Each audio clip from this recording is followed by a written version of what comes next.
And I am ready to die defending Nigeria in whatever way. When it is God's time for us to go, it is and you no took more my going time to God. You are ready to defend Nigeria. I gave you my time. No, Please, I'm coming. please. I'm coming. Alexi, hold on. You already started. What I'm saying, defending Nigerians is this. I gave him my time and he's using it to defend Nigeria. No, sorry. Alexi. Sorry. There is Don't more me in out.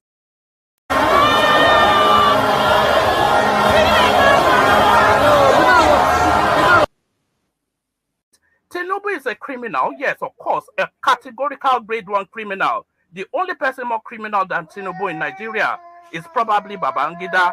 But he's a criminal, and is he fit for purpose? Absolutely not. Should Tinubu be the president of Nigeria? Categorical no. Is there a better option than him? That is subjective. So show me who he is.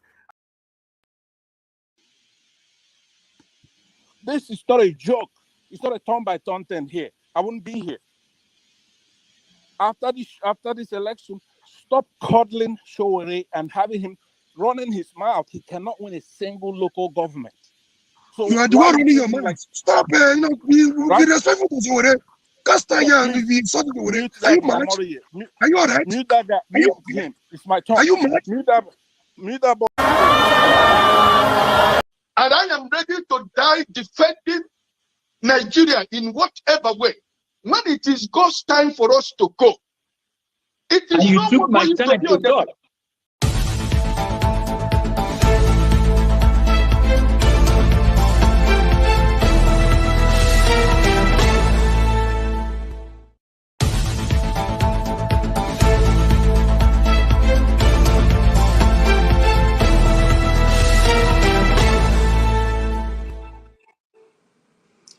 Hello there. Good afternoon. You're welcome once more to Have Your Say. This is a platform where your views and opinions matters a lot and is helping to change the society in which we are all living in, and especially that of our country, dear country, Nigeria. So you are welcome. I'm standing in for Dr. Rudolph, Dr. Damages on this Have Your Say today. And we wholeheartedly invite you to make your contributions today. Remember that your contributions are helping to shape the conversation and the narrative that's going on even back home in the country and vis-a-vis worldwide. Do not always be afraid to say what you have in your mind. Have your say. It's better to judge than to war. And so today we're going to be dealing with a lot of other issues that are going on in Nigeria and around the world. So you are welcome once again. And here's an advice from the chief owner and the presenter, and the one only Dr. Damages. Here is an advice from Dr. Damages this today. Blessed are those who know how much they need to know before they know how little they know. And that's an advice for all of us. It's always blessed, to hear from those who know that not everything they know is all there is to know. There's so much knowledge is inexhaustible, okay? And so there's so much that we all need to know. And so we should be humble enough to accept when we don't know those things. So today we're giving you the opportunity to introduce or give us an understanding of how you see the world affairs, how you see Nigeria going on, how you see the governance going on. And we will kick off by saying we want to join millions of people around the world to congratulate Professor Wole Soyinka. I'm a student of Professor Wole Soyinka. We read, almost everything. My first degree was in theater arts. So, and there's no how you read theater arts, you not have worked extensively with the work of this great Nigerian called Professor Wole Soyinka. So, I don't want to, there are so many news going on around about Professor. I like to dwell on the part that gives him the credibility which has earned over the years. There are so many coins to Wole Soyinka as a person, as a professor, and as a private citizen, a private individual who also have his flaws. But we like to dwell on the parts here that gives him the honor for which he's respected around the world. I doff my cap for him. Professor Wole Soyinka sometime, wrote about, the glorification of the area boys. I think if I'm quoting it correctly, which talked about the days of Abacha. I mean, he's a great writer. He's a great professor. Many of us don't know that Professor Wole Soyinka went from being a first degree holder to being a professor. So he's an icon in the literary world. I would like to join millions of other people to celebrate him today. We shall also take, listen or see what has become, some of the things that have happened in the past. Yesterday or thereabout, he was the National Theatre Igomu, Lagos, was named after him. What do you see? What do you appreciate that? Do you like that? Do you welcome it? Or is it, wanting too many? Because just like 2 weeks ago, one of the streets in Abuja was named after him also. So, and today we are also hearing again that he has been named after the National Theatre. Okay, so let's kick off this show.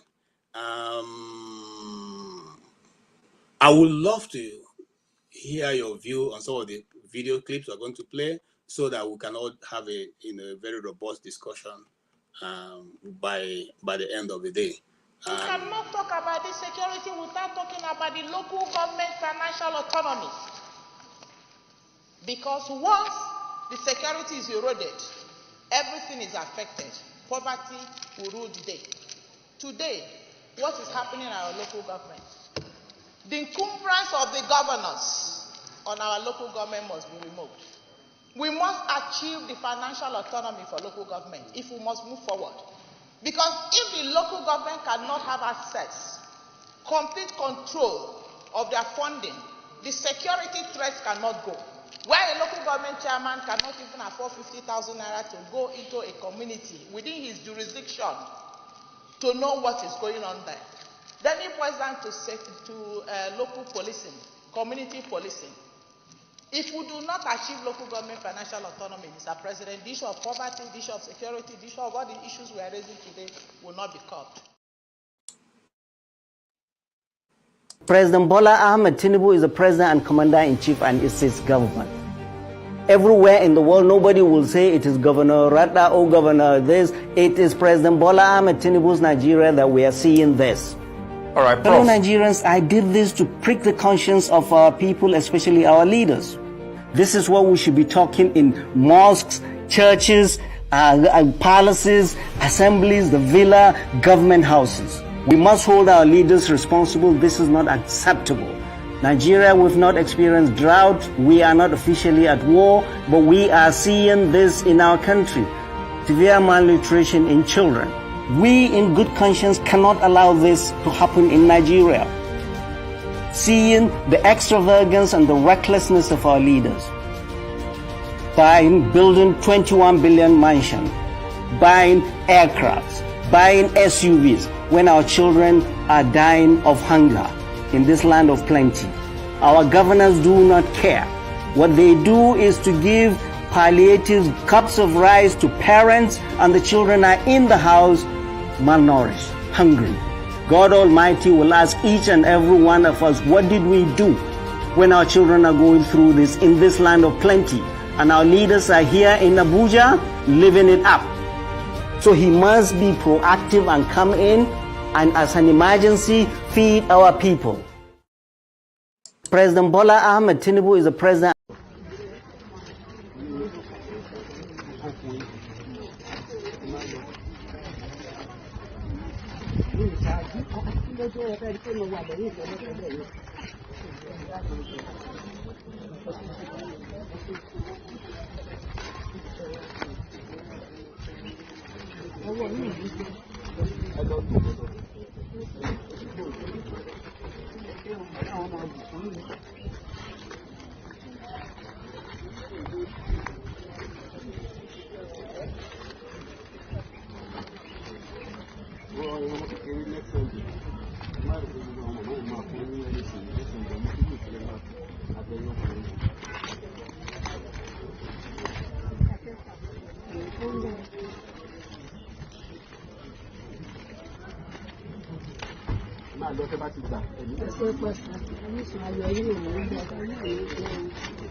Hello, my people. LEMFI, the International Money Transfer Service, is here to provide you with a simple and efficient money transfer experience with no fees and the best rate in the industry. If you are in the US, UK, and Canada, LEMFI is here to serve you and help you transfer money to over 21 countries. In all ramifications, they are better than their competitors. We at the Dr. Damages Show are happy to partner with them to satisfy your needs. To that end, anyone who signs up with them using the referral code DOCTOR will get $30 cash back the first time you send $100 or more. From now until July 10th, 2024, LEMFI will enter your name into a raffle draw where you can win an iPhone, Apple Watch, MacBook, gift cards, and others. For an icing on the cake, the first 20 people to use Dr. Damages code DOCTOR will get a signed copy of one of his books, This American Life Safe or Chimamanda, The Adventures of Little Mermaid's African Cousin.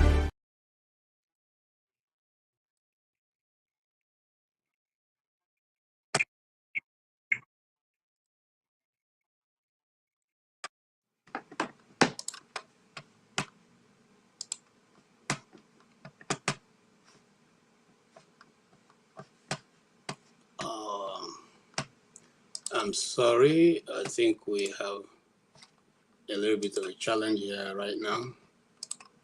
Okay. Good afternoon once more, viewers and those who are already waiting. Who I'm waiting to invite. I don't want to take this pile all by myself. I don't want to take it by myself all.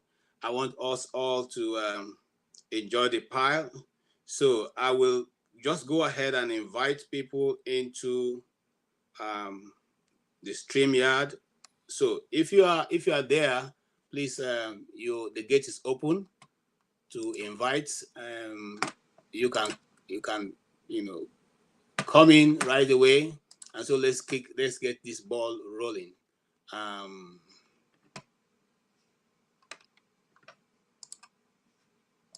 Yes, 1 minute.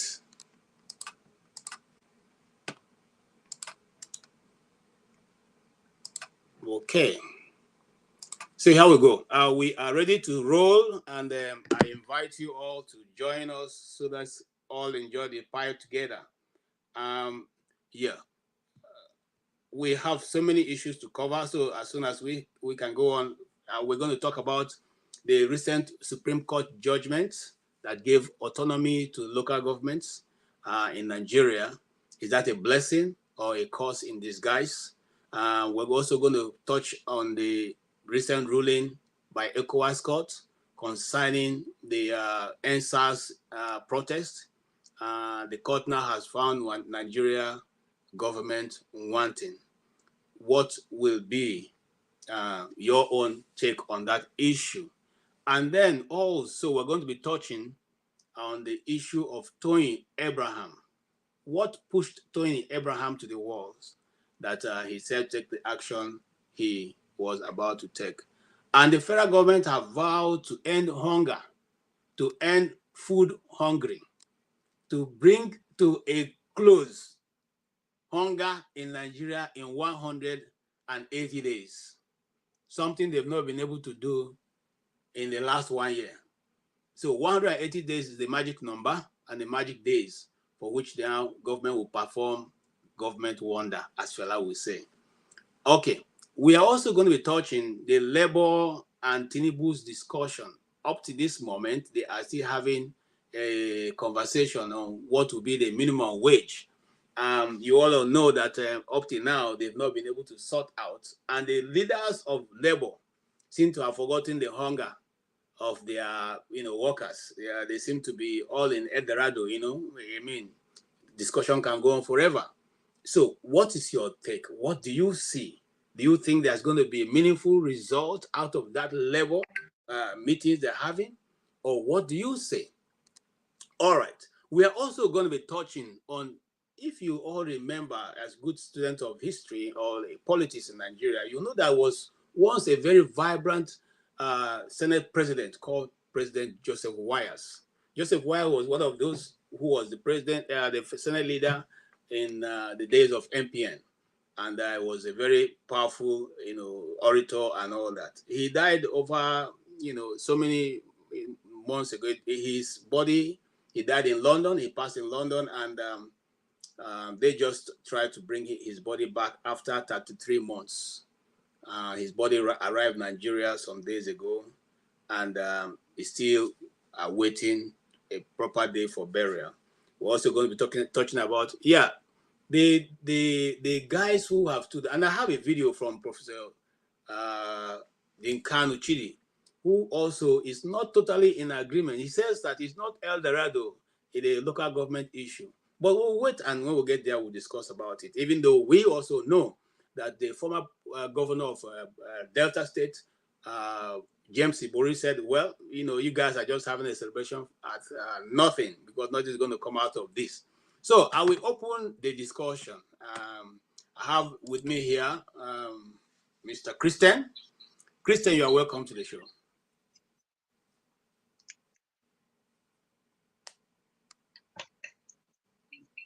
Hello. Yes, sir. I can hear you. You're welcome. Oh, okay. All right. Thank you. Yes, we've just thanks for having me. Yes, sir. You're welcome. Yeah. The one I want to talk about is this local government autonomy. Okay. Hold on, sir. Is there any other topic that you want us to include which I have not included before you go ahead and make your comment?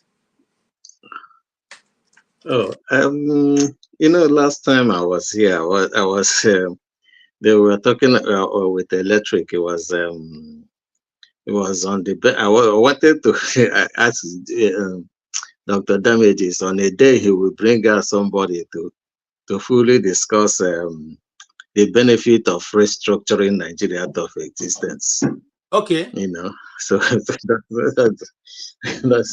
that's exactly the kind of thing that I would have loved to. You're not totally out of place. We are putting together something very soon. You have a show that's going to discuss restructuring Nigeria, the pros and the cons, that goes with it. And we're also going to discuss, there are many other things that Dr. Damages have on the line for you. I'm sure that within a very short time, people will begin to witness all those things. Yes, you can go ahead, sir. Okay, and actually, this is exactly what is wrong with the Nigerian structure. Where the federal government had to go to court to start asking the Supreme Court to allow the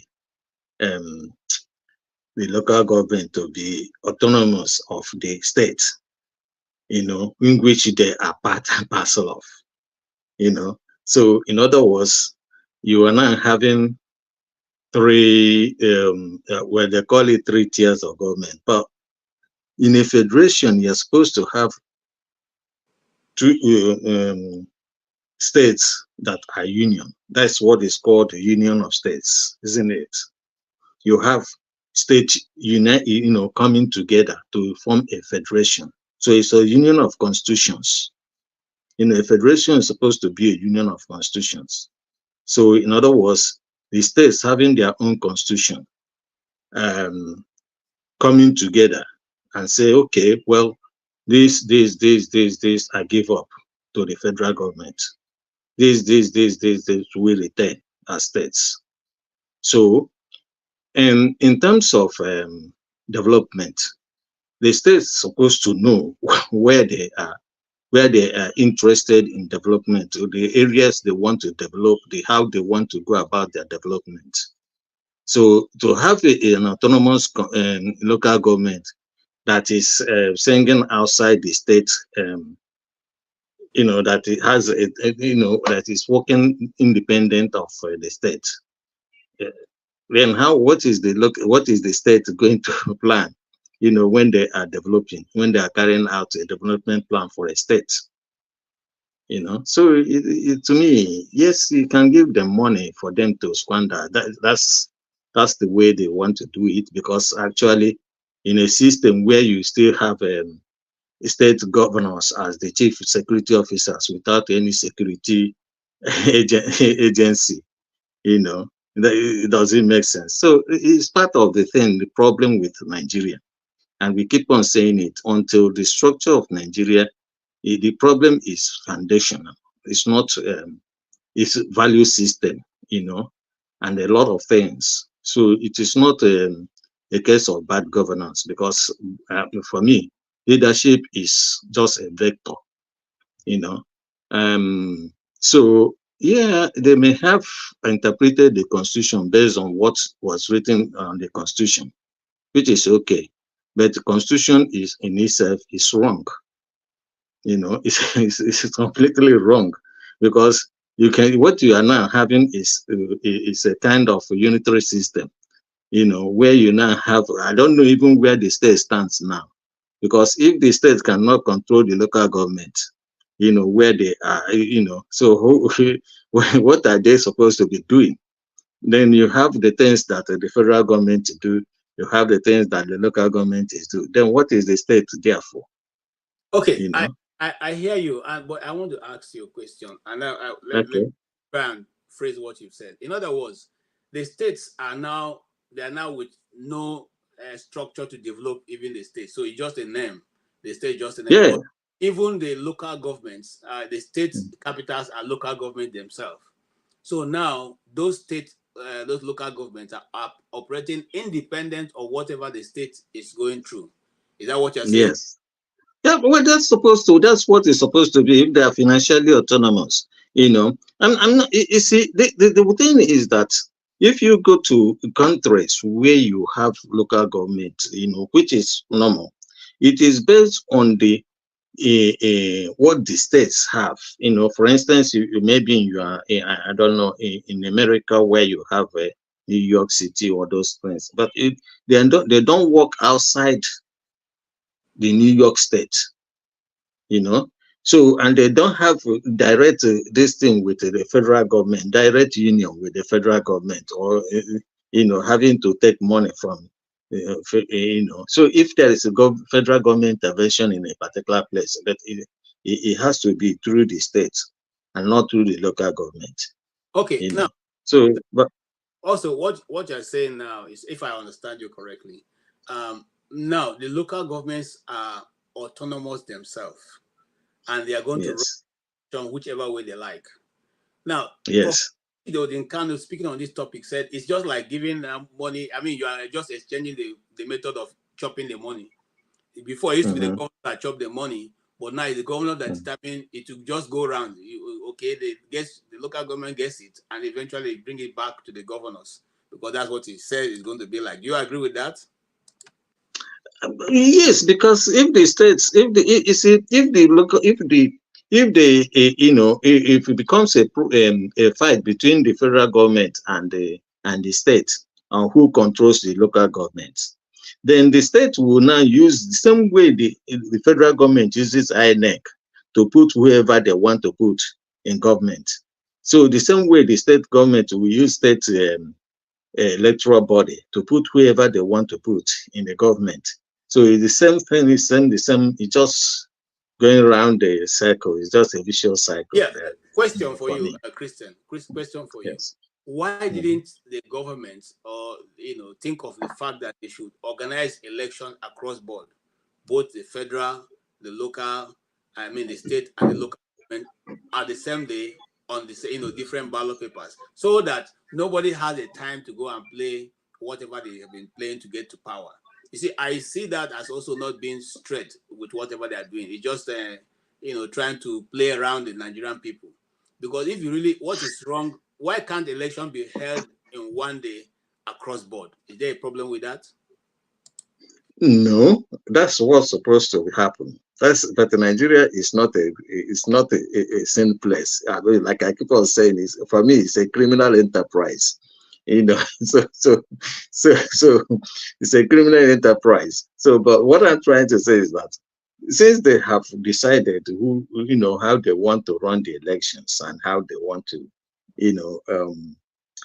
run this thing, the structure is completely bad. No matter any court verdict they get or not, it's not going to make a difference for me, because what it is that those people that are in the same party, the party will now give them, will give the state governor will still own the state, put to use his party structure to put those he wants to put in, and they elect, several times they have conducted the elections. The party in the state or that rules the state is always the winner of all the state government. Look at what happened in Imo State recently. Governor Hope Uzodinma was declared the winner of all the local governments in the state. So how do you expect him to lose any local government chairman or any local government election? It's not possible. Case in point is also Benue State, where also it was done, and the man who conducted the election called the election result even before the elections were completely started. And so it was asked, what's the tabulation, what's the number that you got? Say that they are still putting it together. So, but they've already declared that APC won everywhere. This is what I see. That is exactly that is the point we are saying. You see, the whole thing is like, when they started this, the constitution itself is wrong, because what you have is only one constitution. The states don't have constitution, and you cannot operate a federal government with just one constitution, and that is the problem. So they're operating this thing with it, So thank you. Thank you. You're welcome, Steve. And we are coming to you right away. Mr. James Ibori, or Chief James Ibori, seem to be the only one with a different voice. Although, like I said, Professor Chidodim Kano have eventually come out to say, look, this is just a charade. But James Ibori said that, look, you guys are just, they've totally destroyed federalism in Nigeria, where, states should operate independence of the federal government. Do you agree with him? And then what's your view also in the topic we are discussing today? Is it me? Yes, sir.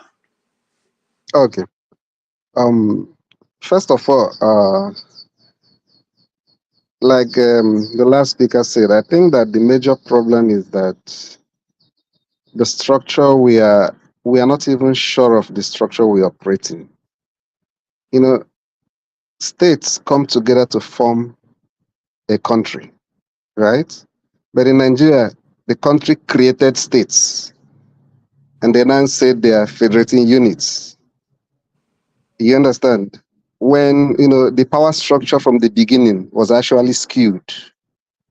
It's different from the arrangement we had when we were about to gain independence, where you know exactly naturally what the federating units are. Is organic, kind of. You understand? But the state that exists today is a creation of the federal government. You understand? So we've not even solved that problem. And they are now introducing another structure as also a federating unit, because that's what it means. So in my own opinion, I think that we should decide on what we want. Maybe we should make local government federating units and scrap the states. You understand? So that we know, okay, the local government is now ones that sharing power with the federal government, because the powers of the states and the constitution is actually well specified. But with all the money that you want to be giving the local government now, I don't really think that their powers are clear cut in the constitution. the responsibilities given to them, what they should do with that money. So it's still left for, under this assumption, belief that each local government knows the right thing to do with the money. You understand? But I think that the origin is actually those Senate, the people that are promoting these things are actually people that believe that the governors from their states, who I believe they're not in good terms with, are having undue advantage controlling the local governments. You understand? Unfortunately, the mischief that they want to address is not going to be addressed with this this ruling, because you're going to create another problem. You ask yourself, how do we even get to the point where governors decided to start controlling local government fund? There was something that started happening those days where local government chairmen just go to Abuja, collect local government funds, disappear. They don't pay salaries, they don't do nothing. At the end of the month, wherever they are, they still go back to Abuja, collect another money. So that was part of the mischief. So the governor decided, okay, let there be accountability. At the end of the day, some of them started overdoing it.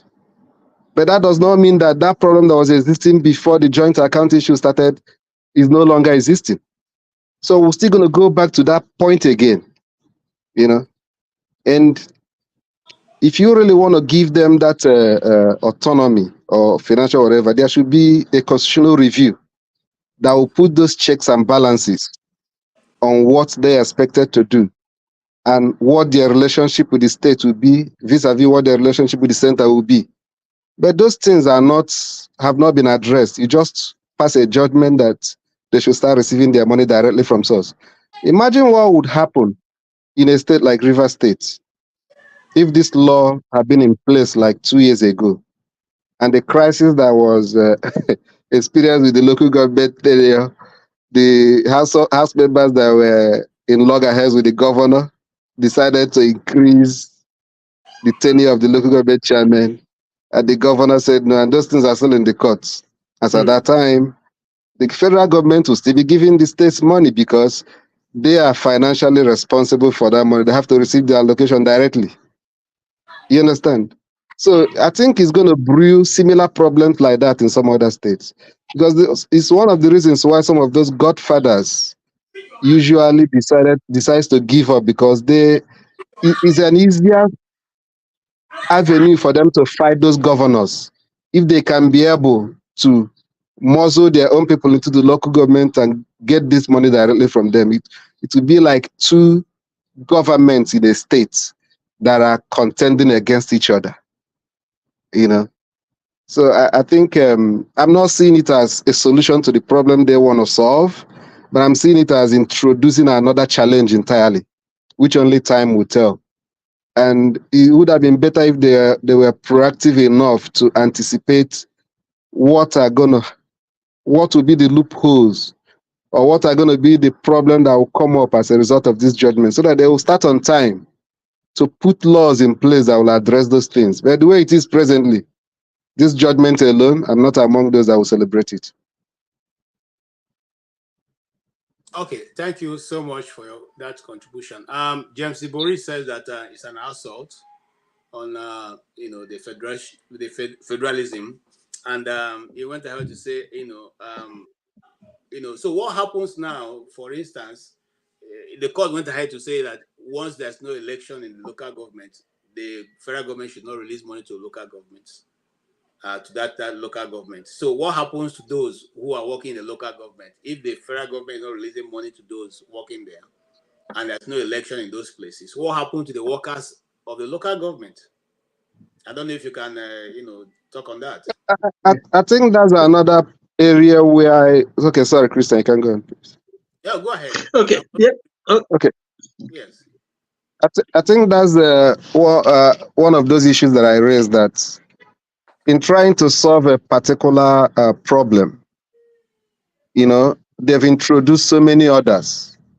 And I think that it would have been their duty, whoever that was championing all these moves, to think of what are the likely consequences of this law, which is what you've mentioned now. You understand? Where there is no election, and the federal government automatically, in line with this judgment, will stop releasing funds to their local government. What happens to the people that are working in that local government? So, in all fairness, I think federal government is overplaying its hands by, trying to be the one to administer local governments in Nigeria. If you ask me, I will say that the issue of local government as a third tier of government should be scrapped completely. The federation, the people, the organs that should have, the units that should have access to federation fund or money should be the states and states alone. Whatever is going to the local government should be shared among all those states with the same formula they are using, so that each state is part of this healthy competition that we expect. Each state will structure how they want the local governance system to be in their own states. You understand? And then fund those local governments with whatever arrangement they agree upon within the states. It's just is creating more problem. You can't have those conflicting and competing forces in three of them in a country. I don't think it's a proper thing to do. Christian, how do you see it? You had okay. Yeah, the two things. First of all, there is he mentioned whether there is provision for what they will use the money for. Actually, the Constitution gave them functions, gave the local government functions for it is according to them. There are functions for the local government, so they will use that money for that. But the issue is that the irony of this is that the man who is now championing this local government autonomy went ahead to create local governments, or what he called he said development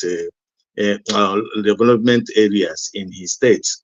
When he had problem with the then Olusegun Obasanjo's government, and now in his own wisdom, then he thought that he had to. The state had more. It is within the right of the state to create local government. But now he is now championing the autonomy of the local government. I suspect that this has a better, another agenda different from the development issues. It's different. They have different agenda. That this is part of the state capture, because out of yeah, exactly. That is what it is playing out, because most of the time the governors because they couldn't control the governors, in terms of what they want to do, they can bypass the governors to get one or two local government chairmen in order to work with them. So in other words, they could just bypass they're trying to bypass the governors in the states, so that they don't constitute a nuisance to them, in their quest for complete control of the whole country. Okay, so I suspect that is the bigger agenda. Why they are doing this, but it's not going to fly anyway. The question I want to ask you is: out of the 36 states of the federation, 18 of the states don't have elected local government chairman. So, in the case not being able to control governors, the federal government will have in their hands. Let's say, if just in case all the states didn't have local elections, they will have 774 local government chairmen directly under their control, which is a lot of power when they have to do with political governance. What do you see? This is my own thinking, that it probably be just like he has said, beyond what we are seeing. Do you agree with that? Because Odin Carlo, who also have said, has not studied the judgment, but saying from just looking at it, it's just a waste of another time. Yeah, for me, like I said, I've always said that the structure of Nigeria is completely wrong, and the those who won the war chose to experiment on Nigeria, use Nigeria to do experiment, but unfortunately it's not going to work, and that's the problem, where that in Nigeria will see no development unless it's restructured out of existence, like all right. Welcome. Thank you, Christian. And while I welcome Pansa, the local governments play a lot of, have a lot of power when it has to do with Nigerian politics, because those are where the votes really lie on. What do you see with this move? What is your own take on it? What's your view, sir? Thank you very much, KJ, Christian, and Steph. And of course, I extend this weekend blessings to those who are listening to us by every media and those participating in the comment section. KJ, the spirit that we have to look at this ruling is that which says that when you are given, it's a proverb that encourages people to have a positive attitude. It says, when you're given a lemon, that you try to make a lemonade out of it. Christian came in blazing. I subscribe to most of the stuff that he said, that the structure is bad. We always have that discussion where it's a faulty constitution whereby Nigeria created the states, I believe was the way he put it. So now on this issue, though, whatever I'm going to be saying is going to be limited to what we have, the constitution that we have. And then this ruling, I don't see a lacuna as such as people try to put it. What I'm going to do, I hope you have the ability to put something on the screen. Let me post the area that deals with this in our constitution is section 7. Okay, but let me post the role of a local government because it's stated in schedule, the 4th schedule. That's where you would see what actually the functions. Somebody used the word functions of a local government. The construction, the shape, the arrangement, the anatomy, the framework of a local government. So that if you have the ability, you could put it on the screen. Okay. I don't. If anybody's behind the stage, can help me out with that. If not, okay, just go ahead and explain to us. Okay. The 4th is called the 4th schedule, functions of a local government council, Nigerian constitution. So 1, the main functions of a local government council are as follows.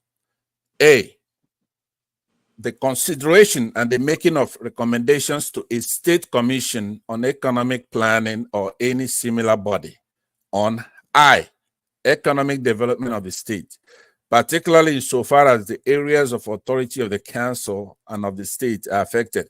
Now, it kind of delineates what they're supposed to do. It's a lot. So I know I cannot read them all, but it covers provisions where they could raise revenue from sewage, refuse disposal, registration of all births, deaths, marriages, assessment of privately owned houses or tenements for levying. So there are a lot of delineations, right? So in any constitution, usually the way it works, especially here in the United States, is that whatever is not delineated as authority given to any particular arm of the government, it inures to the people. But if you look at section 7, where it actually establishes the system of local government by democratically elected local government councils, it tells you that it's under the state. In summary, in a nutshell, it's supposed to be governed by the states themselves. I also wanted to post that section 7 because I know a lot of our people are lazy. They're not going to look it up. I wanted to put it here so that we can then define the contours of this argument. So what is my take on it? I subscribe to the ruling by the courts. not because of the motive. The motive of Tinubu and his administration is nothing but a northern agenda, because they have more states in their section and they have more local government. But it's a blessing in disguise, because whereas they were doing it for ill motives, right?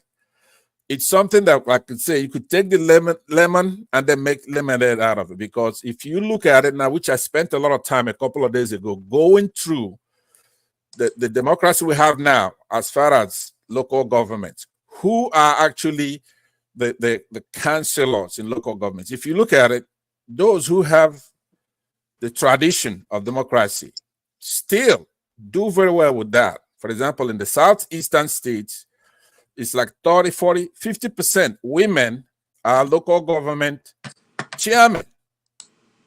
Astounding. You go to the north, it's 0 to 1%. So government that's closer to the people is the best. So what I would say is, don't look at the motive why they're doing this, but look at how we can actually make lemonade out of this. I am known to come on this platform and I'm beating northern Nigerians over the head all the time. And it looks like tribalism, right? But it's not. It's not tribalism if it's true. This is an opportunity for the democratic mores. Okay. Take hold. Pastor, can I ask you a question? Yeah. I like your view, and that's your view. I mean, everybody is entitled to theirs. But here's the thing. The money before now was passing through some people who can call local government chairmen to account.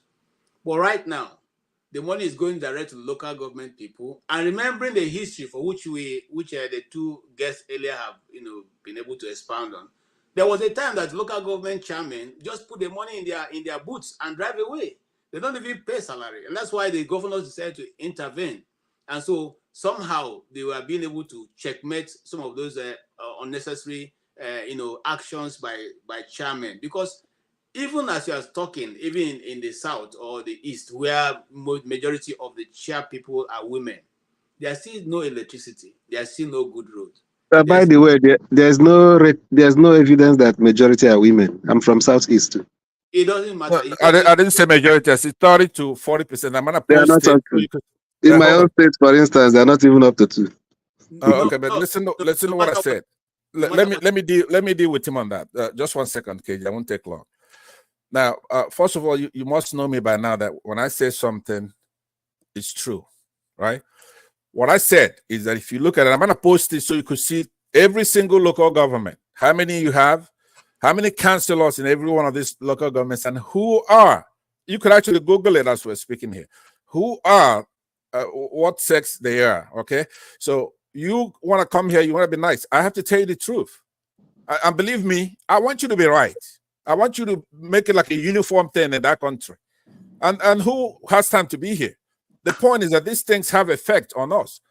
The prior panel, one more last sentence on that. It's like somebody come here, you think somebody like me, I want to be beloved too. But that's not my quest here.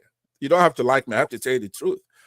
The last panel here, they were talking about how, for example, Paul was their guest, saying how he grew up with people in Lagos. They get along with other kids and they do all that. But that's not the point. If you go into our secondary schools and you kidnap girls, hundreds, then put it in the discussion.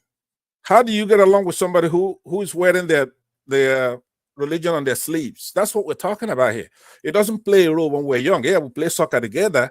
I want us to play soccer together now, but don't go turning off our electronic devices that we spent 400 billion naira on, right? So you turn it off. How does that then come into the discussion?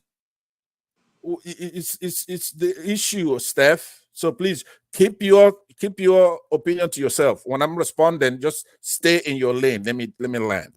So KJ, the question you asked me, go ahead and repeat that in case somebody just came in. What was the question?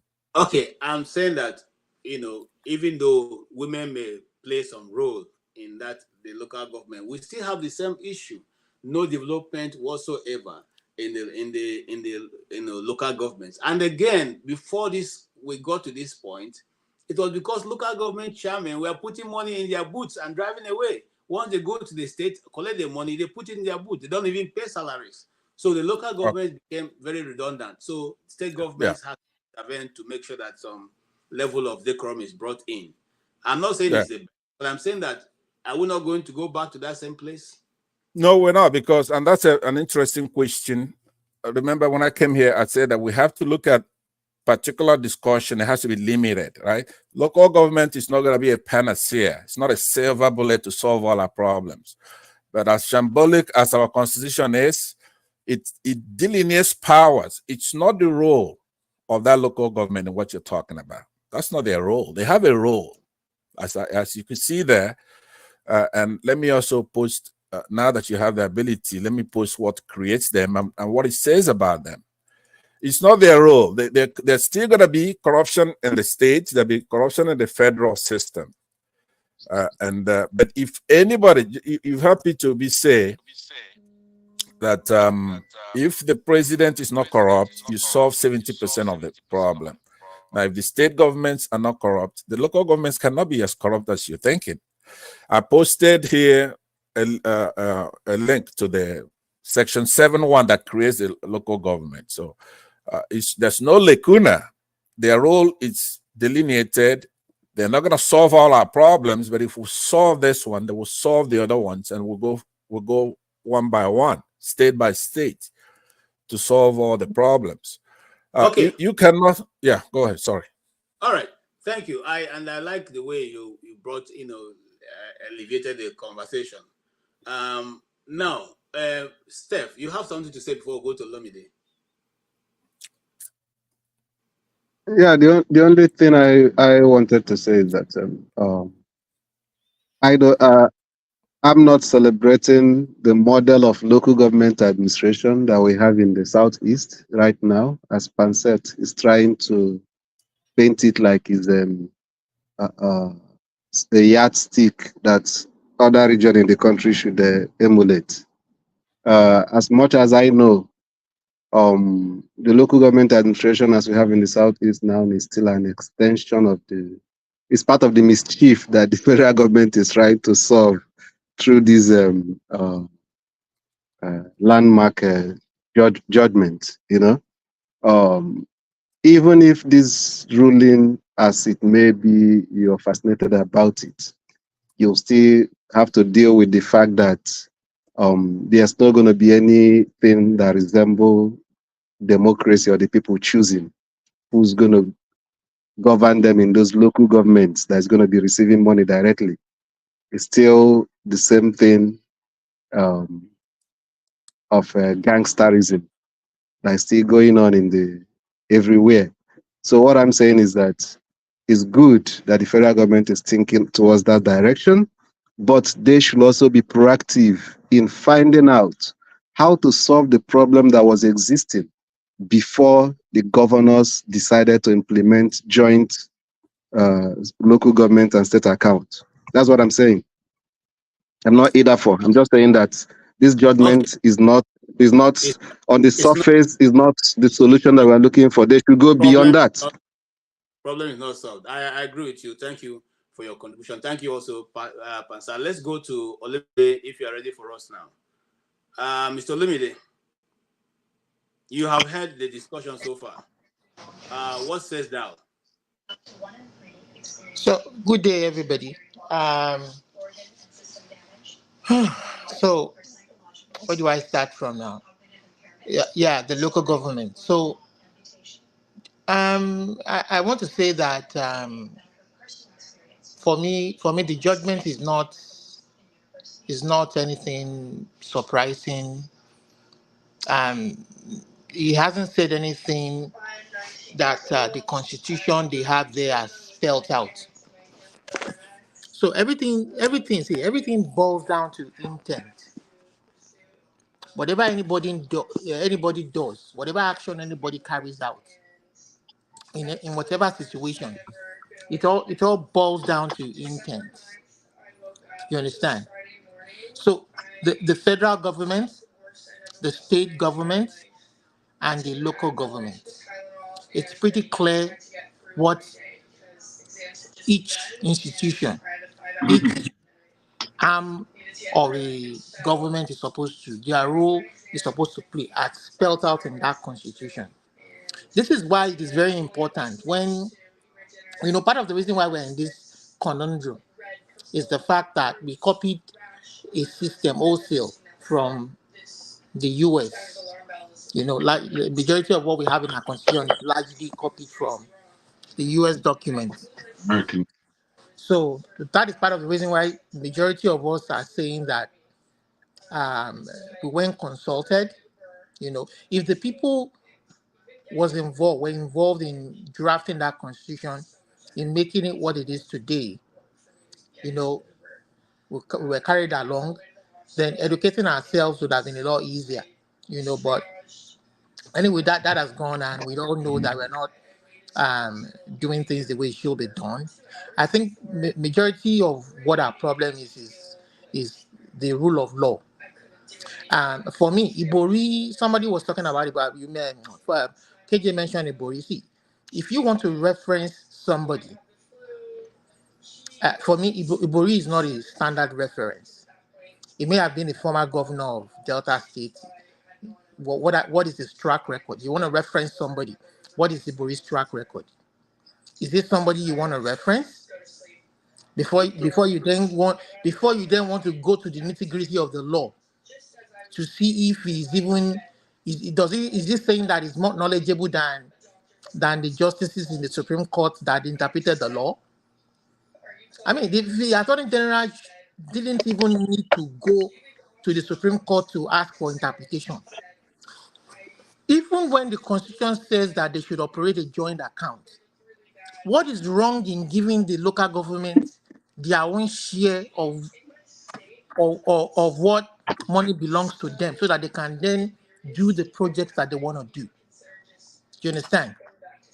So remember that issue where that Ogun State local government chairman, one of the local government chairman in Ogun State, cried out, and that Abiodun kind of emasculated him with DSS, and they later impeached him and harassed him because he was crying out that they weren't getting his local government had not gotten their full allocation in the last 4 years that they were there, that Abiodun was there. You understand? Instead of Abiodun to address the issue with facts, this is how much we got from the government. This is how much we transmitted to the local government for their. You understand? Show record, show proof to the media. You went to report to DSS. The DSS arrested him. You said he was threatening the governor. He was inciting people. He was doing that. You understand? So these are the conundrum that we are having. There's nothing wrong if they operate a joint account. You understand? And this boils down. This boils down to, before you ask your question finally, this boils down to the issue of allowing the people to elect. So if they allow democracy to play the way it should play, where the unit of structure of our governance is the local council, the local councillors. The local councillors will form a quorum where if the chairman misbehaves, they can impeach the chairman. You understand? They are not beholden to any party. It is in a free and fair election. They're only beholden to the electorate. You understand? Let me thank you so much for your contribution, and thank each and every one of you. I can see Jago, I can see Ferrari. Now here is the question I will ask. You see, majority of those who are councillors in local government, I don't know if you have ever been able to interact with some of them. They virtually are paperweights. They cannot even speak before the local government chairman sometimes. And some of them can't even dare to approach the governors. What more of taking case against them? So what you have elaborated so far is the same thing that the rest of the panelists have said. But we're saying now, how now do we control? Like, you see, it's not just giving them money. It's about bringing development. So how now the spending, the allocation, is it going to be, we know that schedule, these things are there in the constitution. will the local government do what a local government is supposed to do, which is repair the feeder roads, make sure there's a rural electrification. Can Make sure I that go first? Can I go first? No, I'll come back to you. Let's cover and we'll come back. Jagun, you're here. Can we hear you? Yeah, but please, KJ, I'm sorry, Jagan, for just 1 second. I may not be here for too long, but what I wanted to do, I had posted on that private section the local government breakdown, the data that gives every state, every local government, how many you have for one thing, how many are men, how many are women, I will let the rest, Jagan and Ferrari speak, but I want to engage Steph on the data, right? Not just talking, have to have data. And I also would caution every other panelist, let's limit this discussion to this, not knocking the Constitution, because I'm with Olumide. As a matter of fact, we believe in autonomy of the tribes, the people. Just break it up, right? But if we want to discuss the issue of the local governments trying to eliminate out of the lemon. So, but when these two go, then I want to discuss the data itself, because we have the data. I posted it, and Steph, I see his neck stretching. He's probably looking at it now, so that'll give him time to digest it. Thank you. Okay. Pansa, thank you. The only person who's going to be engaging with you is me, because I'm the one moderating it. So I will give you ample time. But I like what you are bringing to the table, which is what most Nigerians don't know. So the more information we have, the better for all of us. But I wouldn't want it to be between you and Seth, because Seth didn't come to have this thing. He came also. That's my brother. We're mixing it up. So let's get it. Let's calm down. It's me that will engage all of you, both of you. I'll ask the questions around and make sure that everybody's view is totally carried. Thank you. Jagun, you can go ahead. I would give over to Ferreira on this particular subject, if I may. All right, Ferreira, it is your turn.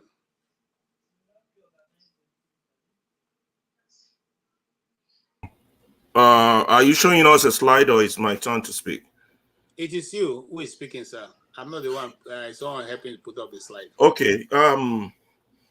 Let's see. I don't know. We Nigerians, we always leave the leprosy and then focus on the eczema.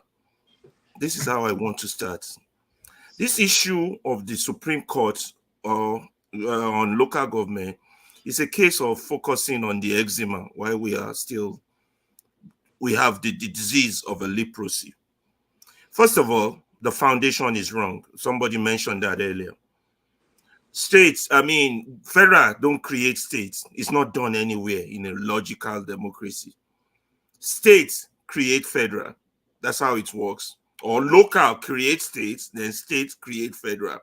Now we're doing our own backwards. It's like we're going in reverse, federal creating state with a very faulty constitution.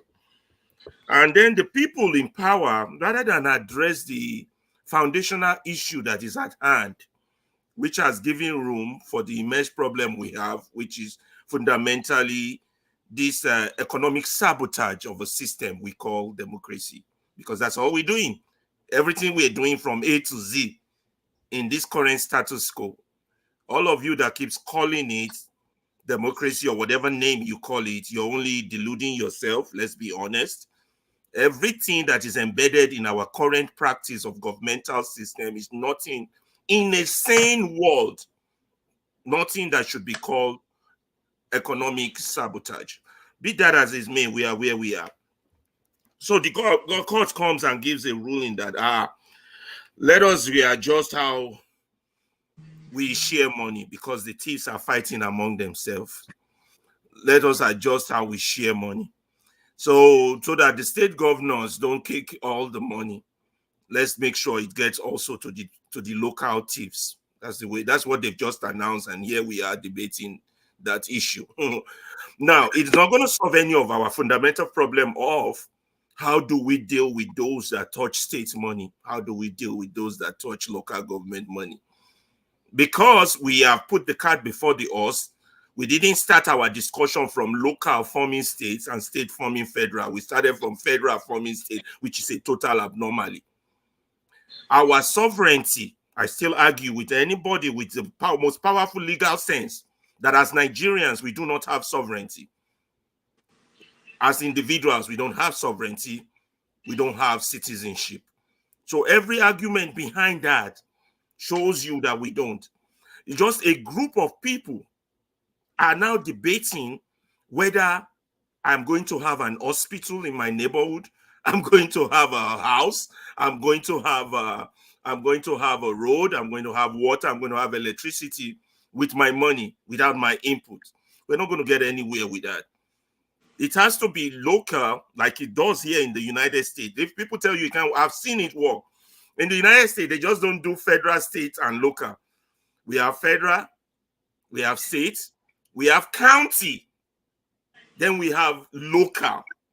I don't know if you all know that. We have county. We have Cook County. I live in Cook County. And my local is Chicago City. And my state is Illinois. And the federal is United States. But the strength does not come from the federal down. It goes from the state up. The city council of Chicago will make a law. And that law will go to the state to pass the litmus test of the state. That's how it works. The city council of Chicago will make a law. Let's take, for example, gun laws. Guns should be allowed in the city of Chicago. I'm just using that as an example. Then it will go to states to go past the litmus test. As that law passed by the city of Chicago is as it violated state law, because state law is more concerned about all other counties. There are about so many counties here in Illinois.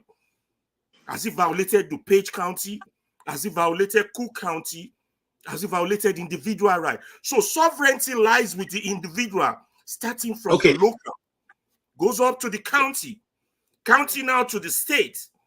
Then the state encompasses it in its law. I know KJ wants to speak and interrupt me. Please let me land so that Nigerians will have an understanding of what we are doing wrong.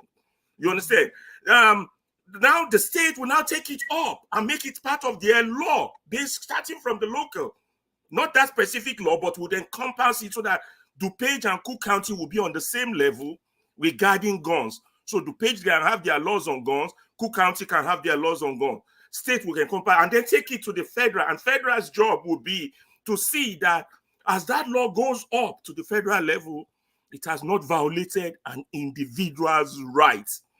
Yet I want to own gun in Chicago, in DuPage, but the city of Chicago is telling me I can't own gun. As that law violated, so it goes up to the federal. This is how society are built, from the smallest, not from the big down. That's why Nigeria is failing. Thank you. I decided to give you a lot of time so I can explain that, and everybody can get it.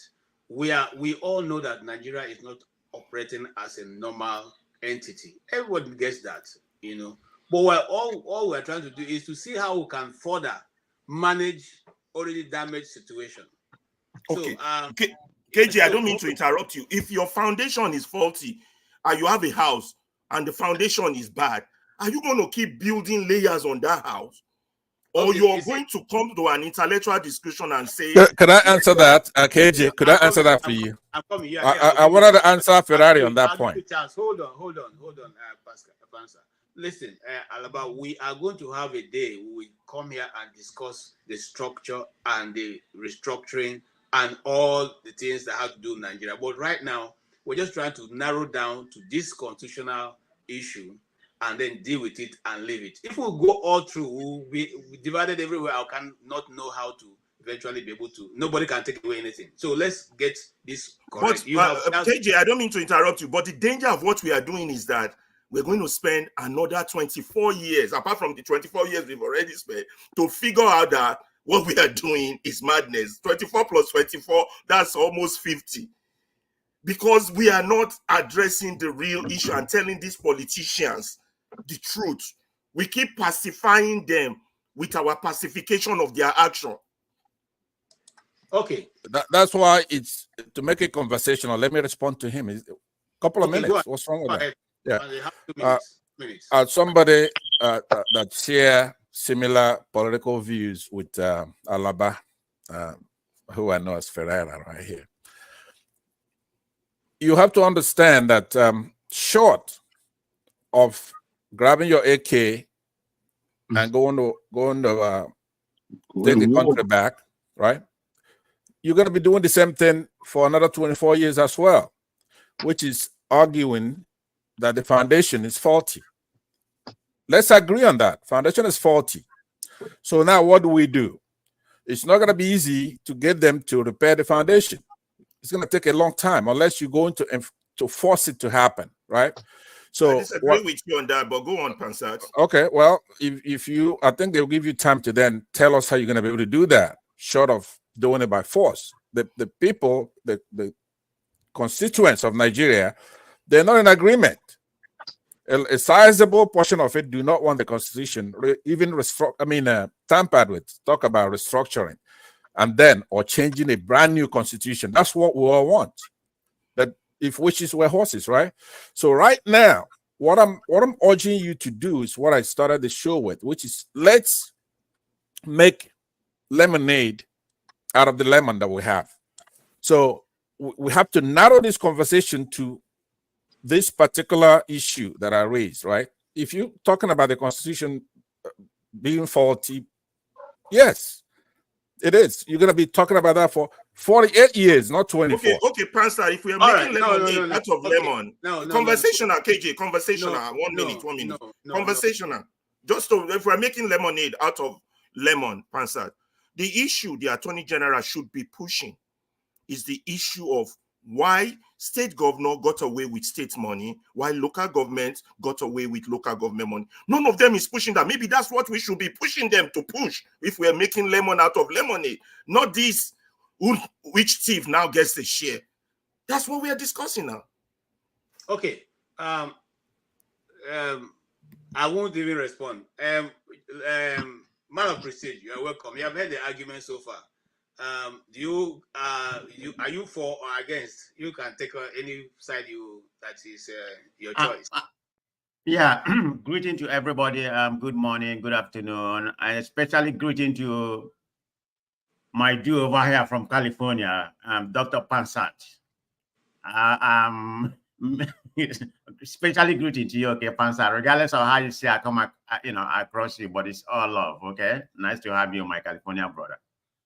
So, having said that, what's the topic about? I just joined. I thought it was what you said on that.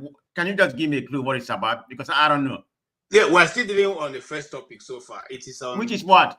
The Supreme Court judgment concerning local governments. Ah, okay. Thank you very much. Yeah. That's pretty good. That's pretty good. I think it's a good thing. It's a landmark victory, in my own opinion.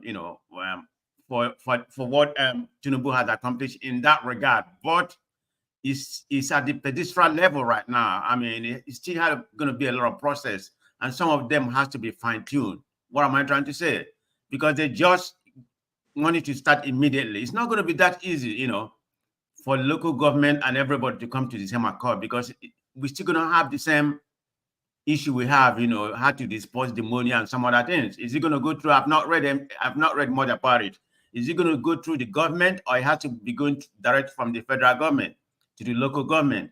And the local government, which is considered, the local chairman, which is considered as mayor, where you and I are, because, that's what is considered. Because it's a different city, but we call it local government or city or whatever you may call it. So I consider it to be a mayor. They're in charge of everything. So the same corruption is still going to perpetuate, but I hope it's not.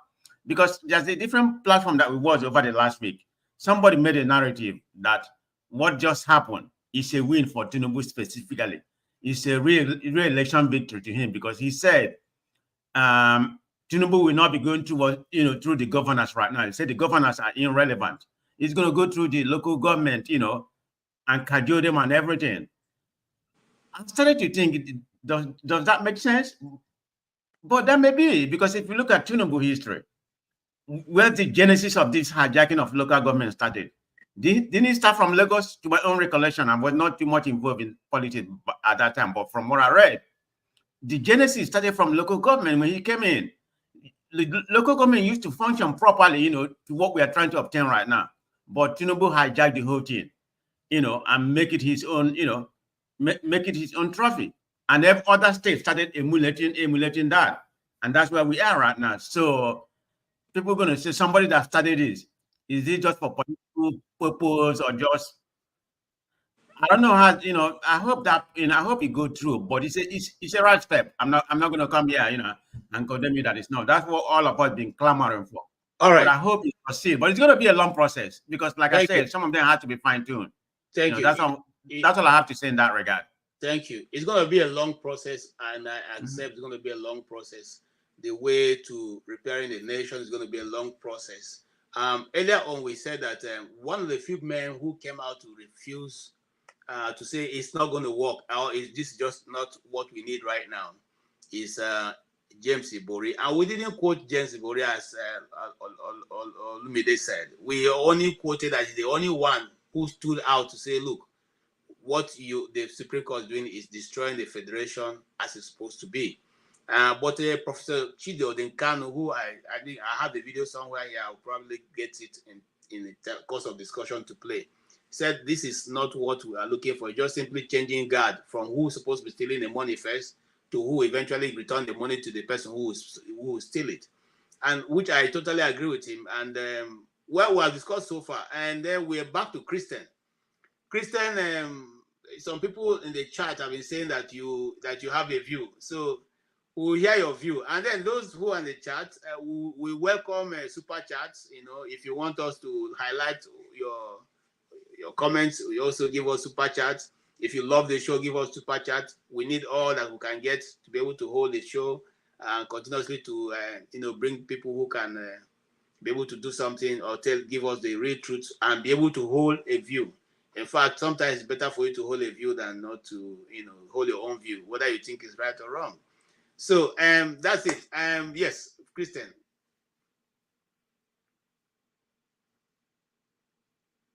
We can't hear you. Yeah. Okay. Can you hear me now? Yeah. Hello? Yeah. Yes. So is it still on this issue of local government or any other? Oh yeah, we have run it, except you have something else because people have said something. Anyway, the only thing I keep on saying. Let's move on.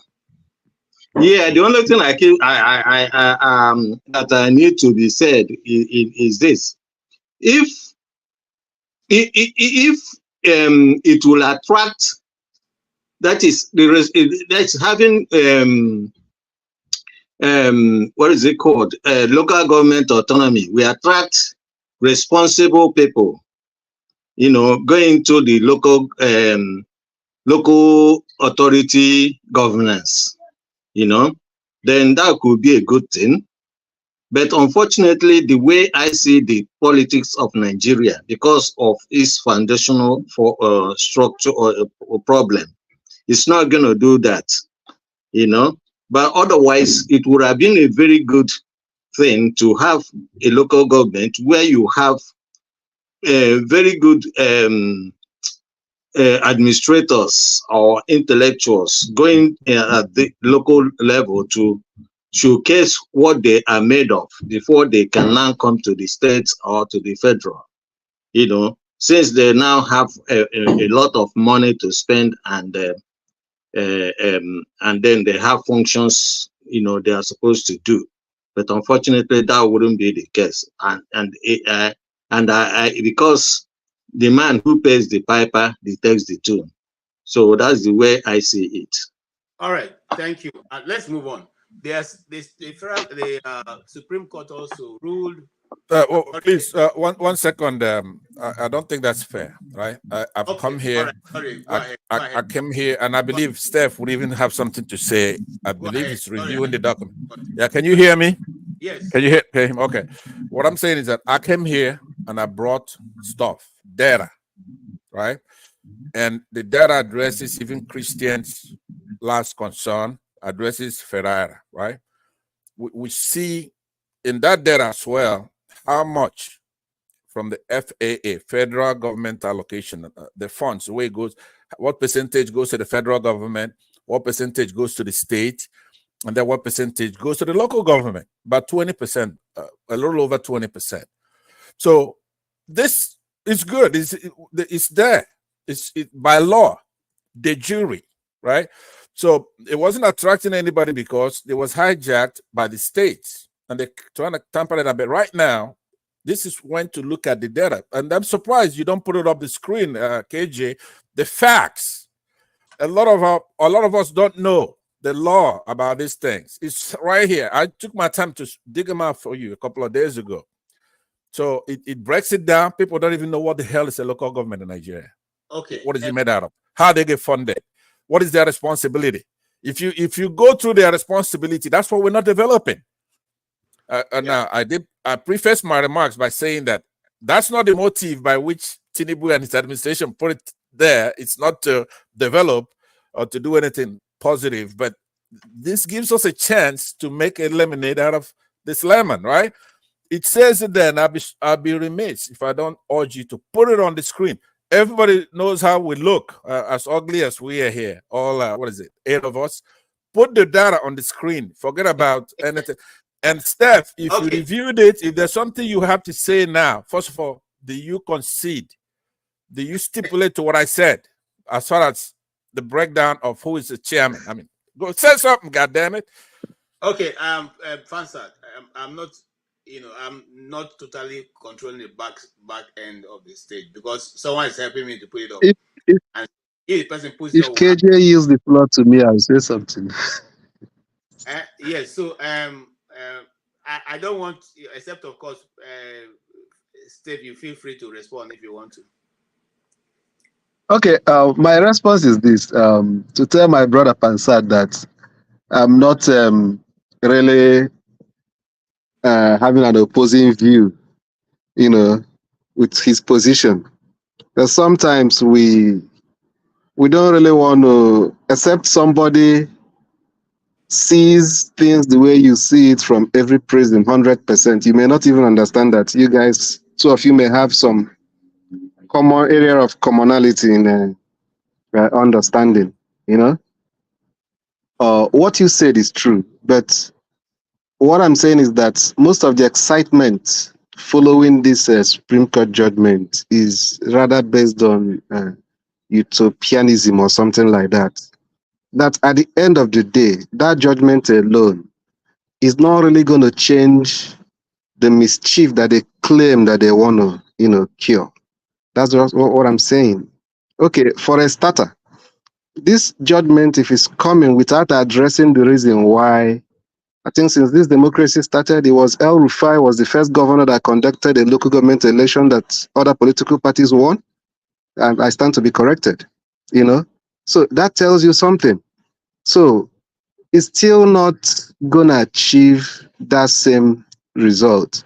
And again, before this issue of governors implementing local government, joint local government account and putting their cronies and stuff like that, we have a similar system like where they're going now, where state governors and some local government chairmen, not all of them, those in the city centers where money flows, are always at loggerheads. Sometimes that it seems like you're having two governors in the same state, and what there should be more that should be done to bring sanity. Because at the end of the day, if you just leave it the way it is, just give them 20 billion, 5 billion, 15 billion at the end of the day. There are two scenarios. One, the local government chairman still, receive, the governor is no longer the thief, but the local government chairman is now the thief. And those that promoted him are now the godfathers, stealing the same money. It's not going to the people. Then another scenario is still what is obtainable in some states that, in quotes, claim that they still give those money to the local government, but the local government chairman brings those money back to them in cash. I know of a state where the average return is like 8 million, 10 million every month in cash, not transfer. How they get this money from banks cash every month, I don't know. But I'm telling you what I know, So it's beyond this judgment. There is a rot in the system. And I am not going to celebrate this judgment as something that have come to solve the perceived problem. Thank you.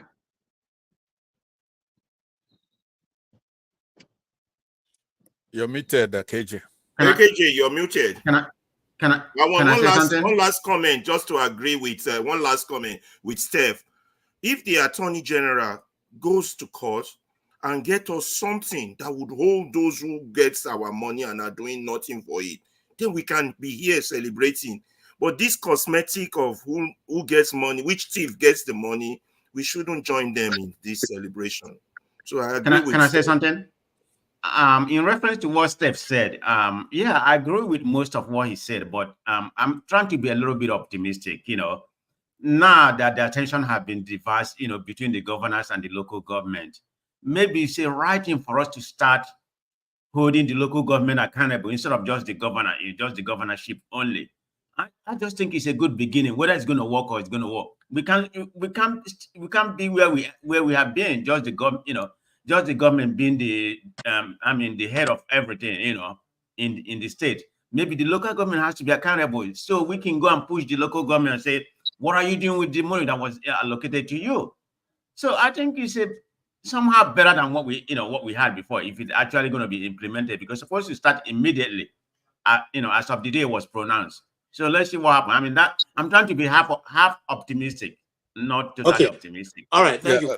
Let me wrap it up for you, KJ. And I don't envy you. I know that we always want more, but let me say that the use of language is probably what the problem is. Semantics. Ferrari is saying celebration. That's a chasm between accepting something and then that celebration. No, I'm definitely not celebrating. I'm welcoming this, right? I'm accepting it. It shows there's an epoch now. Like this goes to Steph. There is this local government structure before this ruling, and then there will be these local government structures after this ruling. Their autonomy is now sanctioned by the court, the apex court, right? So now they have the authority. Like I said, I've showed you the fourth schedule. You couldn't even have this conversation unless you read that fourth schedule and know that they do have responsibility, like my brother Privilege talked about. Man of prestige. So we're all saying the same thing. The structure is faulty. We need a new constitution. I advocate battle for it, war. But if you're not going to go for that, we have to then at least make use of what we have now, make it better until our people see the light. You cannot, for 48 years, talk about the structure is rotten. You can't even protest, right? You can't even change anything. Talk about changing that constitution. It's not going to be easy to do. So okay, that's what I said. Yeah. I agree with you. And let's move on because we still have other topics. And now we're going to discuss these two together. The ECOWAS court finds that Nigeria infringed on the rights of the youth, and so the question now be, what does that mean? Does it bring food to the? Are they going to be compensated? Because the federal, the ECOWAS court have ruled on many issues that Nigeria didn't bother to look at. Are they going to look at this one now as a beginning? That's one. And then the other question we're going to have to look into also is who pushed Toyin Abraham to the wall. You all know the story of Toyin Abraham and what she has said on the social media. Yes, I don't know. Jagun, you have not said anything. You want us to start from you?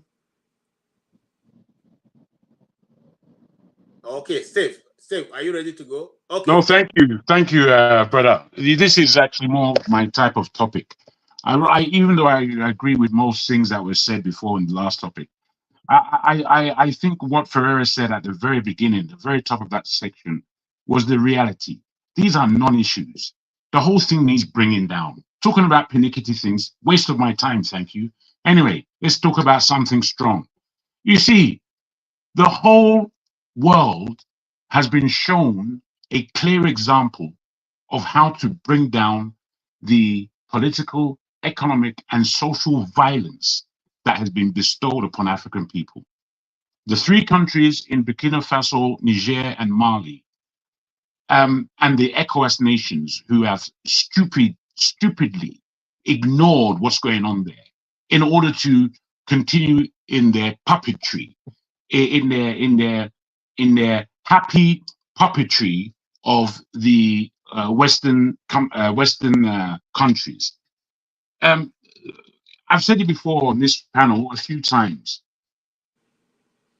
These three countries have taken out their stool pigeon, which is the oppressor, who has our same black features and are doing the job of the Oyibos. So they took these people out generally, and then they continued to take care of the hegemony that has been waylaying us for the past 60 years in the European and Western governments that still wish to oppress us, meanwhile robbing us and laughing in our face at the same time. A complete buffoon like Tinubu is the one performing this hegemony on behalf of both France and the rest of the Western world. The clarity in it, I don't think the African countries have ever seen anything so clear as to what's happening in the ECOWAS regions, and the fact that ECOWAS can lose its footing altogether, which would be a step back as far as our African countries coming together to make sure that we have a structured plan on the way forward from this point. My feeling about Pan-Africanism is that a country like Nigeria should have been leading it. But the fact of the matter is, whilst we have many individuals that may be Pan-Africans, the country called Nigeria is not a Pan-African nation. It is a nation that is largely typified by its dropping of the ball. If you just look at what Nigeria was in the 60s, no matter all the hoopla that took place, Nigeria was entering into industrialization at a serious degree. Most of the cars that were used in the 60s and 70s were actually, if not manufactured, they were assembled in Nigeria. A lot of the attributes that make up the industry of the motor industry, these things, the car seats, the gear, brake pads, all these little things, they were made in Nigeria. Made in Nigeria. Within textiles, the same. So many other industries that we had. It was incredible what Nigeria was doing in the 1960s. Yet we ask ourselves, oh look, Singapore passed us, Malaysia has passed us, China has passed us, everybody has passed us in that time where it seems like we've been sleeping. But that's not how we began. We began with a great deal of prowess, and it's all gone. And we're looking around and complaining. All of us have run away from our Africa. Nobody's asking why. We're just happy that when we press the button, the light comes on. That one is the one that is fascinating most of us in the West, that we can't go back home because we have light. I want to be comfortable. Meanwhile, your country is going into hell. So what I want to put, and I'm sure this conversation would be quite robust, I just want to underline that we as Africans are missing a trick. We are blinded by our own individual processes that we can't see, and we don't want to join in the great effort of bringing our country, our nations, our people out of hell. Nigeria is in hell. It's physically, spiritually, economically in hell. And nobody sees the way out. Nobody's looking at the way out. We're following the Western hegemony to say that we are a country to be reckoned with. Nigeria is not a country to be reckoned with. Nigeria is a crack of shit.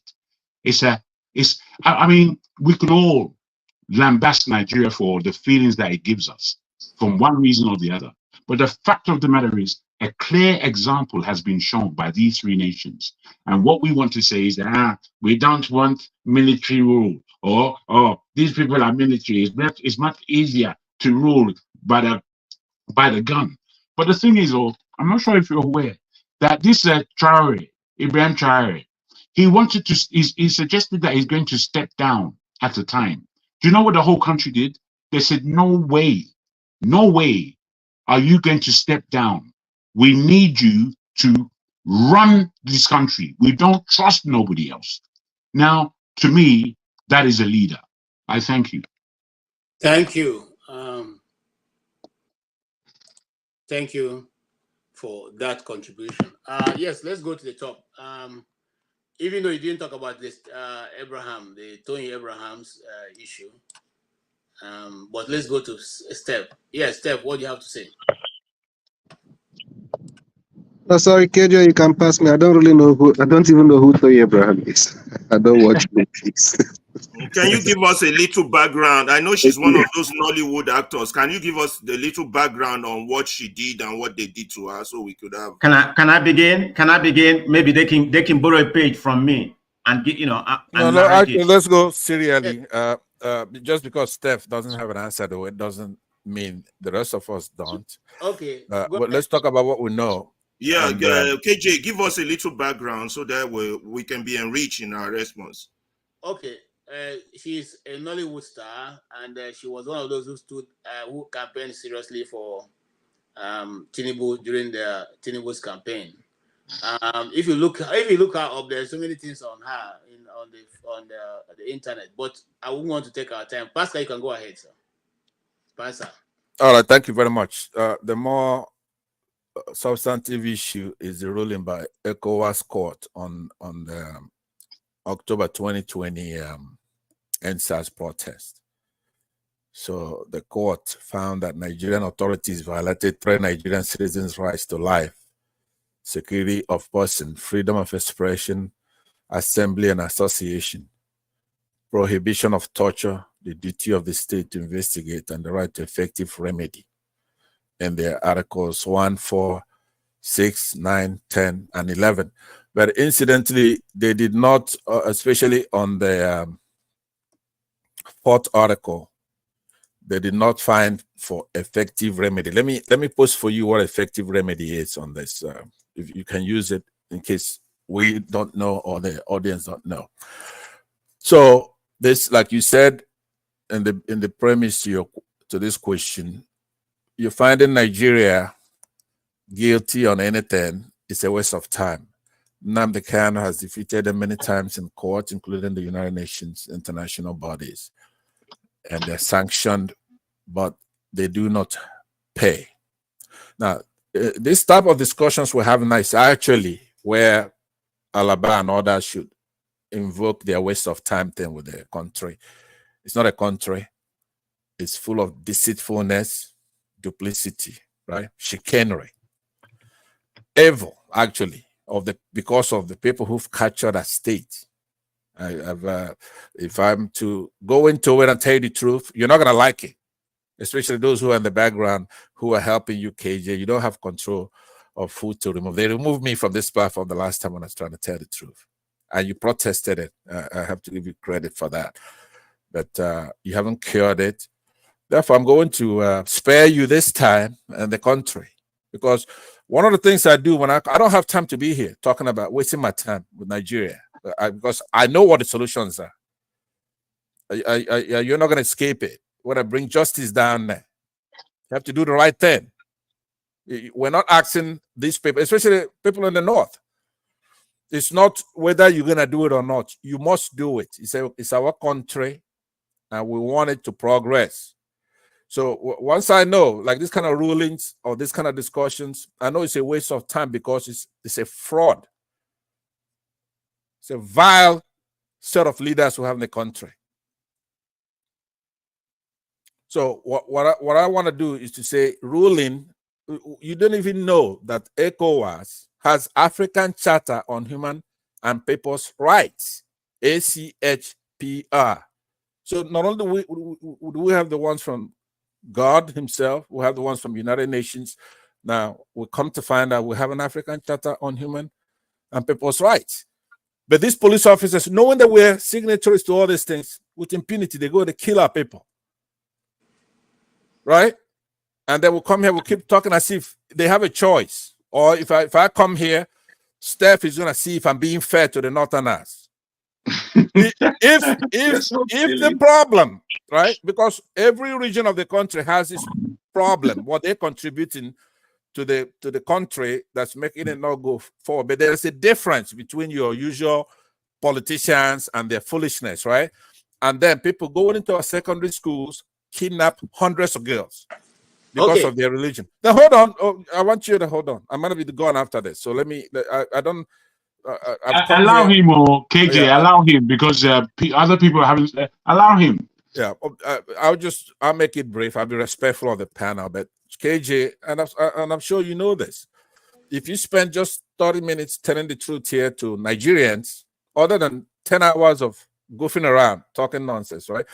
The country is led by deceitful regions, deceitful people, pretentious, they're lying, they have no respect. We have laws. So even if the constitution is no good, now we have African Charter, West African Charter. We have United Nations. We have good people of goodwill in the country. So what I'm particularly happy on when I come here are not your regular thing. Every region in the country, every religion in the country have what they contribute that's retarding the country. But there's a difference between that and those who are entrenched, thinking there's nothing we can do. Or maybe they captured us. And then I'm saying to them, right, Steph, here's the difference between you and I. When somebody comes and they say, hey, look, I'm going to defeat you. I'm better than you. You want to come here and say, hey, look, everybody's the same. You're not going to be able to defeat me. What I would say to that person is, look, I actually could defeat you, and then I'm better than you. And you don't like that. You wanna say I'm equal to you. I'm saying I'm better than you, right? So what I'm saying to you finally is this. We are going to take the country back. Kenya is doing it. Pansat, yes, before you move on, what is it precisely that makes you better than anyone? I need to know. Okay. What I'm saying is that how are you better? How are you better, my brother? Here's how I'm better. If you say to me that you're better than me, I'm gonna say to you, I'm better than you. No. I'm not saying that to you. I'm asking you, what constitutes in your mind that you are better than anybody? I need to know. Okay. Yeah, because you didn't understand what I said. I didn't. I don't understand, bruh. Listen, I'm speaking to you as a man. What my intention is to glean from you. I don't care what happens outside of me as an individual. You should do the same. What is it that will constitute your mentality? Are you saying that you're being pushed into thinking that you're better than somebody because somebody said that they're better than you? Is that the equation? That's the equation. Exactly. Well, I don't know where that equation comes from. Who has told you that they're better than you?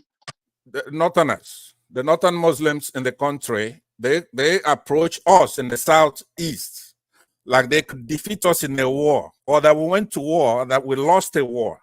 Therefore, we're not entitled to what every citizen gets. If one of our candidates win an election, they'll shut off the BVAS machine, for example. And we're just supposed to stomach it, and I'm saying we cannot do that, right? They approach us from now. I know you're a fair guy. You have sympathy and you have empathy as well. Now that's why I respect you, Jagan. You don't have to be from the Southeast to know why we're complaining, right? I believe that you will agree with me that the way the Northern Muslims treat Southeasterners is probably one of the biggest problem we have in the country, right? Now, I don't want to wait till you agree, obviously. I'm actually imposing this on you, whether you agree or not.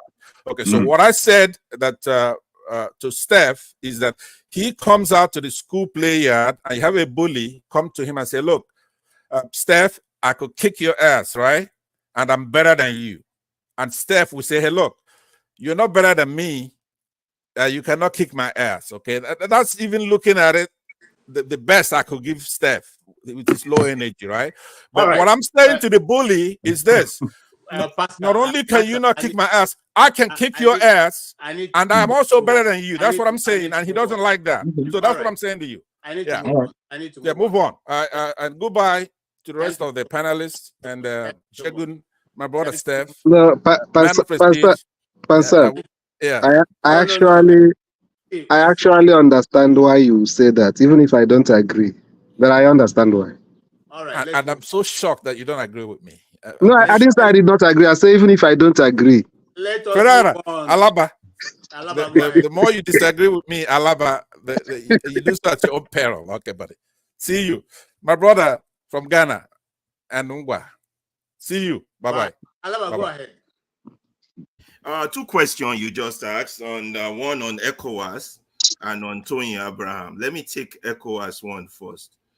ECOWAS making a ruling that has no teeth or effective how to penalize Nigeria, having come into that ruling, to me, it doesn't make much sense. So let's leave that at that. But it's a good thing. At least they're making a pronouncement. Let's acknowledge that pronouncement.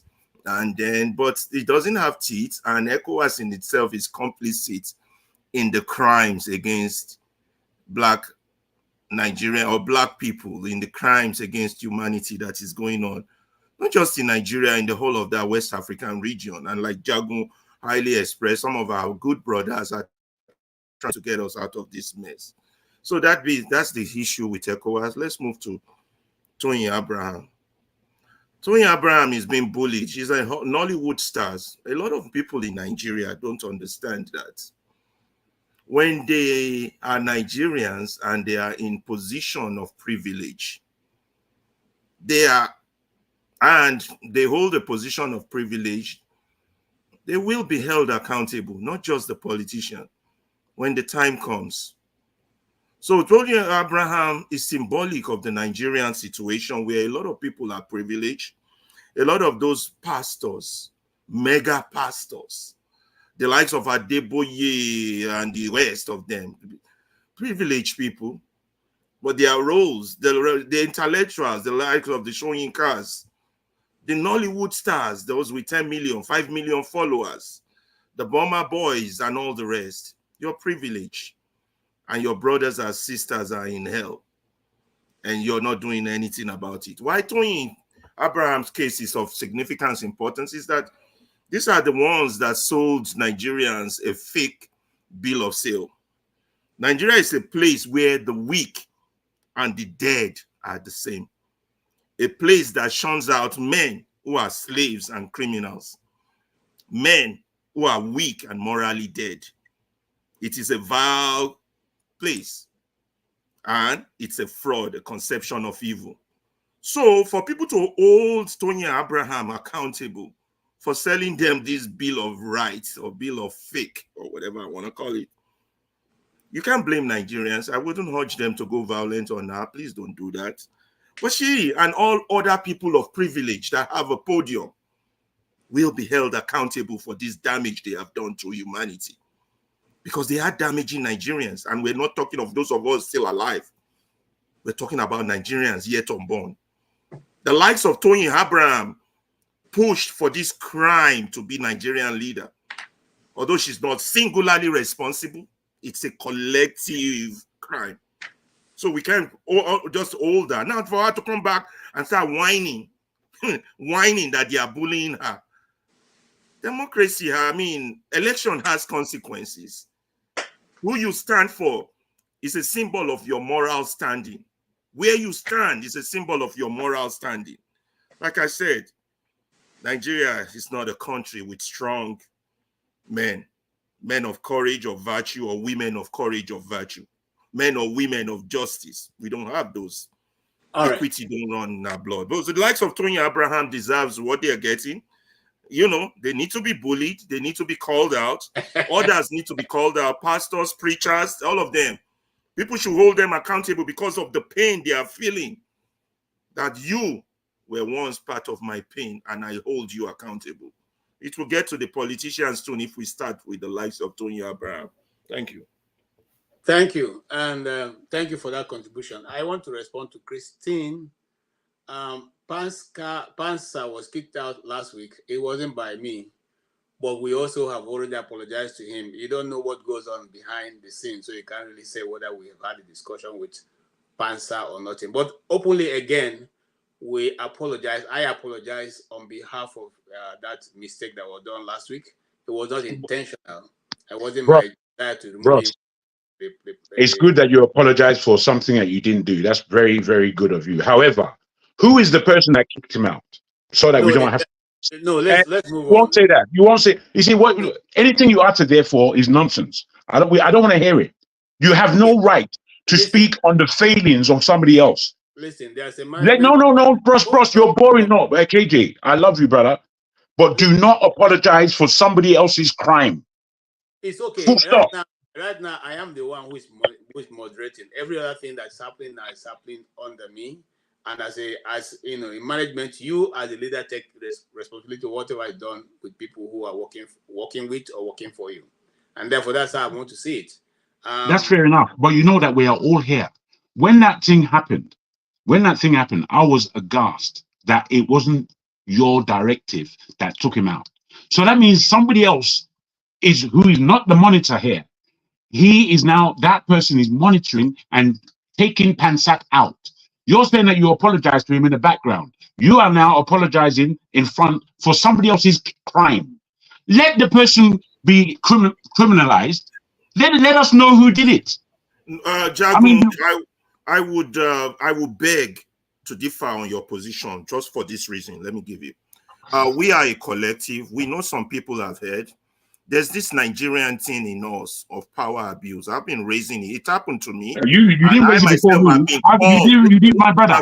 Listen, Jagun, let me finish. I myself have been called out for my reaction and gestures on things I consider inappropriate, which eventually goes on to offend others.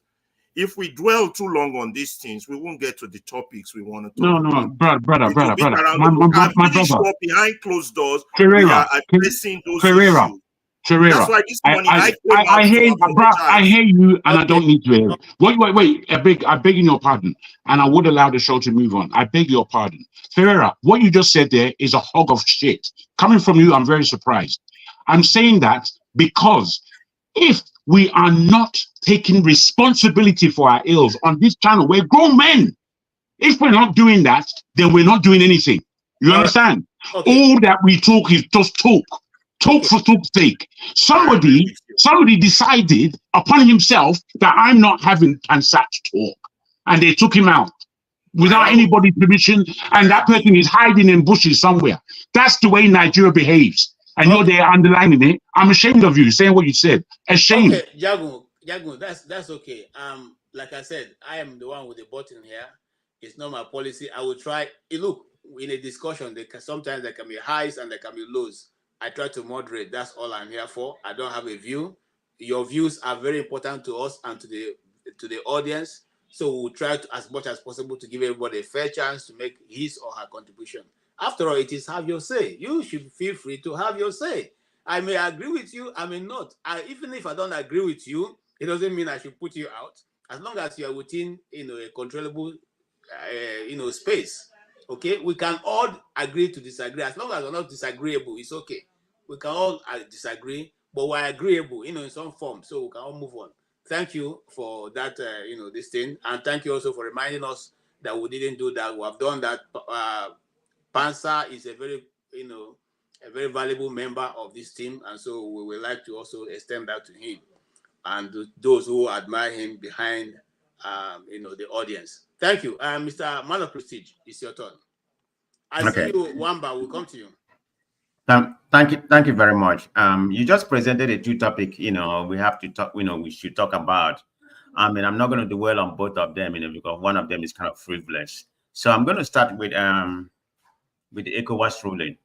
Like Alaba properly stated, it doesn't have any teeth, and nothing is going to come out of it. This is not the first time we have been sanctioned by ECOWAS. That ECOWAS body, in my own opinion, they haven't been productive like the East Africans or what they have over there. So I don't expect anything to come out of it. They just what they call a basso, they just pronounce it because the ECOWAS kind of in this unity. Those three countries, they call the junta group, they're not part of ECOWAS anymore. So I think Tinubu just got re-elected, as the ECOWAS chairman. Everything is nonsense. So I'm not going to dwell and I'm not going to dwell that much on that. So let me talk on the next topic, Toyin Abraham. And I'm just going to give a little bit of information on where she's from and something like that, so everybody can paint their narrative coming from that angle. She's from Anawuchi, Edo State, but she grew up in Ibadan, So this genesis started from during the pre-election. she supported Tinubu overwhelmingly, you know, with no, I mean, arguable, with no publication. She was an Adanma Tinubu supporter. It's all good. Yeah, we have to have our own political view. There's nothing wrong with it. But anyway, so since that time, people have been bullying her, talking about, you know, she's not making any statement, you know, after, because of what we're experiencing right now, Tinubu failure, you know. So yeah, she was bullied, but in the Nigerian space, what she did was very mischievous, you know. I mean, you can't take law into your hand, you know, being a cyber bully or whatever you may call it. It's a civil case. This is the paradigm Nigeria has become, you know.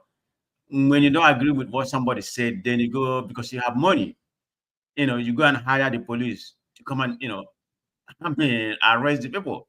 And the way she did it was terrible. You know, even that the police came to the place, they didn't see the person that was, you know, was bullying her. She's not the only bad, and she bullied the person too. So it's go both ways during that time. They arrested the mom, you see, and took the mom to jail. And she painted this narrative like it was people who don't like him. She has a right to, you know, whomever she wants to support. Yeah, you do have a right. But she tried to make it a tribal connotation in that regard, talking about disobedience, you know, making it a Southeast. She just made that comment was Southeast narrative. But the person that actually did this, his name is Ayo from Southwest. I don't know if she's naive or just, you know, want to make it in that way. So my only concern is not about that tribal narrative or whatever, you know, that's where we are tribal. It's what the police people have become in that Nigeria. If you don't like what somebody said, take them to court, but don't use them to, you know, arrest, you know, what have our judicial system become? So it's a problem. I'm not going to dwell that much of it because that's completely wrong. So people are against him, against her right now. Okay. I mean, she's the backlash.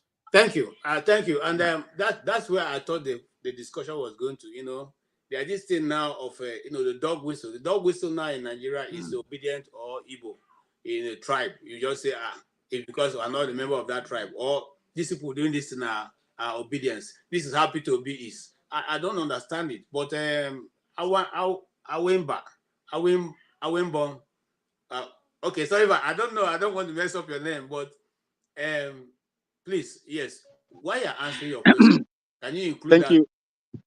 Okay. Thank you so much, KG. And I'm good evening to every one of you that are here. I've seen a lot of faces here that I can call my uncles. Good evening to all of you. I'm speaking from a little beautiful city, Bolgatanga, in Upper East, you know, part of Ghana. And my mom is a Biafran, and that's, you know, should be made clear to everybody, even in the comment section. And I am not bad from what is happening in Nigeria because I have a lot of interest in what goes on in that country, because it was a country that I served with an open heart and my energy in the past. I would like to go to KJ. Is Nigeria a federal state? Is Nigeria practicing federation? That's what they claim. If Nigeria is practicing federal system of government, there are 3 tiers: the federal, the state, and the local government. All of them supposed to be independent of another. The allocation supposed to come separately. Are they doing that? They run it down. There is no development from the local government. You go to your various local government today and see the level of development in those local government areas. It's nothing. They are feeding from hand to mouth in a country that is so wealthy, so rich. So if Nigeria is a federal state on paper, and these tiers, three tiers of government are not independent, and the allocation are not getting, they are not getting the allocation as it used to be, as it should be, then making them, this Supreme Court ruling is a charade to me.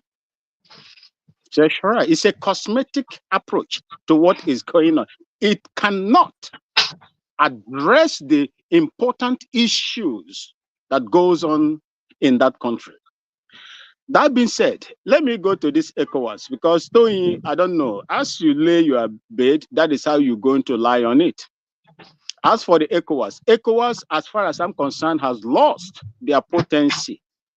ECOWAS were very, very strong, very potent in the 90s. And because of their potency, we did what we did in Liberia. We returned democratic rule in Liberia.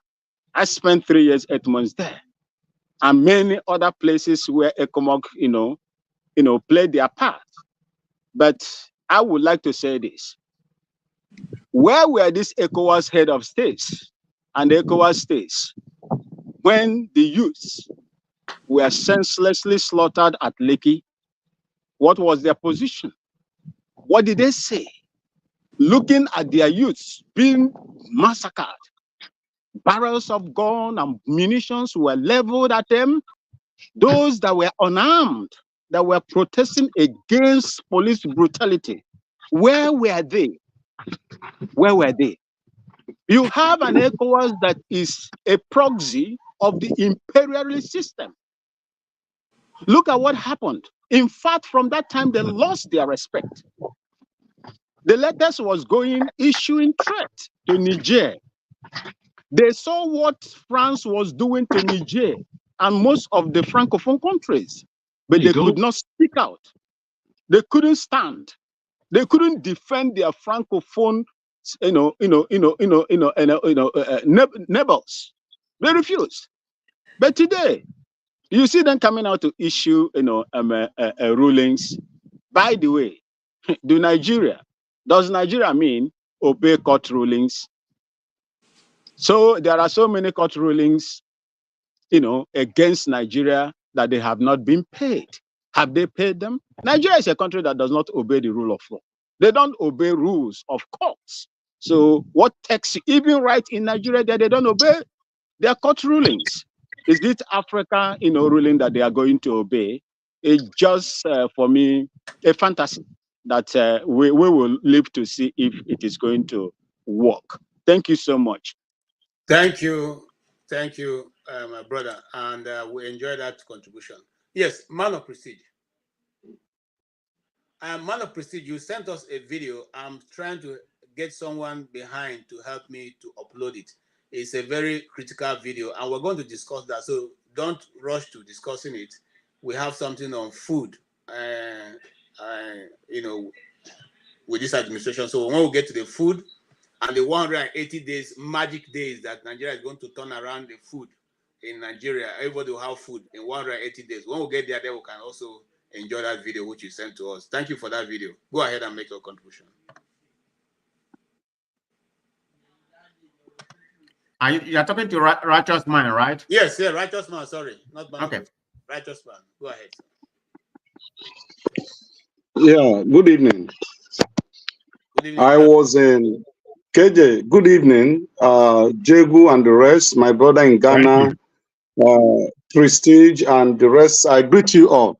I was in the electricity show earlier on, and so you see, the problem of Nigeria is too wide. The micro Nigeria is this platform, and when you look at what some people exhibit in their way of commenting or analyzing issues, you will discover that Nigeria got a long way to go. We don't have this uniformism in tackling the problem. Even when we know what the problems are, we pretend. Mr. Righteous Man, please let me just take permission from KG. Let me take care of some important, duties, and I will join you later. Thank you so much. God bless you, my brothers. Thank you. Thank you. Go okay, ahead. so that program was going on, and electricity beckoned on me that somebody said in the comment section that a basket of tomatoes is now 15,000 naira or 18. And he asked me to confirm. It's like I've now become a vendor, food vendor for this platform, but there's no problem. I told him that that's not true. The person wrote in the comment section that I'm a liar, that's how I come deceiving people and propaganda, telling all kinds of stories. the platform. So I promise. I was at the car wash. Was cleaning up my car for tomorrow's church service. So I promise electricity that when I'm done, I will drive down to the marketplace and do a live video coverage, both the cost of bag of rice, tomatoes, pepper, and the rest of it as I can. But before that program ended, I mean, before I could get to the market, the program had already ended.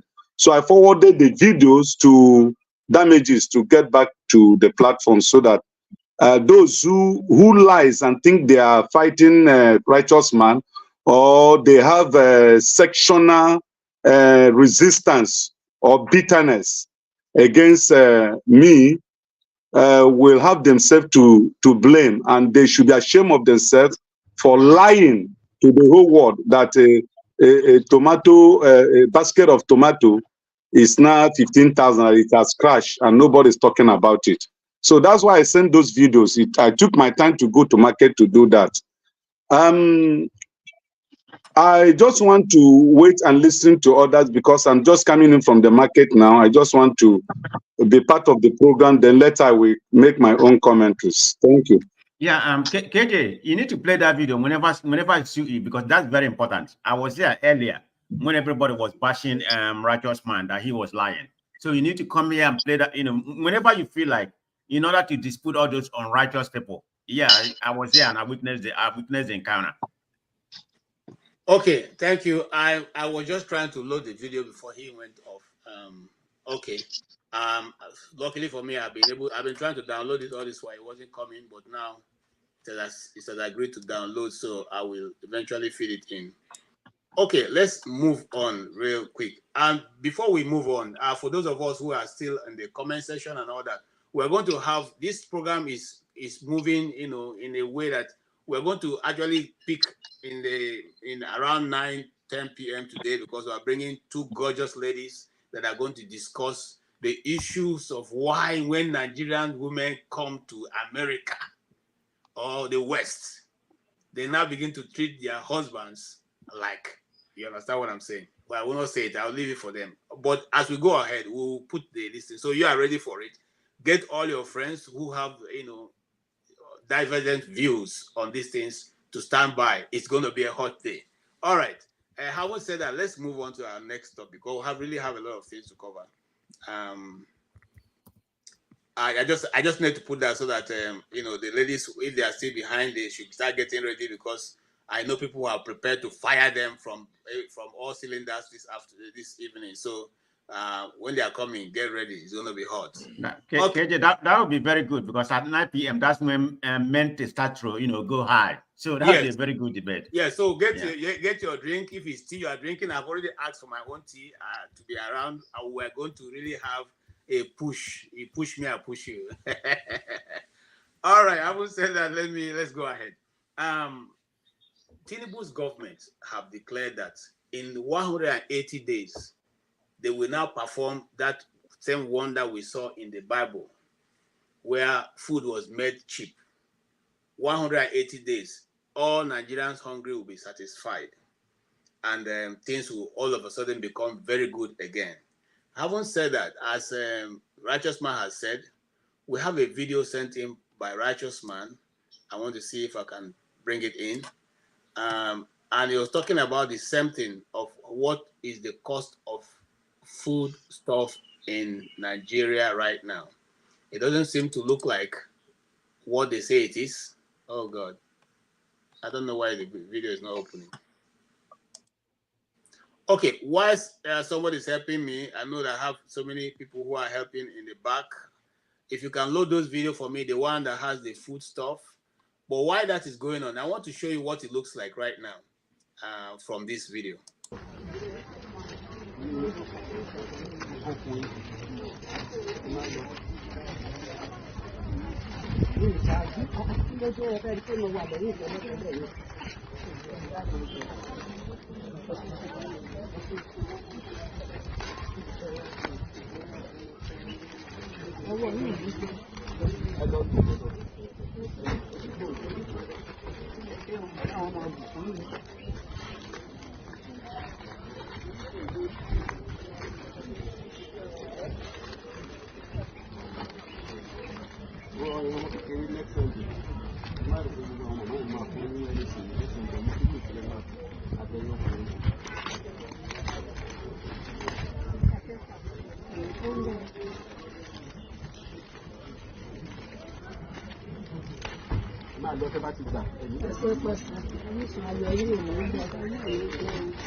Okay.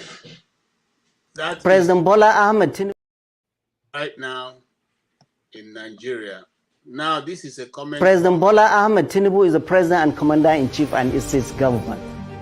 Everywhere in the world, nobody will say it is Governor Rada or Governor this. It is President Bola Ahmed Tinubu's Nigeria that we are seeing this.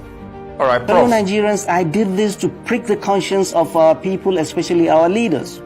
This is what we should be talking in mosques, churches, palaces, assemblies, the villa, government houses. We must hold our leaders responsible. This is not acceptable.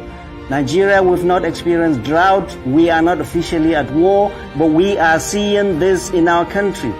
Severe malnutrition in children. We in good conscience cannot allow this to happen in Nigeria. Seeing the extravagance and the recklessness of our leaders. Buying, building 21 billion mansion, buying aircrafts, buying SUVs, when our children are dying of hunger in this land of plenty. Our governors do not care. What they do is to give palliative cups of rice to parents, and the children are in the house malnourished, hungry. God Almighty will ask each and every one of us, what did we do when our children are going through this in this land of plenty? And our leaders are here in Abuja living it up. So he must be proactive and come in and as an emergency feed our people. Okay. President Bola Ahmed Tinubu is the president and commander. That is where the situation is at the moment. Nigeria is at the crossroads. It is a sad thing to say. It is very, very sad that families can no longer eat 3 square meals. Okay, things have got so bad that everybody is looking for scampering around looking for what to eat. And the government have promised that in 180 days, they will totally restore food in every part of Nigeria. Now, if it's possible that they can do this in 180 days, what have they been doing in the last 1 year? Now, I also have a video that Tinubu has been to the farm. She's now turning the gardens. He's saying that you should turn the gardens behind your house to farms, because you don't have to wait to go to the farm before you begin to plant. You can turn your house, your garden, your backyard to farmland, and farm what you can eat. Gentlemen and ladies, we have not had this bad before. Where do we go from here? And is it possible that a government can perform this? It has promised to do. Ferrari, you are the one to go. Yeah, okay, and you have 4 minutes. 4 minutes, sir. 4 minutes. Oh, 4 minutes only. Oh, yes, I was hoping for like 8 minutes for this 4 minutes. 4 minutes. So very interesting topic. Yeah. First of all, on the man giving arms to the people is doing a good thing, but we could do better. We should not be giving fish to the poor. We should be teaching them how to fish. That should be our focus. That's part of the Nigerian big manism, and that's part of the problem. On the politician that was on whatever news agency that was talking about Tinubu, the message is on point, but that man also is part of the problem. He has tribal tendencies, and he doesn't speak the truth when it comes to tribal issue. But he's speaking the truth at that point in time. Nigerians are hungry, and everybody should be doing something about it.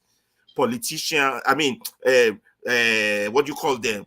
Pastors, churches, mosque, Nollywood stars, musicians, me and you, every one of us should be talking about these things, and we shouldn't be talking about it in a disingenuous form of focusing on frivolities. We should focus on real serious issues and take this matter serious. This is not a joking matter. You understand? There's still danger ahead. So his message was on point, and Nigerians are suffering, but until we all come to the agreement that this system needs to be destroyed, not a question of just Tinubu pointing fingers at Tinubu. Tinubu is a symptom. This real problem is the system, and those of us who know and those who don't know should educate those who don't know, so that everybody would know, and collectively all of us will come to a common ground on the fact that Nigeria cannot continue like this. This system has to be brought down to represent true sovereignty, popular sovereignty for our people, true citizenship, whereby hunger will not be their portion in this life, but prosperity and success. Thank you. Thank you so much. Right, man of prestige. Sorry for that. I was a little bit distracted when he was playing the phone. I was doing something on my phone. But having said that, I mean, I can always comment on what we have in the country when it comes to food insecurity. It just kind of baffled me that, you know, we have not been able to produce, you know, sufficient amount of food. It has to do with the insecurity and everything ravaging the country? Yeah, that's part of it. You know, man, we can't be depending on importing food all the time. I mean, all this thing they're doing right now is not even the right way to do it, because I call it a handout. We will never get out from that paradigm if you keep on giving this handout. They have to find a way to make people, you know, productive, you know, so they can be able to harvest, you know, what we are capable of doing. This handout, you know, is a nonsense to me. So I'm gonna just leave at that, you know. So finally, I don't believe in the handout, period. So yeah, I'm not going to comment on the senator that was speaking. I mean, they always come here and speak to us or wherever, you know, they're not doing nothing. So let me leave it at that. And I'm waiting to comment on the protests, you know, that I've learned so much about and what is going to happen, because I've been watching a lot of videos. So, but I'll wait till, you know, we come to that round. Thank you, KJ. You are doing a great job. Thank you, my brother, a man of prestige. I support my government by, you know, being a super charge. That will help the channel. Yes, and that goes to every one of us. Please support Dr. Damage's channel. He's planning big, really, and you will see it in a very distant, near future. KJ, can I add something? Is Dr. Damage? He's fine, right? That's my main concern. He's fine. In fact, he's doing a lot of planning behind. That's why you've not seen. Okay, that's good. That's good to know. To see how can elevate the conversation to the point where it can be useful in Nigeria and in around Africa. So, okay, so we will wait before Righteous Man talk. I'm waiting for the video to come up behind stage for some of the things that Righteous Man is going to talk about. Yeah, so yes, I'm it's waiting. 90. This vital belonging and my church. Okay. This one is how much? 85. 85. 80 last. This one 85. Okay. Long grain. 85 last. The Nigerian rice is how much? I be rent. Okay, that's Nigerian price is 80. The foreign rice is how much? 85. 85. Last. How much was it before? Okay.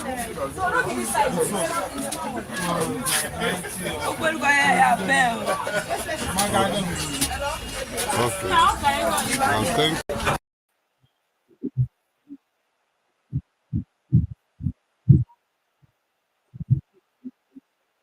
This one? This one now. Let me bring it.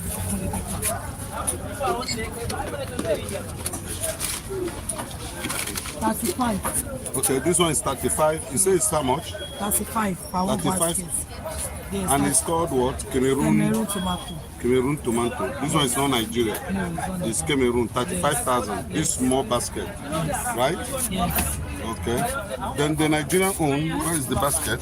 I don't have the basket. I have the basket. Okay. How much is this? If you want this style for a crate, 40,000. For a crate, 40,000. 45, 50,000. Depends on the size and the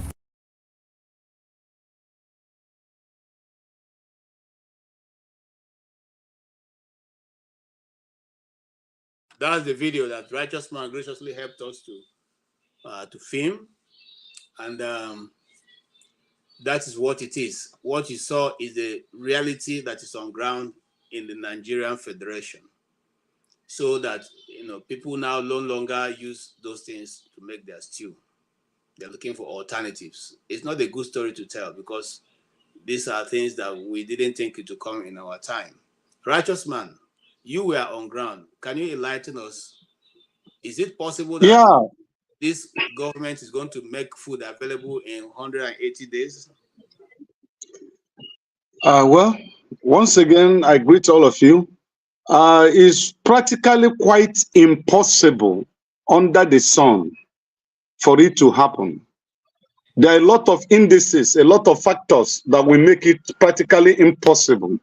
And I would try as much as possible to highlight on those factors as much as I can. Number one, the exchange rate. As at yesterday, the Aboki man I normally use for exchange when I used to travel out, I called his attention and he told me that pounds exchange at the rate of 2,025 naira yesterday.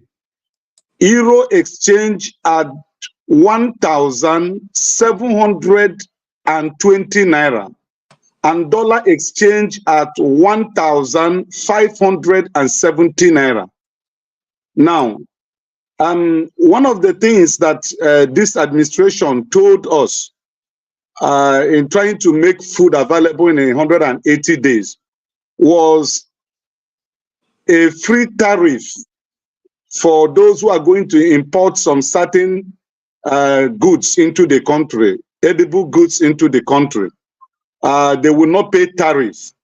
Now, my question is this: why I said it will not work out, it will not do any good, is because anyone importing, like that tomatoes you saw there, they imported it from Cameroon, and they did not use naira to buy it. They have to go through black market, foreign exchange, possibly safer, and safer is higher more than naira today. Now, if you remove the tariff that people pay to clear these goods, the exchange rate, what it costs for you to have the money change into another country's currency to purchase these goods, is not anything to go by. Is highly too outrageous. So removing the tariff has not done any good, and it has not helped. So it's returning back to where we were. That's number one. Number two, when you bring these goods from across the border, now, in every 2 meters, you have checkpoints. You have the custom, you have the immigration, you have these people that are in charge, you have the police, you have the fire service, you have the army, you have the Air Force. I'm talking of from semi-border because those days I used to short run between Lagos and semi-border to bring goods into Lagos to sell. Now you have these various checkpoints. You have the state, you have the local government, and you have the federal. And in each 2 meters checkpoint, you will be dropping amount of money that I will not be able to mention here. By the time you get back to the place where you will sell this thing, when you calculate the foreign exchange you have made, the money you paid on the road before bringing it to your final destination where you will sell it, then you add the cost of the warehouse where you store these things or the shop, you discover that something that's supposed to be sold at the rate of 10,000 naira will now go to 30,000. So government did not remove these bottlenecks on the way. Government did not say that all these agencies that are put on the road that collect money from importers, that henceforth such things should not exist. They didn't do that. So indirectly, we are still paying higher tariff.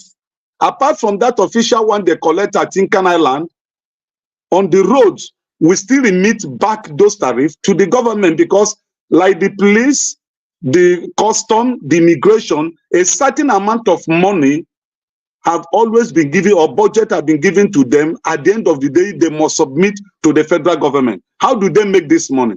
They make it from these checkpoints they demand and collect money from Nigerians. So telling us that food will be available in the next 180 days is a fallacy. It's a dream that can never be, as far as the Nigerian content is concerned. Unless the president wakes up tomorrow to say the immigration should, if immigration collect money from you, report. If police collect money from you, report. Then the local government and the state, they got a lot of problems. The number of Agbero checkpoints in Lagos is more than what you see when you're traveling from Lagos to Imo State. The number of Agberos. Now, if you are bringing a 40-footer container in Lagos, maybe within the place you have your warehouse, the Agbero within that vicinity, that street where your warehouse is sited, collect 120,000 naira from you. That is different from what you pay from one junction to the other, one police post to the other. So the government is just playing. There is nothing that is good that is going to come out of this issue. It's just it's a theory. They're playing us. They just want to hide us to see what our reaction will be. So for me, it's just nothing. Absolutely nothing. All right. Thank you so much. Man of righteous man said it's nothing. It's nothing for us to take serious about. The truth of the matter is that if you are a transporter in Nigeria, you pay federal government tax, you pay state government tax, you pay local government as long as you're on the road. Now, some of those people are even forceful. They'll force you to pay. Some of the things you have paid before, you get to that place and they will tell you these things, you don't have this receipt. You have to have receipt of a garage you don't even going to drive into. You know, if you don't have it, they will impound your car, they will waste your time and all that. And those things are still in place. They have not been changed. The access road, which is one of the biggest problems to getting food out of the rural area in Nigeria, is still not being repaired. And yet we are saying that in 180 days, food will be everywhere. Christian, I'm coming to you. Is it possible that the people who are farming, in the local areas can be able to transport their food to the cities where it is most needed? Because there's a video I was trying to upload, but I don't know why he refused to come. A man went to a part of Cross River State and discovered that there are abundance of food there, but there's no way to transport it to the city. And the businessmen who come there are being very shrewd. They wait for the people. Once it's evening, they'll now buy the things for a giveaway price. But these people are constrained because they don't have the ability to take their goods to the market, to a more bigger town where they can sell it and make good money for themselves. What do you think will be the way forward, or how can government achieve this 180 days ultimatum?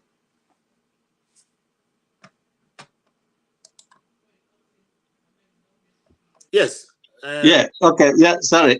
Thank you. There are two issues here. I want to first start commenting with the man giving arms, to giving food to people. People don't realize there's a cultural changes in cultural changes in Nigeria going on. The Amajiri system in the north is being constantly pushed to Nigeria to assimilate and take it, and people don't realize that. So, but that being aside, the issue about agriculture is it has a lag, production lag. It always have production lag. Now, apart from importation, there are two problems facing, or a lot of problems facing Nigerian agriculture. One, the infrastructures for agriculture don't exist. Now, it has been added, insecurity has been added to it. So the fact that the farmers some of them manage to, cultivate last year, then they will harvest it this year. Any input they make this year will be harvested next year. So that's what is called time lag in agricultural production. Now, the second problem they have is there is no infrastructure. All those tomatoes, they can be preserved, okay? But they don't have means of preserving them. Why? Because we don't have electricity. If we have electricity, you can have silos. You can have a lot of things where these products are preserved. So if the farmer couldn't sell, he put it back into his silo, and then tomorrow he will take it back to the market. And then again, the Nigerian government hasn't considered it fit, to pay the farmers upfront for every of those products they are not going to sell, so they will take it and then store it. That's how people have food reserves. Had it been that Nigeria has a food reserve, then there won't be problem with food scarcity. So we don't have food reserve system in Nigeria. Now, if they are importing them into Nigeria, because these are perishable items, they will soon perish if they couldn't sell it. And if they sell it at a giveaway price, they won't have enough money to go back to import again. So that has been the problem of Nigeria fire brigade approach. Fire brigade approach cannot make any government develop. It cannot make any state or any nation develop. So that has been the problem with Nigeria. And like I said, it's intentional. It's not, people think that this is not intentional, but it is very, very intentional. And they are doing it so that people become so, and Nigerians have learned how to adapt.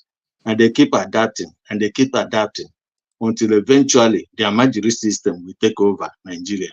And then, the rest will be the history. So people are not realizing it. They are pushing it and they are pushing it. And if Nigeria something is not done urgently to destroy the system will destroy everybody in Nigeria. And that's my fear. Thank you. Thank you. Thank you.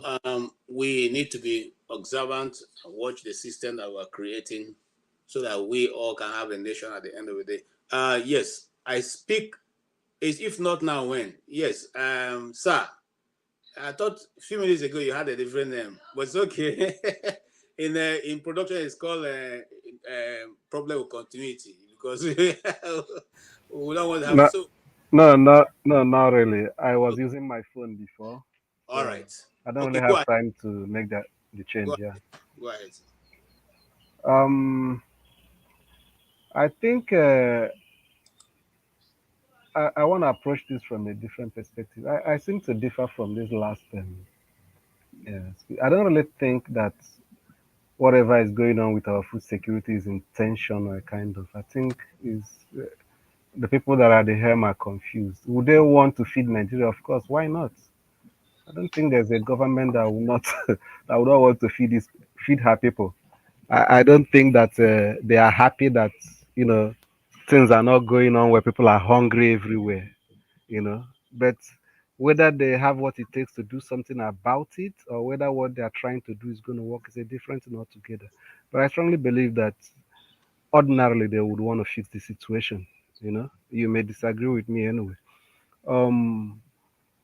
The plans they have to make food available everywhere in the next 180 days, is it practical? Is it possible? Of course, I think it's possible. But making food available everywhere in the next 180 days, I think is different from people being able to buy food. You understand? Because the food they want to make available in the next 180 days is like a stopgap measure. It's not like it's going to be fueled from our own productive capacity. No, is importation. You understand? And it doesn't mean that it's necessarily going to be affordable.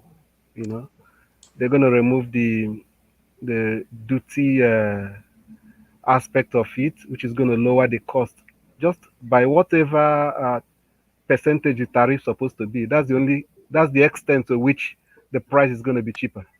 So let's not be mistaken about it. There is nothing like exchange rate concession, a kind of maybe they're going to import with $100 to $100 to $1 to import the food. So the average cost in the economy, as far as I'm concerned, is going to remain too. You know, so I think it's possible to bring it in, and what may help actually is if they are faithful implementing their own plan, because for the private sector, it's going to be a window of 150 days to import foodstuff duty free, you know, and then government will import about 250,000 metric tons of both wheat and maize and stuff like that. I'm not sure how far that will go, but where I'm interested is what effort are they making that by this time next year, Nigeria would have been able to, have adequate productive capacity when it comes to agricultural production. You understand? And if there's no tangible effort to address the issue of insecurity, that too is not going to be possible. So I just hope they will not be focusing too much on this, their so-called stopgap measure, short-term measure, that they will forget about the hard work, the very big hard work that they need to do to make sure that we as a people can be able to feed ourselves. Because we importing goods doesn't mean that we can feed ourselves. Thank you. Thank you so much. Yeah, Jabu.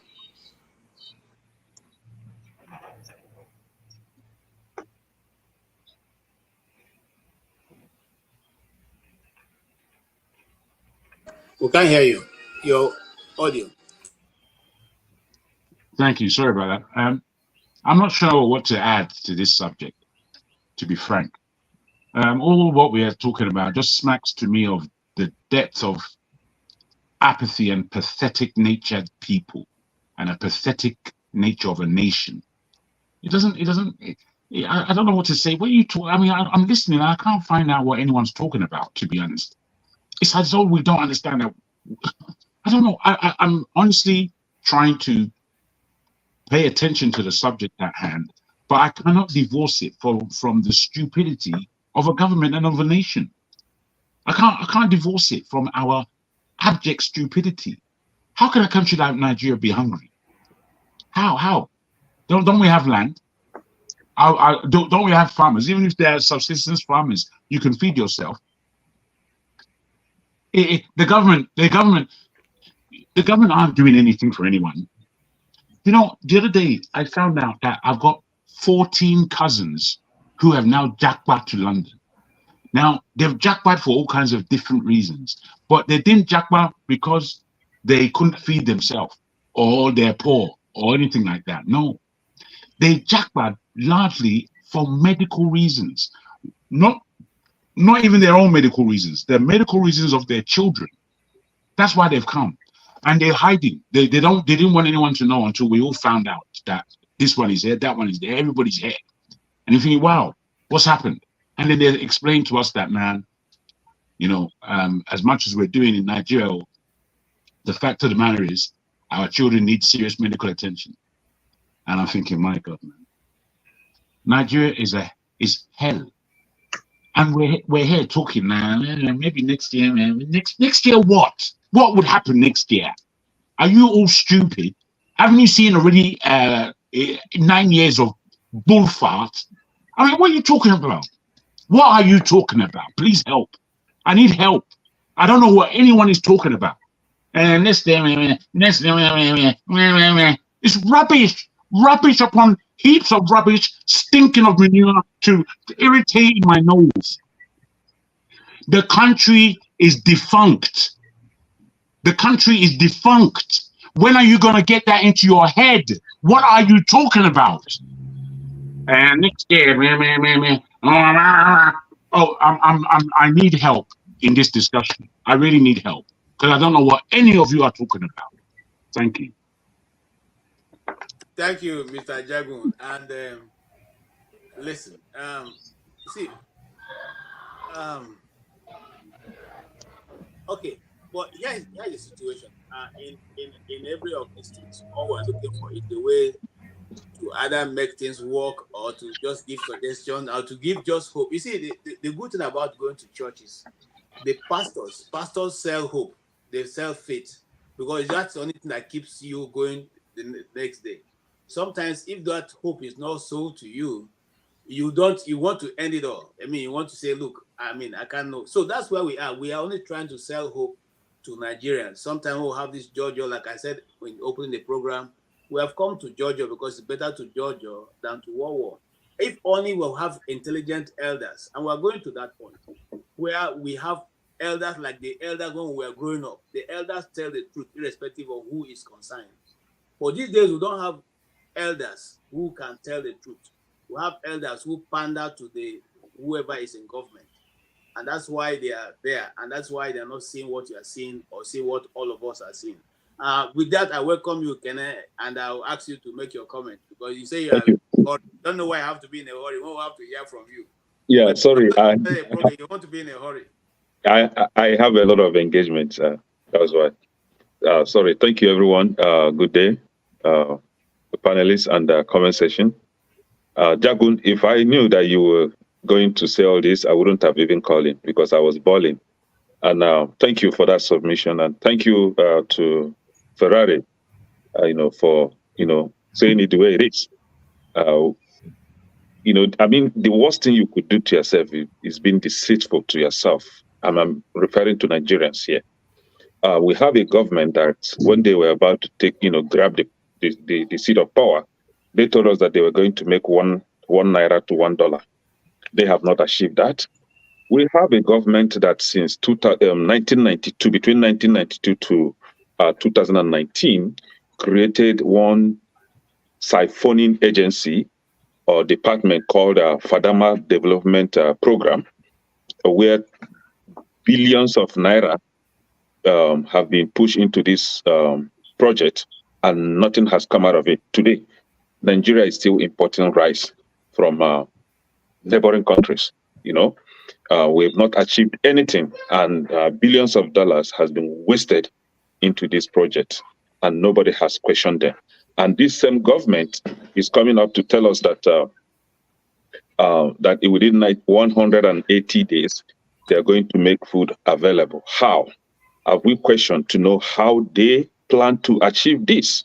Or are we, at some point I was thinking, should I say it or not? How would it sound to say that Nigerians are behaving like mumu people? When you have mbwe that you deceive her, those mumu girlfriends that you be telling her all manner of lies and she will believe in you. Why are we behaving like that? Why are we behaving like that? Have we questioned how they plan to achieve this? No plan on ground. They just want to make food available within 190 days, and we start clapping for them.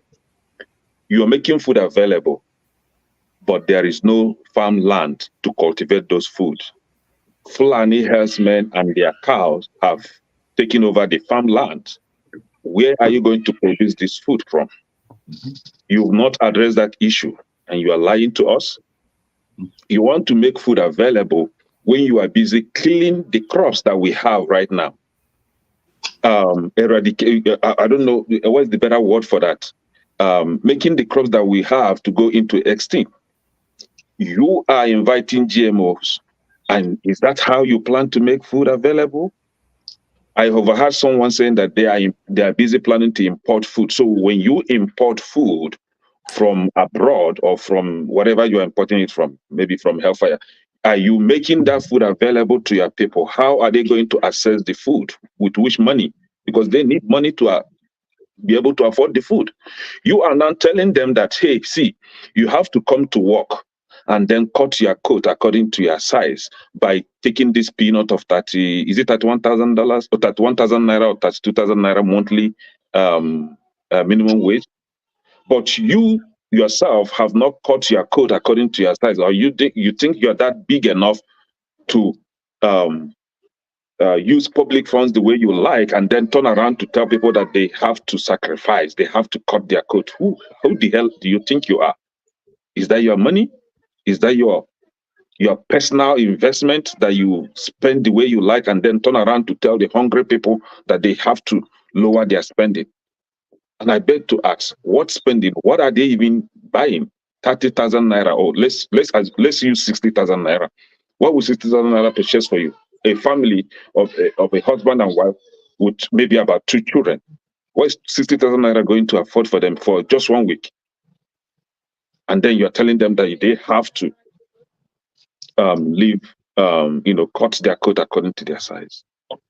See, Nigeria is the place where we tend not to speak up against these people, because one way or the other, we are benefiting from them. I overheard from the backstage that someone was talking about one Toyin Abraham, that she's an actress, a celebrity. No, she was never a celebrity. All of them, 100% of them in Nigeria are all yeye British. None of them is a celebrity. None. I'm not trying to exclude anyone. If you cannot come up, galvanize people to speak against this evil, happening in that country, you are not a celebrity. There's nothing to celebrate about, when it comes to whatever nonsense that you think you represent. We have no such person called celebrity in Nigeria. They're all yeye British. And then when people call her out to come and explain what were your conversations with your so-called president of doom, she now arrested the person. Is it not the same thing that we're talking about? Using power against whomever that you think you are stronger than. You can never be criticized. Then you have to, deal with the person. So we don't have freedom of speech in Nigeria, and the useless police are being used to perpetrate these atrocities against the citizens. Who are you that I cannot question you? Then police will be arrested, who arrest me and jail me. And some people will supporting this kind of useless woman. See, for the fact that I don't even want to talk about those bleaching. If you bleach your skin, you are nothing to me. Like, you are a nobody to me, man. Not talk about somebody that has never impacted anything on Nigerian youth. What has been her impact in that country? Nothing. So why would anybody? We are even making this lady important self that she is not even. So please, my question to Nigerian useless government is, how do they plan to make food surplus for the people? Because I say this now, there is hunger in that country. And some of us, we saw the video, right? Where people they've turned to beggars. Yeah. They've turned to beggars. Look at healthy, a woman lining up, somebody's wife line up to collect useless spaghetti from one godforsaken moron that calls himself a politician. One spaghetti I can eat alone. Yeah, and then they put video to cover it so that they will gain praises from useless people, right? You want to give somebody a gift, must you cover it? Must you tell the world that you are gifting this person something? Okay, you're even going for selfish gain. One packet of spaghetti, for crying out loud, with exactly. No oil, no pepper, no. And then nothing. The spaghetti one is packet of spaghetti. Is a junk food, self actually. One, maybe it's probably dangote that's not even properly processed.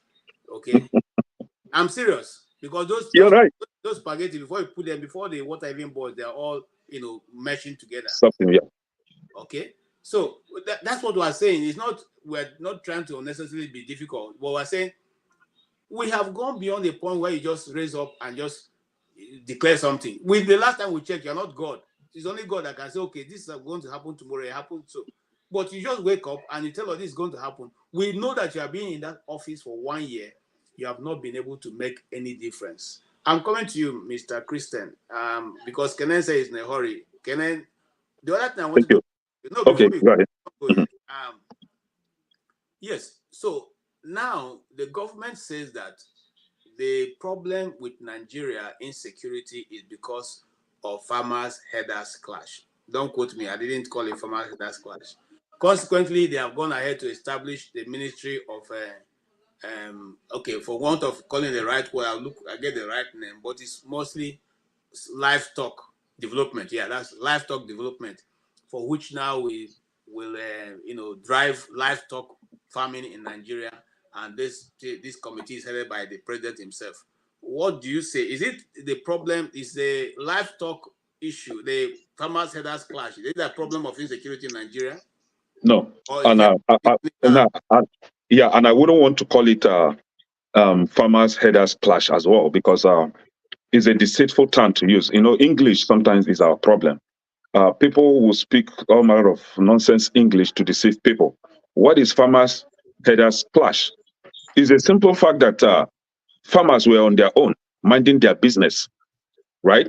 And one idiot, God-forsaken idiots, now invade their farms with their cattle or with their cows. I don't know if it's cattle. English people, correct us here. Now, and vandalize their farm. And you're calling it clash? One is a bully. There's nothing like clash here. You invaded my farmland and you destroy my crops. So the fact, not only invading sometimes these people's farm who got invaded, vandalized. They even go as far as buying all of them in the village, and then took over the land, took over the place, and renamed the place and put their chiefs there. This is what is happening in northern Nigerians. And who are the victims? Northern Nigerian Christians and northern Nigerian Hausas are the victims. So their farms will be destroyed, their lands will be taken, and everything in that village will be changed to Fulani. That is not clash. That is pure terrorism. That is what it is. Now, sometimes I don't know the difference between what is agriculture actually, because in Nigeria we have Ministry of Agriculture and livestock farming. Livestock is under agriculture. So are you having a sub-agricultural department or Ministry of Agriculture? Is that what you're having? Not longer Ministry of Agriculture. Now you are creating another portfolio, another office to embezzle public funds. And you call it livestock, whatever nonsense. See, we the people, I don't know what is really wrong with us that we accept all manner of rubbish from these people. There shouldn't be anything like livestock nonsense. It should be Ministry of Agriculture that we know. So if you are creating any other thing other than that Ministry of Agriculture that livestock falls under, then you are simply creating a department to embezzle people's money. And that is what it is. All right. Yeah. Thank you. Thank you. Appreciate it. Yes, I will circle back to. No, sorry, I'm coming to you, Righteousman, but let's go to Ferrari. I have no idea about it. Full circle. Yes. Go ahead. So what topic are we still on? Because this topic you all talking about, everybody we just circled to that topic. We started from the food and then we went to on this food thing. Yeah, people have said the real thing about it. I keep telling you. I keep telling you all. The government said, hold on, sir. The government said, which government, KJ? I mean, let's stop deceiving ourselves. Which government? Jagun has said it, Kene has said it. And if you all keep saying this government, haven't they told you Nigeria is not for you and they are not a government? A group of Agbero is not a government. Why do we keep going back and forth and decide what this government said? This government will do. This government is the... That is the problem with Nigeria not calling a spade a spade. We just refuse to tell ourselves the truth and say it as it is. We have no government. We have no sovereignty. We have no citizenship. When we agree on this truth, change will start to come. I mean, when we keep beating around and say the government says, that means you're endorsing the stupidity. You're endorsing the insanity. You're agreeing. No. You are becoming stupid yourself. I know. You are becoming stupid yourself if you're reiterating anything that the government is trying to do. It's stupidity of the highest. You know what? We on this platform where we have many disagreements, I think in terms of what we are trying to offer our people, I think we should actually all agree and start a stance from here that we do not have a government. Every one of us should be saying that. If we are not saying this, then really we should be seen as totally unreasonable people, and that you who are saying that, you who are endorsing the government, are the bane of the problem in Nigeria. You're right, I'm coming back. Well, I'm going shopping. Jagun, let me just, KJ, let me just conclude this. You cannot fix the problem if you don't fix what creates the problem. And we are here talking about fixing the problem while the thing that creates the problem is still in place. I don't get it. So we need to come to a compromise of decision and wisdom. What causes the problem? Until we fix what's causing the problem, if it's hunger, insecurity, or high price of food, or this, that, but we keep coming here. The government will do this. The government will do. Which government? I'm tired. I don't even know how best to say this thing. I'm tired. It's really hard. Which government? Somebody please tell me. Which government? Have they built road for you? Have they built electricity for you? Tell me. Somebody tell me something I don't know. Somebody correct me if I'm wrong. I'm confused. And we keep this government with this government. Which government? Let them hear from us, from each one of you, that there is no government. That's the starting point. Nigeria cannot continue like this. You can't fix a problem if you don't fix what creates the problem. It's like fetching water with basket. All right. Thank you. I think I hear you, but even with that, we still have to have basis of discussion. The entity called Nigeria right now is occupying a space in the world. And there are people, relative of yours, who live there. And there are people who are in control of those relative of yours, even if they were militias who are controlling it. Those militias right now answer the name of government of Nigeria. If tomorrow in New York, they say they want the Nigerian president to come, you won't go there and they will take you. They will wait for that same militia who is leading your country. KJ, if the world hear you say that they are not a government, if the world hear you, then they will know they don't represent you. You have to understand one thing. There's one thing I saw from Germany that I learned from Germany during Second World War. You understand? And that was very important point for me. And I learned it. When Hitler was at the hem of his power and was destroying Germany between around 1944, and a group of officers decided that this man doesn't represent Germany, they want to kill him. Listen what they said. They know their coup was going to fail. You know what they told themselves? They said, it doesn't matter if we fail. At least let the world know that not all of us are like him. This is what they said. It doesn't matter. We will try, but it doesn't matter if we fail. But let the world know we are not like him. Is that not important for us Nigerians to tell the world that we are not like those thieves and those criminals? Are we like them? Calm down. I don't understand us. Calm down. Now, I'm trying as much as possible to make you understand that even those people, those are Germans who have different mentality and probably didn't go through the same life experience that we Nigerians have gone through. People in Nigeria have been abused to the point that they sometimes don't even see themselves as human beings any longer. And that's why a woman with 5 children can go and stand in the line and collect a packet of spaghetti. You think if she has something in her house to eat, she will come and stand in the line and wait for a man to give her a packet of spaghetti. And even at that, the polythene that contains the spaghetti that the man threw on the ground, the woman picked it to go and use for something else in her house. So you are not looking at what is on reality. The truth of the matter, what you are saying, you can say from now to tomorrow. Does it matter to them? It doesn't matter to the government of those running the country. It does not matter to them. Did they stop? They do not matter to us who are still calling them government. You are still missing my point. There's a basis. There has to be a basis for our discussion. There has to be. If they say we need a representative of Nigeria tomorrow, they will not call you and I because we don't have any governmental position. Those militias who are in power are the ones that are still going to deal with. They were the ones that are still dealing with even till tomorrow. So let's get it and know that we have to be more strategic than just saying there's no government.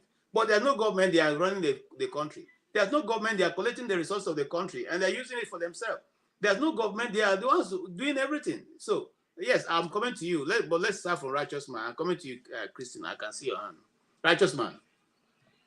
Yeah, Ferrara, I feel your pain, though you are outside there, but maybe some members of your extended family are in Nigeria. I feel the pain you are feeling, you know, I understand. But the solution to the problem we have in Nigeria was given to us at a platter of gold. But because of our idiocy and lack of vision, we threw it away and engaged in an unnecessary civil war. The solution to Nigeria problem is Aburi Accord. If you lay your hands on Aburi Accord and go through its content that was abandoned, and the southeast region, the eastern region was balkanized in order to reduce the power of the east, you will discover that we miss the deal to become a nation by throwing away Aburi Accord. Try as much as possible and find time. Go online and search for Aburi Accord between Gowon and Lieutenant Colonel Odumego Ojukwu. That accord settles the problem of Nigeria.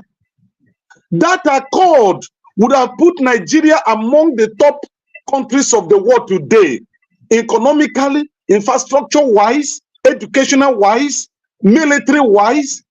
We wouldn't have been here today dragging a bag of rice because of it. It was thrown away. And that is what we are still coming back to now to say restructure Nigeria. Restructuring Nigeria simply means Aburi Accord. Aburi Accord is all about restructuring Nigeria, making the center weak, and let the regions have the power and contribute to the center.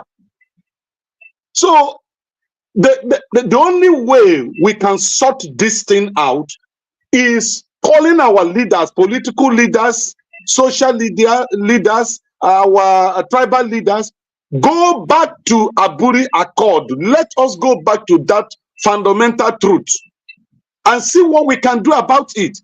Since 1999, they have been amending constitution. The more they amend this constitution, the more the worse the country becomes. There is nothing like farmers and herders clash. A clash is a fight between two people or more. Farmers are not fighting anybody. You can't come to my farmland and destroy my crops and go to the world, to the media, and tell them that you are having a clash with me. How? How can you explain that? That's why ESN rose to defend the Southeast. If you go to the Southeast today, the ESN is functioning 24 hours. There is no header, there is no cows or cattle that will go to any farmland in the East and destroy it and go scot-free. You dare not. Because we decided to reject what is not good. The creation of the agriculture, what is it called, livestock ministry, is an indirect way to please the Fulanis, not even the Hausas. It's an indirect way of pleasing the Fulanis. It is the Ruga that Buhari tried to bring in. This man has smuggled it now through the back door so that they will give him 2027. That's what is happening here. But if we implement Aburi Accord, all these things will not happen. You can't come to my region and bring your cattle and destroy my crops and tell me that it is your right. No. So I think Nigerians should be clamoring, let's go back to Aburi Accord. In Aburi Accord, we stand. Thank you. Right. Thank you.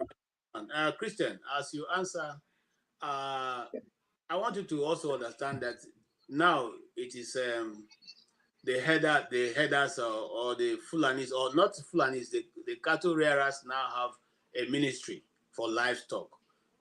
Should also those who farm pigs also have their own ministry of piggery, where they can equally establish their ranches in the north where they don't like to see pigs? Okay. Or should the Igbo man also decide to have a ministry of spare parts, because they are everywhere in Nigeria, so that they also have their own ministry for spare parts and then have ministries. Because what we are forgetting is that this ministry is going to not only operate from Abuja, it will have branches around Nigeria. It will have liaison offices around the country, and those liaison offices automatically makes it a nationwide thing. Do we also ask, as Igbo people, and as those who eat pig, and as the crossover people, some of them who eat dog, should we also ask for Ministry of Dog Eaters, and they establish everywhere, pig people, and they establish everywhere? Do we also ask for that? Should the tea people who like to farm everywhere now also have ministry that will provide for them, tea people's ministry, where any land can be confiscated for the tea people to go and farm? I mean, we can take over Niger State. We have the widest, we can decide to draft tea people there and give them part of Niger State to be farming. Okay, how do you see this thing? Does it have any end? Does it make any sense to single out a particular people and give them a special ministry? Okay. The way I see it is, one, there is a government in Nigeria. Okay, so let's nobody argue about that. The second issue is simple.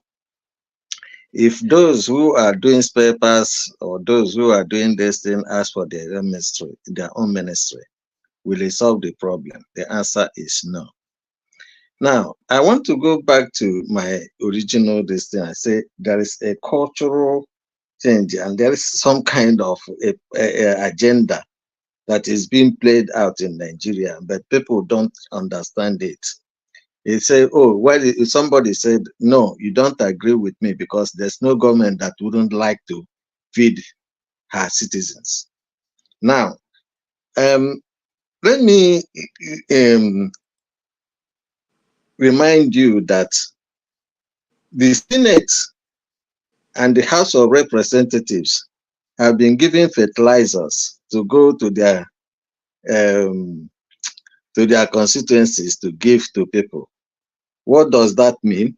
It means the same Amajiri system, where the big man keeps handing over things to people. It's a culture that they want to establish throughout the whole Nigeria. Now, unfortunately, we are not alive to that. We keep on thinking that, oh, this is bad governance or bad governance, but there is an agenda. They are doing what they set out to do. It's not for them, it's not a bad governance. So establishment of livestock ministry is not a bad governance. It's an agenda continuously to meet their targets. Okay, so if people don't understand the basic issues at play here in Nigeria, they will easily misunderstand the prognosis. They will easily misunderstand, miss the diagnosis of the problem, and then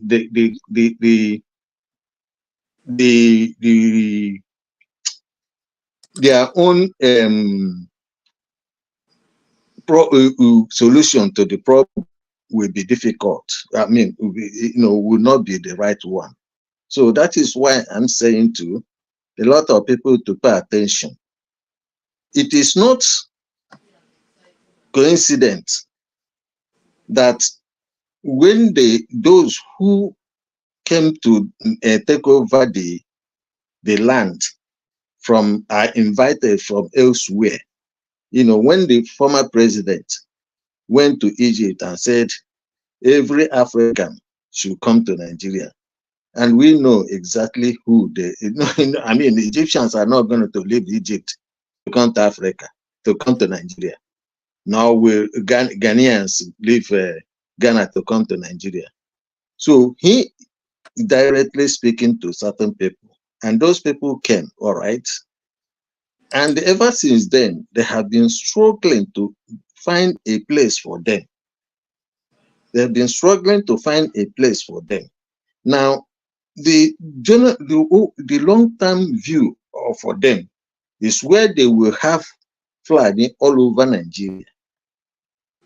Okay, that's the long term. So if Ministry of Livestock will be created to the local government. And when you look at, I've told you before about local government, there's an agenda to that. And people don't understand that. So those of us who understood the agenda, knows that they have this agenda and they are working towards it. Now, as for somebody saying to me, can government not, there's this Soviet Union leader. He came to their meeting, the Politburo meeting, with a cock, with a chicken, that has no feather. He skinned the feather, and then he was giving the chicken corn, and then the corn, and they were eating that corn. But the thing is that the reason why he brought that chicken without feather is to tell those people how vulnerable that chicken is. How vulnerable that chicken is. So when they feed him, when they feed the chicken, when they feed the chicken, then the chicken will eat. But the chicken is vulnerable. It can't fly. It can't do anything. So that's what they are trying to make Nigerians look, to be vulnerable. To the extent that they will now depend on anything that government gives them. The last time they had the election, 500,000, 1,500, 100,000, 1,000, 2,000, 3,000, and they take it and go and vote. So what is Amajiri in the law in Amajiri system in the north is all about? It's about the big man, and then poor people around him that will be doing, that he will be controlling, tell them what to do at what time, and then in the return he will be feeding them. So our senators, our House of Reps, have hijacked the fertilizer. So when they import this food they are going to import, they are going to give it to them again, and they're going to go to their constituencies and start giving it to them.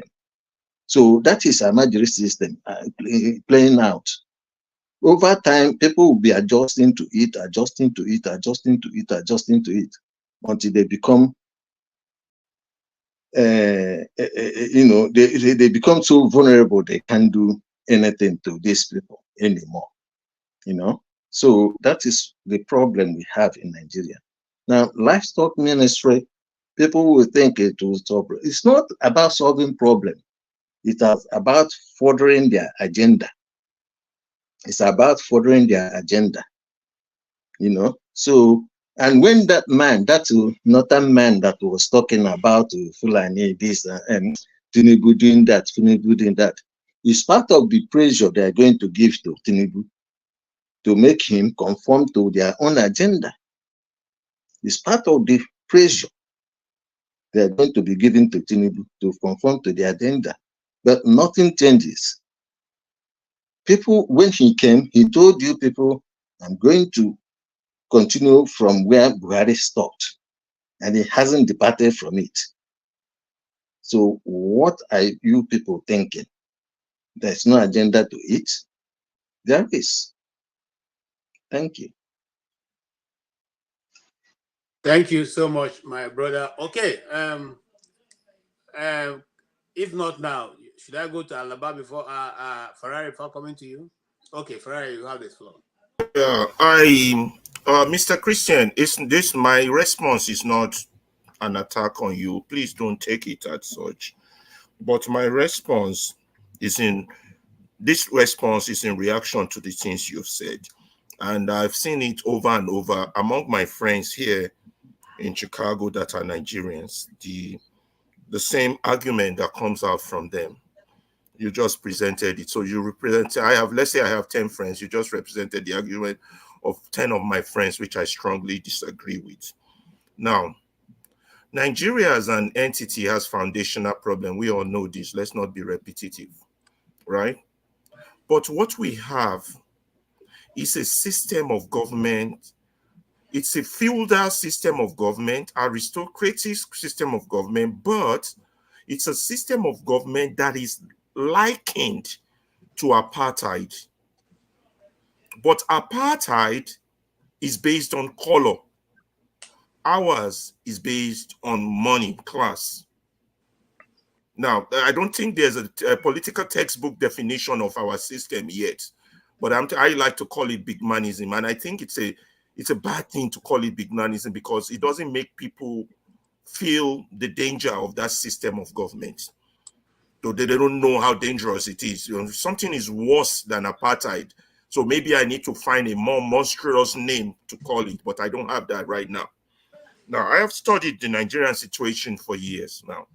That system of government that I'm talking about, this system of government that is worse than apartheid, is supported by the elite, and is also supported, in mind at least, by the people, because the people aspire to be like the political elite. You understand? So, and this system of government is not tribally based as they want us to believe.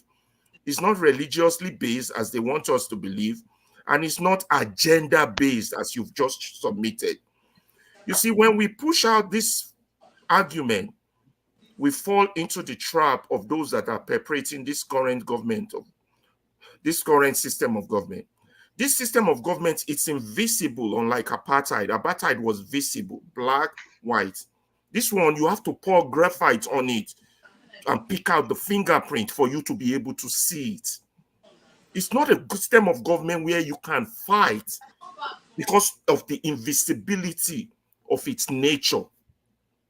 And when people like you come out here and argue, it's an agenda by the northern people to foster on the country. You do disservice to us fighting the system of government, because this same system of government is strengthened by people in the south. It is in cooperation with the Yorubas. It's in cooperation with the Igbos. It's in cooperation with the people of the southeast. The Hausas don't have an agenda that these your so-called leaders from all these other regions don't have. They all want to be rich out of government money. That's the system of government we practice. It got nothing to do with your so-called tribal agenda that you just laid out, or what my friends wants to believe that it's the North that's responsible for their pain. Because in the North also, they feel the pain. Look at that man that KJ showed his video, blasting Tinubu's government. You understand?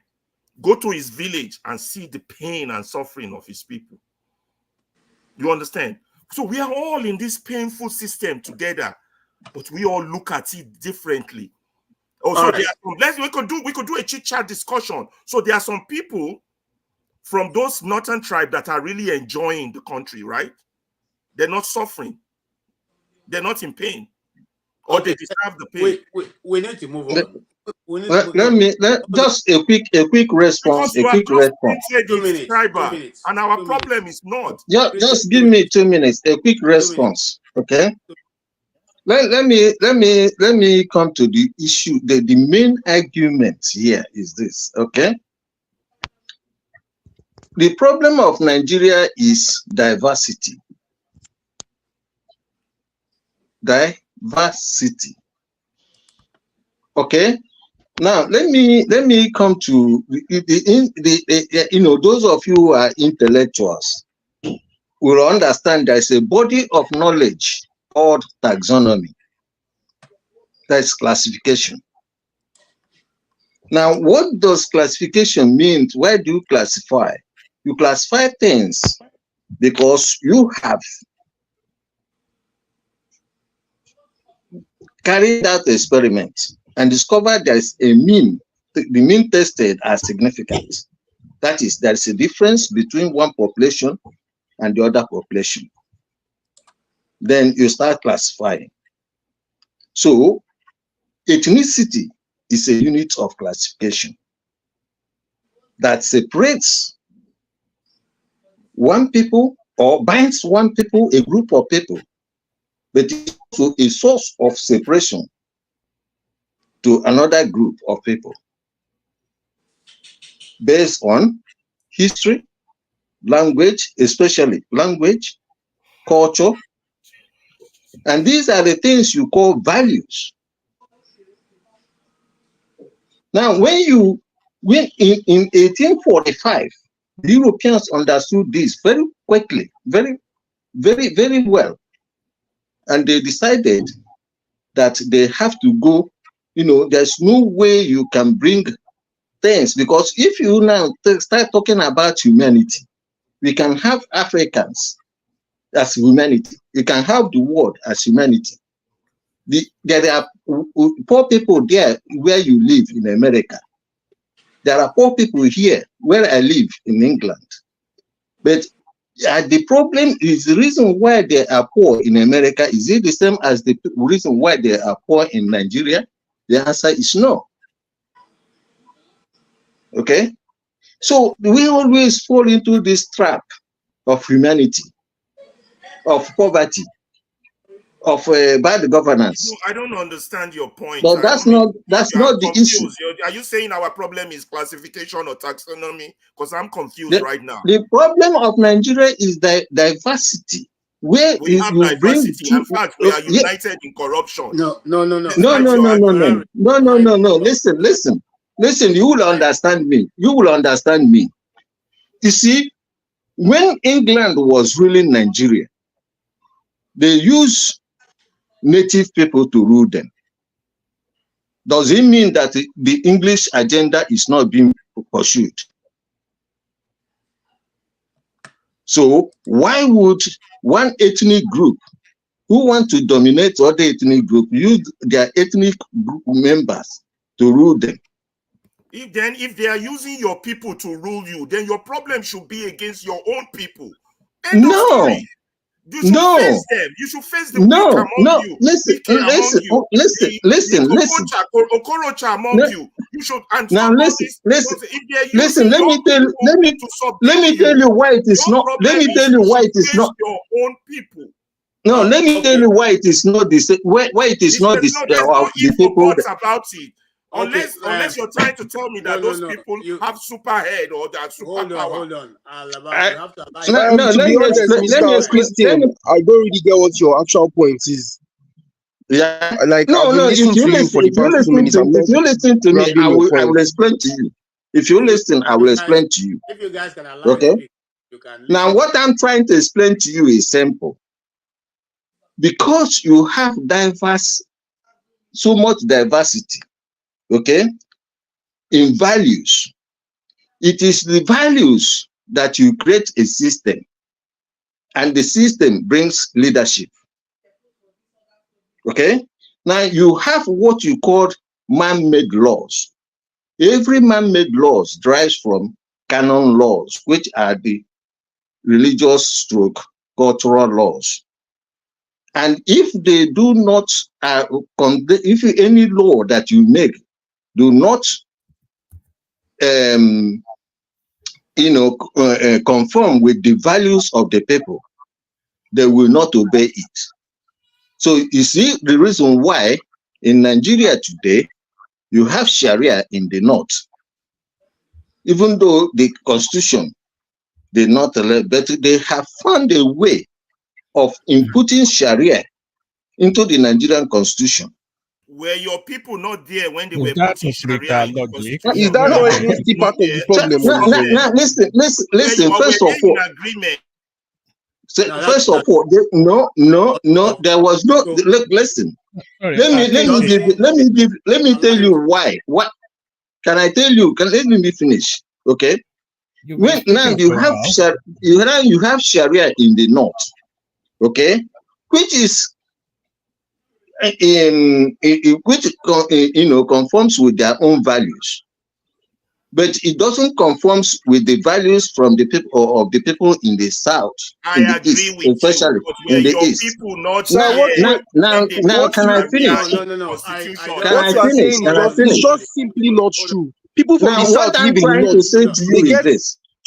The Sharia law even applies to Southerners living in the north. Nobody cares whether they are Christians or Muslims. They get their hands chopped off every now and then.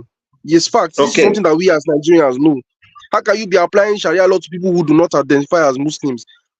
They do it radically. I agree with you, but didn't you have people there to oppose this?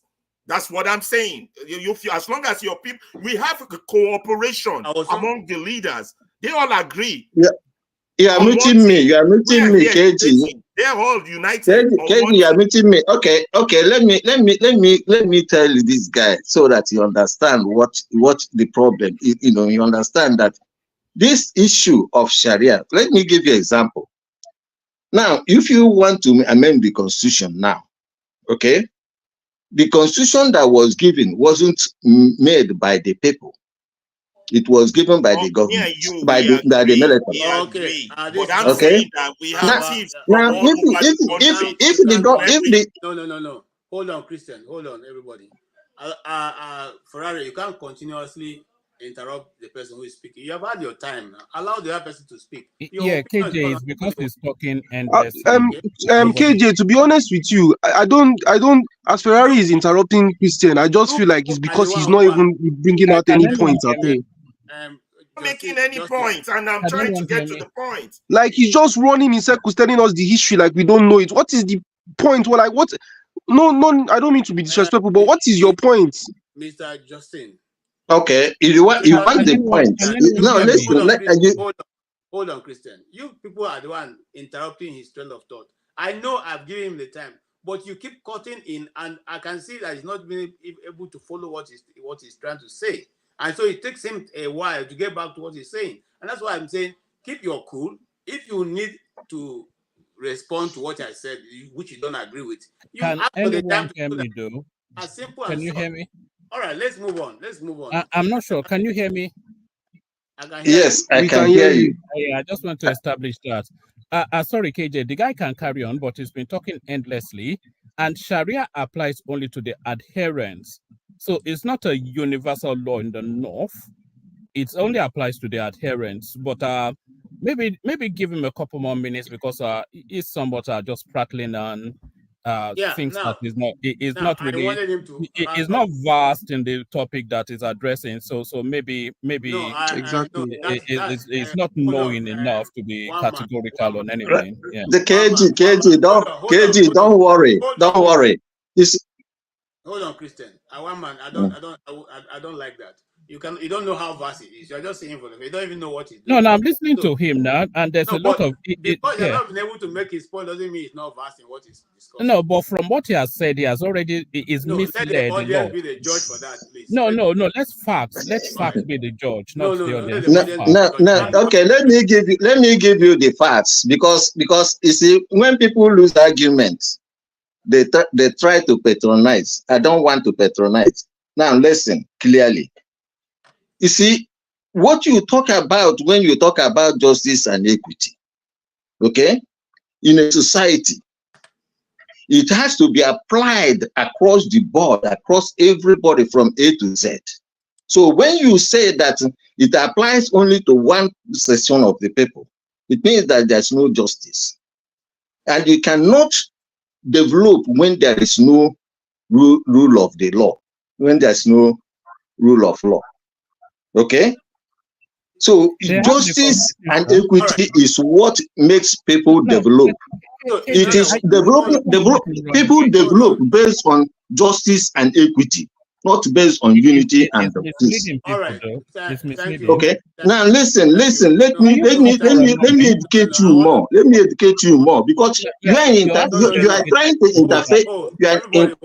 No. You have to be educated. Hold, everybody, please hold. We've been all right so far. Let's not make it rowdy. All right. No, I don't want. Look, they don't want to understand. Hold on, Christian. They don't want to listen. Hold on. Let them. Everybody will have their turn.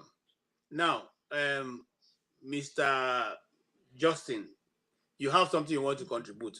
Do your contribution and tell us your contribution. Then we can now move to one man and then come back to Christian. If you have anything to answer, you put in. Go ahead. Yeah, Justin, you have the floor. I was going to say,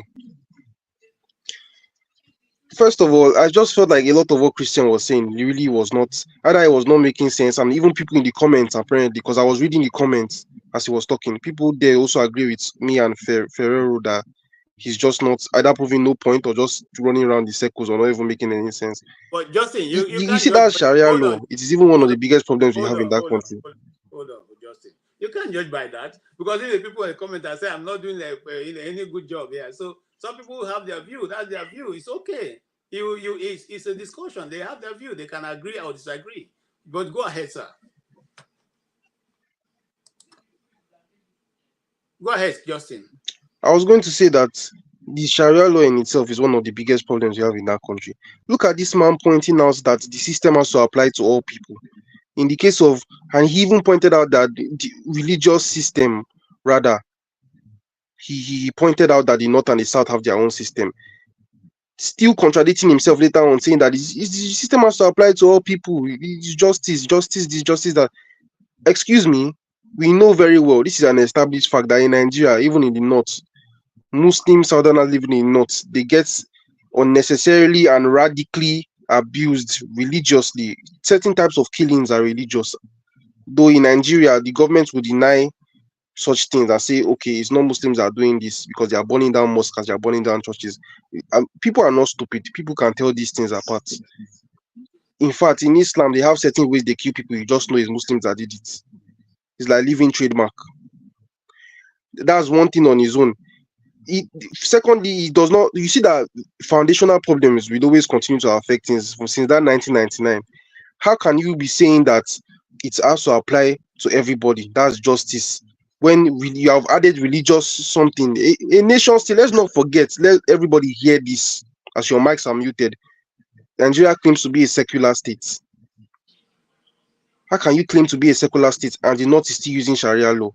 That automatically contradicts itself. By default, just automatically contradicts itself. That's facts. So are you contradicting yourself? Are you agreeing with what I said? That is, the problem is diversity. How can the sorry, I'm not even understanding what I'm. Do you have you? Oh, you go. Ferrero he's there just putting his hand on his head like I am. He's wondering, is this guy understanding what I'm saying? Like, I'm trying to point out, you need to read this book, first of all. Justin, you have to need to read understand this that. book. Sorry, let me one put it under microsecond. this book here. Justin, let me just address you. You have to understand that somebody like Christian comes from a particular ideological political leaning.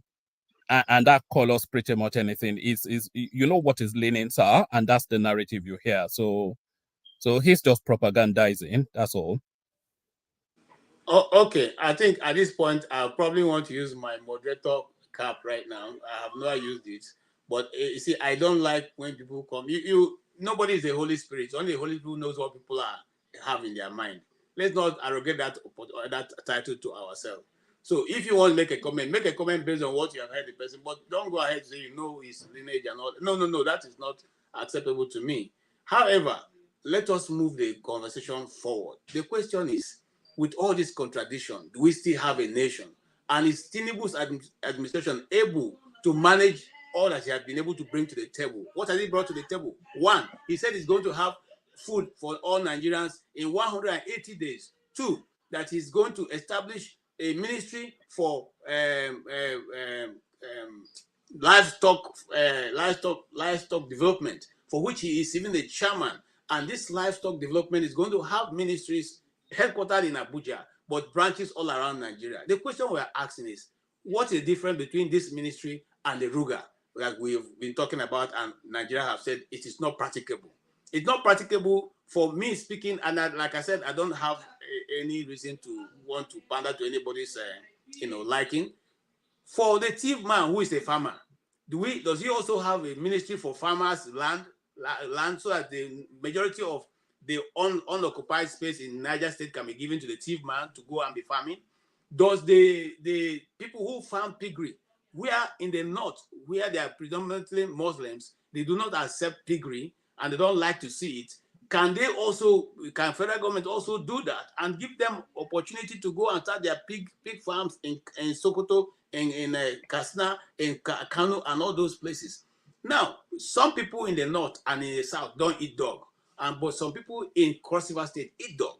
Do you say, can we now also allow them to bring their trade to other parts of Nigeria and they also have their own ministry? And finally, can the Igbo man also have his own ministry of spare parts? Since it's everywhere selling spare parts, and he's always building his stores. Now we want to take government money and build ranches or build this ministry for Fulanis, or because they are the predominantly cattle rearers. Do we also do that for the Igbo man and every other group of Nigerians that have their own individual trade that they are known with? Can we also do that? Can we go to the West and establish the ministry of die and die? Okay, that will make Ashoke, all those ones. Can we also have that? So everybody is represented. That's the question I'm trying to, get an answer for, so that KJ, can I say something now? Yes, you can. Am I allowed to speak now? Okay, yes. okay. I didn't want to cut you off. So I was going to tell you that one of the biggest problems we have in Nigeria, not just Nigeria, other African countries, including Ghana. They said like when Ghana first started out, they had about 96 ministries. One of the biggest problems is unnecessary amount of ministries and commissions, like both on the federal and state level, but obviously it's more noticeable on the federal level. The whole idea of having 90, 100 plus ministries, creating ministry of every single damn thing, is basically just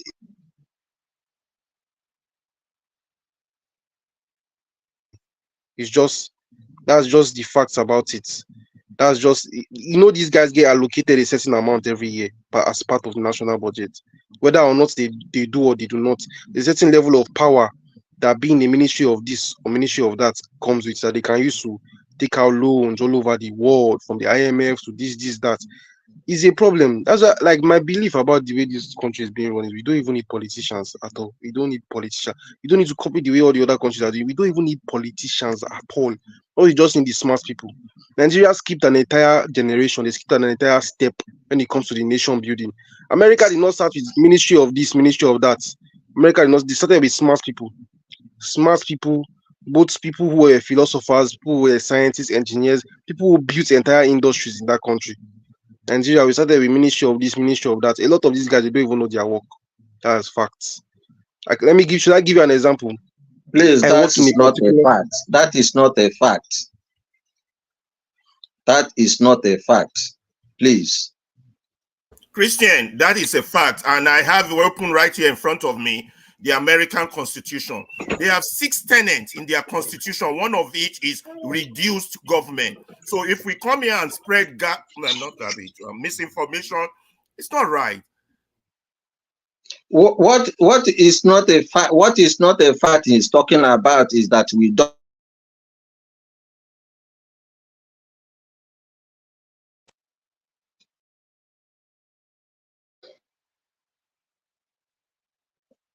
One man, can you hear me? Sorry. I don't know what. I won't interject. No, hold on. No. One man, go ahead. Can you hear me? Yes. I seem to be bouncing off myself for some reason. We can't hear you. Am I echoing? Yes, you have to. Okay, maybe kick that one out. I'm not quite sure how that happened. I don't know which one is the right one now. So you can see the one with my image.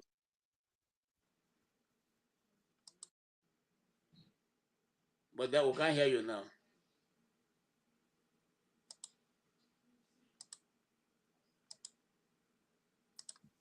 Go ahead.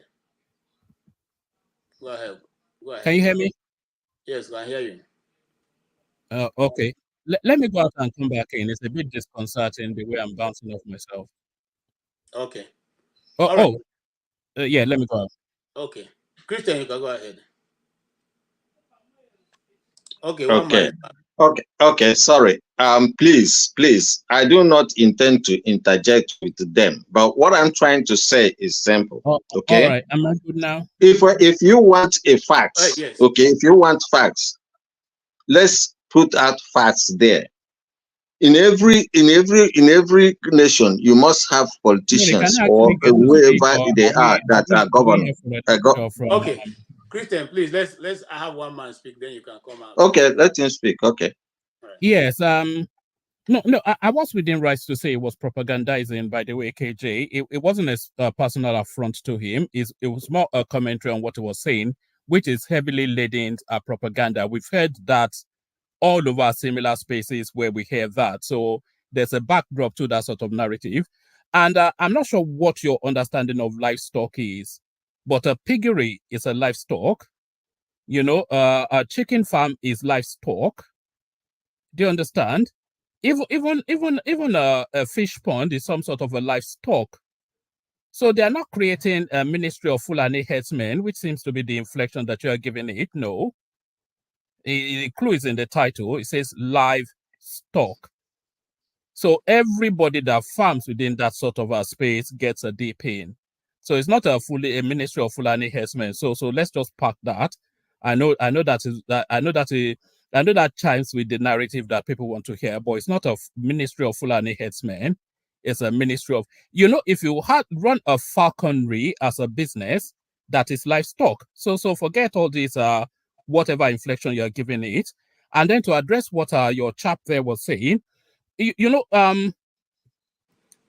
Nigerian state functions under secular law, and that is the preeminence of the legal space. So in the north, they have a concession towards Sharia, which is predominantly geared towards the adherents, and there is an option not to be tried by Sharia as instituted by law. You know, especially somebody that is not an adherent of that faith. So that is how the position is. That's how it's positioned legally. So when I say it's propagandizing, it's of that backdrop that I'm saying that. So I know, you know, they say not to let facts get in the way of a good story, but sometimes we have to have infusions of facts just for balance, you know. So let's not run away with this fairy tale story, tales by moonlight, whatever it is, the kumbayaism and all that, you know. So I'll just chip that in as an opening salvo. Okay, thank you, one man. I think me and you, I'm coming, Christian. Me and you would like to. I want to ask him a question. I want to ask him a question, please. I'm the one moderating this thing, please. Hold on. Okay, sir. Now, one man, you said something, and I listened to the president when he was creating this ministry or about to create it. He said, and I quote him, for the purpose of security and for the purpose of attacks and all that, security problem of headers, farmers clash. That's what he said. So I'm not bringing anything into it. He said for the purpose. This is for the purpose to prevent farmers headers clash and the loss of life around Nigeria. He's now starting this. I've not heard any fish farmer that had clash with farmers. I've not heard any piggery that had. He said for the purpose of insecurity that have not been able to be addressed. And I can play the video. I have it right here. All I need for me to do is to upload it. So when these things are presented, not because we are trying to pander to or try to bring any false alarm, give a narrative that seems to be sweet to anybody. That is the story, that the reason he gave, for which is the chairman of that committee. I haven't said that. Christian, do you have anything you want to say? Because you've been trying to get into the conversation. Let me give you that chance to do that. Yes, so, please. Okay. When they say, when they are talking about facts, it is a fact that you cannot go to the north and rear piggery and set up piggery business there. You can't. Now, second, it's also a fact that there's no country in the world where you have two jurisprudence, that's two legal systems, two criminal legal systems. There's no country that operates with two criminal codes. These are facts. So, third, a fact again is that like you mentioned, there's never any time a piggery, a man rearing a goat or pig has gone to the farm to clash with this thing, and he said that he wants to stop farmer header clash. That's the third one. Now, the fourth one, he is talking about me being a propagandist. Well, I like I said, when you lose an argument, you always patronize. The issue here is that The problem, I have said it before, the problem of a poor man, the reason why you have a poor man in the United States is not the reason why you have a poor man in Nigeria. Okay? And you cannot say that the bad governance, because leadership is a vector, it is not a disease. Just the same way headache is not a disease. And nobody dies of headache. Nobody dies of pain. Okay? So these are facts. So what I'm trying to say is that because you have different values, and it is based on this your value that you create legal systems that you use to administer a country. And it has become very difficult to rationalize different value systems in Nigeria into a coherent legal framework that can be used to administer Nigeria effectively. And that is why Nigeria is wobbling and it's not going to develop anytime soon. All right, thank you.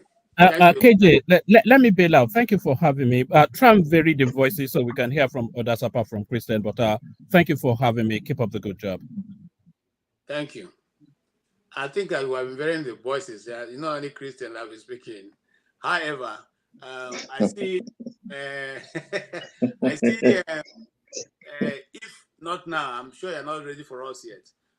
Ferrari, I see you also, but let's go to, and I see you, Justin. I'll go back to my brother because I don't want him to say I shouldn't come to Benue again. I'll come from him and I'll go around this other way.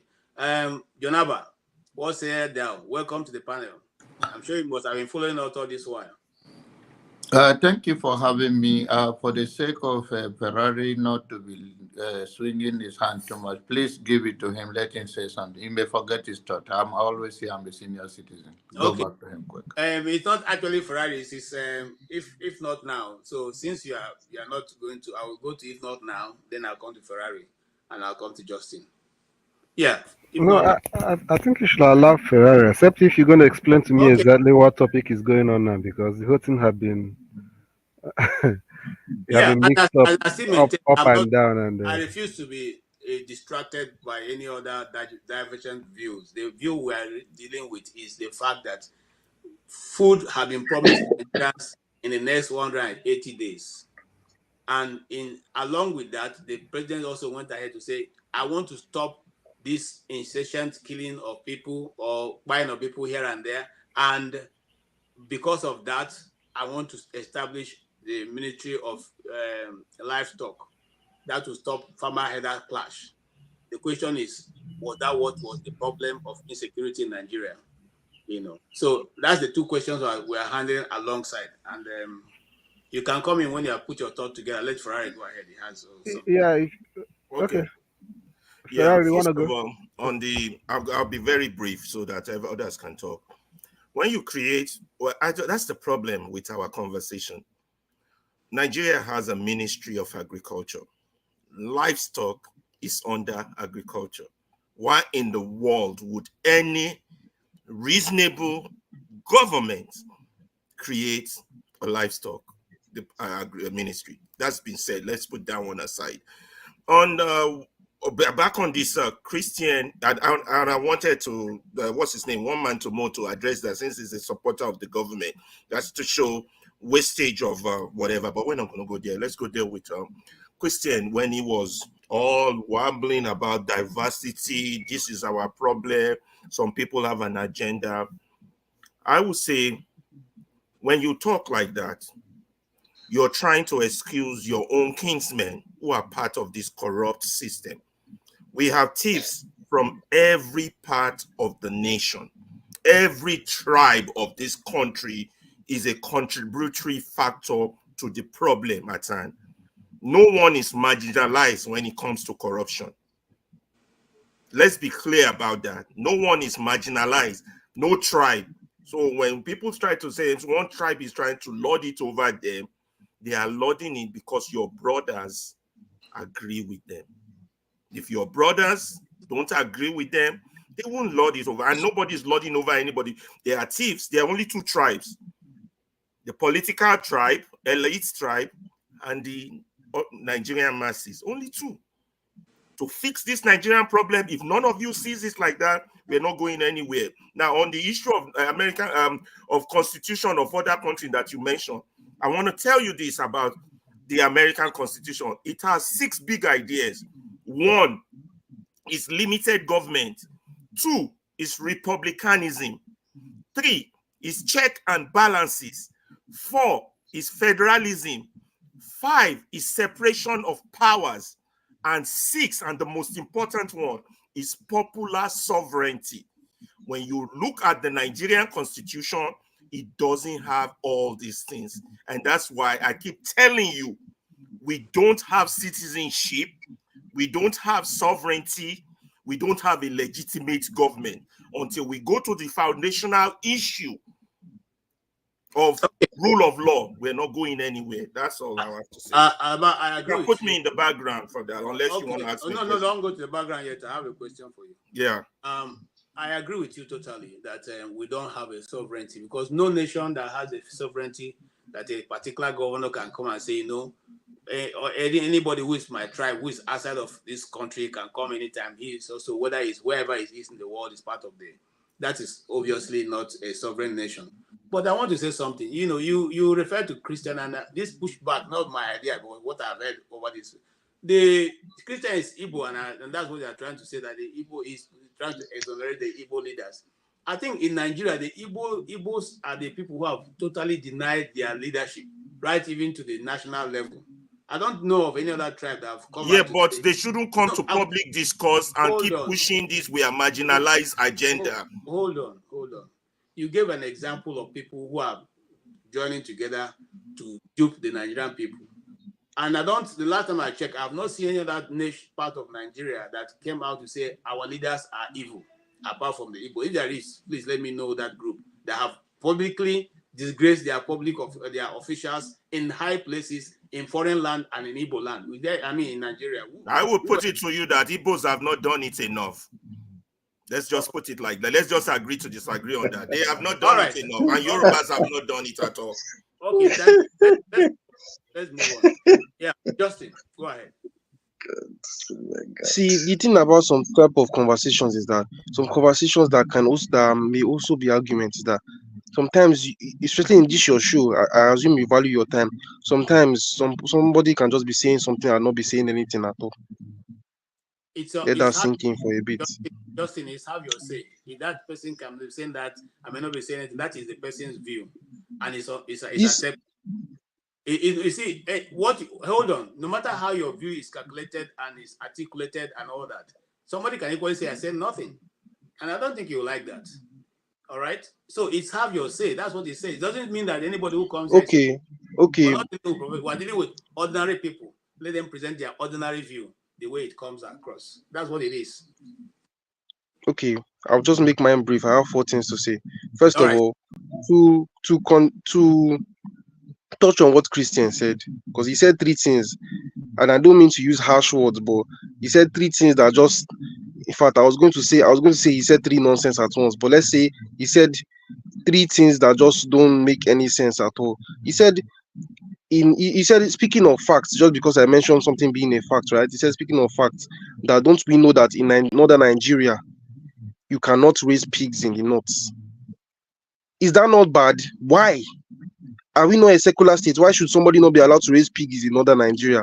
Does that not affect does that not affect the economy badly?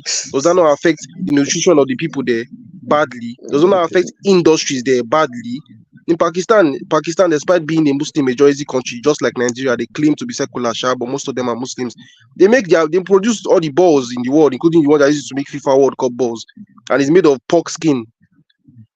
You see why these people are poor? Yeah, I said it.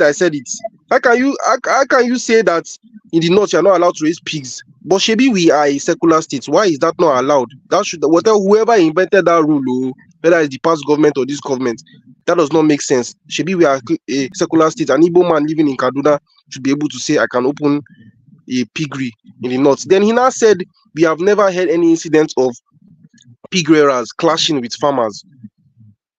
Obviously, common sense. The way they raise pigs is different from how they raise cows. Who is grazing pigs? I don't know. If you are saying something like that, you didn't think of that before you even said it. It means something is wrong somewhere. Of course, you're not going to have pigs clashing with farmers because pigs are not being grazed everywhere, including people that are going on main road and seeing them grazing them. But they do that with the cows, even in the south. And it's affecting so many things now.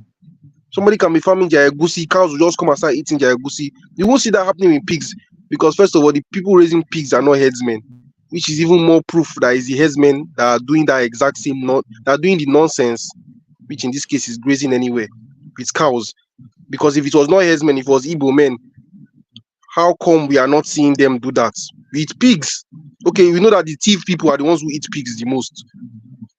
Why are we not seeing pigs do the exact same thing that the Fulani herdsmen and their cows doing? Because thief people do not do that.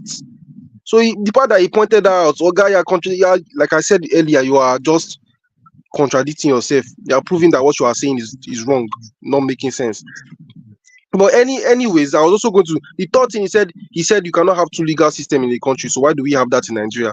We have the normal one that claims to be a constitution. By the way, fun fact: Nigeria's constitution is the second longest in the world after India. That shows you how complicated it is. Go and look. As I've said it now, I'm old, all of you here are older than me. I'm teaching you something. Go and look it up. Go and look it up. Go and browse it and see that I'm right. It turns out that we have two. One that is religious, that are supposed to apply to one place, but now is applying to everybody since they're using the entire nation's national body to go and do $80 billion Hajj. It's applying to everybody now and is affecting everybody. But we have two. We have the religious one, Sharia law, which they claim only apply to the north. But they are seeing it we are seeing them do it to people that exist in the north but are southerners, as in Christians. We are even seeing the northerners forcing it in the south.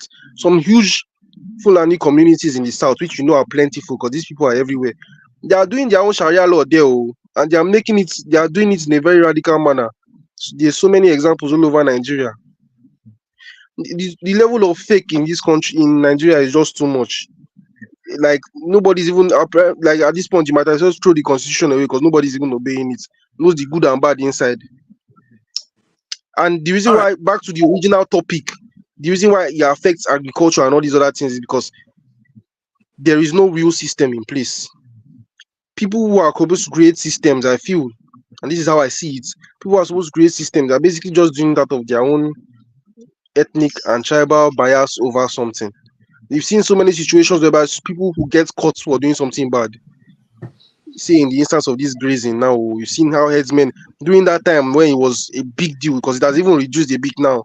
People were literally taking entire videos of seeing these people rape women in villages, take their food.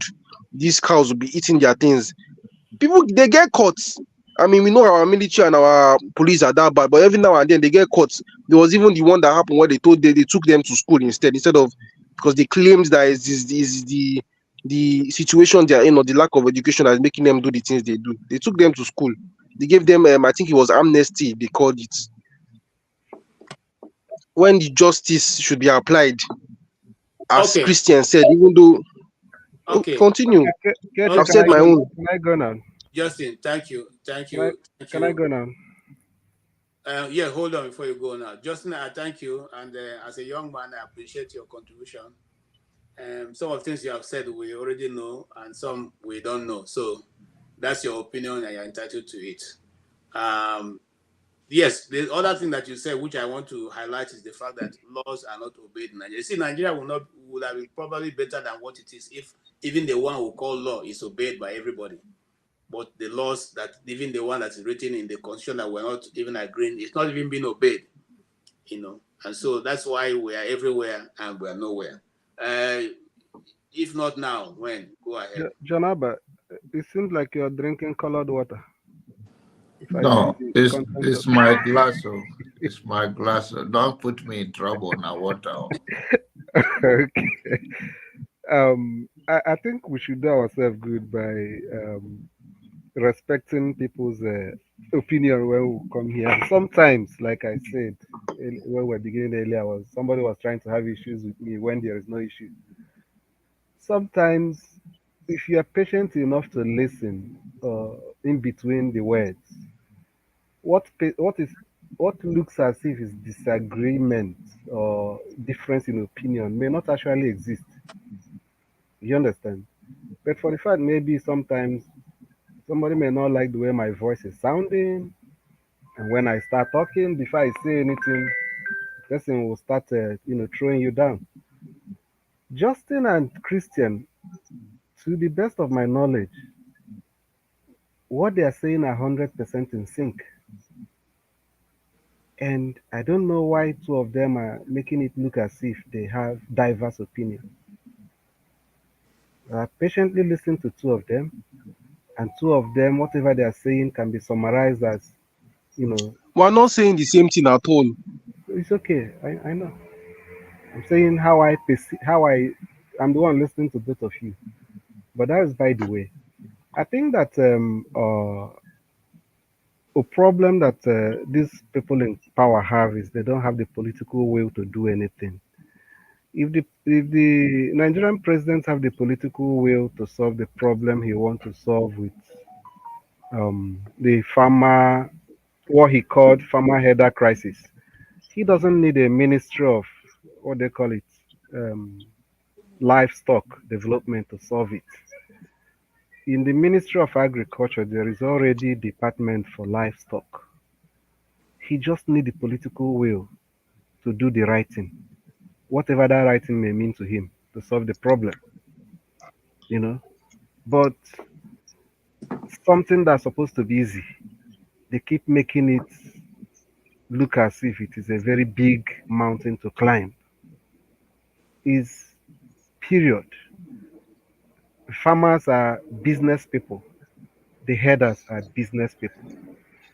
And if we cannot tell ourselves the truth of that, where this person's right starts, where this person's right stop is where my own starts, or where the other person's own starts, my own stops there, then we are just deceiving ourselves. As a country, we may not be able to satisfy everybody at the same time, but we should be able to, take decisions that is going to stand the test of time. Because in as much as I sympathize with anybody who's having problem in his trade, in his business, I sympathize with the person, and if there is a way I can help to solve it, I can solve it. But if the solution is going to involve, me giving up my own means of livelihood to solve that problem, and governments have encouraged it over the years, I don't think it's the right approach.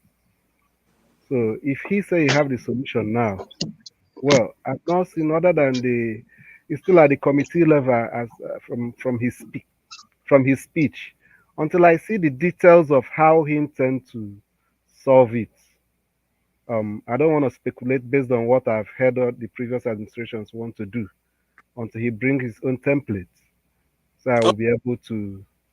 Okay. You want to say something? Yes, can do. Thank you. We excuse me, KJ. Because I'm actually right now, I'm seeing, if not now, said something, and I'm seeing people in the comments say the exact same thing, that me and Christian are saying the same thing. It's like people are not understanding, because I'm trying to break it down. People are not understand what I'm saying. I'm saying the exact opposite of what he's saying. He claimed, I'll repeat it the exact way he said, there's no country in the world where people have two legal systems. There's no country in the world where people have two constitutions in this case, since constitution is a part of the legal system. I'm saying that is not true, because that's the opposite of what is going on in Nigeria. How can that mean that me and Christian are saying the same thing? Okay, we're saying opposites. let me clarify that one.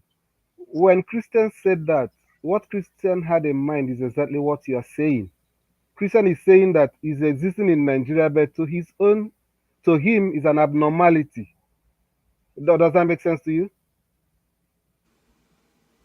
Yeah. So that's the similarity. Christian said the same thing he said now, but Christian is not saying it that it's not happening.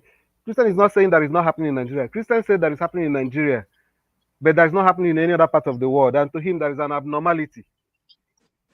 All right, let's elevate the conversation. And Jonaba, you have listened to everybody. What do you have to say? Thank you, KJ. I consider you as a brother since you claim to grow up in Benue State, and I consider you a brother, and that's why I come to give you a broader advice to stay focused. Life is that where people talk about your interest, it trigger you and you have more to say. But just like you always do to stay neutral, but it's human nature. We're trying to, wherever, if you talk about Bible now, maybe I will say more. And when you talk about physics or any other subject, I'll stay out of it more. So I understand that. And I also want to say a big thank to Ferrari for open apology for his toxic behavior. This why he's born again. I told you guys I was going to conduct a deliverance for him. And it's a good thing, and I'm not taking. I joke about it, but I love the fact that this man enough, and from today is he will be one of my favorite person because change starts from you and I. And if after some time he does that, I really applaud him for that. And it's a measure of a man. There's nothing weak about it, and it's for a good thing. On the other issue, I think if you guys take the conversation to a different level, not saying that my level is higher, but it will be delusional for me to be listening that a president promised food. We were in the world that the president gives food to people. The issue is that nobody is asking any president, and we should not be relying on any politician promises in any part of the world. The only thing is that make the place accessible. Let there be security. Let people go to farm. Create an environment where people can strive. No Nigerian is waiting for handout. All Nigerians are trying, they will end their living if the place is safe for them. It will be delusional for any citizen of Nigeria to believe that, and that is what the politicians have done over the years, like they have the money to give to you, or they promise you or during the campaign, or go and read manifesto. All those is BS. Read manifesto and so what? You are coming to manage a country resources. So why are you promising me follow what is the need of the people and channel what the legacy you want to leave behind?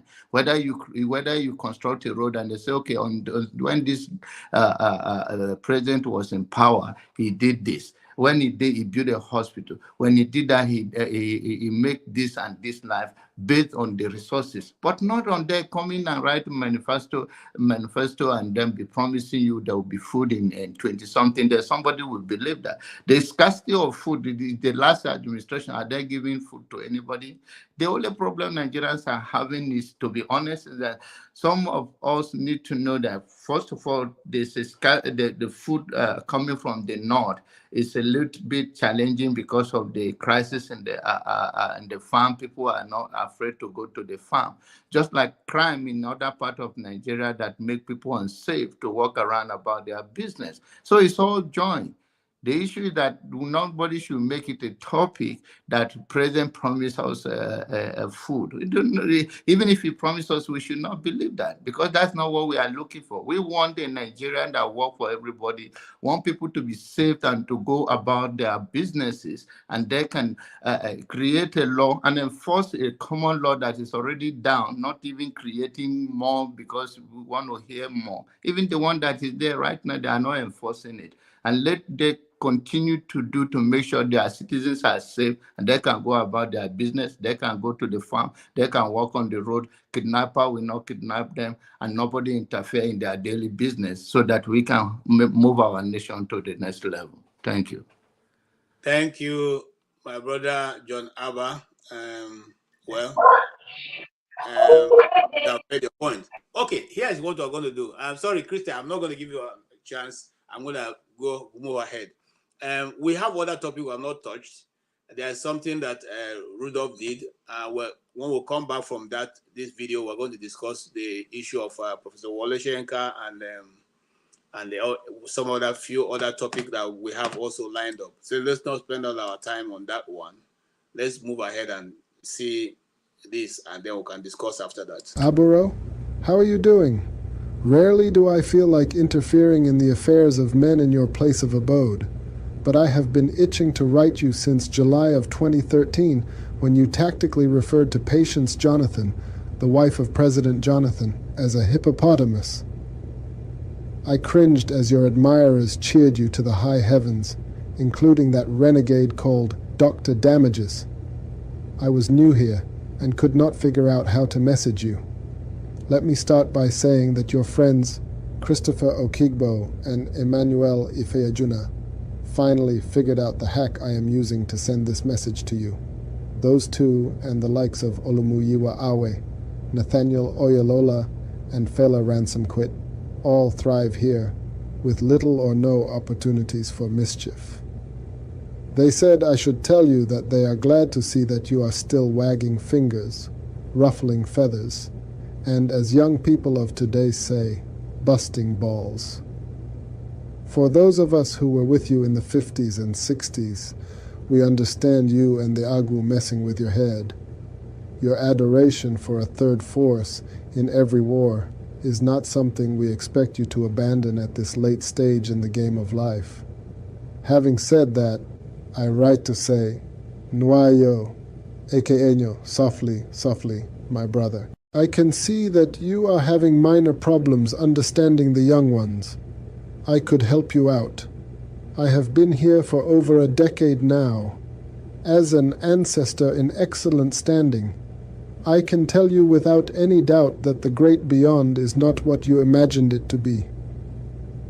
Forget what the colonists force-fed us. Our ancestors were right all along. That knowledge should influence how you live your life on that side of the divide. You know that the Igbo people say that when a young man lifts his father, the old man's loincloth will cover his eyes. In the same breath, the Igbo recognize that if a deity misbehaves, its worshippers will go into the forest and show the deity the tree used to carve it. You are a wonderful poet, my dear Ogbuefi of African literature. However, our forefathers' proverbs have more wisdom than all the poems ever written by members of the Dead Poets Society. It is self-evident that elders should not watch a tethered she-goat give birth. Mbanu, Iro. The children may appear distracted, but they know when a snake stops acting like one. That is when they use the snake to play, and as they go home, they use it to tie their gathered firewood. Our people know when a handshake passes the elbow. Do you know the basket our forefathers say people put on faces to tell the truth to kings who have gone astray? In this age, that basket is called the Internet. It grants people who otherwise cannot untie big men's shoes the anonymity they sometimes need to speak truth to power. It does something else. It eliminates the gap between the mighty and the low, the rulers and the ruled, the gods and the worshippers. More importantly, it shrinks distance. With that, it reduces the time between the birth of an opinion and its delivery to the intended targets. It vanquishes not just the gatekeepers, but also the entitlement they bestow on the privileged few. Floods of unfairness and inequality have eroded natural filters in people who have suffered discrimination, disillusionment, and decades of dehumanization. With the cancellation of delayed gratification, what is available now is pure fornication of opinions. In a situation like this, what should a wise man do? He will rush to death and the king's horsemen, and remember, the elephant trails no tethering rope, that king is not yet crowned who will peg an elephant. Likewise, that laureate is not yet born who will gag social media and hold the information superhighway up at gunpoint. Social media is not a radio station in Ibadan. There is an essential expression that our people propound for peaceful coexistence. It is called Enete Agbara, observe and ignore. It is why fire ignores the pot and cooks what is inside it. Our forefathers warned that curiosity and the desire to see and respond to everything is why bullets hit the monkey on the head. I don't need to remind you of your pirates' confraternity motto. When you stop to uphold human dignity, The direction your hands face will betray you when the words out of your mouth stop gearing towards maintaining a just and progressive society shorn of discrimination and unmeritorious considerations. Even those who attended night schools will smell it. As we have seen recently, the only way to drain the swamp is to start draining from the swamp, not from the scourge of hyacinths in the water inside a nearby pothole. Ogun, your kindred spirit, must have told you to be mindful of your penchant for confrontation this evening hour. Your strong-headedness won't let you remember that the sleep that lasts for more than Ofu Izu, native week, is death. There are no buttocks you will examine without finding poop in them. All dogs eat feces, but it is the one that has feces on its nose that is called the feces-eating dog. Brother Wole, today's world differs from the one you and I grew up in. But I can tell you that simultaneously, the world came about due to the life we, the people you called wasted generation, lived. To understand this new phenomenon, you must abandon the old ways of the 60s and 70s and adapt to the new world. More brilliant scholars have famously observed that most people cannot tell what a poem is, but they know one when they see it. It is the same thing with moral fortitude.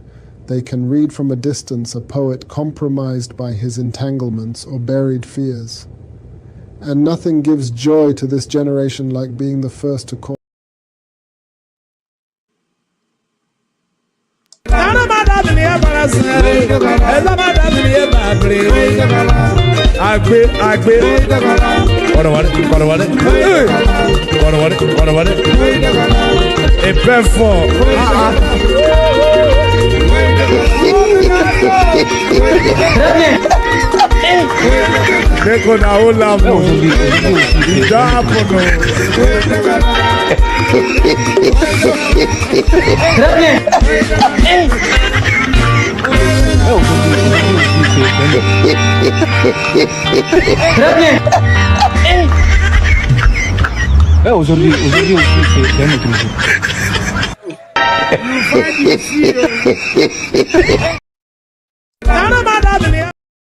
Okay. Okay, that was a good interlude. I don't know why Thank you're you all worried. for. Don't worry. There's a big dream for you on this thing. Don't worry. Just walk with me. Thank you so much, every one of you. That was an Be like advice. Adanma. Just be like Adanma. So much enjoyed it. Okay, thank you. Kudos to Dr. Damages. Yes, it was Dr. Damages who did that, and I thought it's a masterpiece. You know, I haven't been able to address some of the very crucial issue that had to do with the time we live in, because those of us, like I said in the opening, those of us who read the books of Wole Soyinka, who were students, you know, or who had a direct, you know, connection with those who Professor Wole Soyinka had taught, have a better understanding of who he is and his contributions to the world of the literary world in Africa and indeed around Nigeria. So Wole Soyinka had been a pillar alongside other pillars in Nigeria. Sorry, Christian, I need your system to be off. Okay. So he has been a pillar, as many other also very serious you know, scholars in Nigeria has been, and we all enjoy Wole Soyinka's writings. This week, sometime 2 weeks ago, the Northern Park in Abuja was named after him, Wole Soyinka's Road. And this week, the National Theatre have been named after him to mark his contribution to Nigeria and indeed, you know, Africa as a whole. Now, the floor is open to you, gentlemen and ladies. For me, this is my take. I don't have an opinion, like I said earlier. Are we in danger of losing the name of the federal capital? Because I'm afraid that maybe before the end of the administration, the federal capital may become Remi Tinubu's, instead of Abuja now, it will become Remi Tinubu's federal capital, the way he's going. I accept Wole Soyinka's contribution, but I think that naming, two things, running together, just him alone, is a little bit too much. I don't know what you say. And even at that, some people are recommending that to be given the highest national award in Nigeria. And I think that is a bit too much. I'm not trying to downplay in whichever way the contributions of Professor Wole Soyinka. I respect him. I've taken part in his plays. I've directed some of his plays. And I think I quite understand his contribution and how weighty it is. But I think also sometimes we overdo things. We overstretch it. But I'll leave you to make your conclusions. Let me start with Pastor Andrew. Sorry, KJ, I wasn't following. Sorry about that. I just came in. I'll move on. Please, KJ. Yes, sir. I would like to actually ask something, then I might just leave. Okay. I have a question for everyone on this panel because I would like to see other people's perspective. This is me asking a question. I wish I could ask everybody, including the people in the comments. But I want to see how other people see this thing. After all, we're here to give opinions. But in this case, I want to know people's opinion on how they see this particular thing. I want to ask a question. And my question is, does actual knowledge, like knowledge of everything, not okay, let me say life, because life is still an embodiment of everything. Does actual knowledge even matter for leadership, running a nation? And then I want to hear everybody's opinion before I then leave. And then if the answer is yes, then I just thought to myself, why do we need a president to have so many ministers for every single thing? If he does have minister for everything, then what aspect of his own knowledge is he even using to grow the nation?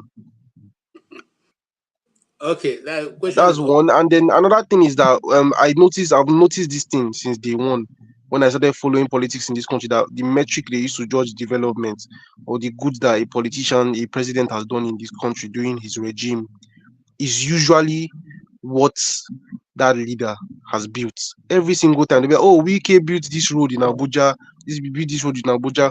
Oh, Peter Obi, when he was governor of Anambra, he built this, he built that. They're always using that word built. And I mean, obviously, we know these people did not physically use their hand to build it, but they hired people to build the infrastructure.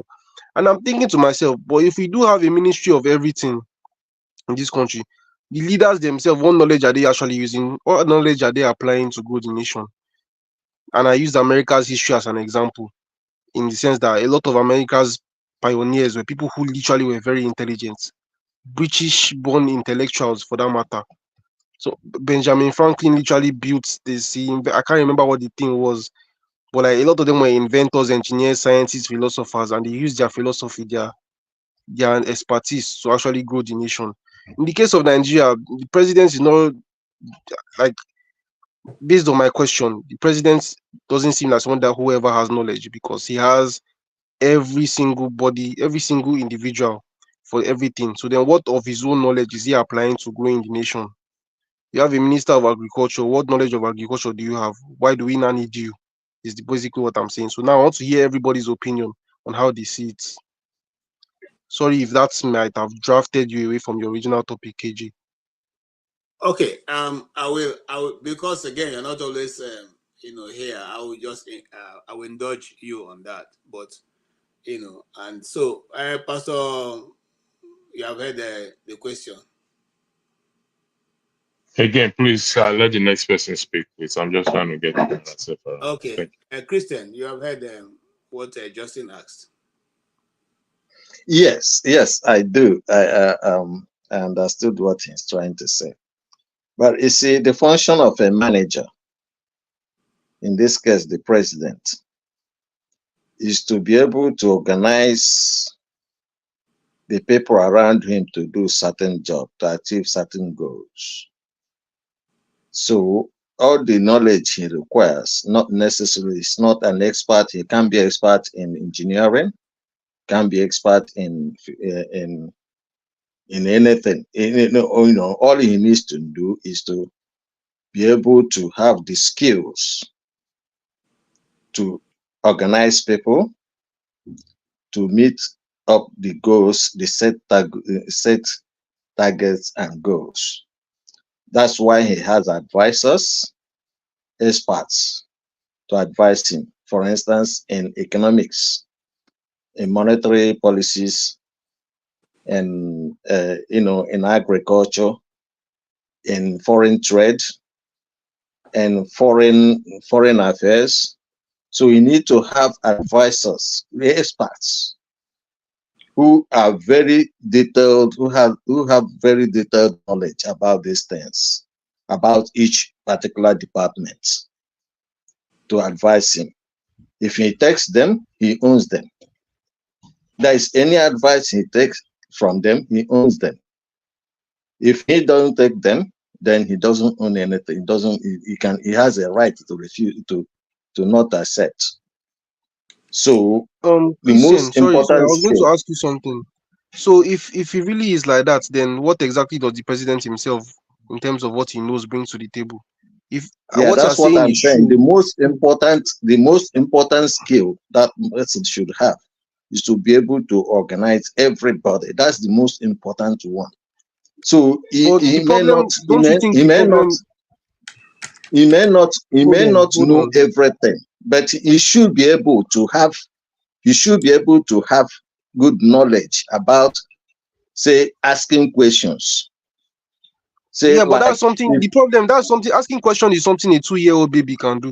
Okay. The problem with that is that then there's no speciality in it. Asking a question is something everybody can do, realistically speaking. There's no chosen one in it. It's like if you say, who can bring out this sword in the stone, and then that's how you choose the choosing one. If choosing the chosen one was who can ask questions, then anybody can ask questions. Nobody has every knowledge. It's a monopoly of every knowledge. You understand? If that is given, then you should understand why. Thank you. Why? Let's go to Ferrari. Okay, so let me go to this thing, which about the Wole Soyinka thing. No, we'll come back to you. Don't worry. Let's Ferrari answer Justin, and then we'll come back to our original topic. Justin, you have asked a very, very important question, very vital question. Of course, you need knowledge and you need wisdom, most importantly, to be a leader. Because the point of having advisors is to have multiple angles, particularly angles that you cannot see. And that's the role of what these advisors do. But when you talk about Nigerian politics, Nigerian situation is an abnormality. It's an abnormality. And when about 30 years ago, when Nigeria was 25, there was this documentary on NTA, and that song, I still remember, Nigeria is 25. The odds we did survive. Arise, salute the nation. Come now, join the celebration. The people united would never fall. Blah, blah, blah, blah, blah. I remember that documentary by Professor Ali Majru, Africa, a Triple Heritage. You know, wonderful documentary. I'm going to try and search for it and watch it again. In that documentary, Professor Ali Majru was going around Africa to see the African states and the pathetic state.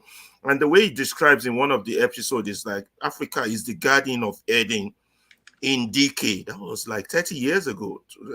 Nigeria is 64 now. That was around, the Garden of Eden. You know what the Garden of Eden is? A paradise from the Bible in decay. That was 30 years ago. Professor Ali Majru described the African mentality. That's at that time. And he says that while the white man is taking him 30 minutes to go from here to the moon, the African man is still trying to find his way down to the village, and he still has not arrived there. Well, the white man has gone to the moon and back. So he said to the African, what is his view of politics? No. And he came up with his own answer. I said the view of politics to an African man is that the white man has killed an elephant, and everybody needs to bring their knife to the table and cut their share. And he compared what is the view of politics to the white man. Politics to the white man is to come together and build for the future for children yet unborn. So in this case, that question you asked about why is it always build? I've been thinking about it too. If you notice Nigerian politics from 19 whatever to now, everything a politician goes out to campaign, I'm going to build road, I'm going to build airports, and I'm here in America. I've stayed almost 20 or 30 years in America. And when I hear their campaign is not about, I want to build this or I want to build that. No. When Kennedy campaigned in the 60s, he wants to send a man to the moon. They have a timeline target. Their blueprints, they brought a blueprint 100 years from now, 1,000 years from now, where they are taking their people to. And this is why they focus on policy that will take the people there, not structural building. So if you ask an architect or an engineer, if you want to build something, you need a blueprint. If you want to build a house, you need an architect to design the house where everything will go. Nigeria doesn't have that. There's a disconnect. Okay. Because there's a disconnect on what perspective politics should be, and there's a disconnect on how to even move forward. So we are like the Bible says, we only think about what we will eat now. Okay, we don't think about what our children will eat. Please circle back to the question. So that that's the question. The question. No, you're going too far away from it. Why people always like to attack my submission? His question was, and both are connected. He asked two questions. His question was, why does our politician only talk about build? Okay. Which I have joined. And his second question was, why does the president need advisors? Okay. And I've tackled those two questions. Right, I don't know why you think I did not. Let's move on. That's what I want. Okay. Thank you. I don't need to add anymore. And just like you said, nobody knows everything. But you said, I heard you say who says so. Nobody knows everything. Knowledge is it's progression. It's like peeling an onions. The more you peel, the more it gets, you get more layers, that you see. Unfortunately, I need to say this. This is me now. This is me speaking now. From time I've done some research in Nigeria, I found out that Nigeria as a nation and as a people don't like intelligent people. They don't like intelligent people to be in the place of authority. You are very correct. I'm listening. Right from the beginning, they always make sure that it's the second fiddle, the people who do not have nothing to offer, that they always try to put in place that will make decisions. And that is being the bane of the Nigerian society. It has become a problem. I don't know how it's going to be tackled. If you look at if you line up all the presidential candidates right now, all of them, from the least to the highest, you find out that there are people who all kinds of, qualifications. But yet, here's where we ended up, And sometimes you wonder, is it not the same Nigeria that produced one man called Emeka Onyoku, who was Secretary General for Commonwealth for 8 years and served meritoriously and was given an award by the Queen? Didn't they come from the same country? Don't we have somebody like Additional who is now in the... Those people are never ever given positions to come to a place where they can now take authority and direct things the way they should be. And that's how what we should be fighting to see how we can correct it. That's my own opinion, but that's away from what we are discussing. So let's go back to our topic for today. Thank you. Yes. Can I try to entertain that question, please? Because I think it's a quite important one, because we do have things higgledy as far as Nigeria is concerned. Can I attempt to pursue the question that Justin asked? Thank you. You see, Justin asked a good question, but I think all Nigerians, all of us, we don't really have deep understanding of what is surrounding us, in my estimation. You see, the job of any minister in any government is a job of administration. It is not a job of expertise. It is a job of administration. Which means any sensible person can enter into ministry and be able to administer be it the medical field, be it industrialization. It doesn't matter what the actual field is. We don't need a doctor to become the health minister necessarily, because the job of a doctor is to administer to his patient. if that doctor now is administering to the nation, his skill as a doctor has nothing to do with that administration. And we have to be quick in our mind, not to be stupefied just because Nigeria is stupefied. Yes, Nigeria is stupefied and it doesn't function like a correct place, which is why you're asking the question you're asking. But an expert is not needed in administration. It is an administrator who is needed to do the job of any administrator. So I think we've got to get it right. I'm not even sure if the question is pertinent, even though I understand.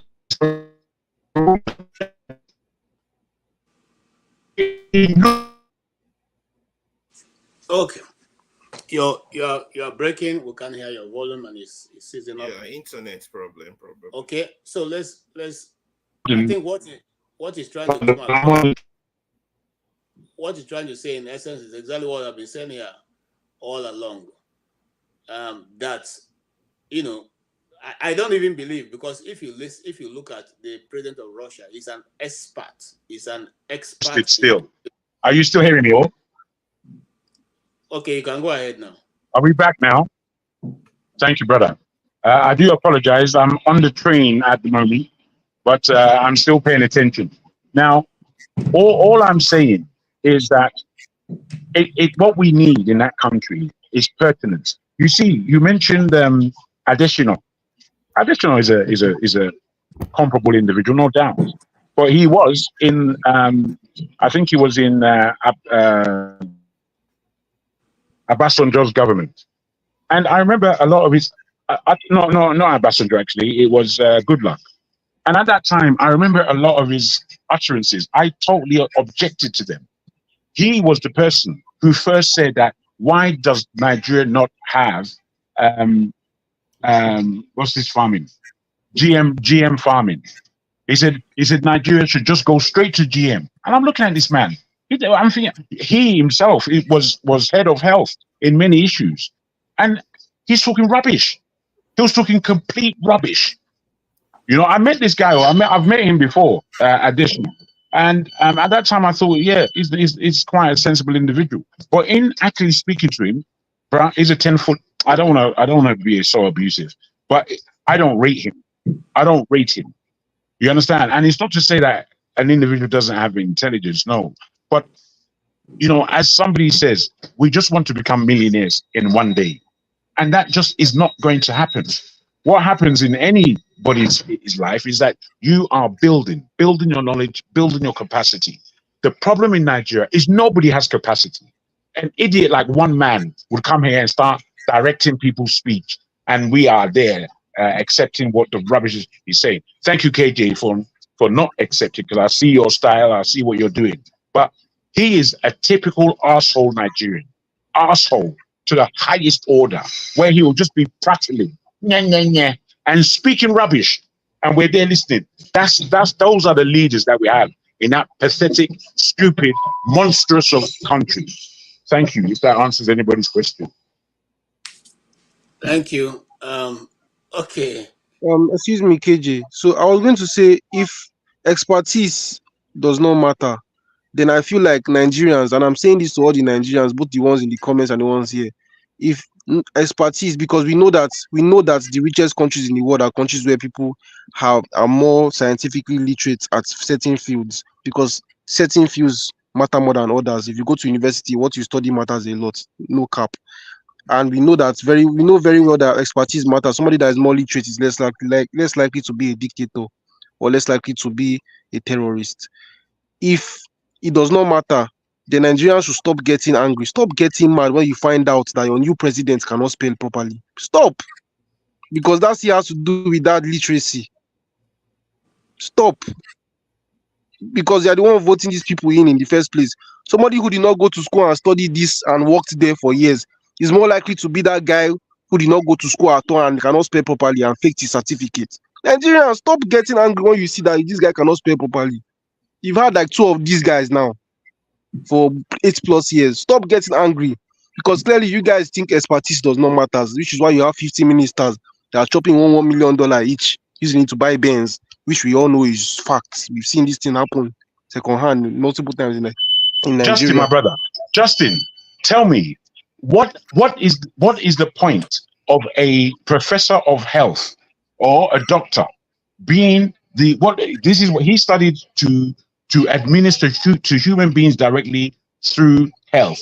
Now, what is he going to do as an expert in the Ministry of Health? Tell me what he's going to do differently from any other person who, with common sense and obviously education, would do as an administrator.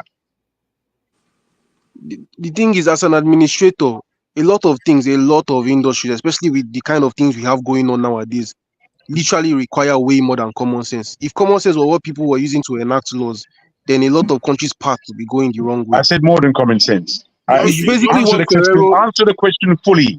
Answer it fully. Don't just take aspects to make your argument. Answer it correctly. Okay, so I don't want to interrupt. Don't interrupt Pereira. I need him to tell me what an expert is going to do in the ministry. Tell me. Create, I'm like listening. Ferro said something about policy, which made sense. Like he said something about structural framework. Like he used the example of an architect. The policy in itself would be properly enacted if we had people who were experts in that particular field. I always use, because I work in a particular industry. Hold on, Ferrero, I'll let you talk. Just give me 30 seconds. I work in a particular industry, and I see how this industry is going in Nigeria, and it's not really going the right way because the experts that Buhari put in charge clearly did not know what they were doing. Basically, Nigeria has two organizations, and this is a perfect example of why expertise matters. If you put people who don't know anything, then you're done. Nigeria has two organizations for nuclear expertise. Basically, they ended up doing what other countries are doing, which is basically hiring the Russians to help them build a nuclear reactor. Go and look it up as I'm saying it. It's called E2 nuclear power plants. This thing has been on hold for years. I don't know why they might say it's funding, but basically, countries that have sense, that hire the right people for those type of policies in those types of industry, which in this case is the energy industry, because nuclear is used to generate electricity. They are inventing entirely new processes. In fact, in the UK right now, as I'm talking to you, they are processing their nuclear fuel, meaning all those uranium you are seeing in Niger, they won't even need it because the ones they already have, there's basically this thing called reprocessing, which is basically when the one that has been used, that is waste, they reprocess it. Basically, you are helping the environment. One, they are reusing something that's already been used. Two, that's expertise. Someone who does not have an expertise in that particular field, all these things that I'm saying, all these things that I'm saying, they won't even know it. What you're talking about is that person in government. We're mixing it up. Justin, we're mixing it up because we're coming from a strange paradigm. Let me Jago, what I was trying to say, hold on. What I was trying to say, Jago, is that somebody who does not have that expertise will not even know that these things are happening in the first place. They wouldn't just be knowledgeable enough to put the right policies.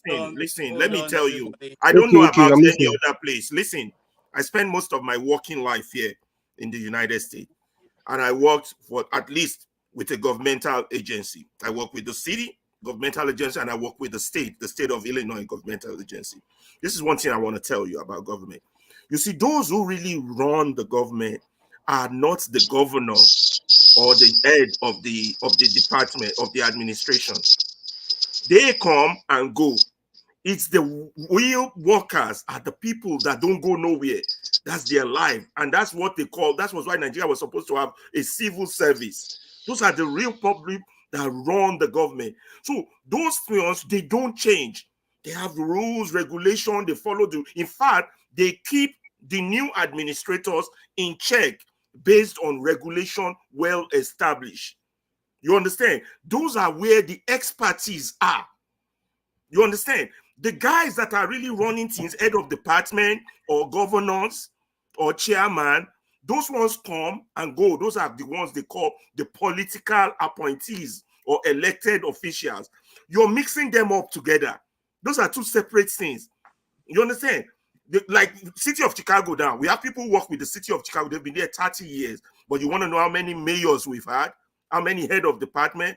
The current head of department of Illinois State Department of Health is a Nigerian, a female. They come and go. That's political appointees are different from those that actually run the government. Okay, let's make traction. Let's move on. Thank you so much. Right, let's circle back, according to my friend in the White House, to the original topic. This is we're talking about Wole Soyinka and his contributions to the literary world, and vis-a-vis the naming of the National Theatre after him, and naming the Northern Park Road in Abuja after him also. The question is now only him come. So if pastor is here listening to me, can you come on now? Yes, you can go ahead, Mr. Christian. Why? Okay. Oh, sorry. Yeah. You know, they say government of paddies. So so Wole Soyinka is a man that I so much admire. With his literary achievements. But that is one of the problems we have in Africa, that we always look at this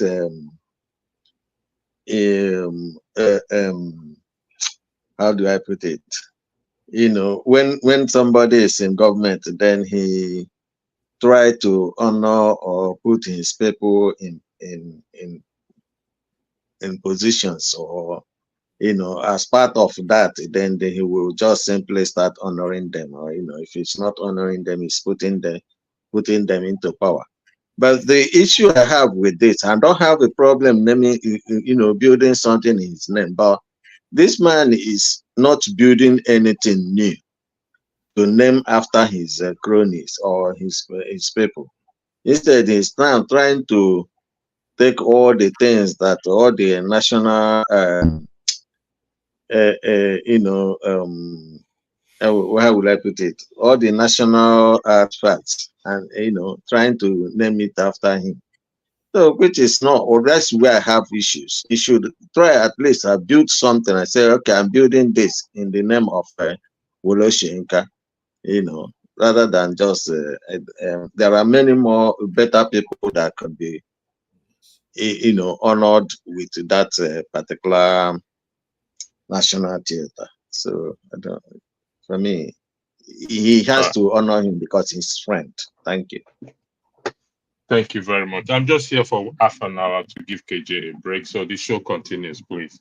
I was a little bit distracted, so I heard what I overheard is depths of if expertise doesn't matter, expertise definitely matters. But let me throw this to every one of us. We will take 5 minutes each. I'm asking this question.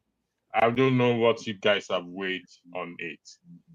What is wrong in the National Theatre being named after Wole Soyinka? I don't know if you guys have discussed it. It's just to hold on for KJ until he comes back. But before you answer the question, I believe KJ also have mentioned it earlier. 9 p.m. New York time, 2 a.m. Nigerian, UK, Irish time. We are having our own Tope and Adanma here to anchor this broadcast, this topic in the next few hours. So in case this broadcast comes to an end, which I don't think so, we will be back again at 9 p.m. So I'm only sitting for KJ for half an hour. Thank you very much. So Ferreira, you're raising your hand. Go ahead. Yeah, naming the National Theatre after Wole Soyinka is part of while the Nigerian abnormality. I would like to describe it in a very simple term. This is an abuse of discretion and an insult to our humanity and our common heritage. Why would I use those strong words? It doesn't matter what Wole Soyinka's qualifications are. This is paddy government paying each other back for the support they give each other. Simple. Now, this is part of the problem Nigeria faces. We will take an national edifice. We will name it after some corrupt person or politician. The day will come when we will take our country back and all those things will be taken back. All those airports this, airports that, university this. That day is going to come. That day is coming. But before that day comes, this is just patronage. First of all, the National Theatre is one of our strongest heritage. If somebody is going to be named after it, it should be the National Council of Arts or a collegium of artists or professionals who will come to that decision. This is democracy, democratization of opinion. Not just somebody in Abuja feels like he wants to honor his friend or to pay somebody back for supporting them for their illegality and then takes our national patronage heritage and names it after a moron. But that day is coming. Just like in one day, the day is coming in that song from what's that? Animal Farm. Well, that day is coming when we will take back our country and all this nonsense. Because go back, all those that receive a cross medal from Hitler, where are they today? That's all I got to say on that. Thank you. I'll go to Jago. Are you still there? Thank you. Yes, I am. Okay, the floor is yours. Thank you. You see, I think we've got to clear the fog from our mentality. I think most of our minds are extremely foggy. Wole Soyinka, whether you respect him or you don't respect him, you can see in his latest antecedents with the present government is one of complete partisanship. Bola Tinubu likes the utterances, the foul and failing utterances of our very wonderful Wole Soyinka, because I won't take away anything from him in terms of what he has achieved. I respect the man. You understand? However, I don't respect what he's been saying over the last year in support of Tinubu's government, because it doesn't actually make any sense to me. I would like to grip him. I would like to be in front of Wole Soyinka and break down why the hell are you supporting a government who is abusive, obtuse, and narrow-minded, myopic? Why? Somebody as cerebral as yourself, how is it that you can even join Tinubu's race in nonsense? This is simply why it's happening. It's simply, there's no other thing. I mean, for me, the question is almost irritating. The question is almost irritating. It beguiles me, and it seems to me that people are so sycophantic in their approach to making sense of Nigeria that they make no sense of Nigeria. Nigeria doesn't have a government. If you agree with that, they would know that this is pali-pali business. Straight like Ferreira just said. It's a business of friends together. We're friends, so, you know, let's join each other to destroying our country. So I'm going to name the National Theatre after you. Now, I'm not saying that he doesn't deserve such an accolade, but in this climate that we're in, it's pure hegemony. It's pure failure. It's obvious corruption. Obvious. But we would see that, oh, why are you know, some things make me tired, I must say. Some things actually tire me in the way Nigerians look at Nigerians. It tells me that we're not going anywhere. You know, let me quickly say this to Pastor. Something happened a couple of weeks ago or last week, and when I looked at it, it told me that this platform actually operates in a manner of impunity. It operates in a manner where we are not trying to uphold integrity. We're not. We're just doing exactly what we want. And that is Nigeria. And I don't know why people want someone to witness that. Hansat was removed all of a sudden. Who removed him? Nobody will come and say who removed him. But I remember clearly when you, Pastor, jumped into a broadcast by yourself, interrupted everybody, and was rather abusive to who was it? It wasn't Ferreira. Yes, it was. Was it Ferreira? It was Ferreira. You were abusive, saying that if you have done something to Tope, and I've got nothing against or for Tope, if you have done something, you would meet my match. You were threatening him. What is that? Is that integrity? Are you going to tell me that's integrity, my brother? I'll leave it there and let you continue. I'll leave it there. Justin, before Pastor respond on that topic, Ferreira, hold on. Let Justin speak. No, it's a good thing he brought it up. Ferreira, just hold on, please. I'm appealing to you. I mean, Christian, the floor is yours. Thank you. Oh yeah, I think I have spoken on this issue of Wole Soyinka. I'm the first that spoke about him anyway. So probably just if there's any other new thing. I just wanted to comment on what Jagun just said.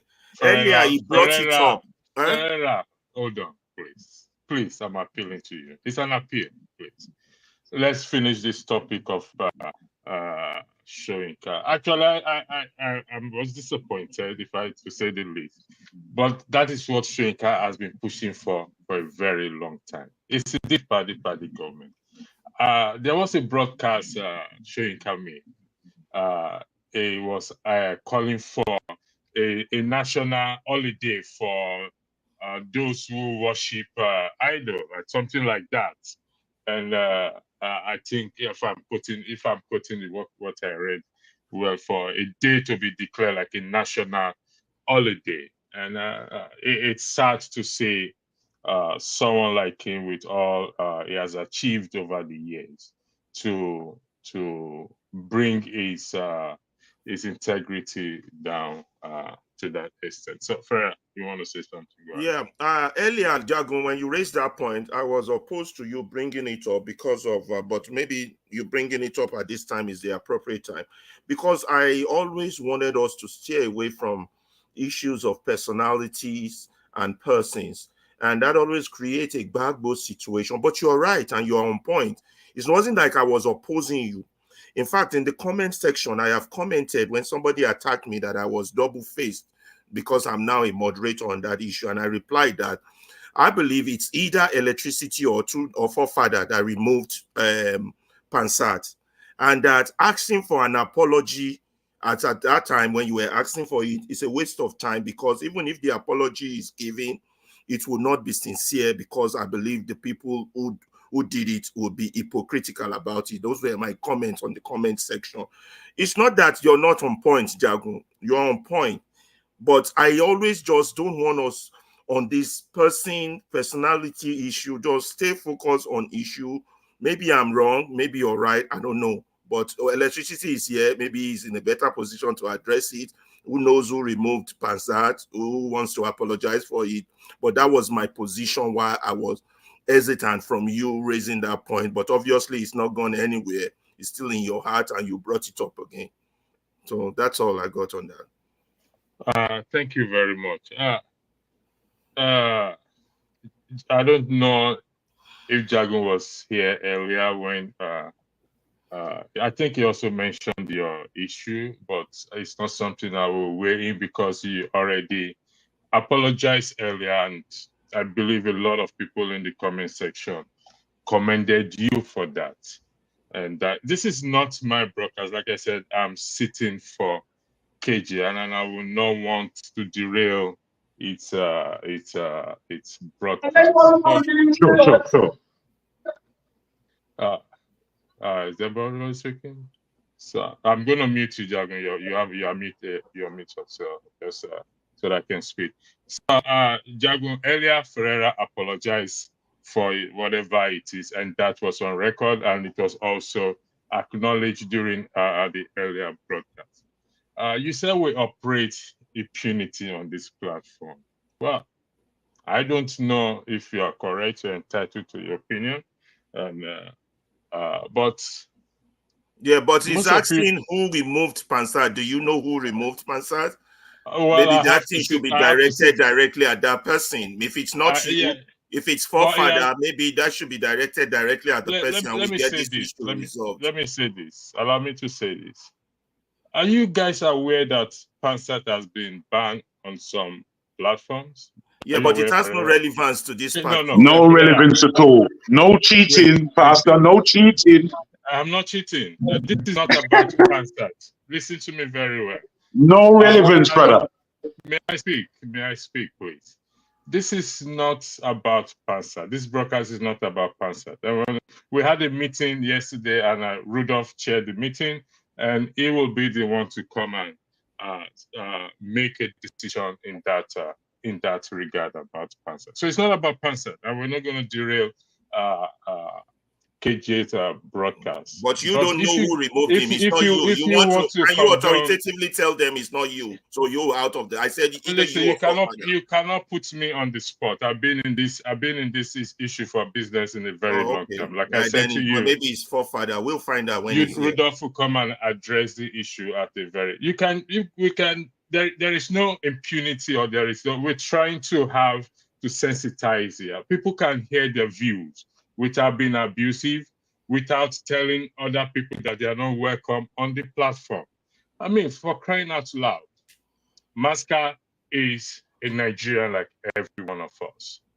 And therefore, if I come here to say, Jagun, because of your beers or because of your bald head, and I say you are not welcome here, if I do that to you in the UK, surely it will be something under discrimination. And you may be sued for that. You will agree with me on that somebody may sue you in terms of discrimination. So we may disagree or agree on PANSAT behavior. But I don't think if we have conscience for PANSAT to keep saying Masca or the Northerners are not welcome on this platform, then no, that is what he said, please. I'm afraid, electricity, my brother, I'm afraid you're stretching a small matter and you're spreading it like jam over the whole. Nah, man. Bro, let's just be calm. We'll calm down. Let's leave it there. We are not going to derail this. Okay, but we're not going to derail it. But we're going to spread rhetoric that doesn't matter. Where I'm speaking about integrity. That's all I'm talking about. Integrity. Now you're talking about my beard and my bald head. How does that? There's no measurement there. I don't know what measure you're using. You're just talking and trying to make sense, and you're not making sense. And you're not giving me any, bros, you are not giving me any passion or understanding as to where you're really coming from as regards integrity. You're a man that I want to respect. I want to respect who you are. But when I'm listening to what you're saying, I cannot, excuse me, my tooth fell out. I cannot respect it. I cannot respect what you're saying. Okay, electricity, let's just make it simple. Is it you or is it your forefather? So we can He hasn't got the integrity to answer that question. That's a simple question so that we can, we wait for until. Thank you, driver. Rudolph comes back and address it because it's dividing us from the main topic. Rudolph will address the issue of PANSA. There was a meeting that we had there, and we'll leave it at that. When Rudolph comes in, guys, let me just say good evening to everybody. I'm at my destination, and obviously, this conversation, I hope it doesn't get ugly, but I'm going to be a beautiful princess right now. So see you lot later. All right, cheers. Have a lovely time. I just think electricity, if we don't address it simply, it's going to keep coming up. Excuse me. Ferreira, hold on, Ferreira. People are asking who removed PANSAT. The question you should be asking is, why was PANSAT removed? Why was it removed? Okay, whichever one, why? That person should come and address that thing, and then we can move on to other topics. Ferreira. Yeah. You claim to be a very honest person. Yeah. Why did you apologize?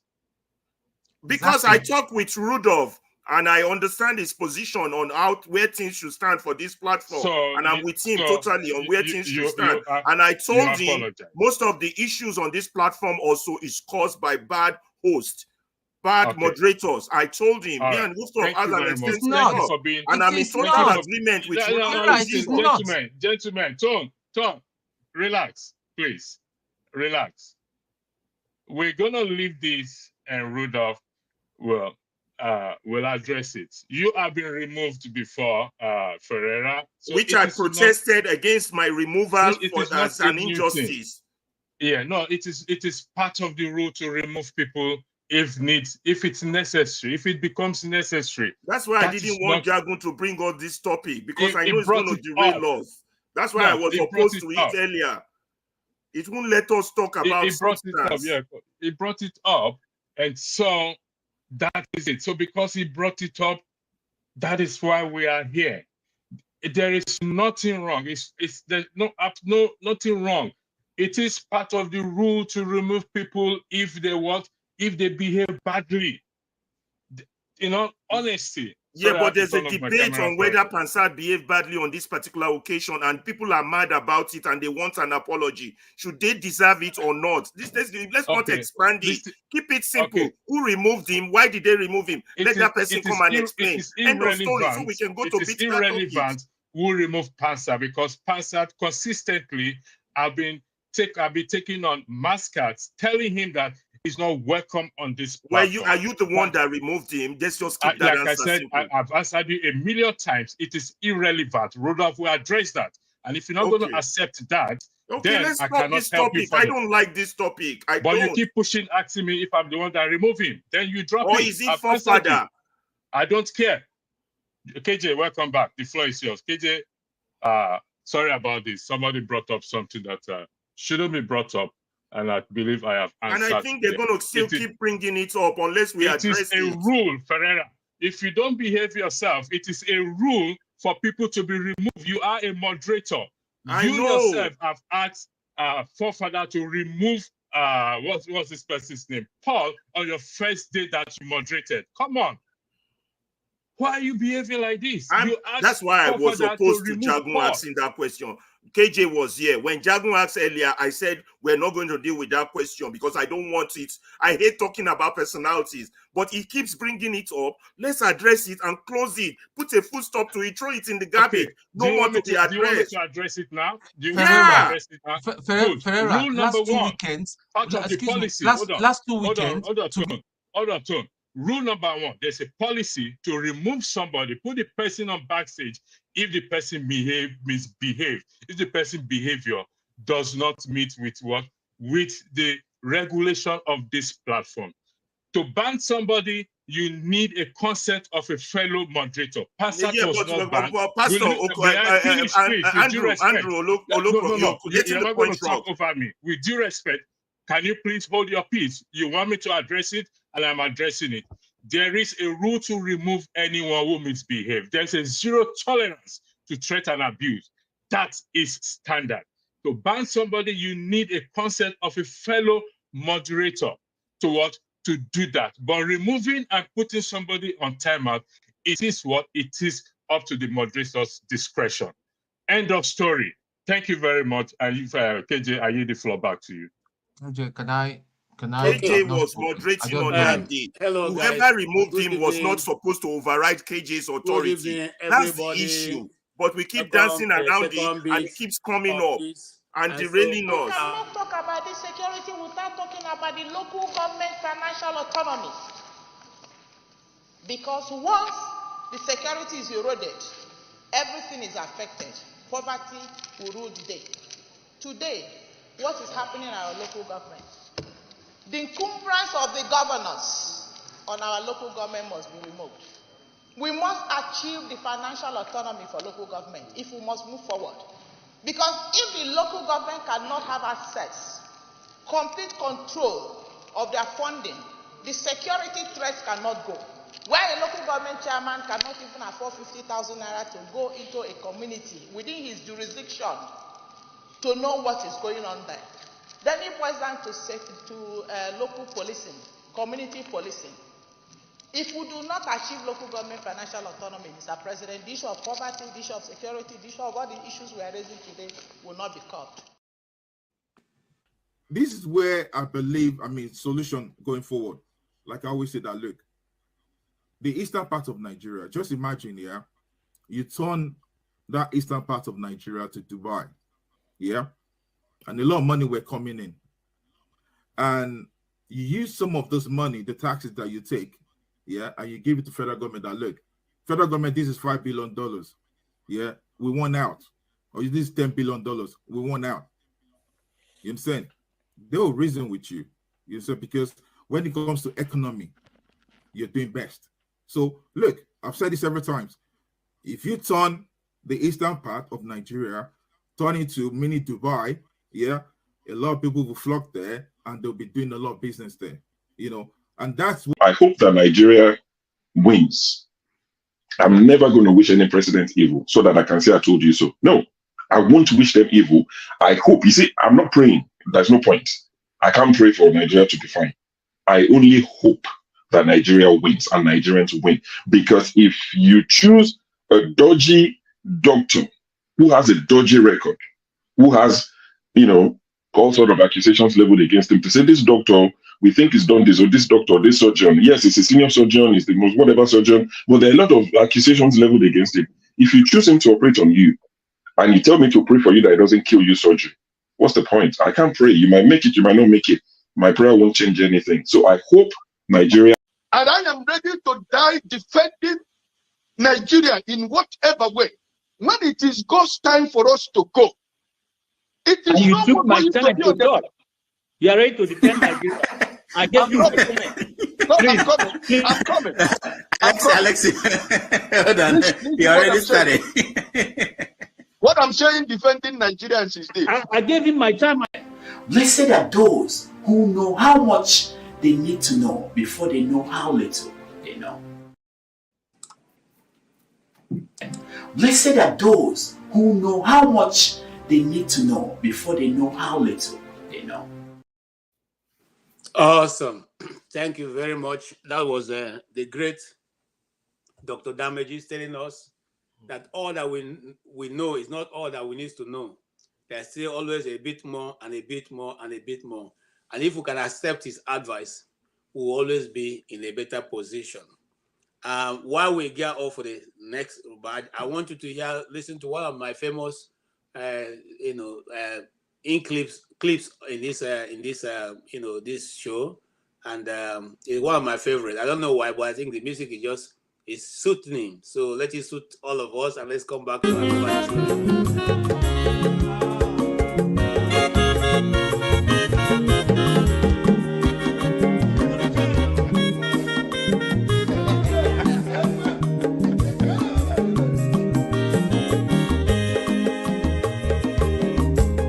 Wenye mazolo bio, akwa mazolo bio.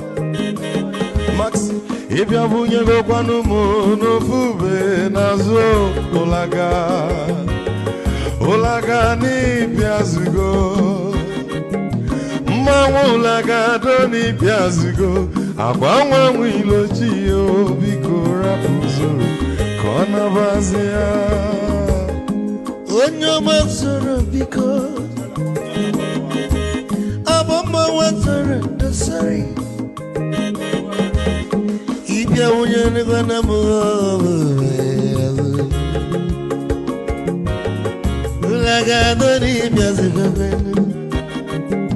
mo ulaga ni biazigo abamba wilo chila bigora buzoro ona wazia. Mazi weko odogu no kwerezu nanka onyomo ni gadele mo mazi ni bazi ibu go wuti baladi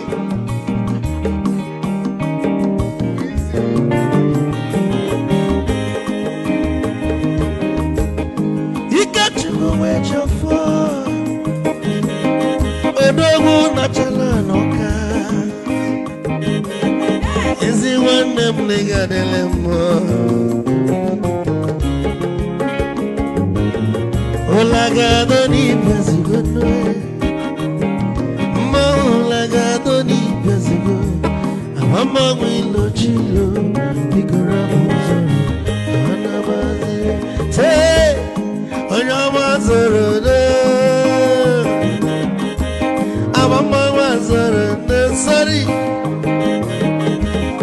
Ibya muyana kwana mo fube naru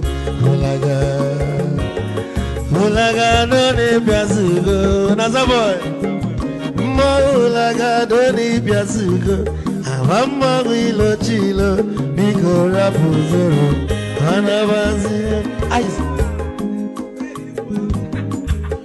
Odogu kenenu mikechofo amakwa m n'ike agwụgwọ gị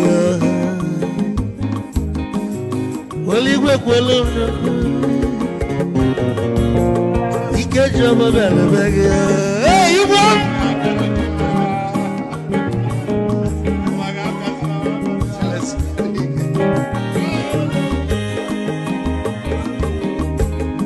egwu ka mbụ na-ekene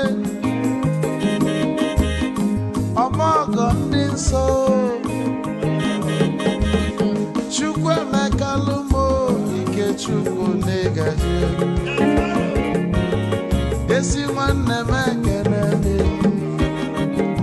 ịlapụlụ ife niile na-eme wee bịa nke gosili na anyị na gị bụ nwanne wisdom ga-adị ka nye gị maịkị ka ogobanya bụ egwu isili mmaksi ọ bụ na-etiri egwu a malụkwa malụ n'imego m ife ọjọọ wee sị gị nwanne m ife ọkụ na ịchọlụ na ngeme wisdom onume ekene gị agbamanwụ iyo iyo biko lapụ na-abasị ya zoro zoro zoro zoro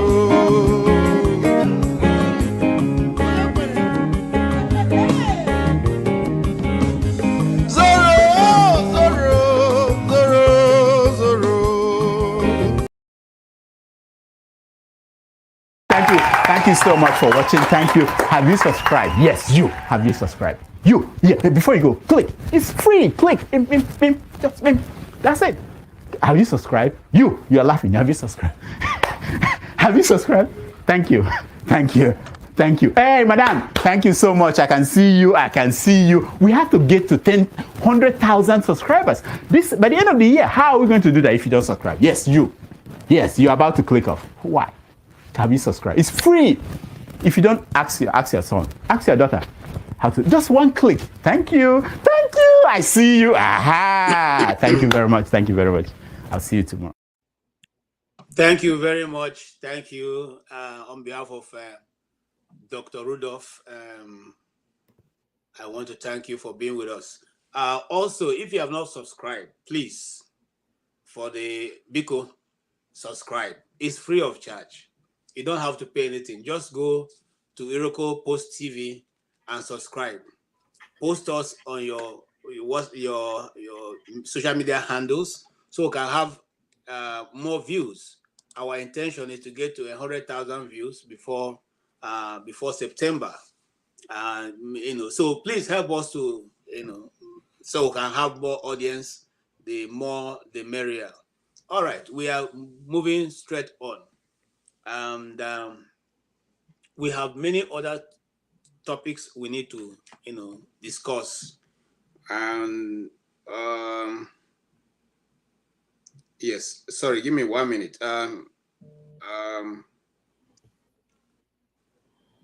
Okay, so we were on the issue of Wole Soyinka before we dived into that unhealthy discussion. Because I think I've already apologized on behalf of whoever removed Fansat from the group, from the studio. It wasn't me, but again, like I said, that has been dealt with in the meeting. So let's move on. This show, we must understand, sometimes it gets a bit hot and people get say things that are not necessarily what is in their mind. Let's learn to forgive and just forget and move on. Right. Having said that, have we all made our contribution to that discussion concerning the awarding of Wole Soyinka as some people went ahead to say he should even be given a national highest honor of the Grand Order of the Republic of Nigeria, GCON. So, and I'm wondering, that honor is only meant for people who are, maybe high, presidents and all that, from president downward though, and that, I don't have anything against Wole Soyinka. I respect him, and his age is 90 today. What he's calling for, he doesn't believe, he's a traditional worshiper, he has always been. at 90 years old, I think whatever he needs to know, he must have already known it. It's not for me to tell him whether he should believe in God or not. That is his own cup of tea. I celebrate him as a Nigerian who see a lot of greatness in him. Yes, Tone, what do you have to say about the revered white hair, English speaking, Congo's harvest, the man died, Professor Wole Soyinka?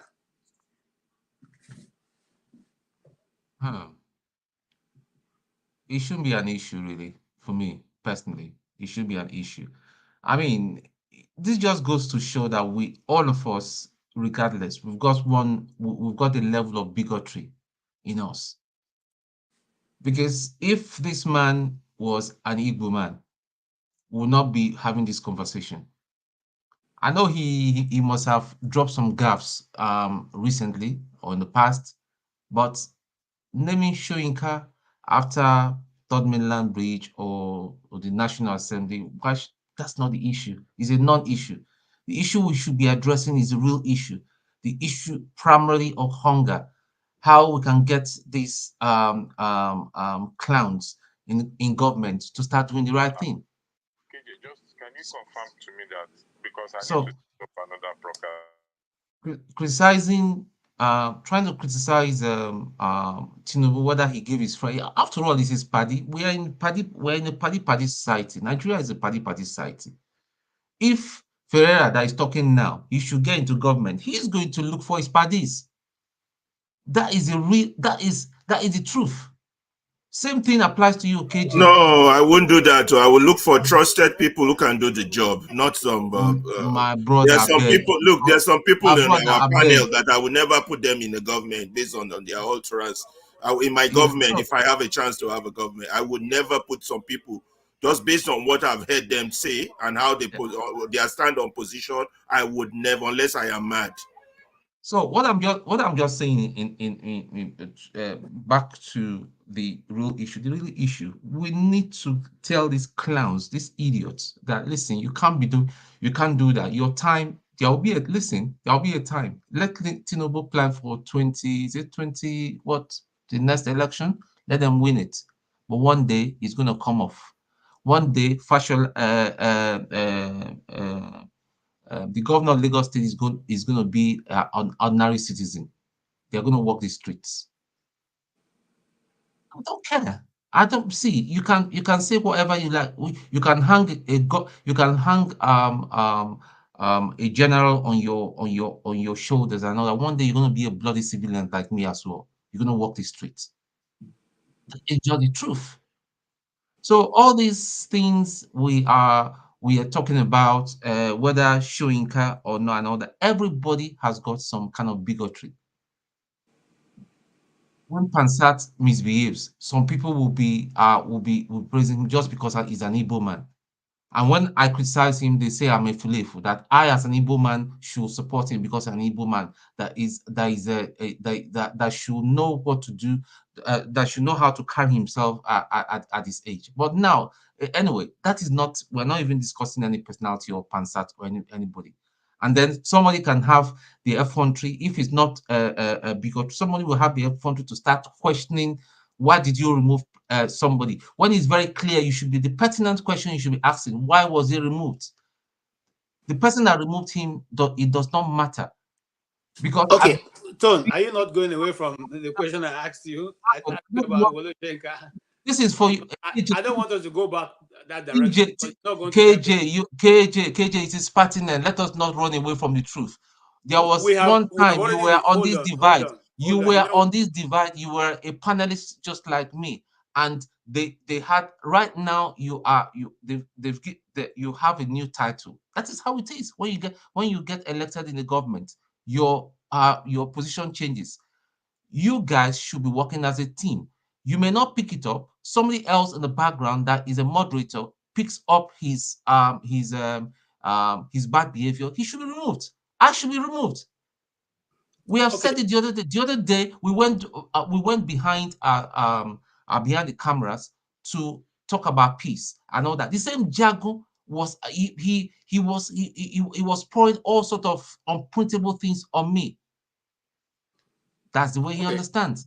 Okay, again, Tone, on behalf of Jagun and everybody who have said anything that you didn't like, I apologize.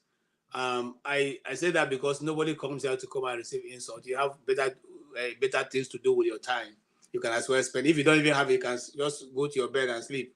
It's better time, spent. So when you come here, I want everybody's view to be respected. I want everybody to be heard as much as possible. Contain every other thing that will come out of that view. So that's why I'm running away from it, not because I don't want to discuss it. We have discussed that extensively yesterday with Rudolph, and he's going to come and make his own comment. But for me, I apologize to Fansad and for any other person who have been removed unjustly or justly. But people sometimes, and that's the human relation. The human beings are the most difficult elements to control above every other thing, because we all act in different ways. So, but if we try to KJ, you're very KJ, you're a complete KJ. Sorry, you're very you need to understand where I'm coming from. KJ, you are not. I know you're you're a complete gentleman. Even when people are hot on you and all that, I've never seen you lose it and all that. But we're all different.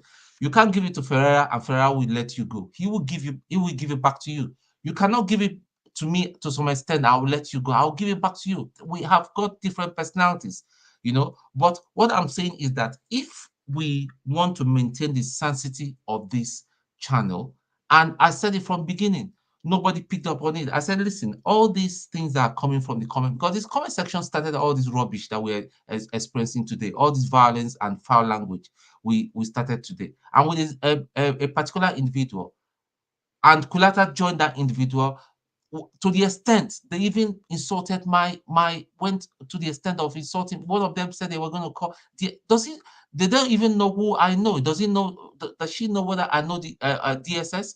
But then that is in the past. All I'm trying to say is that if we say it's going to be zero tolerance, I want it to be flat on the table. If you're going to remove people from the panel, please, anybody that insults somebody. By the way, somebody just insulted me, but I will not even pay attention on the comment section and all that. You should be very quick to recommend, even if you don't see, recommend for the person to remove, because we need to crush this thing. For us to move forward and to bring sanity to this place and all that, it needs to be zero. And when we say zero tolerance, it needs to be zero tolerance. That's all I'm just saying. All right. Thank you. And I appreciate your own stand. All I'm trying to say is that based on Dr. Rudolph's platform, which we're all leveraging on, we want to keep it clean, we want to keep it friendly, we want to keep it welcoming, we want to make sure that everybody's view, irrespective of how different it is from ours, is contained, and we can manage every one of us. Thank you again. Let's move on. Yes, Justin, what do you say about the revered man? I know you have spoken about Wole Soyinka, and do you have anything to add before we move on? If not, then we'll move on to our other topic we want to touch. Recently, Nigeria entered into an agreement, the Samoa Agreement, wherein it's been signed, without the National Assembly being aware of it.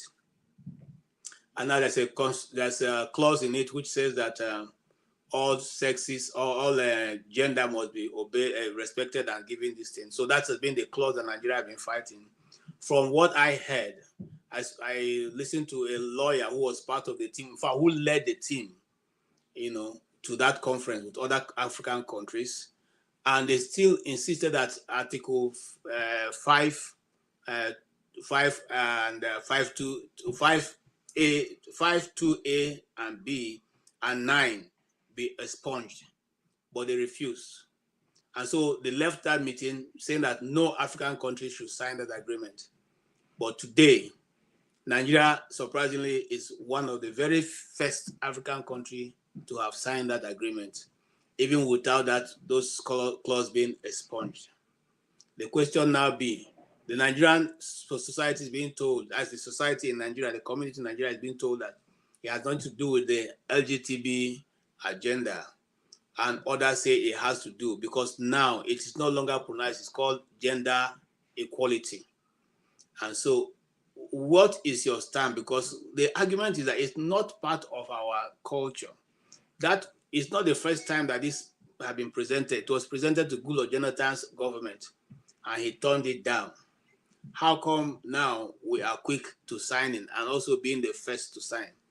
It's also said that what is involved is a $500 billion amount. But even out of that $500 billion, it's not going to be all coming to Nigeria. I think they said Nigeria will get about 500 million or thereabout, which is not even equivalent to what they, as ministers and House of Assemblymen, spend now, in the currency. So why they rush into signing it? Why not consultation with the National Assembly? Why they rush?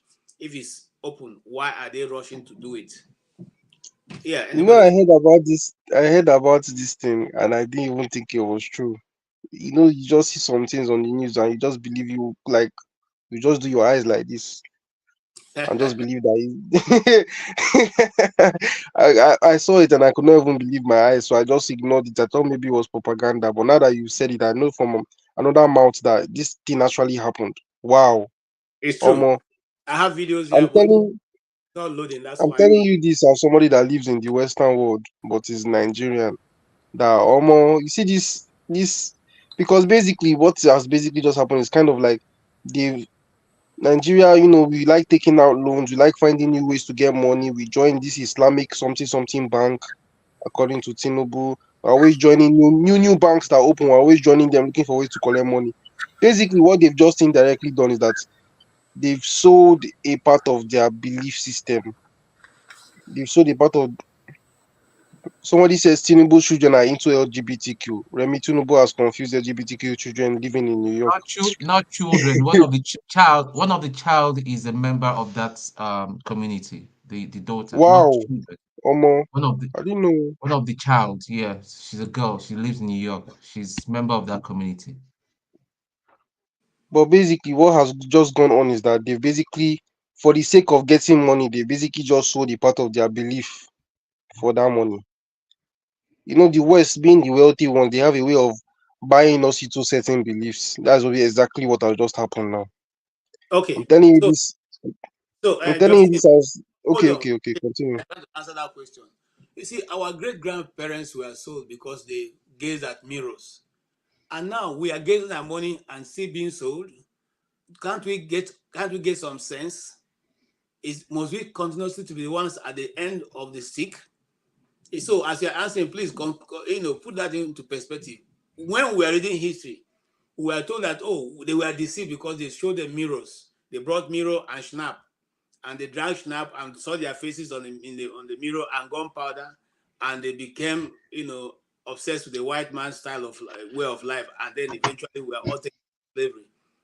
Now they are bringing money, and we are looking at money, and also again trying to sell ourselves afresh. What is wrong with us? Or basically repeating the past. And I'm telling you this as somebody who is currently in the West. You see that agenda, if it happens in Nigeria, people will just get frustrated, especially the youth. In Nigeria, let's be honest, we have a certain level of LGBTQ in Nigeria. Like, we have people like that exist in Nigeria. We even have influencers like that in Nigeria. But if things like that become the way it's rampant, like me, I live in London. If rampant there the way it's rampant here in London, the kind of chaos that will happen. Like, if it gets to that level of they call it LGBTQ. If it gets to that level of the T in the LGBTQ, that means people will basically be sleeping with boys without realizing that boys are sleeping with boys. That's the extent to reach. And like, basically what's going on in the West now, they have agendas, they have things they want to push. And well, at the end of the day, money talks. The agreement in itself, correct me if I'm wrong, because I might not know the whole agenda behind the agreement. The agreement in itself basically is kind of like them giving them a certain amount of money in order to agree about a certain agenda regarding sexuality and gender equality, right? You are muted, KG. Sorry. Ferrari, Yes. Look, Now, listen, guys. The world is changing, and it is not today that we have sold our soul to the devil or for money. LGBT does not issue is a religious and personal issue for people concerned with it. It's not a governmental issue. Nigeria is a messed up country. We have not yet started treating ourselves as human beings, first of all. And I want to start pointing fingers on the people who are LGBT or whatever their alphabet be, they call themselves. What they do in their bedroom does not concern me, as long as they don't bring them near me. And I'm not going to get my mouth involved in their business. That Tinubu has a child that is one of them doesn't concern me. What concerns me is... So don't miss the target. We're not concerned about what they are doing. We are concerned about the law as being they are trying to sneak through the back door in Nigeria. They will push. Let me tell you the hypocrisy of the West. They will push that. The reason they're pushing that law on us is that they want equity for all mankind. But they're there seeing our people suffer. They're there seeing our people steal our money to go abroad and keep. And yet they stand behind these thieves and call it, oh, they are having democracy. They don't oppose that. So if the West wants to be objective and real, they will care more about the suffering of our people. But that's the agenda they will push. But the greed, we don't have leaders. We have reigners. We don't have a government. I keep telling you all, until we come to terms with that, there will not be change. It is when we ourselves wake up, the ones that are blind among us, and those that have eyes that can't see, and say, we don't want these people, don't let them represent us. Of course, they will go and bring Shigidi and bring it home for you, all in the name of money. They're already treating us like animals at home. So you see, some topics I don't like to discuss. What people do in their bedroom or how they do their life is not my concern. The West does not care about human rights for black people. Our regular people who are straight, they've not even let us have human rights for them, or basic rights, or fundamental rights. But once they distract you with all this level of conversation, you will not be able to focus and face the real problem that is in front of us. But Ferreira, if I may, I'm surprised that you're taking this stance, my brother. What's the stand I'm taking? Let me see whether you understand me. Wait now. I want you to repeat the stand, though, so you know I know you understand me, because I don't know whether you understand. You, as an educator, will you tell your student that it's okay for James and John to cohabit and calling one daddy? Do you know I'm a teacher here? Do you know I'm a teacher here in the United States? Yeah, I just said you know that I will lose my job the moment I show discrimination towards gay and lesbian. He never said he would encourage it. He said it is not his business. I'm telling you. Ferrero specifically said it's not his business. As a parent, basically trying to not involve himself in it. I get why he's doing that, because in the West, if you refuse to push the agenda, you get fired. You know, I'm a state representative. I represent the board and I teach children. But let me just tell you, they showed this video to my boss and said that I am against gays and lesbians. Do you know I'm out of a job? Woe be tight. Listen. Hold on, guys. I think you guys are going way beyond what. So that's why I'm asking you. What did you understand by my submission? Ferrari, you are the one bringing. No, your submission. What I'm trying to say. Let's get back to it. Okay, I'll move from there. I understand completely what Justin was trying to say earlier. Listen, there's something bigger that we do not just understand. There's a World Economic Forum, and a lot of things are being decided there for the rest of the world, and we don't just understand. We just don't understand. Listen, I, for one, you can live whatever life you choose to live, but the reality is one day the thing will come your doorpost. They will teach your children that rubbish and all that. But my children is not going to accept that rubbish. And you say it's none of my business and all that. Whilst they are teaching your children that is okay. Will any of us here be happy if our son or our daughter come back and say that they are giving to that kind of useless lifestyle? It's not our culture, it's an abomination. Hold on. Will you be happy? Please, hold on. Will you be happy if your son comes back and tells you, this is my boyfriend? He's free to pick his own life. I cannot discriminate him. Hold on, guys. Hold on. Now, the topic we are discussing is the law that Nigeria wants to sign. We're not concerned about what anybody can do anything. I'm living in the West. I'm not going to ask them what they want to do, but I control the space that I live in. That's one. Secondly, we are concerned about how be it that these things can easily be sneak into our system in Nigeria. That is the law itself. Why rush to carry this loan?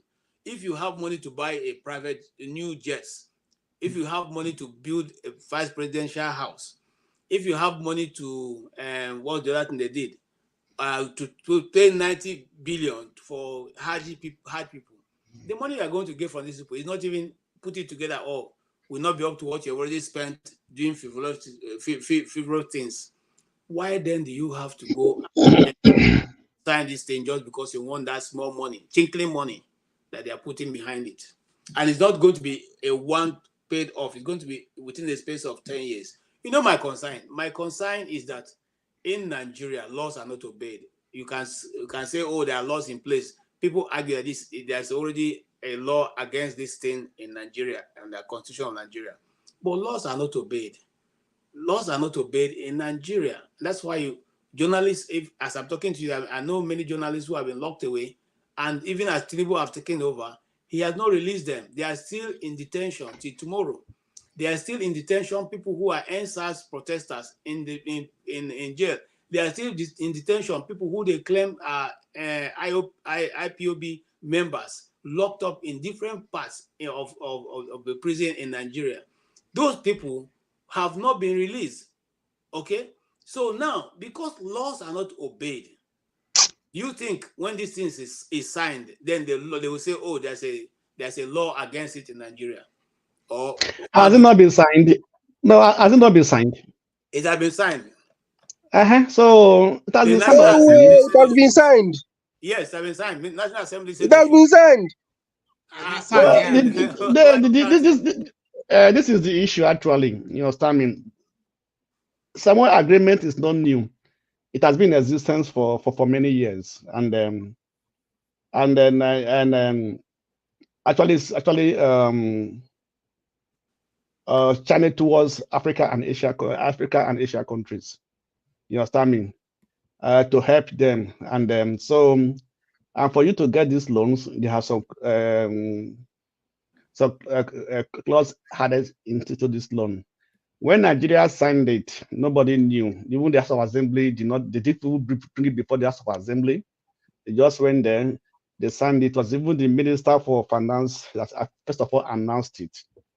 And the Northerners came up and said, no, this is it has to do with something with the LGBT, right? That is where the issue started from. That's when people started looking into the agreement.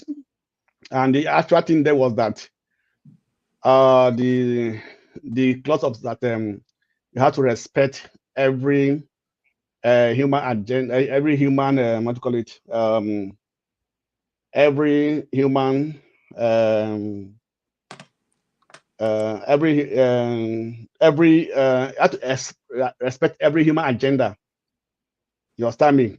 So that's where the clause comes from. So if you are going to obey and respect every human right, no matter the gender of the person, right? Then that means that they also have to give a right to the LGBTQ, right? Who is in Nigeria, the law is against it, practicing of same-sex marriage and everything, because that KJ just read it, that it means that no matter who you are, no matter your sex and everything, you must be respected. You have your right to be who you want to be, right? That's when the Northerners started fighting against this law, and actually most lawyers, the minister, the Minister of Finance, and other ministers, even the Attorney General, said they read the law, they read the clause and everything. They didn't see anything like LGBT rights written there.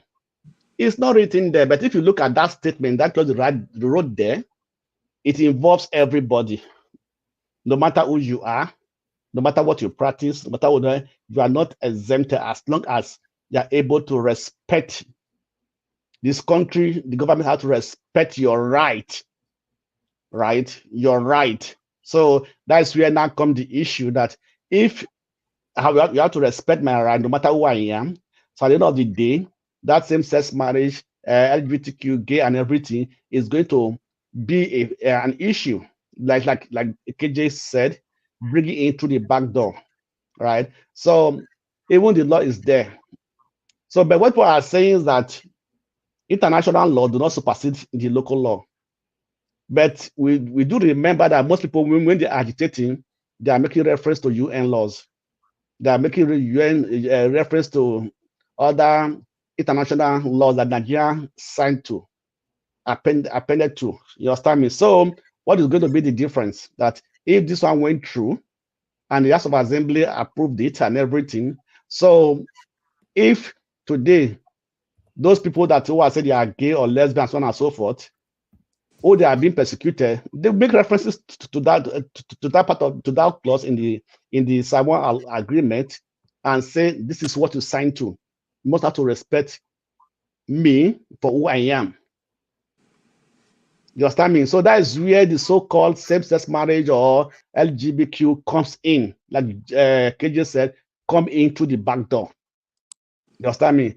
Like KJ said, you can practice what you want to practice on your own, right? And we cannot deny that LGBTQ, there are so many in Nigeria. There are many in Nigeria. It are being practiced in Nigeria. You understand me? Only that the government do not recognize it. That is only the difference. So you cannot tell anybody, you cannot find them because they do it on their own secret place and so on and so forth. But if the government now agree to that clause in that Samoa agreement, then it's like you cannot persecute anyone where that is caught on that heart. You understand me? Yes, sir. So that's the way I see it. You know, that's why people are now agitating against that law. Even that's why the Northerners are saying we have to come back, we have to review it, we have to sit down and actually look into that clause, what it actually stands for, what does it actually means. Okay, thank you. Let's move on. Let's move on. Now, I don't know how much. Yeah, Tone is there. So Tone, yeah, we let's move into international politics. And recently we saw what happened in the Great Britain, and we want you to tell us. I'm sure you follow the politics there. Your famous minister was eventually dethroned by a new party. Can you give us an insight and what you see? Do you see it happening here in the US and vis-a-vis discussing what is going on right now in the United States politics? Right. Okay. The politics in the United Kingdom and the United States, I believe, it's different. Here in the UK, I think the core thing was because our prime minister was a foreigner. Because I believe if he was a British, the British people will still vote for him. That's a core. That's a core. Even irrespective that people didn't too much like what the conservatives have done, the way they dragged us into wars, involving in wars and all that. But I believe the core thing for them was ethnicity, his roots, and that's just whether we like it or not. But that's the truth.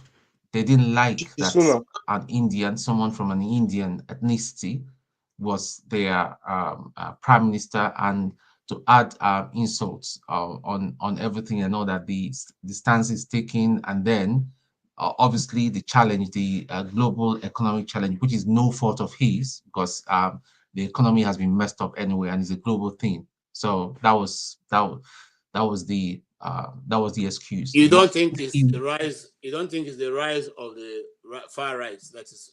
No, at all. To be quite fair, the Labour Party is messed up. The Labour Party is full. There's so much racism and all that. That guy that is our prime minister right now shouldn't be a prime minister. They were better. About going back about 10 years ago, there were sharp and vibrant people in the Labour Party that should be a prime minister, but they were never given the opportunity. Well, A, because maybe they are of African descent or Irish.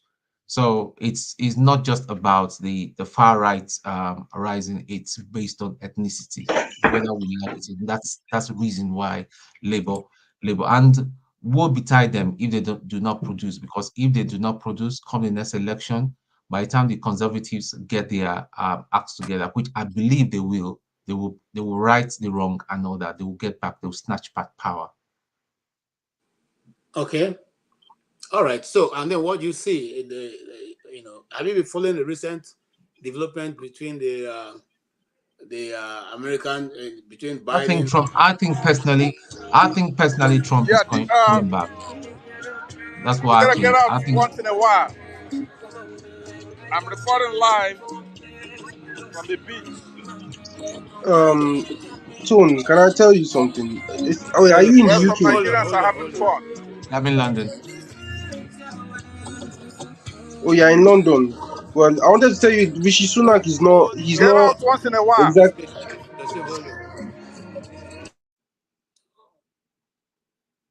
Okay, now you can go ahead. Now we'll have a... Yeah, I wanted to let you know. Man, he might already even know this since he lives in London, so he probably follows the politics. Rishi Sunak is not. If it was really about race, then he might have not even become president in the first place. That's one thing. And then, because remember, this man was already president. Prime Minister. And thank you for correcting me, Jerry. I don't today use to Nigeria system. Prime Minister, sorry. And another thing is that this man is actually he's Indian with East African descent. And the thing about the East Africans that because East Africa, they had Indian population. The Indians were like the first people to inhabit the area. People always look at background. The reason why I have to say this thing and emphasize on it is because people always look at your background, your racial background in this country. They are very, very serious about it. They want to know what race you are. This man is of East African descent. East Africa has always had a long history of Indian people. Indians were there even before the Bantu Africans. How long have you been here in the UK? 3 years. Right. Okay. You're still new. With all due respect, you're still very, very new. Listen, if you've been reading the papers, even the cartoon that has been that's been belted out, even right up to yesterday, they all had racist undertone. A good redance. Yeah, that's what I'm saying. I agree with you on that. We're on the same page here. Yeah. I was going to point out the fact that I was going to point out the fact that this guy, like how the East Africans have a reputation in politics in this country, especially in this London. So it plays a role. I feel like it has a lot to do with those immigration laws at the end of the day. Immigration, we both know this as people who live in London. Immigration and immigrants stuff has a lot to do with deciding who votes and who doesn't vote. We know that one very well. Talking about UK politics now. Okay, so this Rwanda thing. Actually, okay. For me, sorry to cut in. For me, what I see in these things is that the UK, since they left Europe, the European Union, that's when actually that's where actually the new issue started. First of all, everybody in Western world, first thing they put in consideration is their economy, the economic performance of the person in power. How is the economy performing in your own time, your timing? And that's what actually bite everybody, right? Just like, and also issue of immigration. Yes, and that's what I wanted to ask Tone. Do you think that immigration didn't have a part to play in the outcome of the election? The question, let me rephrase the question the way I understand it. How many black people voted? Very, very, very, yeah, very that's few. technically what you're asking. I love the way this guy is sharp. I love the way he rephrased it. That's technically what you're asking. Very, very few. To hold on first. We talk about immigration. That's people coming in. We're not talking about the people already in the UK who are the UK citizens. Yeah. I mean, the people that came in during his tenure, right? Does actually affect the election. the decision. I don't think so, Blackstone, because the people that actually came in had no bearing to what they see. Most of the people that came in the Japa thing, because the smart thing they did for the last administration, which I applaud, is that they saw that there was a gap in the health sector, okay, and they just opened the door with the COS. A lot of people got their 5 years visa. They came in here and all that, they filled the whole gap. In fact, right now with that industry, there's a glut in the healthcare industry. So if you're looking for a job as a support nurse and all that, there isn't. A lot of people, they flooded that industry. So listen, the average Niger person, I know when you come to London right now, every street, every corner, every high street, they are speaking Yoruba or Igbo. You even think that you're back home. Exactly, it's just everywhere. Yeah, everybody's hustling. You see them with their backpack. They are going to these shifts and all that. So those people, they don't care about politics. Nothing concerns them. They're just fresh from the boat. Yeah, they are just. I think people Nigeria now. That's what also it is Nigeria. Nigeria doesn't actually care about politics. But very few ones, wherever they are, it's just very few ones that care about politics. So wherever they are, they don't actually care. You understand me? All that they care for how to make their money, how to survive. Okay, yeah, I was just about to say that, especially with the money they're making there, a lot of them actually don't care, to be honest. They don't care. They know the life they're living there is better than what they could possibly ever experience in Nigeria. So no matter who is in charge, they don't care. Exactly. Security, you can work, you can leave your house at 3 a.m. in the morning, and you don't fear that nothing bad is going to happen to you. You can come in to your house by 3 a.m. in the morning from your hustle. You don't fear nothing. So all I'm saying is KJ, I don't think it's really immigration. I think the core people, like the Igbo people will say, you understand what I mean by that? Yeah. When it comes to election, forget all these things. Like there's one of our brothers, what's his name? I've forgotten his name. He was very, very active member of the Labour Party, and I think he's a very, very smart guy. I know that he wasn't given a chance. There's so much. Labour Party is messed up as a party. I personally don't think that Labour, when it comes to good managers of the economy, Labour is not the best. The immigrants love Labour because they kind of they kind of sway towards immigration so that they can get a vote. But when it comes to people, good managers of the economy, historically, Labour their record is not too good. Okay, that's my view, and the records are there. Blackstone, do you think that what just played out in England can play out here? In the UK, in the United States. Yeah, in the America, yeah, in the United States of America. Actually, from what is going on, I think from what is going on now with Biden, and in fact, Democrats are now in a hot soup. Actually, right? There's a lot of confusion within the party, and if Biden do not step down, right, and he's going to lose support from his donors, he's going to have a lot of problem, right? And since most of the big shot in their party are telling him that he should step aside, that they have to pick up somebody. I said it's not going nowhere, right?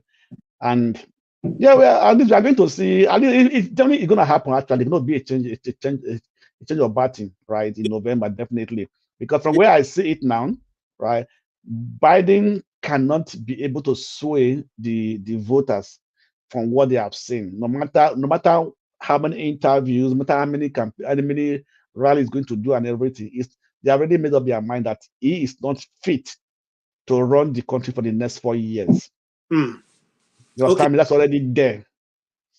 Okay, right? So the question now be, do you think immigration will also have an issue here in the US? Yeah, of course, definitely. But sometimes, so I think there was a bill in the House that the immigrants can vote. You can vote without no That's a country whereby non-citizens can vote. True.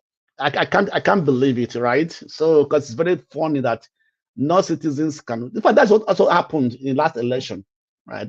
And that's the simple reason why Joe Biden opened the door for every people to come in, and also the new executive order that he gave that those who have been there for the past 10 years who have not got the who are not yet American citizens can have a pathway to become American citizen. And there was a bill in the House in last week or last 2 weeks that wanted to give them the opportunity or let them to actually make them to vote, right? So this has been going on. This has been a plan right from Biden and Kamala coming to power, and that is why Kamala did not care about the border. But they didn't care, because that's how actually they ring the elections. So when they get to the election time, they begin to change the laws, the regulations. That's I call it legal rigging, legalized rigging. That's what I call it. All right. Legalized rigging. Let's welcome Righteous Man. Righteous Man, you're welcome. Righteous Man, go and sleep. Must be around 12 midnight in Nigeria. What thou say, bro? My big brother. Righteous Man, go and sleep. Blackstone. How are you doing? Looking good. Happy weekend. Tone, how are you? It's been a long time. Tone, I lost your number and you've never hide me all this while, It's okay. Okay, I'll send you a message. Yeah, I'll send you a message. My phone crashed and I lost all that I had in that phone. I have to just do something to get Has it. your number changed? Yeah. Has your number changed? No, it's still the same number, yeah. Yeah, I'll send you a message. Blackstone, how are you? Righteous Man, your phone crashed. Which motor you crashed with? From where it's going. I don't think Righteous Man have something he wants to say. Let me rephrase the question. Hold on, let me make it more clear. Okay. The elections now have heated up in the United States, and the major contenders is between Donald Trump and the President Biden. Biden, after the debate, it was noticed that Biden is not as fluent as he has always been. It wasn't as articulate as he has always been. I have some gaps. Trump, on the other side, was able to understand his weaknesses from his former debate, and now was put himself in a great restraint from talking back and interject at every point. And eventually the debate ended with Biden looking not too good to going forward. That activated every other person who has always been looking for an opportunity to say, you can no longer run, to tell him it's time for you to go. So now the campaign and the war is not between Democrats and Republicans now. It is between Democrats and Democrats. Some Democrats in favor of Biden, some Democrats against Biden. And so the question is now, some people have thrown the names like Kamala Harris to take over his position, the names of the governor of, what's his name now? California, who can step in, and the governor of one other state, who they are suggesting. They've even suggested Susan Wright. They've suggested, somebody writes. Obama, Michelle Obama also. Michelle Obama, who says she's not interested. And they suggested Hillary Clinton, who's probably not totally out of it. The question now be, looking at what is playing out, what is your projection? How is it going to end up? Because all of Donald Trump's cases seem not to have been able to deter people or even slow him down. What do you see? What do you see going forward, gentlemen, on this panel? Yes. I think the next president of the United States of America is Trump. I'm not a Trump supporter, please. Just note, I don't agree with him. I think he's dodgy, but I think from all we can see right now, it's going to be a home run for him. Okay. What about if this whole thing, if this whole election was going to be like all this, like let's use the analogy of a football match, it would be like Man City versus Fulham. This is like this is a 5-0 situation. Come on, man. Like Donald Trump is not just a politician. Like people need, this guy is a celebrity. Forget about it. This guy he's like an actual celebrity. Me myself, I won't lie, I'm actually a fan of Trump.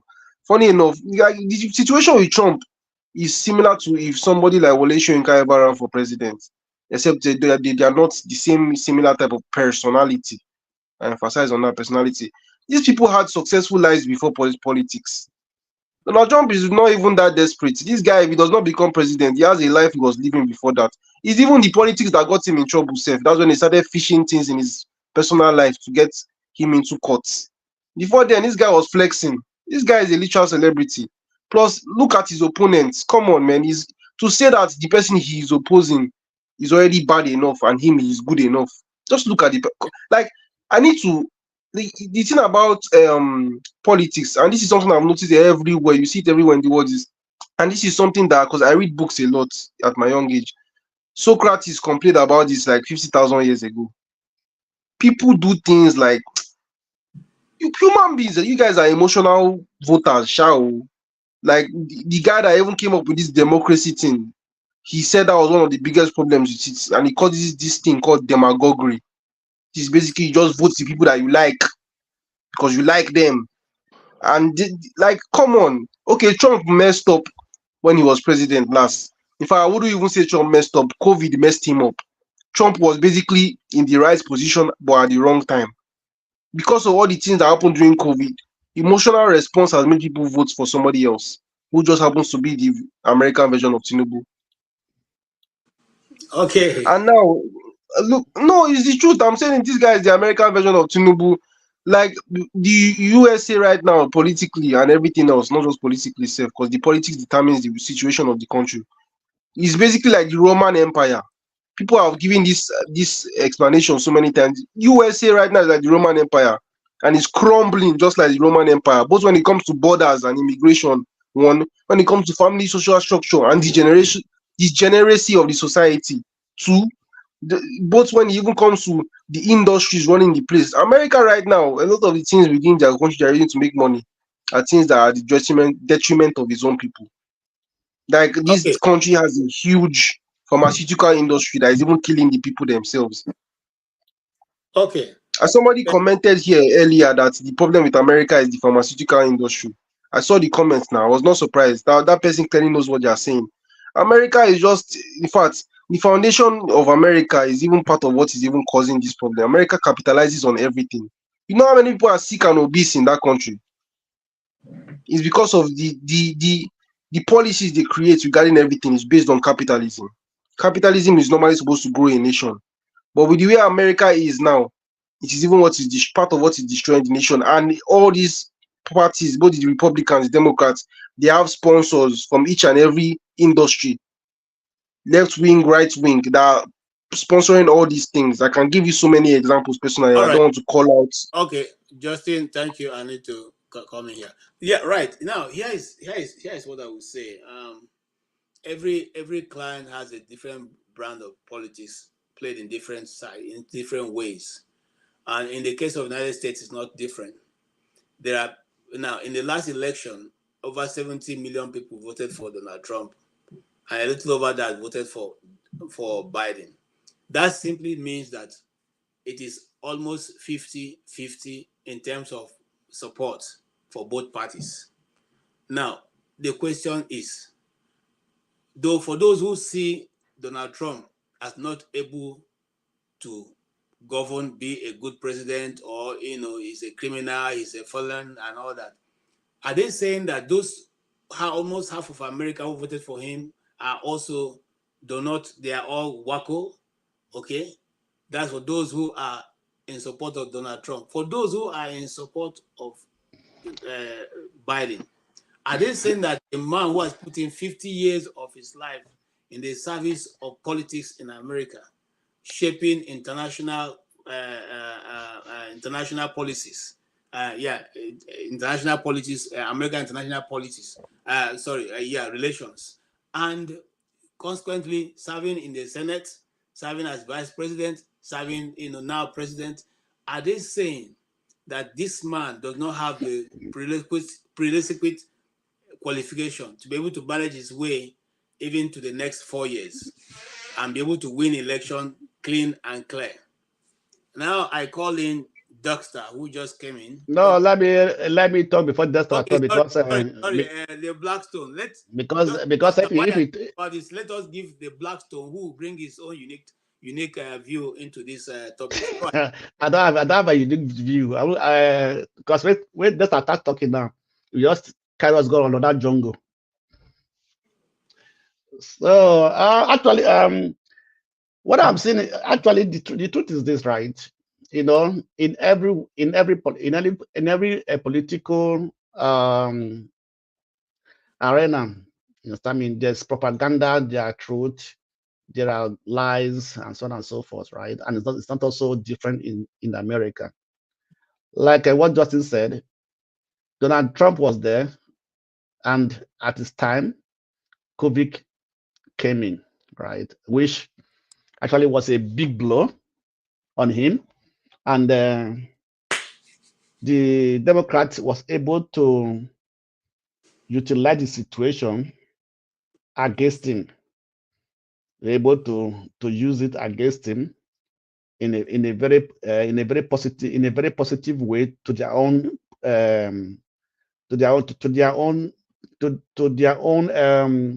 gain, actually, right? Because if you look at that time, the American economy was doing well. There was peace. In fact, is the only person that never fought a war, right? There was no war. He was able to create peace. But it has even a better international relationship with every countries. He's tried to put every countries at peace with America, negotiated with those who they call their enemies. He met with North Korean president. He met with Russia president, and so on and so forth. That other president never did before, but he did everything just to have peace, right? So, but at the end of the day, the coming of the outbreak of COVID-19 actually came, and the handling of that time, and also the propaganda of COVID, and actually in everything, even within your house, you might even have an enemy. Even the person that's eat with you from the same place might be your biggest enemy. Right? It does happen. And politics is very common in politics, right? The one that thinks supports you might be the one that stab you behind. That's what happened to Donald Trump. But this time, even at least Biden have served for 50 years. I think that is enough for a person. I say it is a greed for you to still keep on pushing. It's a greed. You understand me? So, and at his age, you know that is deteriorating. It's not strong. You understand? Though they not just release his medical report to say what is happening with him, what is wrong with him. We know he has a cognitive issue. He cannot remember some things. He won't call Ukraine president as a Putin, and they call Kamala Harris as Donald Trump. You understand me? These are some of the things that they're actually being worried about. You understand me? So if he continue like this, he win again, what is going to happen? How is he going to actually sit down and discuss at a higher level with foreign partners? And he has said that he need more sleep. You understand me? American president, at least most of them sleep for just 4 hours a day. So for me, I would rather advise him at each issue, step down, let them find somebody else who can be able to handle, go for the election, right? Okay. So, but with what it is now, come back to you. We'll come back to you. Right. Thank you. Let's move forward. Duster, what's the initial comment? Welcome. Yeah, thank you, KJ, and everybody on the panel. Personally, I don't really like dabbling into other countries' politics and all that, but I think we can see it's all, for me, I think the problem we have in life is that you have people that want the yes guy, and a lot of people in the population wants the yes guy, and then they don't want somebody that will tell them the hard facts. Joe Biden is the yes guy. He's the yes guy for the establishment. That's basically what Joe Biden is. And I think the establishment in America are stuck with Joe Biden is clearly deteriorating. His cognitive skills are actually going down, and they are stuck with what do we do about this? The truth is that I think the problem that the Democrats have is that the way America's election run is that if they have donated money to, example, Biden Kamala Harris ticket, even if the Democrats decide to change Biden, the next person they put cannot get access to the funds on that ticket. And I think that's where the Democrats are stuck. The other part is that Kamala Harris, if you actually do listen to her interviews, you can see that she doesn't have the depth to become a president. She is like paperweight, she laughs about things that are not supposed to be laughed about, so she clearly is not in that level. So I think the Democrats are stuck, because if today they say, okay, we want to change Biden, they won't have the funds to push for the next candidate, so. And then the idea of Trump, well, for me, Trump was a peaceful president, like Blackstone said. There was no war during Trump's time. The Democrats came in and there's war everywhere. So I think we should judge it for ourselves. But if you ask the average person, the person that just wants a cool life, wants a cool guy, fine. They will definitely tell you Biden, because they feel that Biden is the kind of person that is approachable, they can talk to, so. But all right. Yeah. All right. Thank you so much. Toyin has made a contribution, you have made. I'm actually winding down. Is there anybody who has the last word? Toyin, what's your last word? Or is there any topic that you feel we should look into before we wind down? I'm looking to end there in the next. I guess we've touched everything, but all I'm just going to say is, Nigeria, we can keep talking and talking until something dynamic is done. These criminals are not stepping anywhere. They don't care. I mean, it's, as we can see, Tinubu doesn't care. He just having a time of his life. He doesn't care what anybody says or do or comments. Until something dynamic happens, they're not moving. Thank you. Thank you. I have something to say, please. So yes, so the first thing I'll say, I don't know if anybody watched the David Hodoyin podcast, I was going to do. I don't know if we spoke about it. So there's a question I'll ask Stone, and then there's a general question I want to ask. I know it will ruffle feathers. One of the problems we have in Nigeria is that we find it difficult to say the hard truth. The truth is out there, but everybody's keeping quiet about it. Now, to be fair, David Hodoyin said something that it actually is going to shake the foundations of our belief in Nigeria. He said that Abiola was a con artist. He said it. And I was surprised. He said it without apology. He said Abiola, the ITT scandal. And I had to actually go and read about it too. That Nigeria was supposed to have... Are you just doing it? No. My point is that this is the first time, the Blackstone, the point I'm making here is that this is the first time you had somebody courageously talking about it. Why I say that is that when you mention the name Abiola in Nigeria, people want to say, oh, Abiola was the bastion of democracy. You have people writing in papers and comments about him. But then you have this investigative journalist coming to tell the public, this guy is a crook. And now the second question I'm going to ask, and I'll direct it towards Stone. Now, David Hodoyin said something. He said that the reason why Abiola did not become president is because at least that time in Nigeria, the military guys that knew Abiola was a crook, that who did all their crooked deals with him, said, Oga, this one, you no go collect them. You will not take this presidency. We know you. We know how bad you are. So we are not going to give you this thing.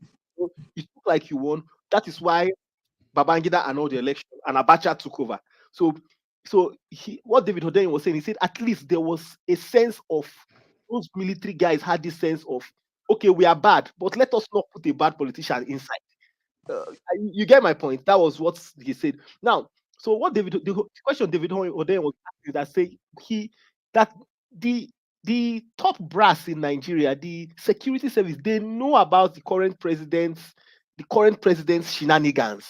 And he was expecting that at least they will still have that patriotic drive and say, Oga, we know say you get this shady deal. No. So the question I'll ask Tony is that, is it that in the military, there's no more patriotism towards the nation? Because once there's no more patriotism towards the nation... Okay, Dexter, let me quickly answer you. The military of 20 years ago is not the same thing that we have today, unfortunately.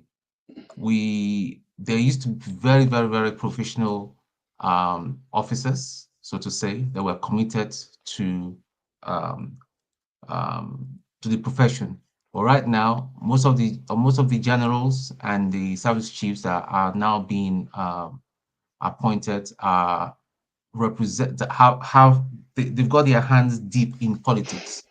See, before the military was to some extent removed from the polity of Nigeria, but right now what we have, it's not the same. And KJ, moderator, please, can I just draw your attention quickly to the comment section? If what this guy has just posted is untrue, can we just ban him? It says breaking news: Donald Trump has just been gunned down. I don't want to read it out. I don't want to read it out. Let me say something. What Dexter just brought up. We can't be posting this sort of thing in this platform. That's what I'm trying to say. Hold on, that's what I'm trying to deal with. I've looked, and I've not seen that breaking news anywhere. I'm not going to ban him. I like that. So let me just contribute to what Dexter said. Okay, so Dexter, what I'm saying, yeah, to some extent, when I was there, I will say the Abiola had friends in high places in the military. That is true. There's some elements of truth. There were rumors that he has his hand in various military coups. Whether it's true, whether it's untrue, I do not know. I cannot confirm because I'm not a part of that cartel. That's the best way I will respond to that. Thank you. Okay. Let me say something, right? That of Abiola and AT&T, that was a well-known something in Nigeria, right? Nigeria has a contract with AT&T. AT&T is an American largest telecommunication, right? That's been there for a very large time. That is why Fela use Abiola to sing. That's why Fela sang ITT, right? I was talking to a friend some years back, right? I said, we are all talking about who killed Abiola, what happened, why did IBB annul the election? I said, Abiola's daughter is a journalist. Why don't he go deep and search deep what actually transpired between IBB and Abiola and the Abiola family? They were very good friends, right? If you are a daughter to a man that was killed, and your father was a very popular man, and you are not a journalist, I think the first thing you will do is to go and do investigative journalism to bring out the truth. She was working with Arise News for, I think, some few years back, but I don't know why she's no more there. You understand me? So some of the things that they're all true, right?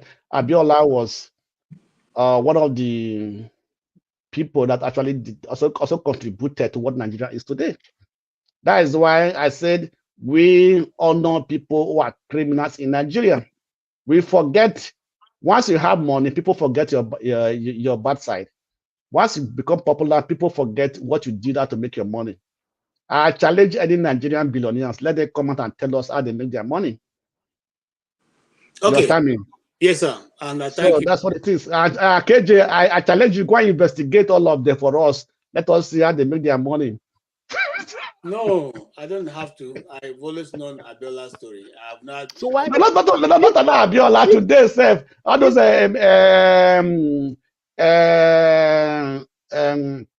Elumelu, and this guy, all of people, APs, all of them, go and investigate how they make their money. Go and go back to their history and see how they begin. They all crash people's money in the banks and became. It's not hidden. Yes, welcome. Just when we're about to call you, said to show us the head of the bronze of Benin. What's happening? Papa, it's 247. You are mute. Can you hear me? Yes, we can hear you now. Maybe. Yeah, thank you for having me, KJ. Greetings to everyone on the panel and to the chat and viewers. Yeah, I saw that you were about to close, and I thought, since I'm around now, I might as well come and stop you from shutting the entire thing down. And I really did enjoy it.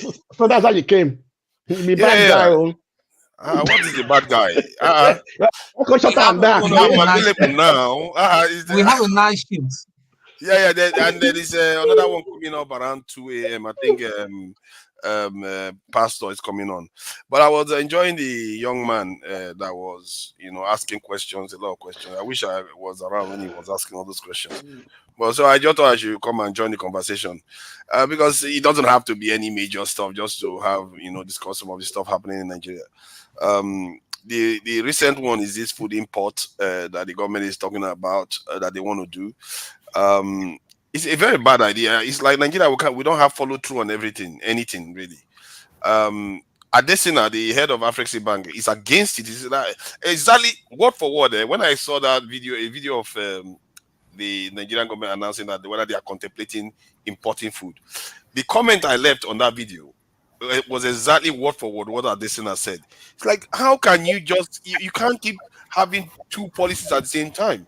If you want to transition to locally made, locally grown food, transition, it's going to be difficult, but you have to stick at it. If you keep pulling back, okay, if they go and import food now, they're going to delay the Nigerian farmers from being able to take over. They are just going to be harming the farmers. Forefathers, there are no farmers. Nigeria is not farming. That's the reason. Then take the money that you are going to use to import, use it to give to farmers. If you take that money and give it to Nigerian farmers, farmers. No, forefathers. No, still the forefathers. So, sorry, you said them as question. Did he say he was going to import, or he said he's going to remove tariff that people can import food? No, what is it? I think there's an element there's that. That's money that they are going to collect. That they're supposed to collect to give to the farmers. Except but I think they are going to also order food too. I think federal government order food too. Can I give my own view? And this is my personal view, and I'm entitled to it. Okay, for the first time, I'm going to share my views. Now, what you are seeing is a continuous play of what started toward the end of Jonathan's regime, where Nigerian farms were given over to some, I don't want to call their name because I was there to do the documentary, were given over to some international farming companies to grow, cassava and export to the West.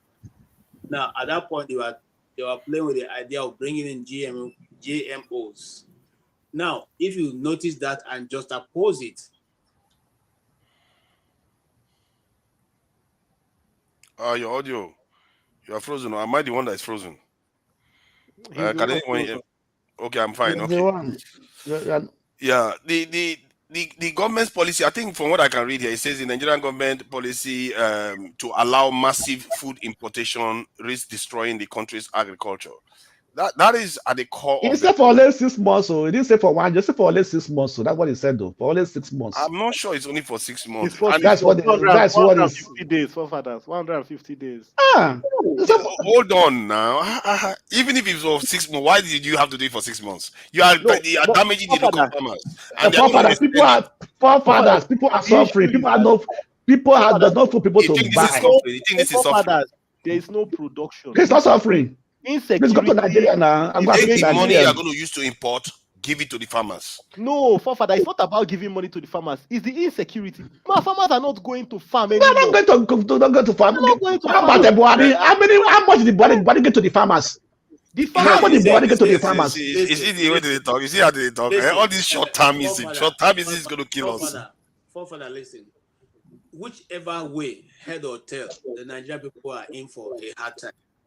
If you're going to import the food, it will take at least 1 month before everything can get to the point where it will get to the ordinary man. I'm saying 1 month because that means you are going to be on an express service. If not, if it's going to come through the badges, it will take up to 3 months. Now, if it's going to take up 3 months, what will you be eating? If you go back to the bill that they signed for declaring this thing, majority of what they said is something is bureaucracy, not even food. It's even going to clear land. It's even determined to form a committee that will go in to investigate, to look for food. Come on. You see, I read these things and I ask myself, are these people okay? People are hungry. People are starving to death. And you are now forming committee. And you are even, look, I don't know where I saved it. I can pull it out and you hear what they're talking about. It doesn't make any sense. KJ, my question is, after importing the food, are you also going to give them money to buy it? Oh, the one of buying food. I think I wanted to play the video here. Remi Tinubu have told Nigerians to be using their backyard to farm what they will eat. Yeah, there's a first lady initiative on garden whatever. That's another avenue to siphon money. Yes, so now they should be using their own money to farm, and then they will eat. Let them farm what they will eat. They shouldn't wait for, say, they will have to go far into their farms to go and farm. That's what I'm saying. The whole policy is tied together to remove the land from the people. It's simple. It's nothing. You can't see more than that. What our father said now makes sense. But the other side that we are not even looking at it is this. If you are allowing people to import food within a space of 150 days, they're still going to import it with the current exchange rate regime. Of so course. The only thing that is going to be incentive there is that they're not going to pay duty. That duty element, is it enough to make the food cheap when the food come in? The answer is no. And again, if there is no concerted effort to make sure that our production base in terms of agriculture is ramped up, what solution have you actually provided? Because the only way that food is going to be cheap and surplus in Nigeria is if we're actually the ones that produced it. Yeah. Man, your insight is scary. I must say you can see. See, the idea is that Papa, wait up. The truth is this. Why do you keep interrupting me? I don't know farms in Nigeria. I don't know farms in Nigeria. There are farms. Within insecurity, with insecurity in Nigeria. Not that they're not from Nigeria. Not the point about to go to the farm. It's insecurity. So okay, can they like employ like 100,000 soldiers and send them to Mando's farm? Exactly, with all that money. The places where the farm products are coming from. Hold on. Now that forefather is here, I will hand over to forefather, and he will eventually. I go and sleep. Don't worry, they go. I mean, yes. Don't worry, he will be back because he goes to eat, rest, and then he'll be back to join the conversation again as a guest. You are welcome back if you want to come back. All right, thank you so much, everyone, for now. Thank you. And but this food matter. Okay, let me ask: how long does it take to grow corn? How many months from seed to germination and get this? How long? Yeah. Does anyone know? It depends on the type of corn now. It depends on the species. Okay, the fastest one. Am I a farmer? Ask AI. He doesn't do anything. So ask AI. No, but all those are questions. We need to know them because when he's saying that they want to go and start bringing food inside Nigeria, maybe you can take that money and give to Nigerian farmers. Papa, that's what I don't understand. Did he say the government or he said it's going to remove import duty for people? People cannot import. I think it's dual. It's both. I think it's happening. It's both. Yeah, they are removing tariffs. They will import wheat and corn. Yeah, it's both of them. That's why it's coming across like 250 metric tons of wheat and anyway, for your information, I've not seen anything that look at that. Promise. You see the numbers they are giving us here: 2-3 months, and by the time you order those things, some of them might even take almost as long as this. Why are they doing that? Take that money. Go clear land and plant. How long does it take to import? How long does it take to import? Some of them say as much as 3 months. Sometimes to import or to grow. To import, to grow is 3 months. From what to grow to this thing. So you can take that money, clear land, and plant different types of plant, the one that can yield faster and the one that cannot yield faster, and incentivize the farmers to do more.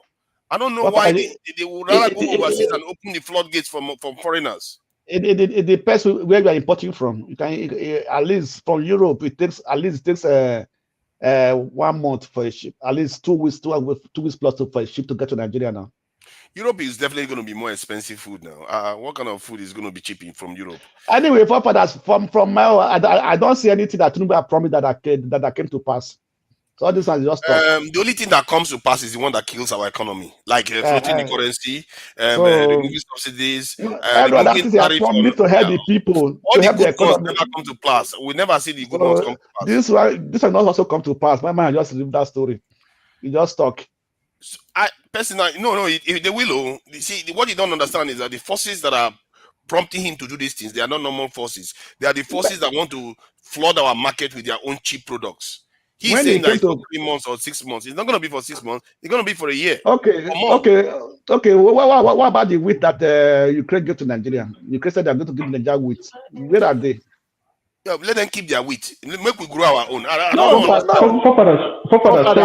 Sorry to butt in. Can you guys? Trump was he just survived an assassination attempt, because I know you guys are talking about international politics. Are you serious? Can you guys look up that news? Yeah. I just checked too. I didn't see anything at first. It's happening. It's happening now. Somewhere in Pennsylvania. There's nothing to panic about. There was a pop. No, it's not panic.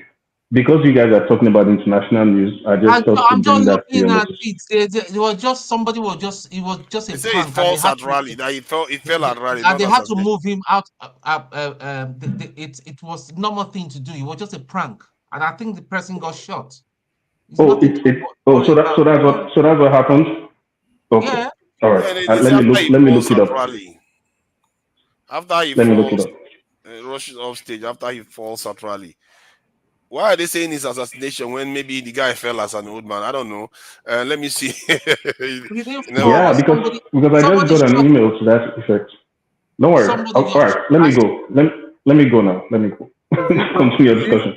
Is it only Tinubu that will fall in public function? Exactly. If anything happens to Trump, God help America. He's also an old man. If anything happened to Trump, God help America. He didn't fall. I just saw the video now. Somebody shot an air gun. It did not touch him. But I think the guy was even taken out anyway. So there were people armed to the teeth. They just bundled him into an armored vehicle and moved him away, which is a normal thing to do. So no biggie.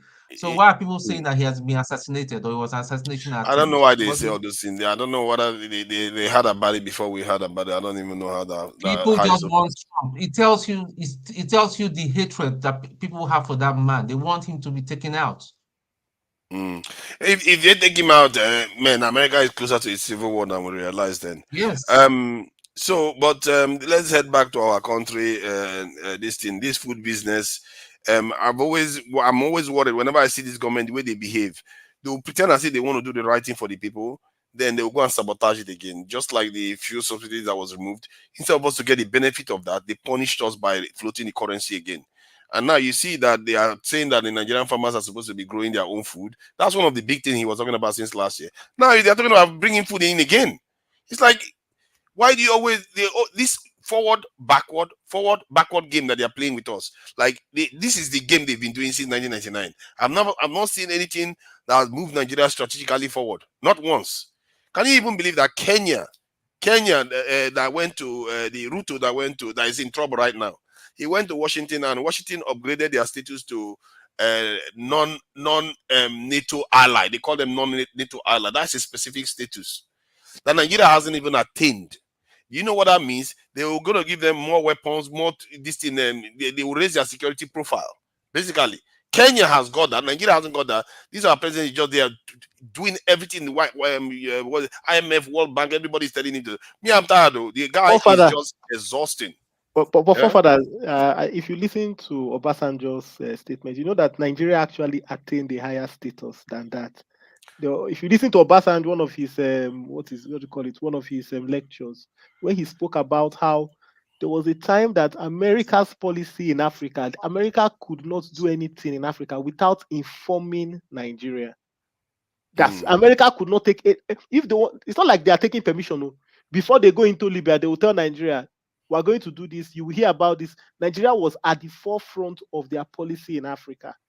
So Kenya is doing. Kenya is sending soldiers to Haiti. Kenya has been trying to send soldiers everywhere that America will not send soldiers to. So that is why, of course, America has to now support them somehow. But if you're talking about status, I think Nigeria has actually at a point in time risen to a very recognizable state. There was a time Nigeria was thinking about having a frigate. So we have, although we have fallen off, we have fallen off. You know that I get them before, no be property. No be that's what I'm saying. Yes, I agree. I get them before, no be proper. We have fallen off the perch, because the truth about it is that we have Nigeria is now run by kleptomaniacs and kakistro or something like that. People who have no business being in power. That's the truth. Unfortunately, from Buhari down to Tinubu now, these people had no business being in power. If you look at the caliber of people in their cabinet, at least if you look at Obasanjo's cabinet, he had people who internationally could be recognized. Goodluck's cabinet, he had people who internationally could be recognized. But look at Buhari's cabinet, nobody.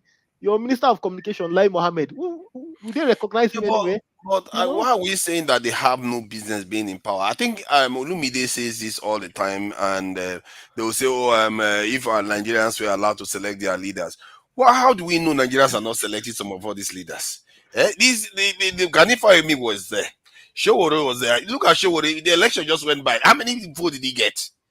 How many have they caught Showore stealing? But yet Showore didn't get vote. What makes people think Nigerians are not voting for these people? Nigerians are like them. We pretend as if Nigerians are not like these leaders. You're right, forefathers, in that regard. But the truth is that did you listen to the recent news in the Kogi State election saga? Have you seen the Kogi State election? You will know that Nigeria is almost finished. The judges in Nigeria, the judiciary in Nigeria is now an accomplice of the politicians. In Kogi State, the tribunal approved that the Beaver's record should be used to verify the election. INEC came and provided Beaver's record and verified the election. And from that verification, it showed that SDP won the election. The same tribunal now, the appeal court now say that the tribunal should not have approved that. Tribunal now wrote back and say, no, we don't approve for which kind of countries? Judges that said something now turning back and saying no, you shouldn't use the Beavers. What? And then based on that, now the appeal court has said that that Beavers is not valid.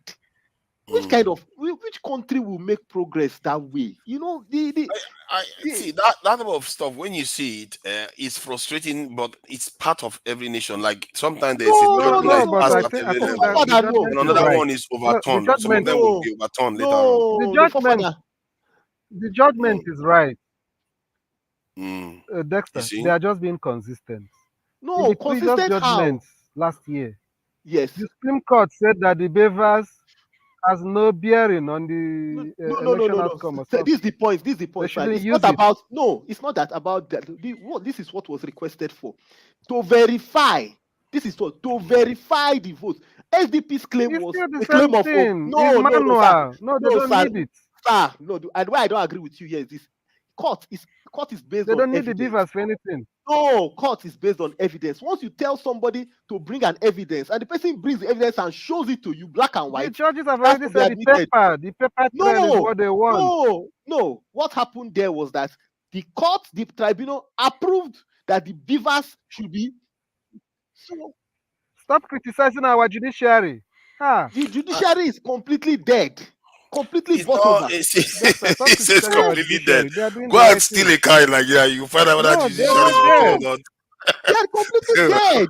They are not dead. They are not completely dead. Exactly. If they are dead, why do you take the matter to them? Oh my God. See, we are getting to the point people will stop going to the judiciary. Why do people take cases to them if they are dead? In fact, the truth about it is that they are still going. What the SDP person said that look, if these things start, because the truth is clear. Somebody, in fact, he gave a perfect scenario. you install a CCTV camera in your house and criminals come in. Okay? You have a footage of the criminals that came to rob. You take that footage and say, look at the people that came to rob. Seen on the CCTV camera, they were robbing. The judge will now tell you, no, go and bring witnesses from your neighborhood first to confirm that you were robbed. How can? Because electronic devices is not admissible in court of law. Oh, no. If we continue like this, that country, they have rules now. You have to follow rules. After you say the law is dead, when they follow rules, you complain.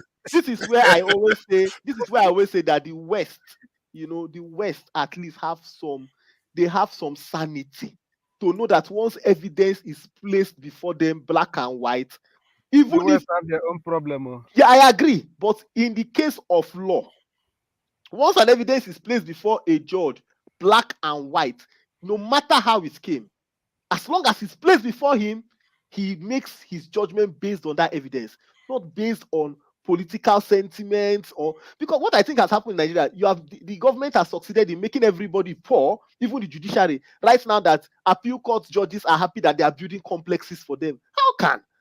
Which, I think maybe you are saying, see, like in some cases, even in the West, there is opinion-based judgments too. Like when the Supreme Court makes its own ruling, depending on the makeup of the Supreme Court, you get different rulings. That should tell you. That's different. We're talking about where there's evidence. Evidence. This thing is black and white. Did this person steal? Yeah. Look at Hunter Biden's case.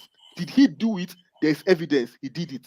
You have to pass it. You look at Donald Trump's case. That is it. You have to pass. Did you hear about?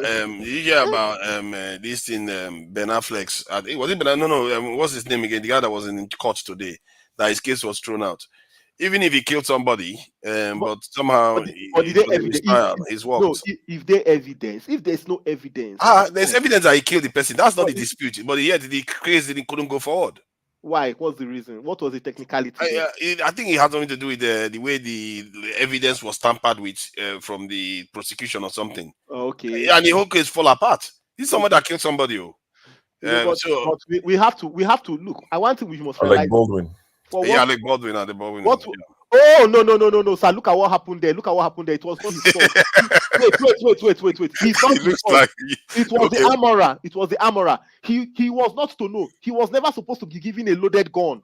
Okay. He was never supposed to be given a loaded gun. So Sorry. it was in a movie cast. Hold on, sir. Yes. I just check out that Trump's news and I've added the videos. I've added the videos to the backstage.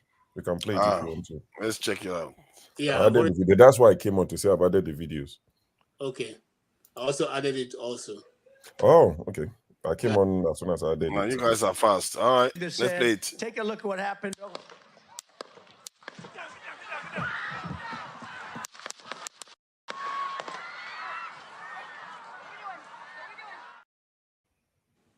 I think it was. You will see the second one where I said duty.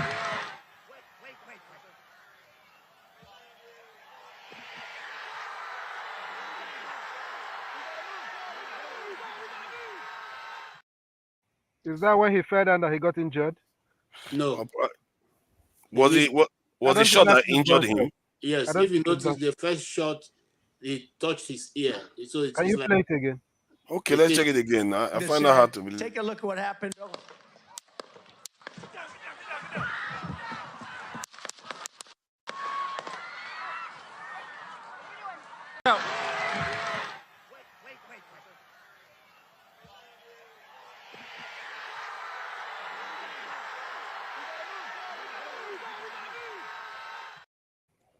I must say there's some truth to what KJ said. That because one of the first hold on before you guys start arguing. We have just seen it. There is no film trick or anything. If a professional really want to take him out, he will have gone. See, that was a graze. I know that was just a grazing, and it wasn't even a proper weapon. You to say now. No!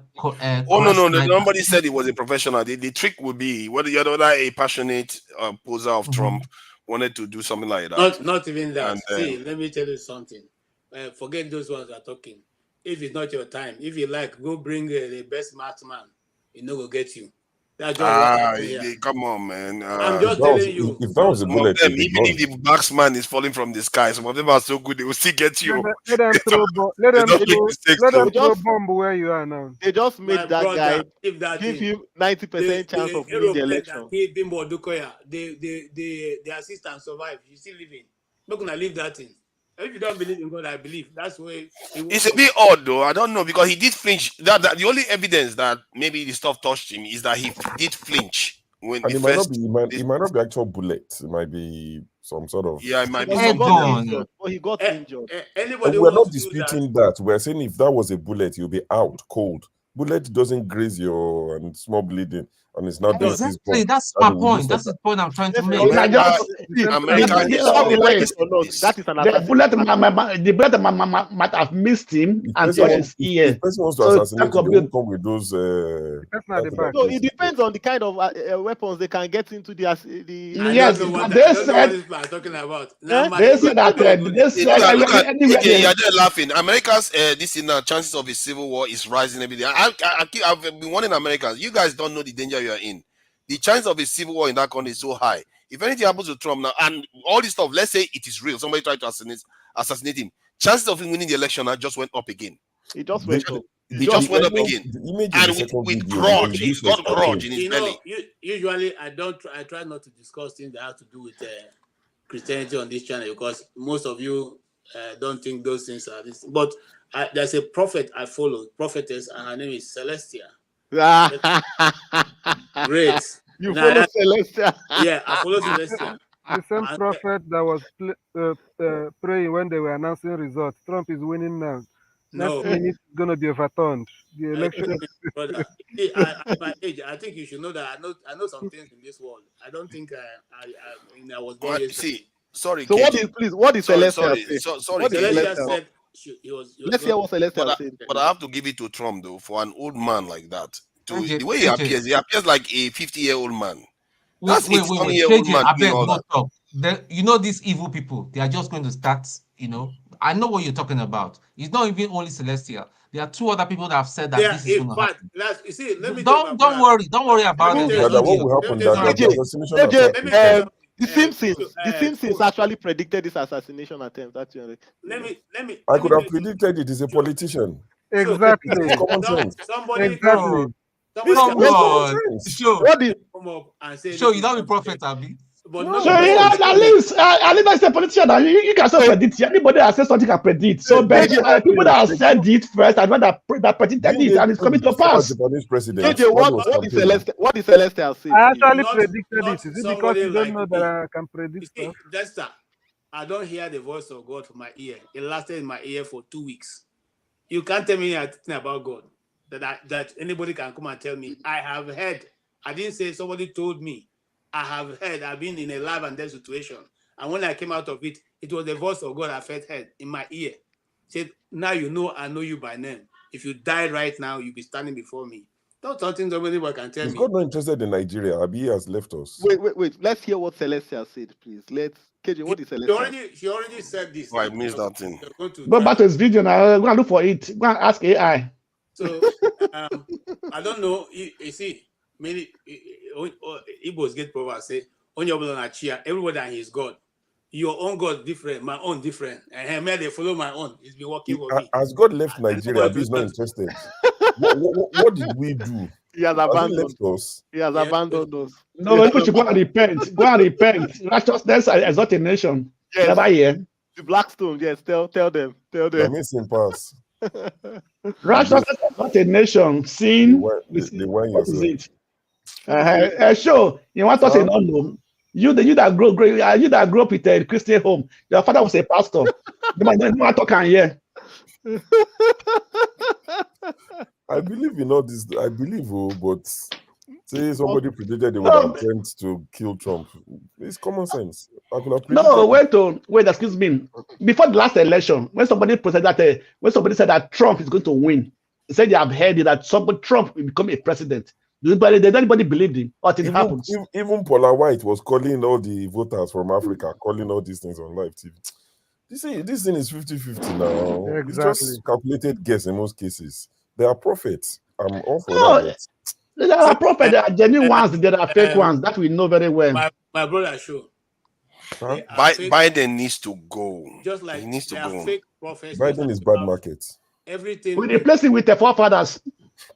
Everything there's Kamala Harris now. Just no matter what, I think she's better than him now. Kamala Harris cannot. You don't have a choice. Biden have a better chance than Kamala Harris.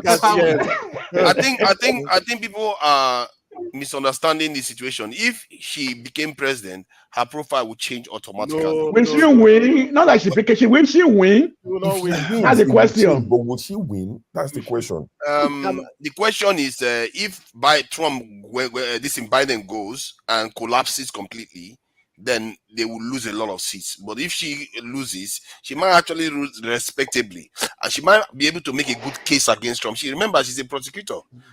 Trump is a convict, while she's a prosecutor. So you can see the juxtaposition of how they are. That does not stand. It may stand though. See, remember, Hillary actually won more votes than Trump. It's just that he managed to win the election. Obama was a one-off. Let's just say that. Two off, you mean? Twice he won. Two off. Who is on the law side? I'm always on the person who's on the law side. And who's that? Trump. Even okay, Papa, no, you know that even that I won't trigger. I've not said KJ has started now. Remember that you are a KJ, my problem with you and this Trump. No, you don't have a problem with me. I'm coming. It's painting that Christianity tag around him. It doesn't make sense. So did I say he's a Christian here? He's on the Lord. Say somebody that is on the Lord. I said me as an individual. He wanted to call his full name. Yes. KJ, come on. We know who you support. Me, I support Trump, come what may, because I believe people that say the truth, that say what it is, how I feel, how I see it, I say it. The not politicians that come with the fancy words, come and dream both here and there. So that's finish now. You as a person, I like this gist. Exactly. Moderator. I don't know where this is gonna go, but personally, I think Biden has to bow out, then give Kamala Harris a chance, because I believe that it will not bow out. He's very proud. He will not bow out. For me, before Obama became popular as a president, I didn't care too much for him until he won Iowa election. Sometimes your profile changes completely just because you win something or they put you in a position, and because she's just a vice president, nobody cares. But if she's the president, she's calling shots, suddenly her profile will change. Okay, and the way she will be abused, I'm prosecuting the case against her. The women go after her. That's not the truth. The women go for her. That's the only thing then, nothing more. If you notice, I have stopped discussing the politics of America.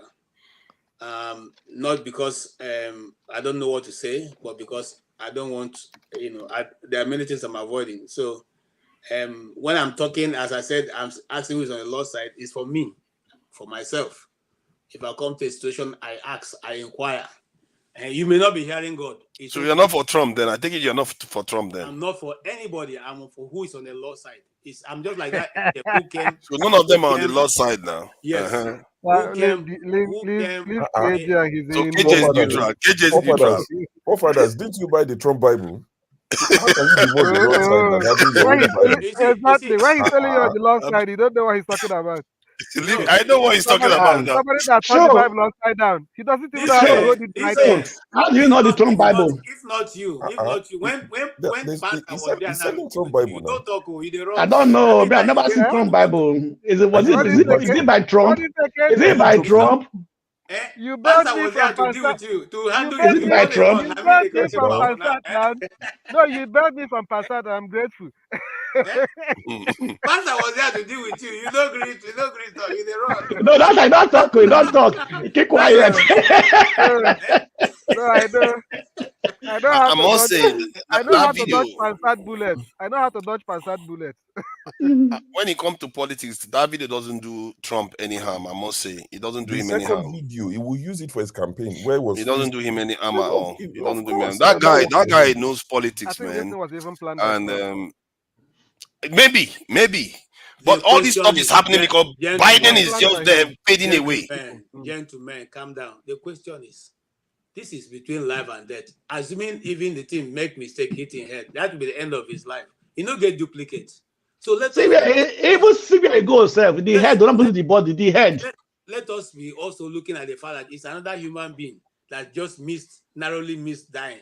Come on, guys. That we don't fully know yet. But the only sign that we know that it touched his ear. We just thought it touched it because it was shot. Yeah. As he bent down, when he stood up, how did he know that the danger had been averted instantly? You don't get the Mr. There were so many targets. In fact, in that place, they are still showing it live on a post. Wait, excuse me, they are still showing live on all that. Excuse me, all of the secret service. It's still live. That was still live. It's secret service. It's secret service. There are so many secret service there. They are all secret service. They are all there. Even National Guard, they are all there. You understand me? I would say it's not that they told you that now they can move to the vehicle. They move to his own to the armored bus that was there. It's interesting that when he was shot, he felt it. You know, when they shoot somebody, he felt it now. They shoot me, oh, please.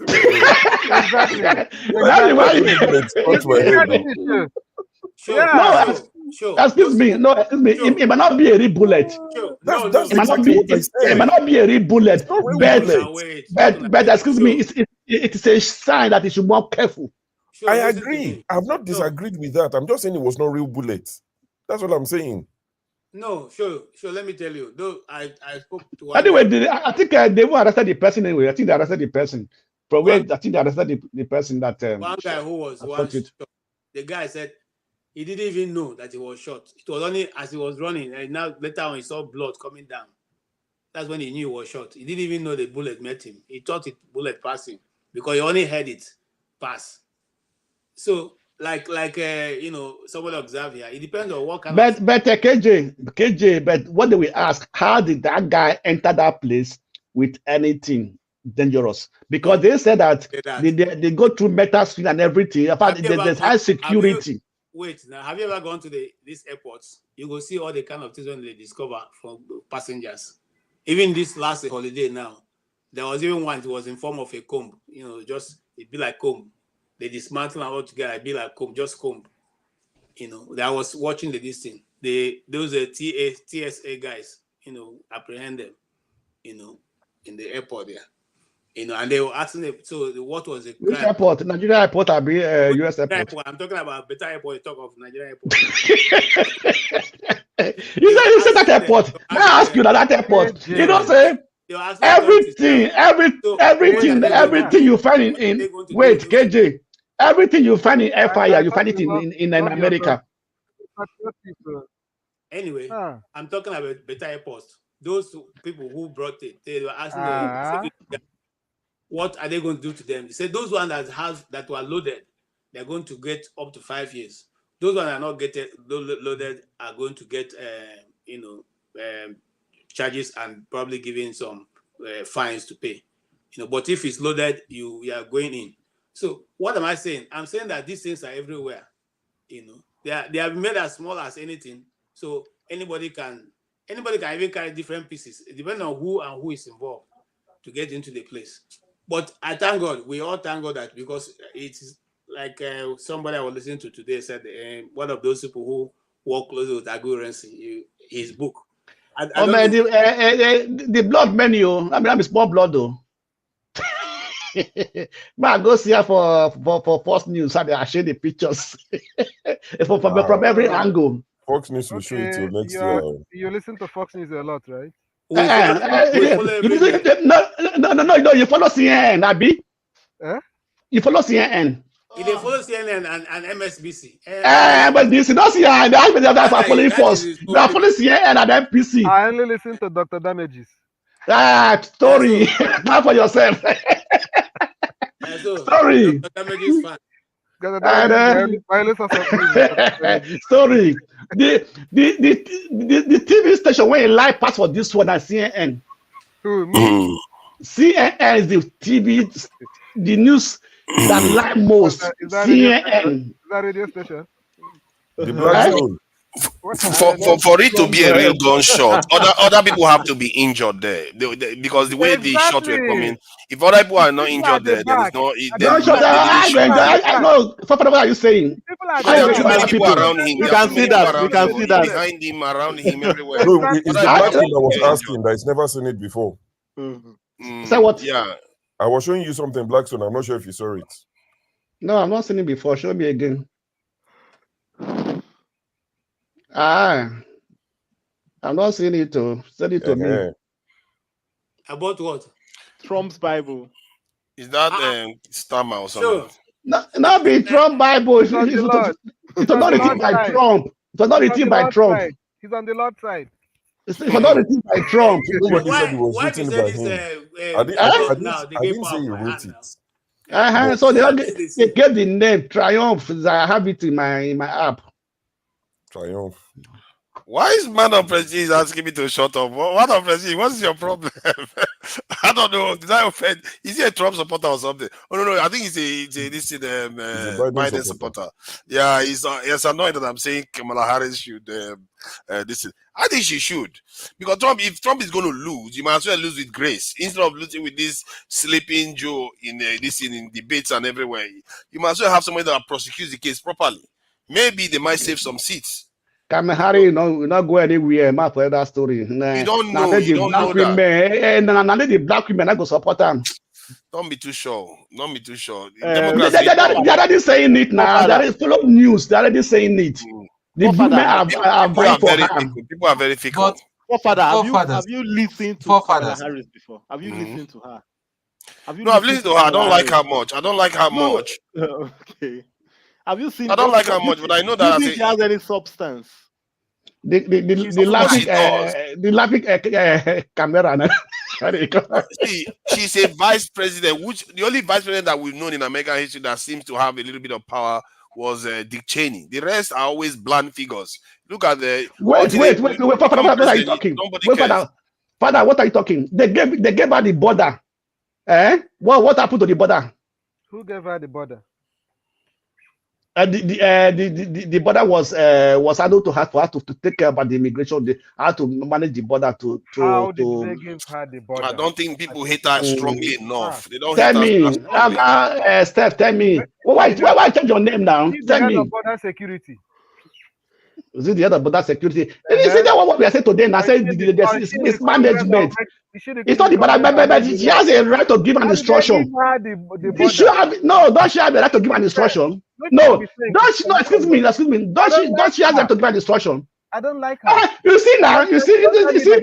Excuse me. You people are defending America when they do something wrong, but in Nigeria you are condemning them. This is double standard. But if somebody in Nigeria that you be condemning somebody in Nigeria that if you say Nigeria, if you say Nigeria vice president, now you be condemning him. You be now. Blackstone, you're very hot today. It's very wrong. When we have double standard, it's very wrong. The Blackstone, please. Can I ask a question to? Ask me a question. Let me ask the question to the panelists. I don't know whether we have looked at this Ministry of Livestock and the debates that have come out. He did it. Cow good for you now. More cow. You more cow. Ministry of Livestock put on the backstage a major camera from the front. So if you watch the major camera after the shot, you see what happened and why it was. Okay, you put the video backstage. The video is here now. Okay, I'll play it now. You see what transpired and who came to bring him up. Because sometimes we just see. It's just one. It just.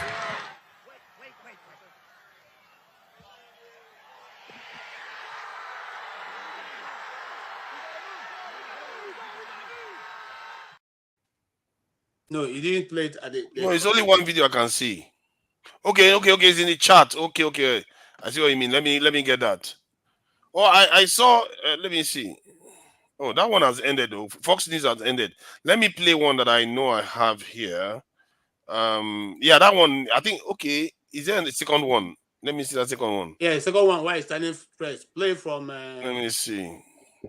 Oh my God, it's 1 hour something. No, this don't one. play from 1 hour. Drag it to 11 by about from 9. You see. 9 minutes. No, when you get to 9 minutes, don't already enter the motor. Don't put an inside vehicle. Of course, let me see. Agents will be the one to tell him to get up. He wouldn't have gotten up on his own. Yes, the agent now. Yes, the agent that. Okay, if you drag that one I showed you, but if you drag I have a video here that seems to show from the beginning towards until they got him up from BBC. So let me see. Maybe that will show everything you wanted to see. I asked them. I said, no, be let me, not be only first in that career. BBC even carry on. Exactly. BBC is even following it. I'm on your side, The history of our country. Even Dr. Damages are showing. Look what happened. Yeah, showing it also. Yeah, Dr. Damages. Probably 20 million people. And you know, that's a little bit old, that chart. That chart's a couple of months old. And if you want to really see something that said, take a look at what happened. That be only one self. That's like twice self.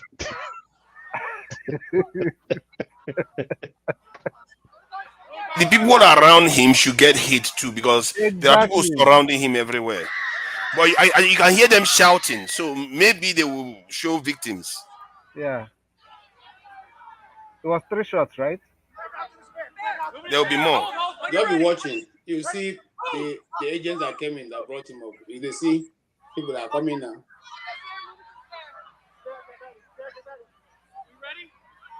See quick response.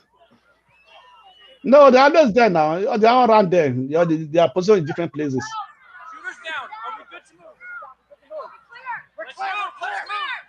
All clear, all clear.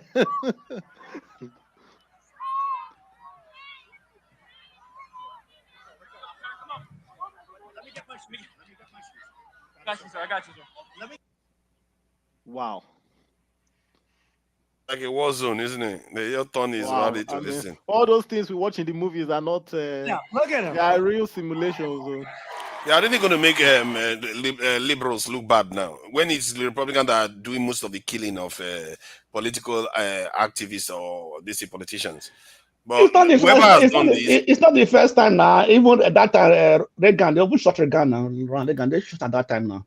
Yeah, Reagan. Yeah. Reagan wasn't exactly as controversial as by this in Trump. So was it during a campaign they shot Reagan? Was it during a campaign? No. It wasn't during a campaign. Okay, so this one is more charged. This thing has ensured that now his own support is hardened even further. And Democrats, Biden needs to think twice. So he plays into his hands.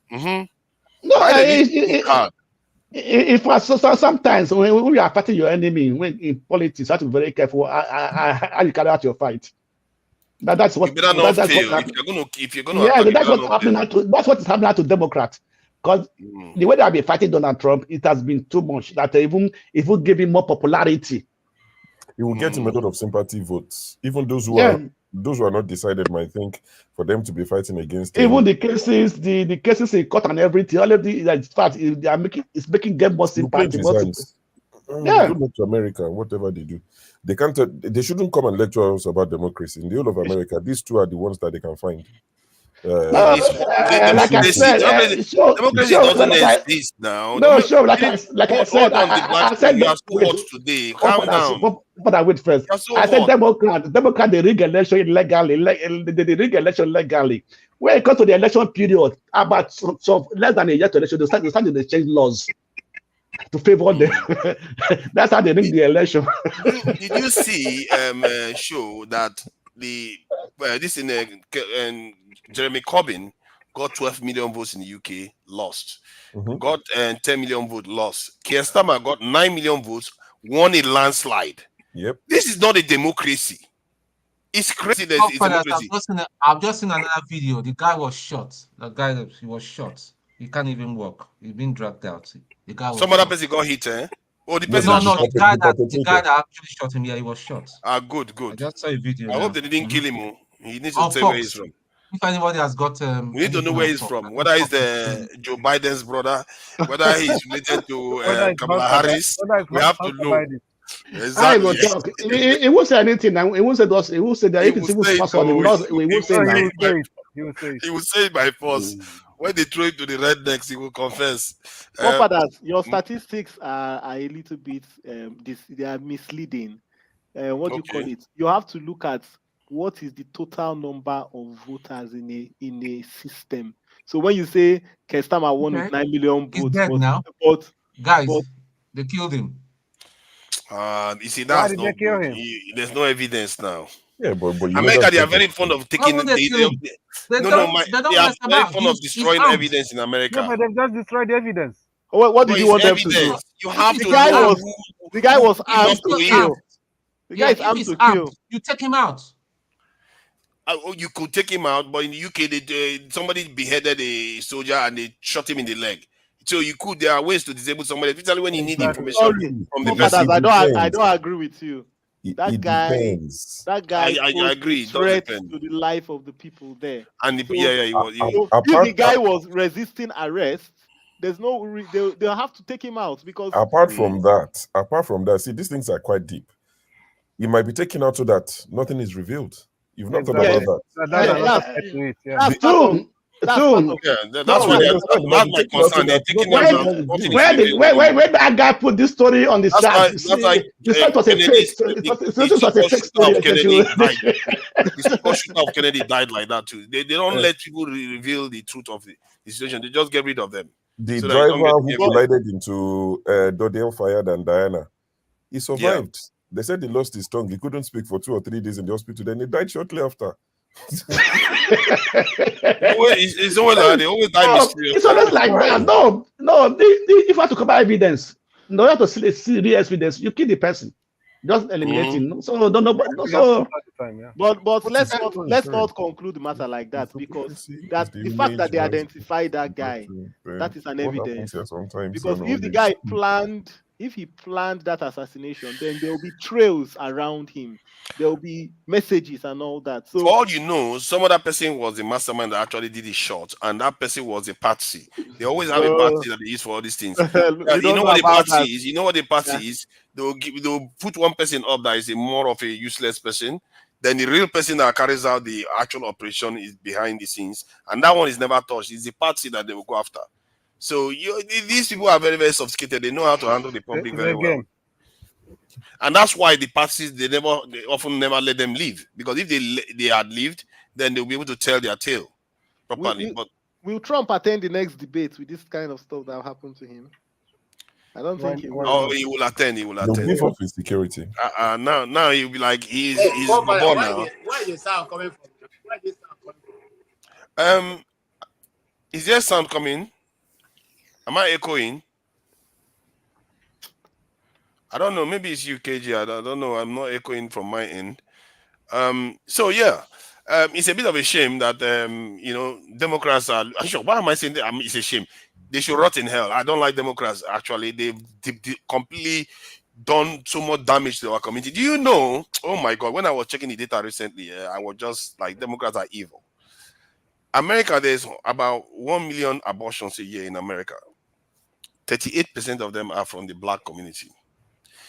And then I looked into it and I said, is there any other services within the healthcare system that is being used by Black people at this such a high rate? I said, there's none. At the same time, is there any other service? Is there any other people that receive this service at this such a high rate? No, only Black people receive this service. And no other service in American this healthcare system that they dedicate so much resources for Black people. So, and I just found out that about 38% for a million out of a million, that's 300,000 annually, at least, from the Black community every single year, and they fund it to the health. And every other area that can improve our lives, we are not number one. The other people are getting it number one. Cancer, all the others, other people are getting it. So it just tells you that these Democrats, they will say they are your friends, but they are actually killing your community slowly, and you won't even know it. You have to reduce You have to reduce the population of the black people. This is happening at a time. Yeah, this is happening at a time where the population of the Latinos in America is rising. You understand? Exactly. So which puts the black at a place of disadvantage in the next 10, 20, 30 years. That's why I consider them diabolical. They are just diabolical. You say they're your friends, but they are killing you from within.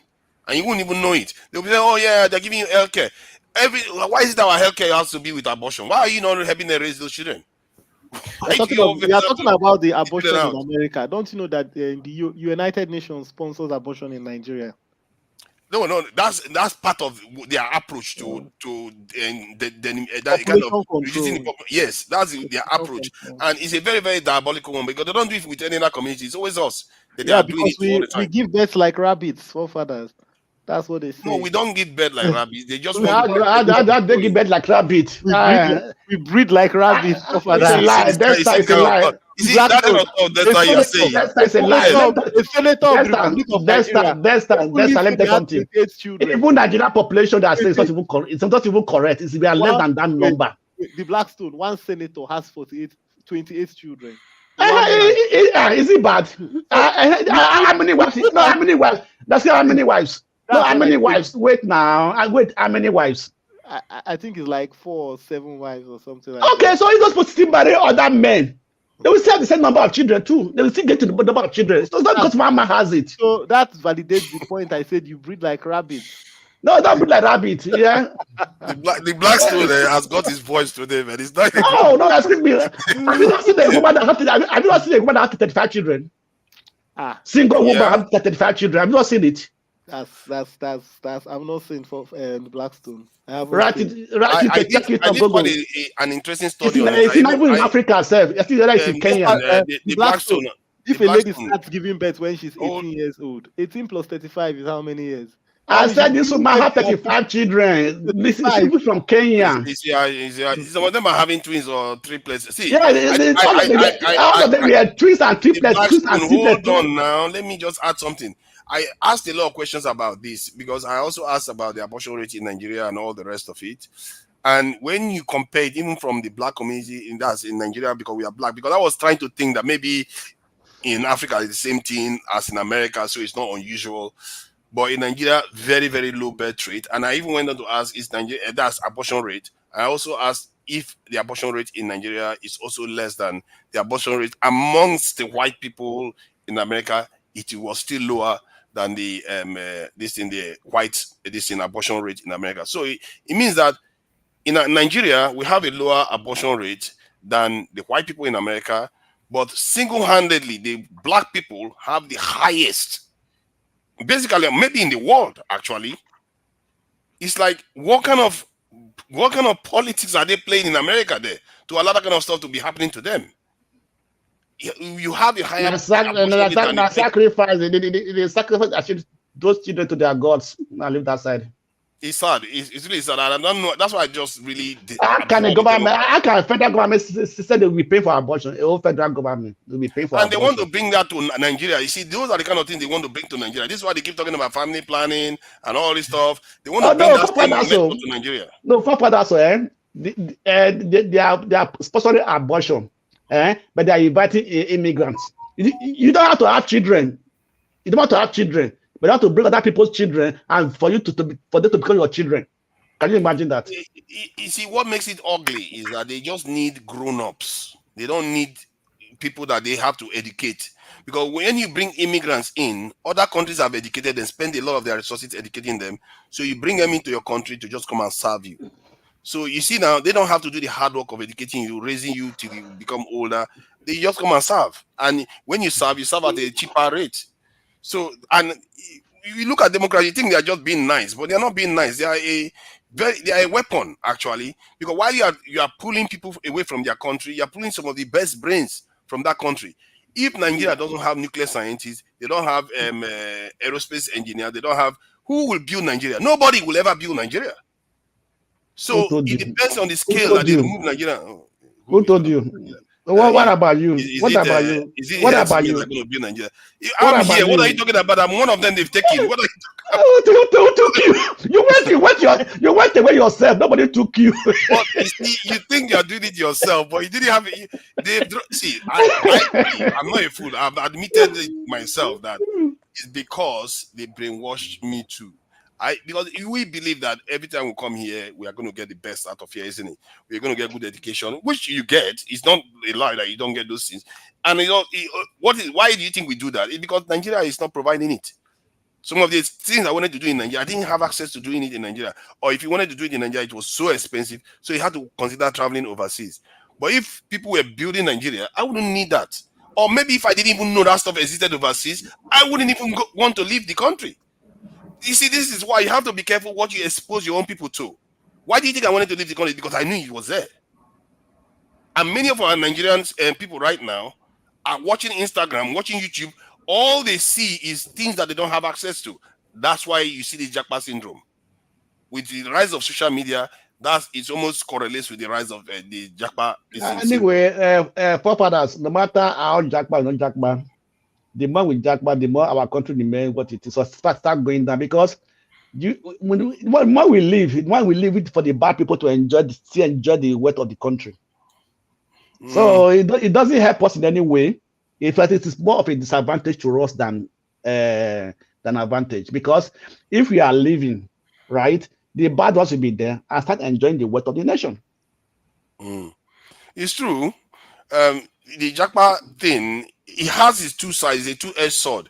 You can use it to your own advantage, but our government is not doing that. All they are thinking about now is... For example, now, Jackpot, some years you come back, your times will be better. But when most of us Jackpot, at least I like to say about 40% or 50% will die in abroad. Yes. And some of them will be buried there too. They will not even tell some people that say, we are getting all those trying to keep platform Nigeria talk about. They say, what about doing there? I want to die where he is, you know.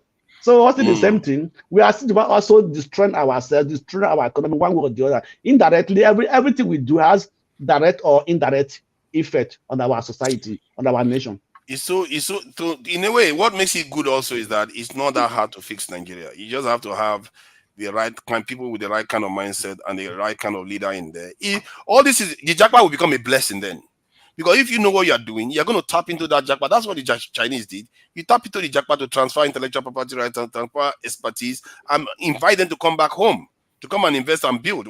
All you have to do is secure the country. Secure the country, have them come in, they build the healthcare system. A lot of them will come in. Not just to secure the country. You have to, nobody is going to bring it is the political will of the rulers. If you secure the country, that's guaranteed. If you secure the country, that's guaranteed. As long as they take politics as a means of enrichment to enrich yourself. For example, somebody said, I think this is a senator. He said my monthly salary is, I think, 4 million a month, but my allowance is 32 million. Can you imagine that? Allowance 32 million every month, salary 4 million. Can you imagine that? It's about the same amount that MPs will receive here, the allowances for their staff and all the rest of it. If you put that together, which I'm not sure it should be up to that amount, because in Nigeria, the cost of... He said it on interview. I'm be saying the bro. You said on Arise News. You understand me? No. If you did a calculation, wait, get about 170,000. No, forget about that. That's UK. When we look at the situation of Nigeria, how many people are senators? Also, the people in the election also have the allowance. The ministers have the allowance. Don't just calculate how much is being taken away from the coffer every month for the political people. If we take all the money that they are taking there from them, it's not going to help Nigeria in any way. It's not going to be enough. No. It's not even close. What we want is to... I think there was a governor I saw was saying something about it. He was saying that it's productivity. Nigeria, all this stuff we are talking about, I think he was using the issue of local government to reference this. He said, okay, yeah, they are moving the money now from governors to local government. What difference is it going to make? It might help, it may not help, but in the end, all we need is more money. And he was right. We need more money, not shifting money from one end to the other. We just need more money. Not more money. We need more sincere people, more people that are willing to work. Even the local government chairman, start giving them the money now. Instead, all of this, they start buying more wives. They be building more houses. You don't even use that money. Yeah, but for the local government, they will not even use it. They will not even build one health center. One day, anytime we say this thing, it keeps coming up over and over again. They are stealing all the money. I really wish I keep trying to find the right data to calculate this. How much is the Nigerian government actually spending legitimately, so that we know how much is getting stolen? Because we don't know. We just assume that they are stealing everything. If they are stealing everything, hold on now. If they are stealing everything, the moment you land at Lagos Airport, you'll be carried and taken to the bush. They'll kidnap you straight from there. In short, there will be no airport to land. They can't be stealing everything. Don't see it like that. Let me tell you something now. If maybe now you are giving 100%, out of that 100%, you spend 40%. The last 60% go to your pocket and your cronies. See, that's a fair point. That's a fair point. We need to know what proportion is getting stolen, because we know they pay salaries. Okay. You go and look at your state and see the subvention they get. Wait, the subvention they get every month. Every month, the allocation that goes to the state. Yes, Delta State as it is, the one that get the highest allocation every month. Delta State. How about you know about 100 billion naira every month. 100 billion. Okay. That how many trillion a year? That's over $1 trillion a year now, isn't it? You see, if we get the precise one, do it for 36 days. Let's say it comes to 5 trillion or 10 trillion. Then now you know, okay, that one goes to the states. Federal government, how much? Federal workers, how much are they being paid per annum? Does that include the military? If it includes, you can check it. If we know the total amount and we know the amount that the government spends on the national budget, then you can now say, okay, this is the amount they can steal. And within that area that they can steal, which one do we, let's say that area is for buying weapons, equipment for offices and all that. We know they buy those things, like cars and all those things. So how many is being stolen from there? You can now use basic statistics and common sense to extrapolate how much could possibly be stolen from there, without the whole country blowing up. I think we really need to know these things. Otherwise, we'll just be guessing. Oh, 60% is getting stolen, 20% is getting stolen. We don't know. Forefathers, even the government, even the Bureau of Statistics doesn't even know how much they are making in Nigeria, because they don't even have the correct sources of data. We have to go with the one that we know. You see, we can't keep saying, okay, now you see what you just wait. If NNPC, they say we don't even know how much we earn. Yes, if NNPC, you're in the wild forest. Yes, if NNPC cannot tell you how much they're making every month, cannot tell you how much they make, is that not a problem? We know how many barrels that they claim to be selling per month. They claim 1.2 million. What do you want me to tell you? They claim you want to say it's 3 billion barrels per month that you're hiding. We don't know. We can't keep shifting goalposts. We have to be rational about this, so we know how much that is getting stolen, or at least have an idea. It's okay. It's around 20%. And you know what? Why that might be useful? Because if we get, say, 20%, 30%, 40% is getting stolen, you compare it to other countries. Then that's what I would like to do, to find out whether we are judging our own people harshly while other countries are doing practically the same thing. But just because we are poorer, it seems like our own is worse. You see, that's why that information is useful to have. Because if I have that information, I can take it now to extrapolate with the UK.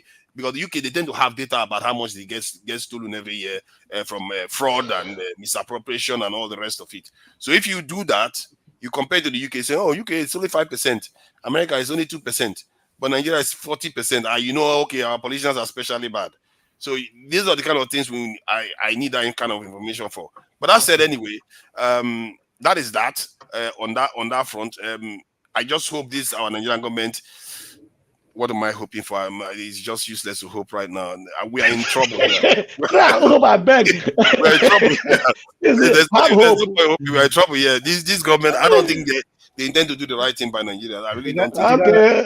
You gotta renew your hope, bro. There's no hope now. It's past hope now because I think this government, they are so in the back pocket of the Western powers. It's just, and without reason, they are not even doing it with reason. It's not like they are giving them anything. What are we getting for it other than poverty and hunger? Forefathers, don't worry. You can't even get good deal from them. Forefathers, don't worry. But the next, after the next election, your state governor will appoint you as a special advisor. I'll be a minister for statistics. Who's gonna hire me? Your governor. Your state governor. If he doesn't fire me or kill me before this thing, by the time I tell him, because they're not gonna like what I'm gonna say now. He's not allowed to steal money. He's supposed to do things that are. Now you gonna be number one thief. Don't worry. His life at risk. He's going to do that might even put him at risk. Now you can be number one thief. Make you not worry because people that talk too much. People that talk too much. Once they get there, I don't know. Maybe who knows? I don't know. Maybe I might get there now. I go and see something that's bigger than me. I'm like, I surrender. I think what I step back. You never know. But see, chances of that happening. If it happens to me, we are done for. If it happens to me, we are done for. Okay. Because no other person will not sell out. You can't tell. But no. You have only one life to live. I tell you this. You have only one life, and life is very short. What is there in life anyway? There's not that much in life now. So to scare me with if when it comes to the people like me or my own people are telling me not to do the right thing by them, to scare me on that front is very, very difficult. Maybe if you can scare me with individual issues we're having and all that, but not on a scale where I'm supposed to do something for maybe thousands of people, then I put my own life in front of everybody. No, I'm not going to want to do that. You might as well kill those people yourself, isn't it? But I don't know how to do these type of things and just go and sleep at home as if it's okay. Fathers, one person also died though. One person that went to die also died. Oh, you mean by the stray bullets? They killed the shooter and one other person that went to the rally also died. You see, I'm not surprised. Now that is a real this in shot that was fired, because that's what you should expect when bullets are flying like that and missing. But how can that person miss so much really? Trump was just standing right there to be taken out. But I think Blackstone, I think it's just one person that died though. I think it's just the shooter that was taken out. Fox News just said it. He said shooter dead and Trump rally attended killed. That I'm not surprised. I did hear some scream when one of the shots came through. Somebody shouted, and when you hear that kind of shout, it means it's not just shout for this in the incident that is occurring. The doctor just go that night. We just go there for rally. Can you imagine that? The whole world is on fire. Israel is there slaughtering people left and right. I didn't know today now they probably kill more than 100 already. They're just killing people everywhere. Nobody is checking anymore. This is Biden's doing. And this is why I really hate Democrats. Like Shaw said earlier, I think he's just going to get sympathy votes. I mean, I can see clearly now he's going to be the next president of United States of America, no doubt. Yeah, can I come in? This has just I hope he wins. Looks like he helps break up all this nonsense. Yeah, go ahead. Yes. No, you're not talking, please. Blackstone, I greet you, sir. Just stay cool. Don't talk at all. My elder brother. I greet you, sir. Sure. Good to see you. Our number one moderator. Now we have another one firing. No, it's number one. Firing. Who can be number one now? Be number one now. Fathers, don't mind me. You have your unique way of moderating as well. You're a great man. Everybody's trying. Why I actually calling is because of my senior brother, man of prestige. Unfortunately, he's not here. I hope he sees this. Please come on, my brother. Because see, a lot of us we're condemning Tinubu's declining mental status when he was campaigning. He gabs a lot. We talked about it. We say, oh, this man is old. He's not mentally fit to become the president. The same exact people are supporting Biden today. We all see how he gabs, but I don't think his own is about just gabbing. The guy has serious mental problem. His mental status is not is not mental again, if there is anything like that, you know. The guy is going down seriously. And the same exact people are supporting him. And that is why I mentioned man of prestige. I don't know where that prestige is actually, because if you're a man of prestige, you should be very, very responsible. You should have a position you stand, whether good or bad. This is where you are standing. You have a very good, strong opinion over something. But you are here today, tomorrow you're on the other side. See, my brother Tone, Trump is winning the election already. Not because of what's happened today, but already is on the winning side, because Americans have seen the difference between a complete, I don't want to use donkey in the White House, and a serious president who wants to build the country, who wants to change the economy of this country. And so you are supporting Donald Trump. I thought you were supporting Biden, though. Am I crazy? God forbid. I have good thinking ability and I can think and reason very well.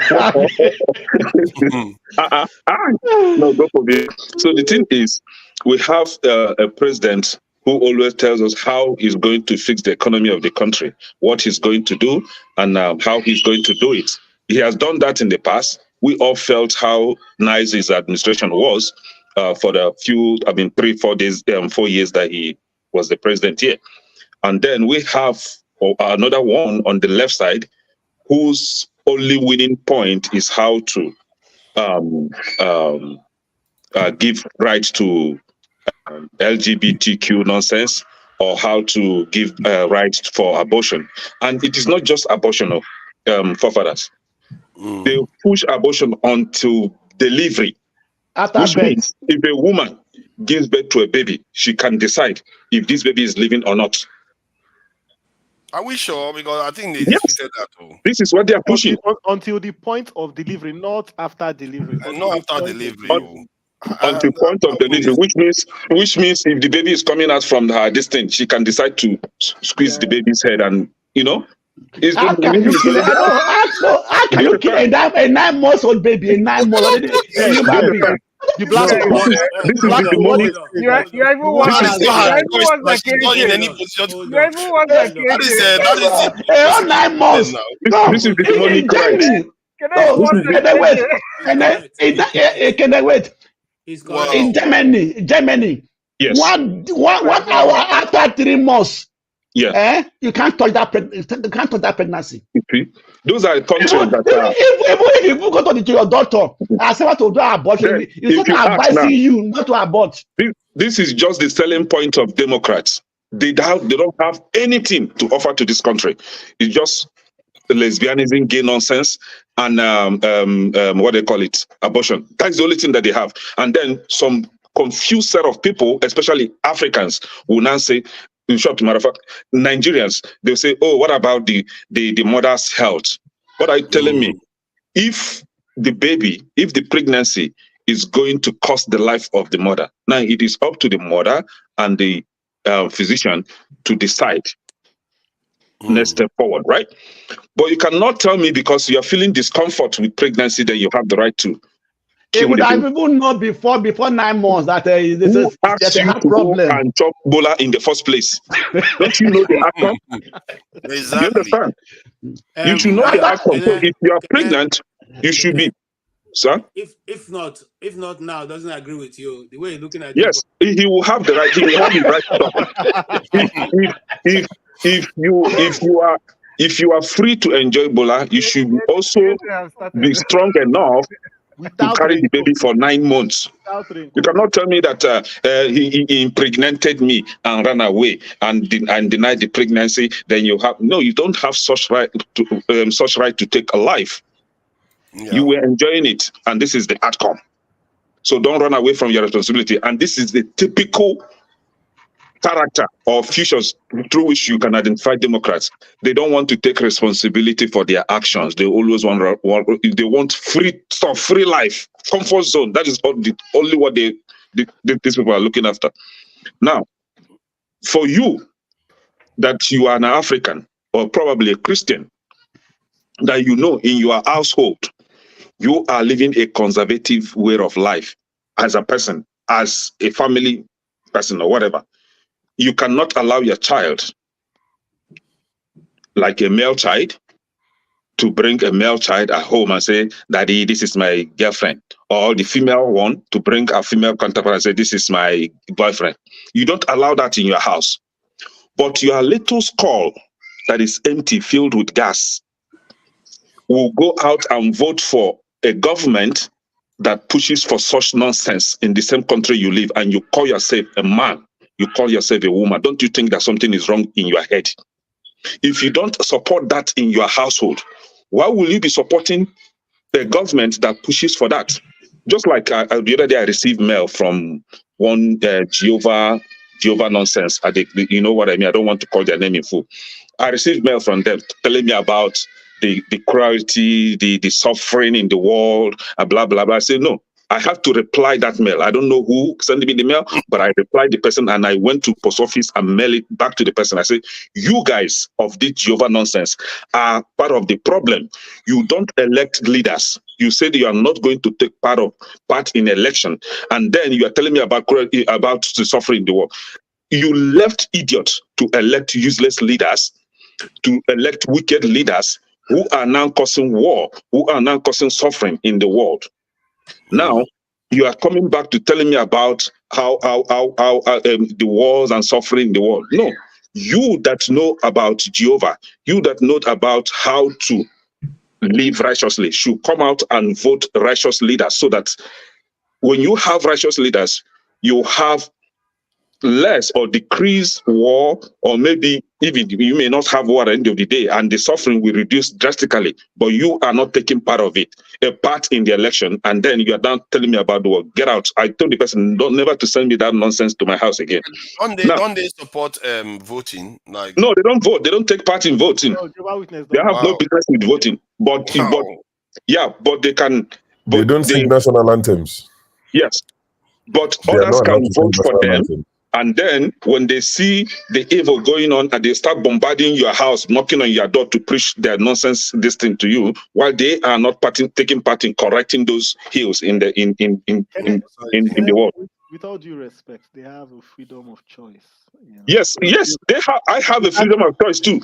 My brother, Dexter, they have freedom of choice not to partake in the election. I also have freedom of choice to tell them the aftermath of not participating in the election. This is the result. Can I speak? Dexter, they have freedom of choice, right? So why are you not complaining about the evil in the world? Exactly. It's also part of their freedom of choice to express. Exactly. Okay, let them complain within their circle, not to other people. So let me round up. Why I said that instance is because of the Africans, especially Nigerians, that are in this country bullying you because you are supporting Republicans or conservatives. But in their house, they are conservatives. Outside, they will vote for useless government because of CNN. CNN is the most devilish network to even, if you allow that network to get into your head, you'll be so confused and behaving like animal. So better run away from CNN. And MS bullshit, MSBS, right? You know what? I'm curious about Kennedy. I don't know where you got your education from. Either you are older than you appear, or you have been tutored by somebody that really is grounded. I have to give it to you. Find out if not now. Why do you come to fight if not now? No, I'm not fighting with anybody. If not now, tell us what you think. Tell us what you think about the happening in the United States. Listen, I'm not here to quarrel with anybody. I'm not part of all your guys' shenanigans. My position is clear. Even if I'm sleeping, you wake me up, I will tell you. Okay? What's your position? You Democrats and you Republicans are the problem of America. All of you are too extreme in your views. So you're if not now, there's no middle. I'm an independent. Sometimes I vote Democrat, sometimes I vote Republican. Okay, but these two parties are the problem of America. They're always too extreme in any view that they want to take. There's never a middle ground. It's either your way or the highway. Anyway, make you vote for Kennedy now. We have an independent candidate. I want to ask a question. Somebody asked me a question in the comment section. He said, "What happens or what do I think if my sister is pregnant and her life is in danger? I don't know if that person heard me very, very well when I was saying it here. If your life is in danger because of pregnancy, right? And I'm talking to my sister, Queen. If your life is in danger because of pregnancy, that is fine. The doctor or the gyno or whatever that is attending to you, you can have that conversation with that person. Abortion, abomination. So termination of the pregnancy, it's because of medical reasons. That is fine for me. You can't kill two lives. You made a Or good you can't. and that's why I said that these two parties are the problem of America.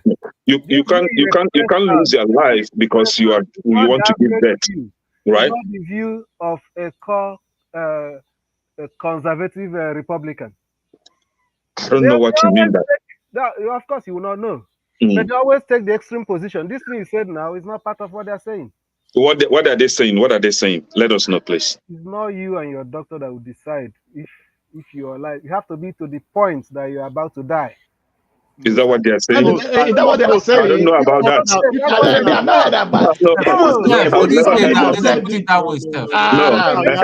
Please, let's be sincere now. Can I explain to you? Yes, sir.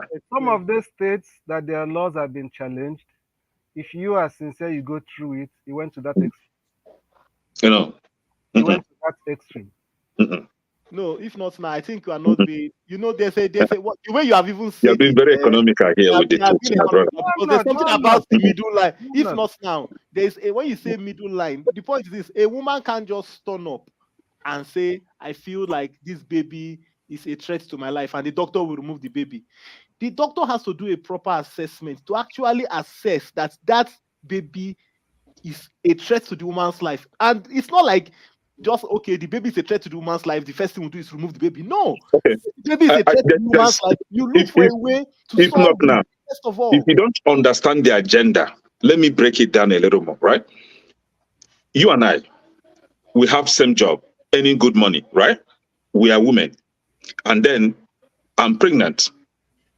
You gave birth to a baby, but along the line you had financial difficulties. You are making good money, but maybe somehow you invested your money and the money gone, right? Now you are finding it difficult to take care of your baby, to even feed your baby. Do you know that in this country, according to Democrats, you will never receive any help from the government? You know why? If you want to receive such help, they will ask you to bring your either pay stub or tax document. And in your pay stub or tax document, especially tax document, it will prove that you are making good money. So that help, that assistance will be denied. But myself, because I want to terminate the baby, they won't even ask me for any of this.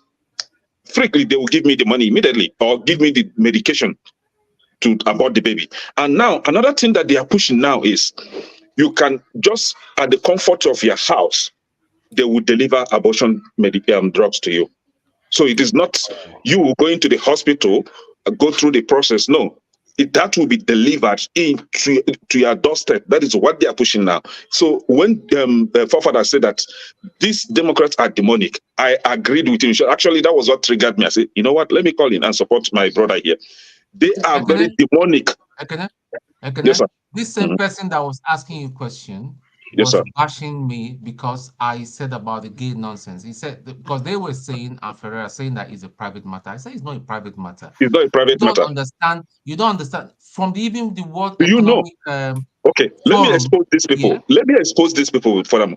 Do you know in our schools, public schools in this country, you cannot come under Democrats.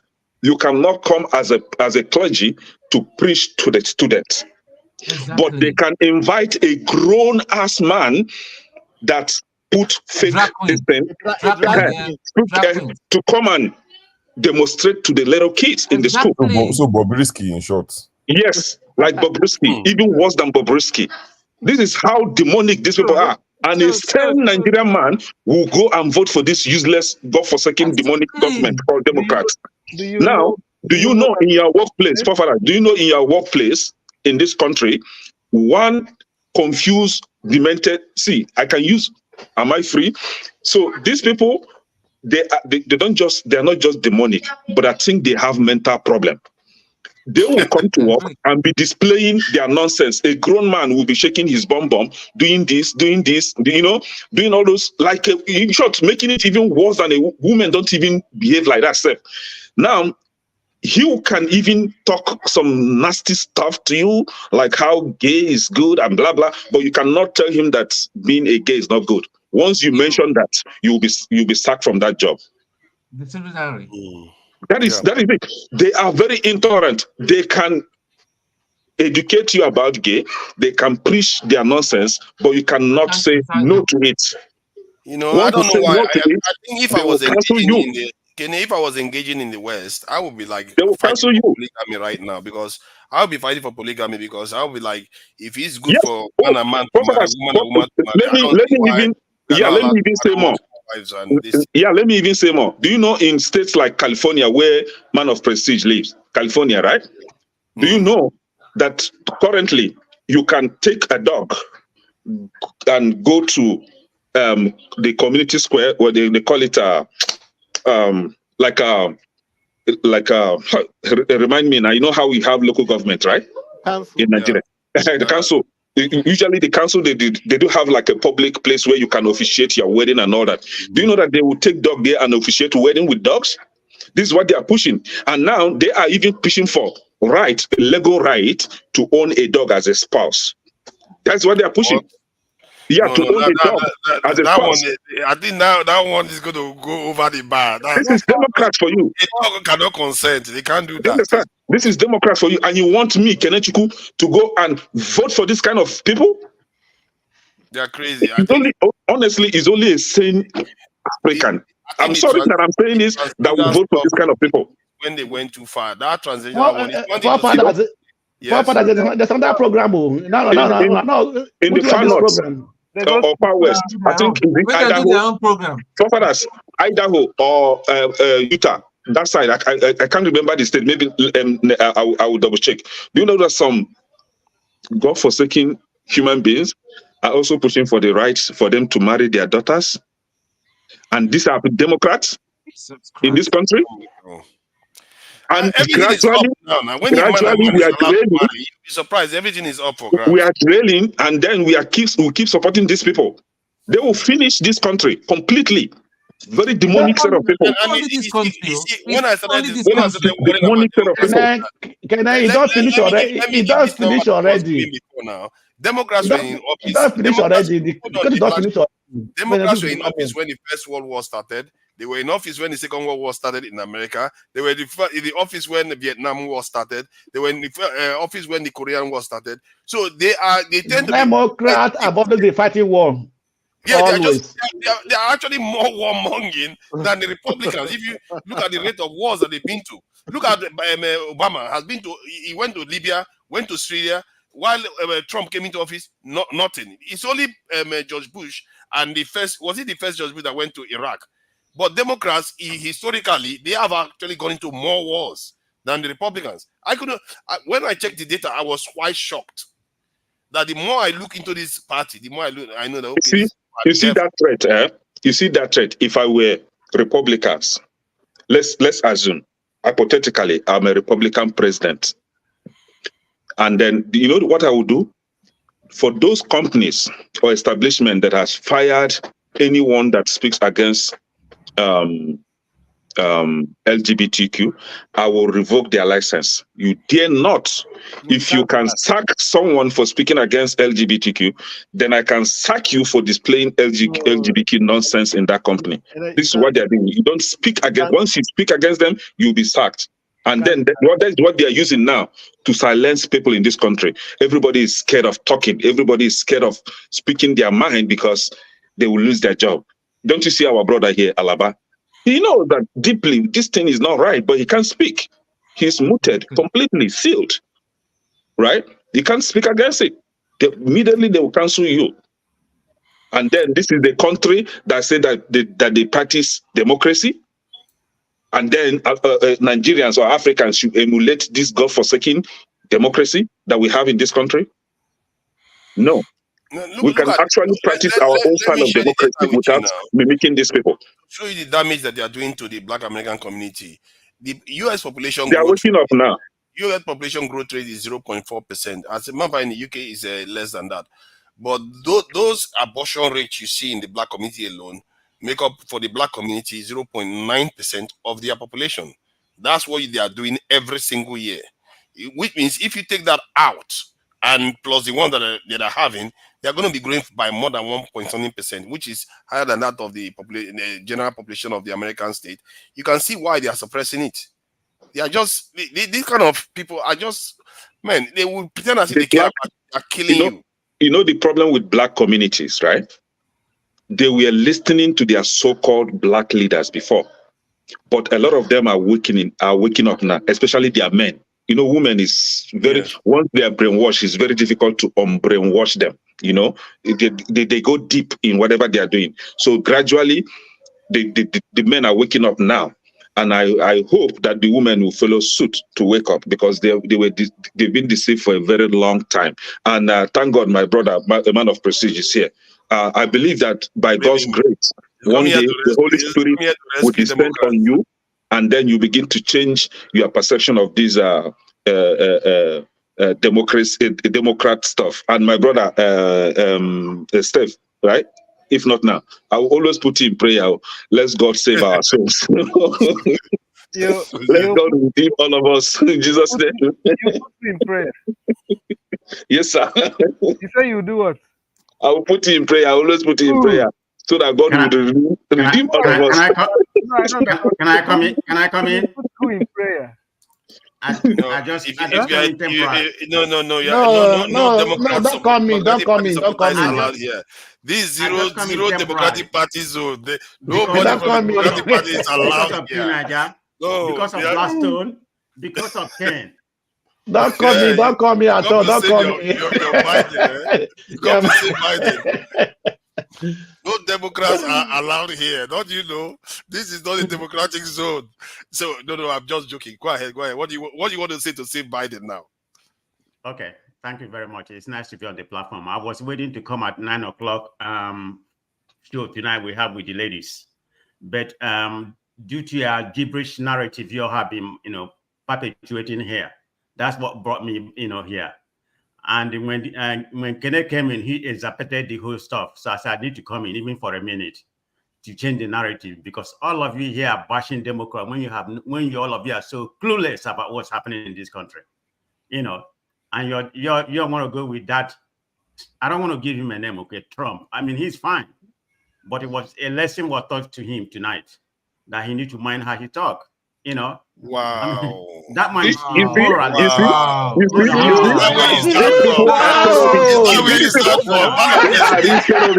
my God. I swear, these Democrats are terrorists. This of you to condemn the fact that they try to shoot somebody. Oh my God. You see, they are peaceless people. Peaceless. That's what they are. Let's hear him out. That guy is clueless, immoral.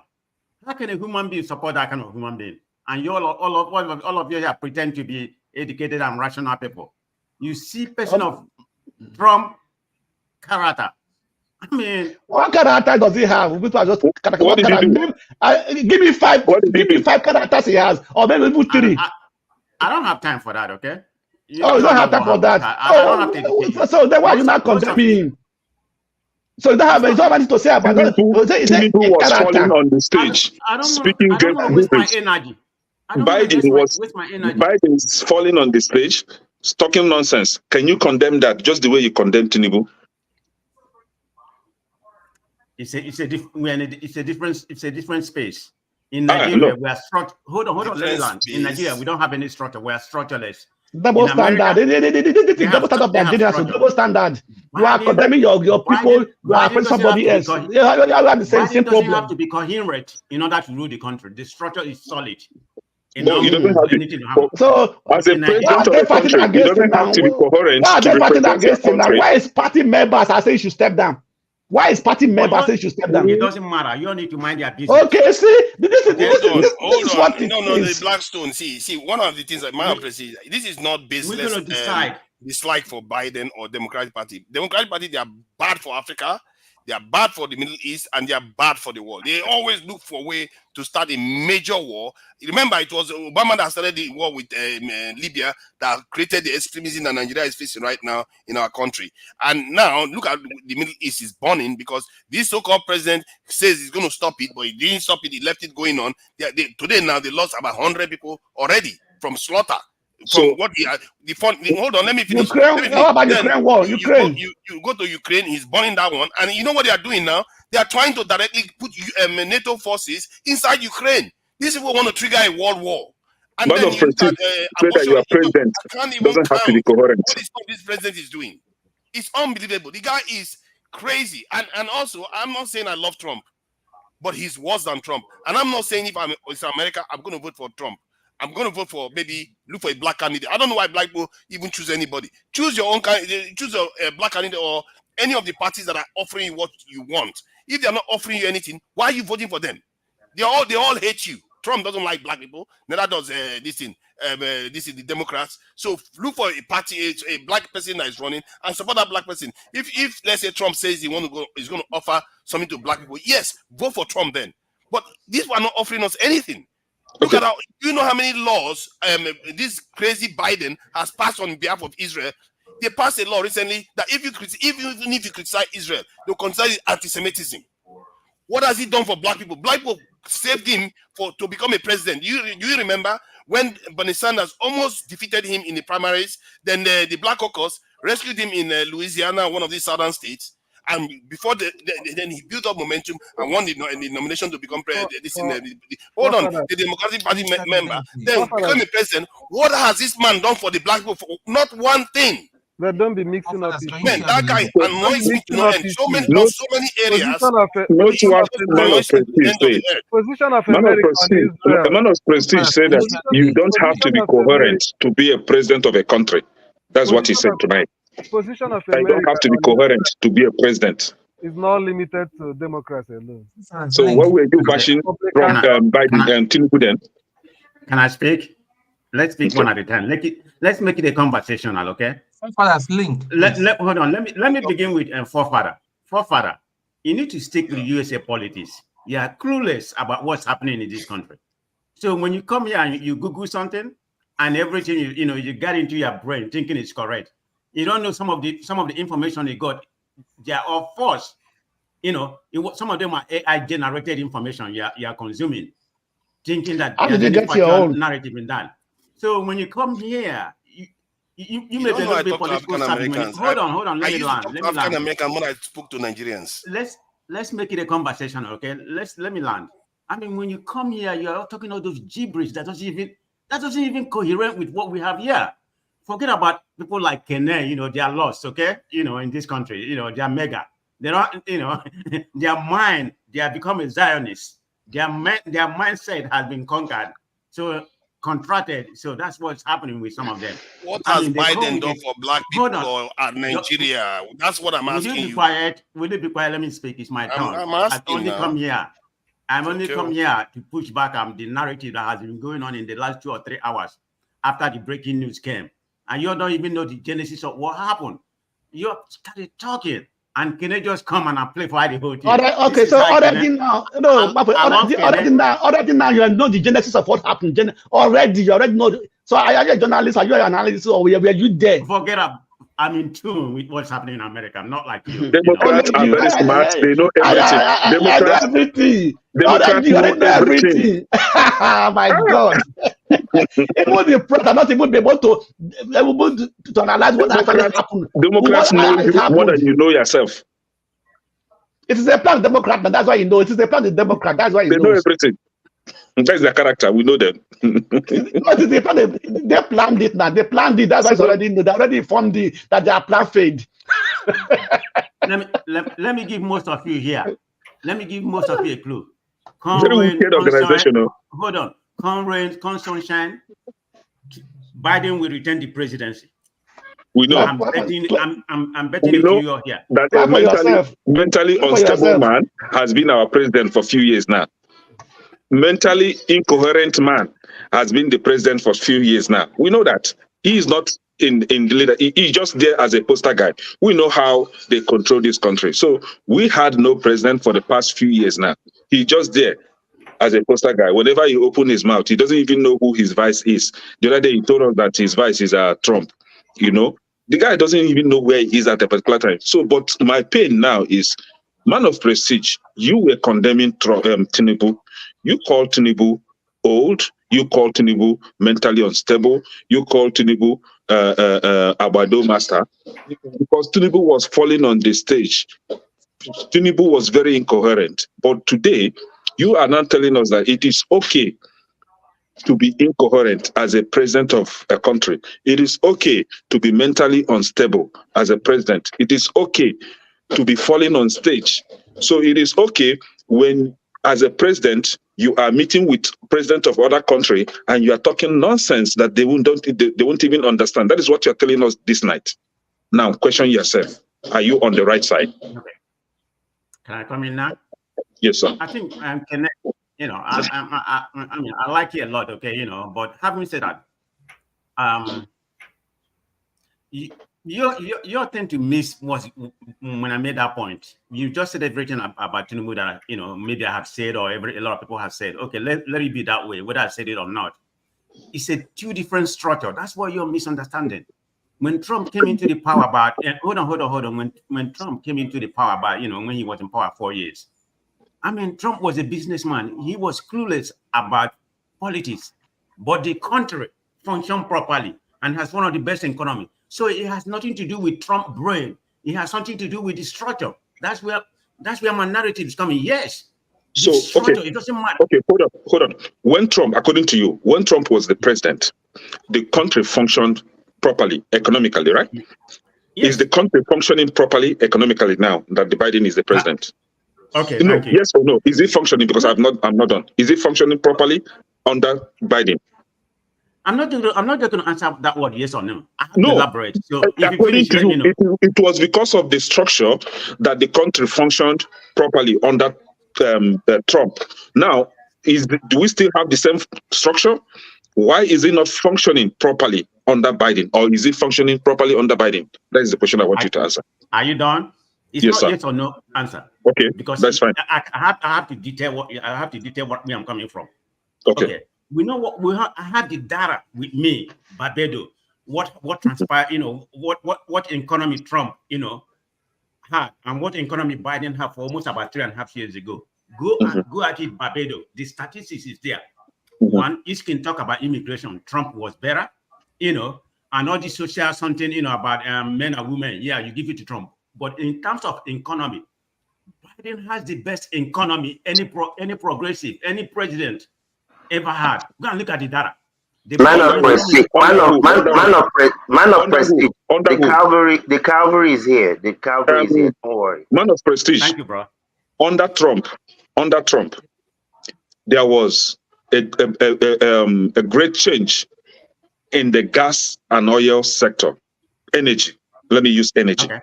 There were laid down policies that Trump brought in that made the cost of energy to go down drastically and was very affordable for the people in this country, for the citizens, true of us.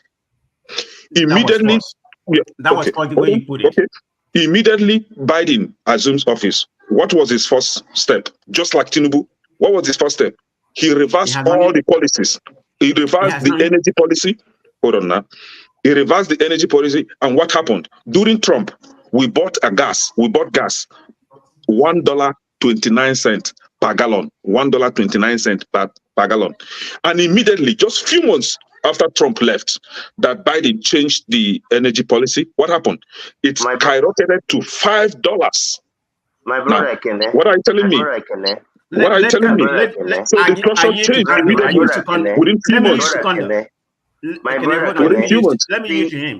I know that oil and gas space very well. Okay. What's today? Today is July 15th. I can tell you what the price. I can tell you what the. Are you fast tracking the year? Hold on. I can tell you what the price of crude oil. Hold on. I can tell you what the price of crude oil will be in December. Okay. In July. You see, Trump did a number of things. I beg, tell us. His first, hold on. His first ruling was to take out a number of the act. His very first thing that he did when he came into office, very first thing, take out all of the acts that protected water, clean air, and everything. Yes, he did reverse some of the fracking laws that were in place. But let me tell you, the president of the United States is not what determines if you're buying gas at $1 at the gas pump or at $5. It has very little to do with it. Man of Prestige has to explain.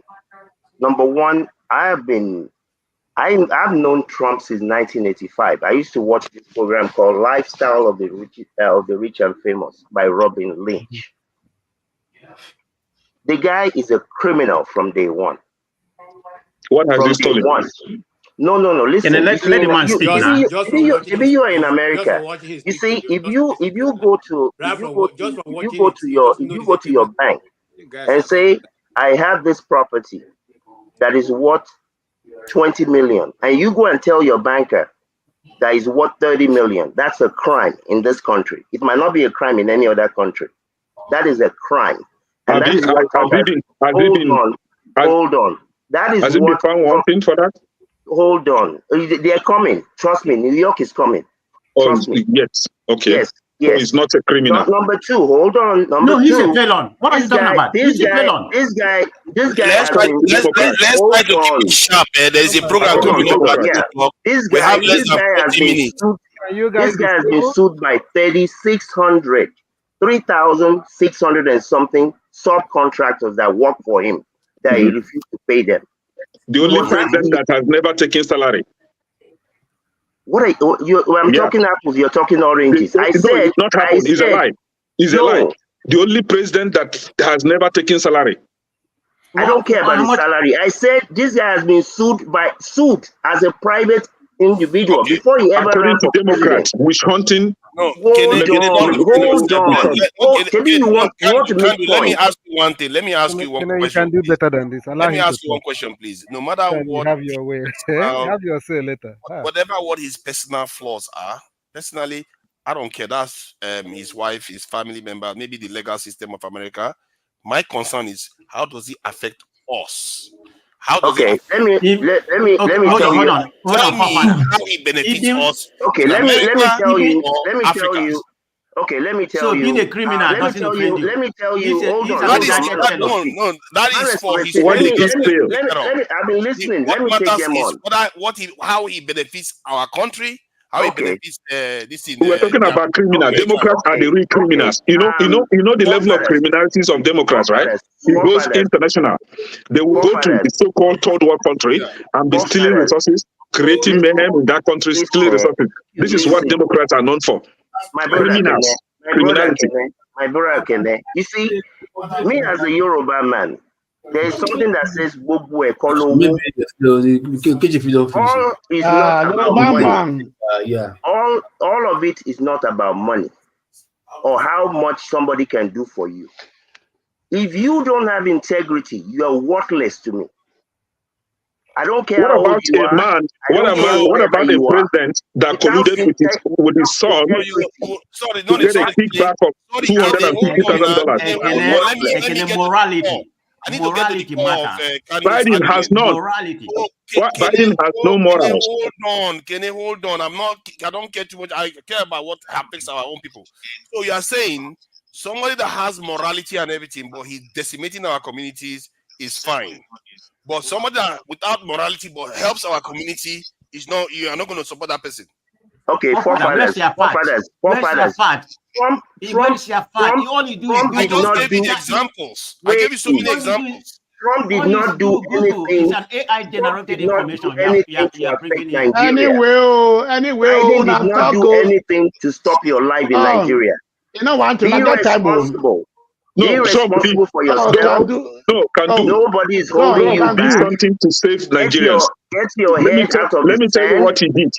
and go let me to tell work. you what he did to save Nigerians.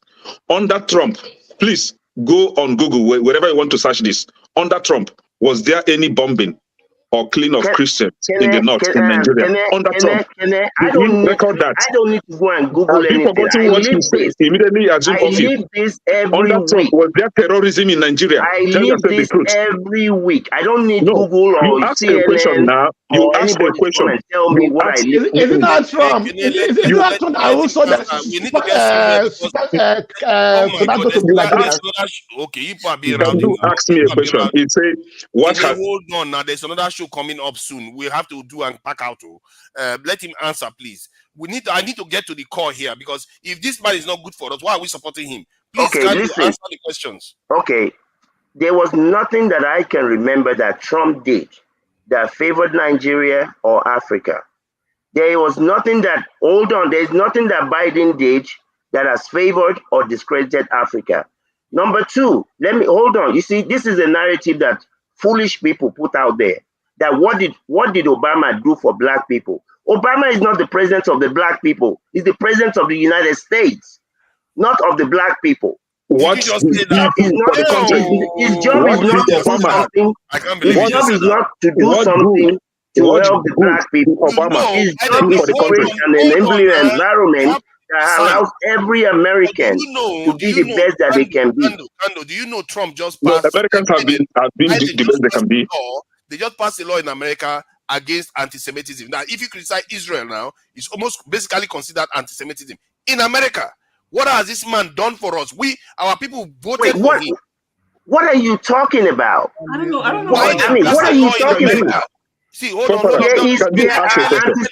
There are anti-Semitic rules all over the world. You have to go back to 1926. If you want to have this conversation, you can't just come in 2000 and something and start talking. Let's be consistent. You just said Obama is president for everybody. So where is our own law? Obama was president for gay and homosexuality. That was the only thing Obama achieved, nothing else. Where is our own law? Obama was president for gay and homosexuality. That was it, nothing else. I'm not buying all those things. George Floyd died. Where is our own law? Tell me, other than gay and homosexuality, what else has Obama? Did Obama do? Nothing. Just lies upon lies upon lies upon lies every day. In America, forefathers, let me answer your question. In America, under Obama, if you go to a state, Illinois, that Chicago area, the black people were busy killing themselves. Black killing blacks. Under Obama. Hold on. Trump assumed office. Under Trump took it upon himself.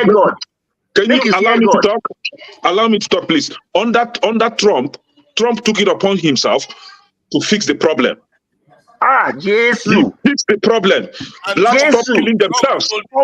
Then hold on. This donkey that we have in White House now came up, and then they started killing themselves again. Do you understand? Trump was under Nigeria when Obama refused. Under Obama, aircraft to Nigeria. Nothing positively was impacted on this country other than gay and let me help you out. Let me help you out, Kene. Before Obama came in, let me help you out. Under George Bush, 6 months before Obama came in, we were losing 1 million jobs a month. The last day of Bush. That month we lost 1.4 million jobs. Unfortunately, I was not there. What do you mean, unfortunately? What do you mean, unfortunately? You see, this foolish narrative. Under Biden, how many jobs have been lost under Biden? I'm going to ban you from hosting on Dr. Damages. This foolish narrative of yours. Under Biden, how many jobs have we lost under Biden? Okay, everybody. Under Biden, what are you talking about? Everybody that wants a job has a job in America. What are you talking about? Can you give everybody 2 minutes to talk? Can everybody be short? Can you just all wait, please? Can you all just calm down? I beg you. All right. Thank you. I appreciate all your views. They are very important. But all of you are speaking at the same time. We can't hear anybody. I can't make out anything out of it. So let us start. Can somebody do the work of fact checking? Oh yes, I'm doing yes, it. I'm exactly. looking at my phone. Okay, now. KJ, start with the last statement Kene made. No, I'm not going to start from anything. We're going to start afresh. You lay out what you believe. If anybody has a question to ask the person, put up your hand. I will call you. Okay, what I believe. I thought I was the one hosting. Are you the one hosting now, KJ? My question I thought I was the one hosting. Hold on. Please, hold on. I don't want to take anybody backstage. Hold on. So now, if Forefather is going to present his case, when he finishes presenting, Forefather will wait for you people to ask. And now, first person that puts up his hand, I will call. From that point, we all ask the question you need to ask him. They will move to How many minutes? How many minutes, KJ? We don't have that much time. No, we have all the time. Okay, we don't have that much time. Okay, 2 minutes each because we are starting. 2 minutes. Let's just try to keep it brief. Okay. Forefather, please. All right then. See, Biden won. The Democratic Party didn't sell Nigeria to Kano. The Democratic Party attacked Libya that caused security challenges for us. They were there, presided over the destruction of the so-called Arab Spring. It was the Democratic Party that did all that. And while Trump didn't go to any war, Trump sold Nigeria the Tucano aircraft. George Floyd died under Trump. Biden promised he was going to do something that Biden did zero for us. Biden, if anything, is forcing Africans to toe his line of LGBT stuff. Otherwise, they penalize African countries. They are the ones pressing African countries not to engage in the death penalty and all the rest. All these are LGBT stuff. And then in America itself, I don't see one law. You can educate me on that. One thing he has done specifically for the black community, he's done for the Asians. He even passed a hate speech law for the Asians. He passed one for the Israelis recently. Not zero for the black community. So I don't know, other than appointing people into offices, I don't know what he has done for black people. Everything when it comes to black people is down the entire country. But yet, when it comes to specific groups, he's able to do that for them. But for us, never the same. How can you accept such person? And the abortion rate in our community is the highest. 38% of the abortion in America, up to 1 million, is from the black community. That's the only thing in terms of healthcare that African Americans or black people actually dominate in: abortion. And who is pushing that? This Democratic Party. So tell me one thing that he has done for our community. Don't make it about America, about us, and the black people in America and the black people in Africa. Africa itself. Can I respond? Any question for him? Yes, I have a question for him. Comments, not questions. Yes, I have a question for him. Okay. Everything that forefathers said is correct, but one. Okay. And that one, I don't think he. Okay, the question is: you said under Trump, George Floyd got killed, right? Mm-hmm. Yes. Under Biden, a lot of black people got killed.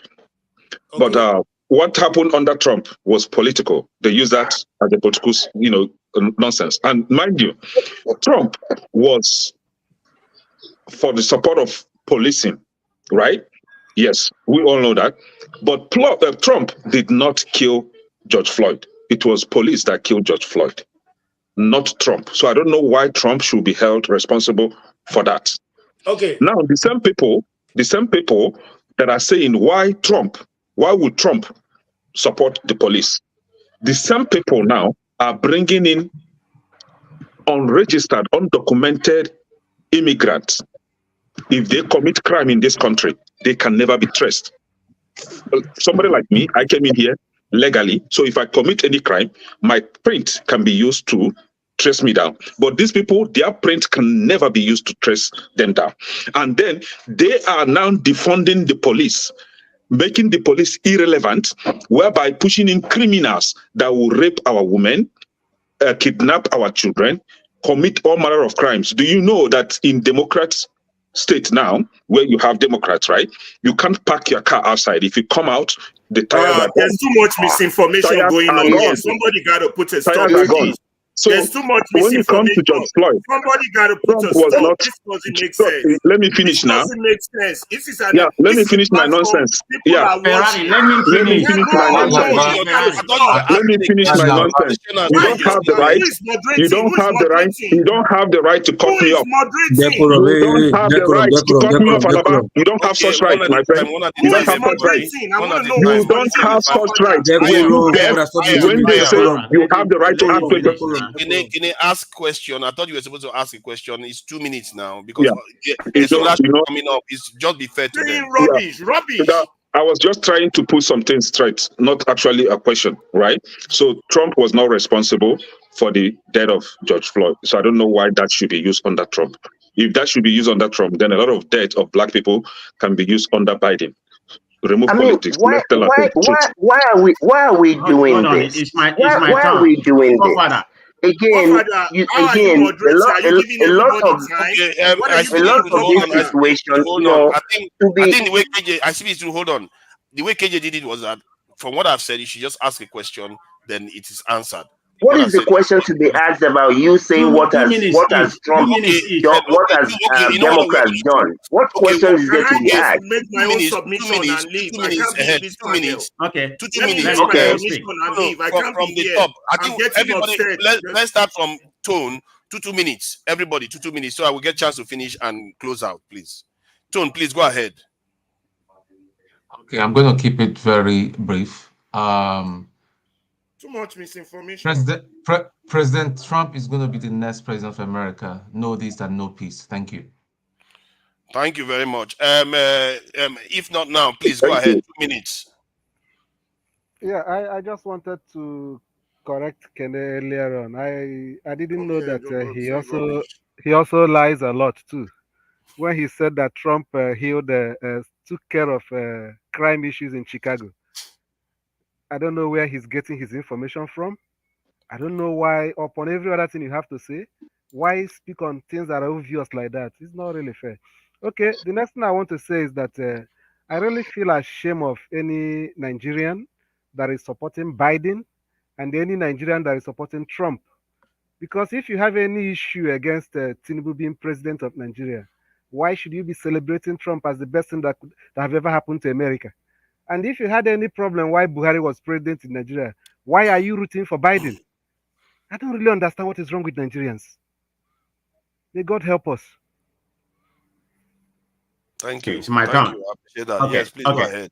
Mine's not going to be an answer. I will use my 2 minutes to give you the different data between. I'm more focused about the economy. That's what concerns me. All this nonsense Papa is talking about, the no help me, that's none of your business. Let's focus on the economy. What is exactly my business? You have to help us. So just be quiet, please, my brother. Okay, let me give you the economic data. Under Biden, the inflation grew by 19.3%. Which is about 5 times faster. It was better, but this is an inflation. The president doesn't control it. It comes every 10 years. There's no doubt about it. Let's go to hiring. Under hiring, you said Biden under 3.5 years, not 4 years. Biden created 15.6 million jobs, and Trump under 4 years created 12.6 million. People came back from let him finish. People resumed their work from. Let's not argue. We don't have long. Please let's be fair to each other. We are going to be clearing out soon. Okay, under national debt, Biden added 4.3 trillion debt to the American economy, and Trump added $8.4 trillion. So that's kind of double what Biden, added to the U.S. economy. Let me go on. The S&P, which is the stock market, which is the one I look for, the S&P and the Dow Jones. Biden, grew about 42.1%. And Kando is an expert in that area. So I'm looking at it here. Compared to Trump, 33.6%. The only thing you can give credit when it comes to social issue, all this nonsense AGDP, you don't mind your business. Forget what the AGDP people is doing. It's none of your business. That's their business. Go home and sleep and work and do whatever you do. Don't they should not bring their business to my kids' school. Hold on. Leave it. This is the problem with some of you. You're too righteous your time is about up. religion. This is why Nigeria is so backwards. Thank you. Let's go to Kando. Let's go to Kando. Kando, please go ahead. 2 minutes. Yes, real briefly. I am not aware of the United States ever sending an invitation to anybody's village or town to come to America. If you don't want to be in America, you can go back to wherever you came from. From the very outset of Biden's administration, I had said that if that man has any sense, he will only run for one term. I don't know the people that are advising him.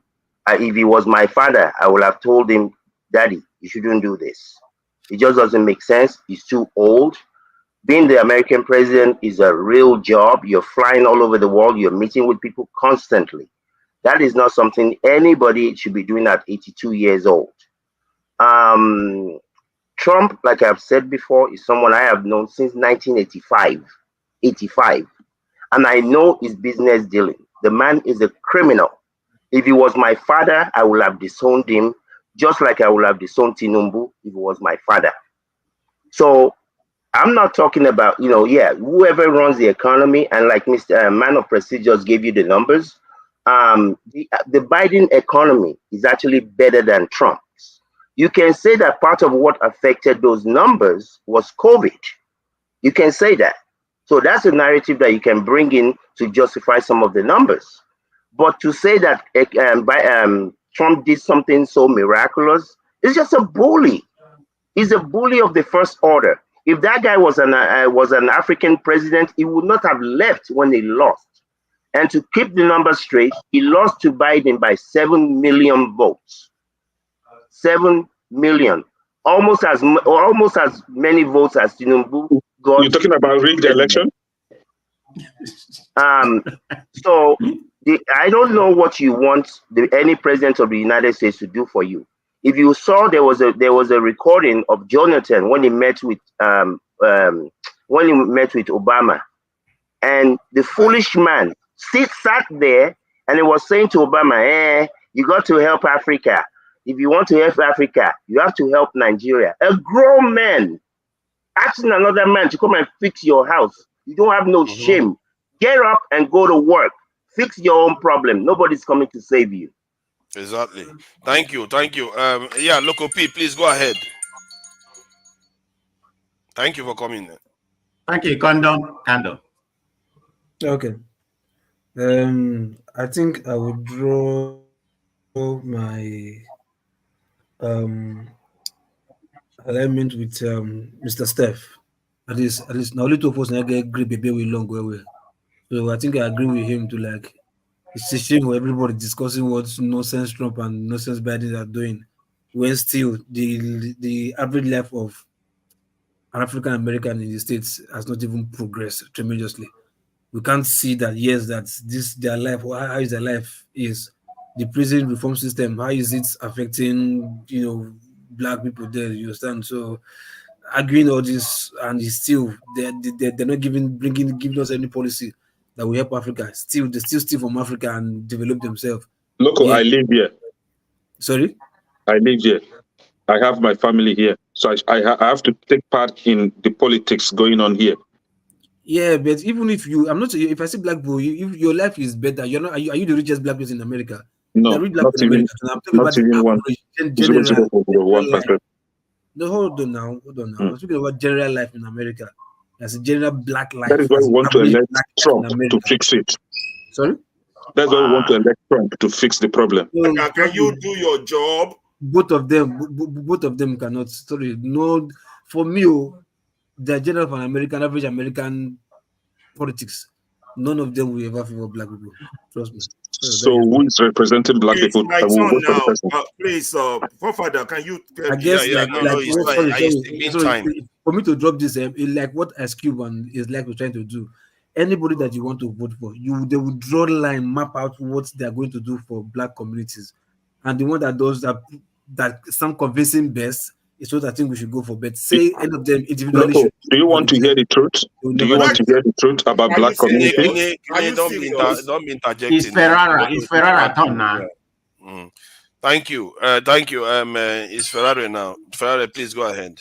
I'm so guys, I gotta calm down a little bit because I had to run upstairs to come join this thing when I was hearing so much of misinformation coming out from the mouth of black men about what they don't know nothing about. I live here in Chicago, and I can authoritatively tell you that here in Chicago is a highly segregated city. I live within the black community. I feel the effect of the black community, and I know the black community. First of all, when you talk about American politics, there's no difference between Republicans and Democrats. They're two sides of the same coin. Please don't get it down into your head. And all these Democrats love us more than, Republicans love us more than Democrats. It's a full fallacy. And it annoys me from the inside of my mind, being somebody who feels the impact of political decisions here in this country as regard to race. Now, that being said, if you are a black man and you are in support of Trump, you are the dumbest individual God ever made. The reason I'm saying this is that Trump put out an advert in newspaper to have 4 innocent black boys be executed. Dumb people are calling smart people dumb. You're not allowed to insult people again now. They've Dumb told you people this are calling before. smart people dumb. Imagine.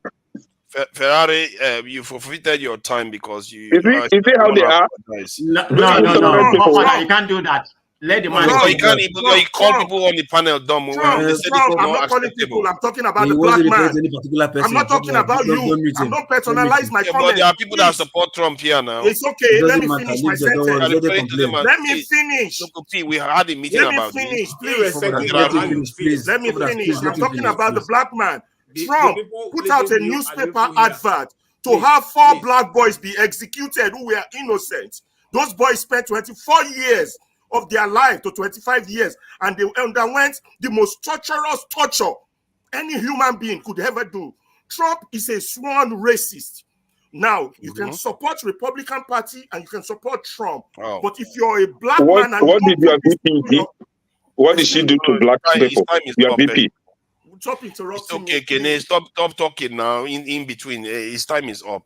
I speak the truth. Please go What ahead. do you mean my time is up? What kind of noise? You see how many minutes interruptions? everybody. 2 minutes. 2 minutes. 2 minutes. 2 minutes. 2 minutes for everybody. No, you don't have 2 minutes. You don't have 2 minutes.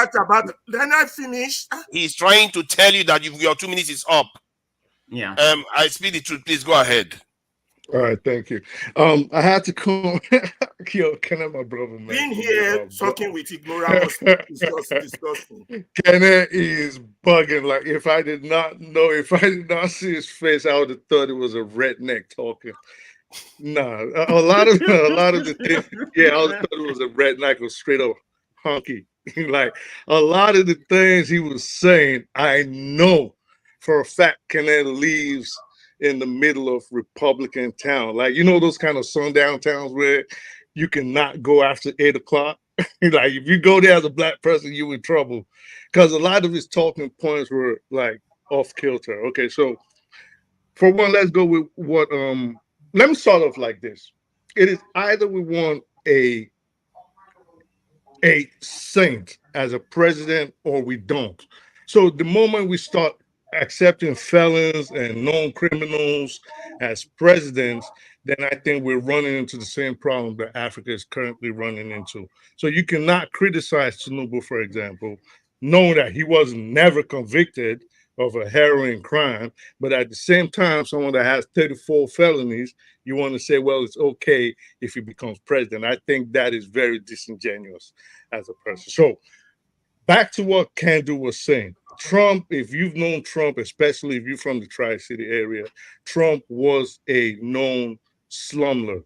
Again, just like Alaba was saying, Trump is known to have called for the death of 4 innocent, they eventually became exonerated in Crown Heights riots.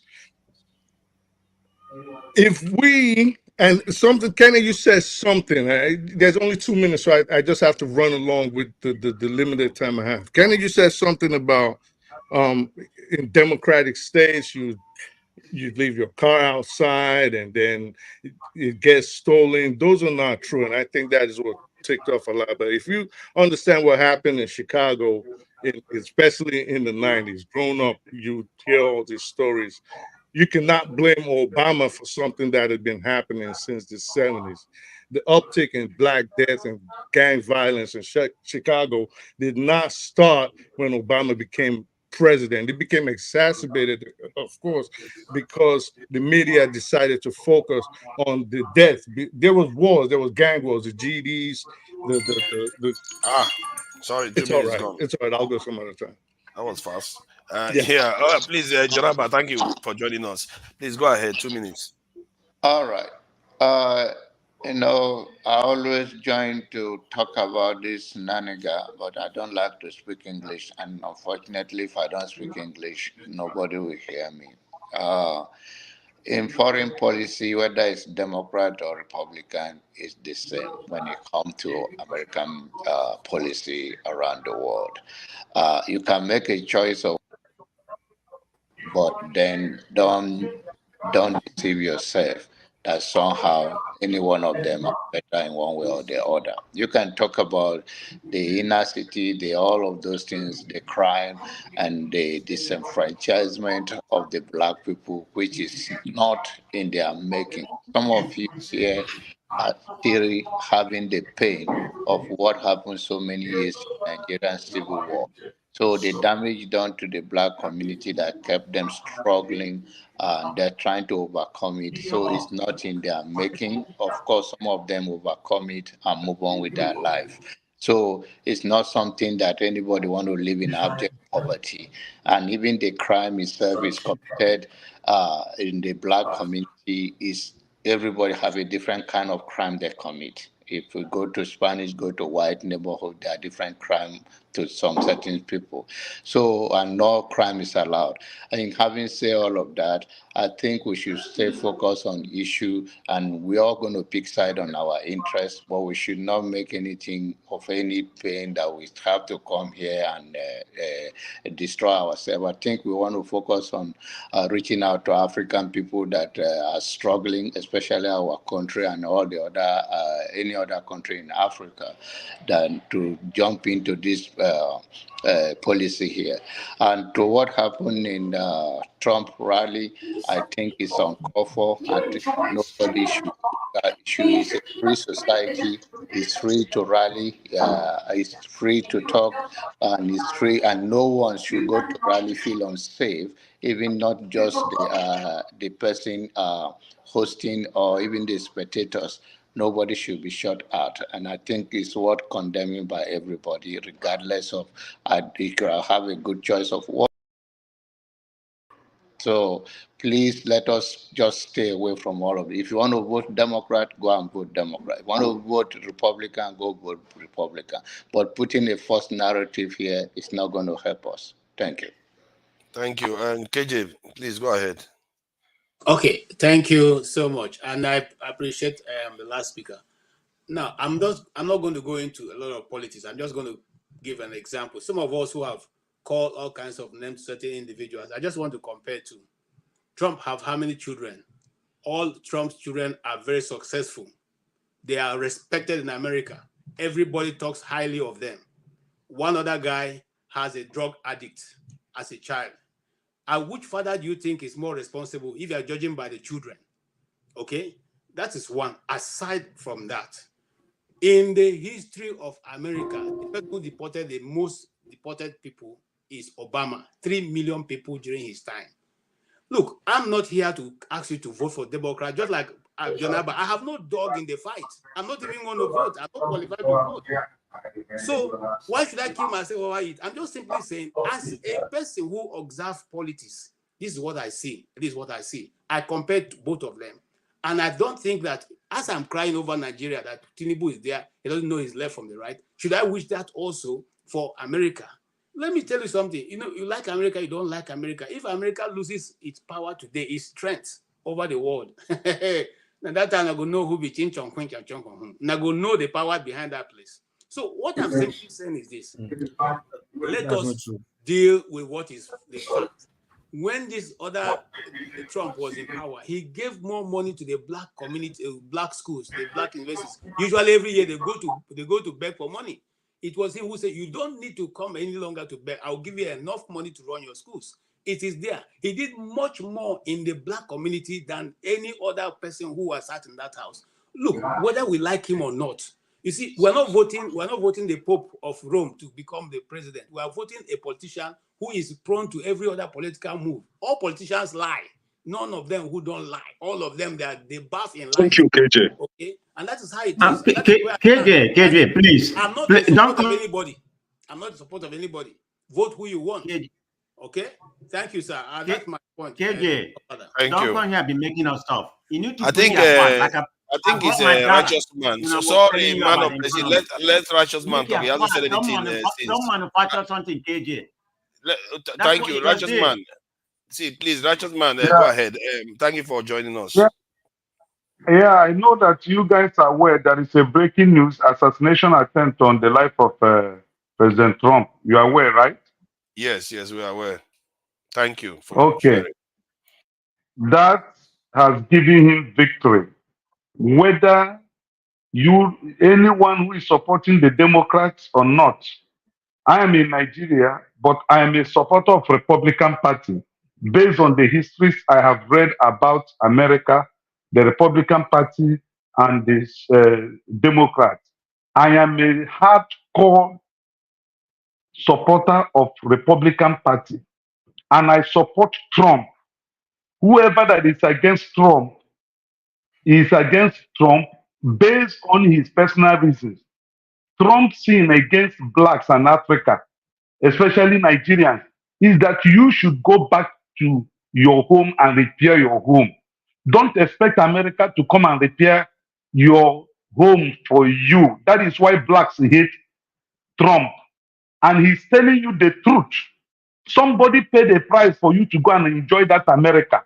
It was not your president or your father that went to America to build America for it to be what it is today.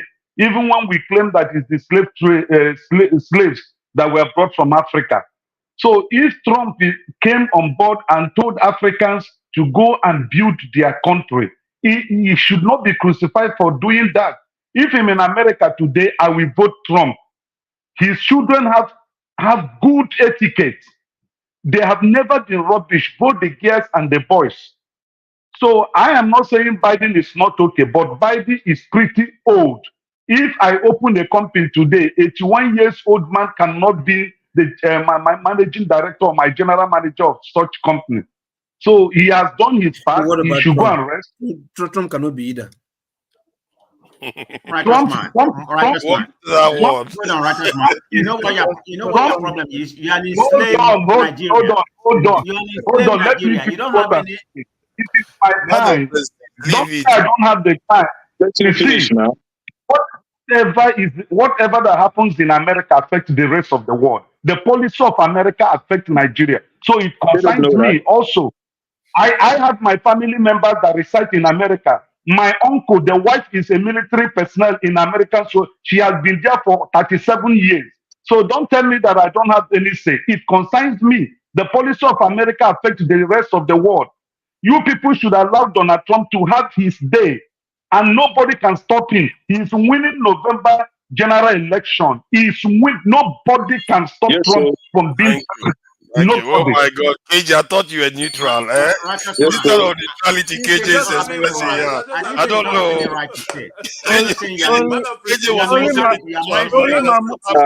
I want to remind Democrats that this country is a Republican country. I want to remind them that this country is built based on Republican principle. No this and no peace. And again, all elections in the US are local. You all these Republican, they're the same coin, and I keep telling you all, whether you this that they're the same side of they're two sides of the same coin, and you'll come here and spread misinformation. That's what I'm against. The fact is that Trump, that's okay. Biden is suffering from dementia. He's not mentally fit to be a president. That is a fact. But that's a democratic problem. That's not your problem. Let me just get something straight first. Let me get something straight. KJ, I don't know. I'm sorry. I have to ask you regarding the next show that is coming on. Should we close this one out and they start that one, or do we? Everybody leave this one and then they take over. How is it going to work? You are muted. You are muted. You can take everybody out. We can all sign out, and those who want to come back and continue. Okay, so Mindful of time. Pastor is going to be on here. Okay, so you can carry on talking until Pastor takes over. Okay. Forefathers, hold on. Forefathers, hold on. Before you conclude, be mindful of time. This is approximately 9 hours. So you don't know how the next program, the span, I mean, the time, the duration, you don't know how long it will stay. And I think you have 12 hours max. I'm not sure. So, yes, so you can close it out. You can close it. We don't necessarily need to close it. We do 16 hours, 15 hours here sometimes. Okay. So that's fine. What you do is just like as Pastor is here right now, then you can know what to do. Pastor, if you want to take over, you can take over. Thank you very much. You play the music. No, hold on now, let me finish. You play the music. Then when you play them and finish, then everybody will now come back and do what they want to do. Oh yeah. Before we go, let me say greeting to KJ. I know we have different narrative. I'm just going to mention the people I have different narrative with. KJ, Ken, you all are my brothers, forefathers, righteous man. It's all love, okay? Yeah, I know. We're not taking it to heart, man. You see my brother here. I speak the truth. Sometimes we agree. Man, I think the backstage is getting full. I think I don't know how this is. Pastor, you can take over. Sorry, forefathers. What is the next? What's the next issue? What's the next program? I think Pastor will introduce it now. So it's up to him to do as he pleases. Ganga. It's not politics now, local. It's not politics now. If you don't want to stay, thank you it's not very politics. What I say? What you been? I say if you don't want to stay, I don't even know what it is. Pastor gonna tell you now. Hold on. Let him speak now. Why are you speaking for him? Local, relax. It's for those of you when no marry, when they fight with their wife. This next program for you. Okay, so you don't have to go anywhere. Remain behind. Okay, is it for married people or not married people? Which one? You especially stay behind. For who now? Based on because I'm married or because I'm not married? Which one? No, anyone when you choose, any side when you're there, you have to stay behind.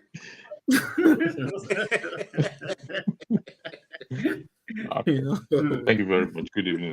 The way it's going to run is I'm going to put some of us in backstage. Yes, please go ahead. I need volunteers. That.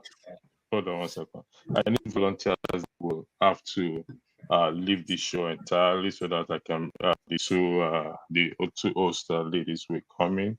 We also want to have a balanced platform where we have both men and women. Then subsequently, I will post the link and others. We will rotate it. Depends on the amount of people. So they will run. They are running the show. So I will just be in the background to press the buttons or whatever they want. So if you're volunteering to leave entirely, it'd be appreciated. If you want to stay I'll put in backstage to bring the ladies in, then you can decide to stay on the backstage. So thank you very much. I'm gonna be in the backstage because I'm gonna be on this topic soon. Put me on the backstage. Okay. Everybody just put backstage. What is the topic all about? Shoo. No, what's the people? Shoo. Pastor. Okay.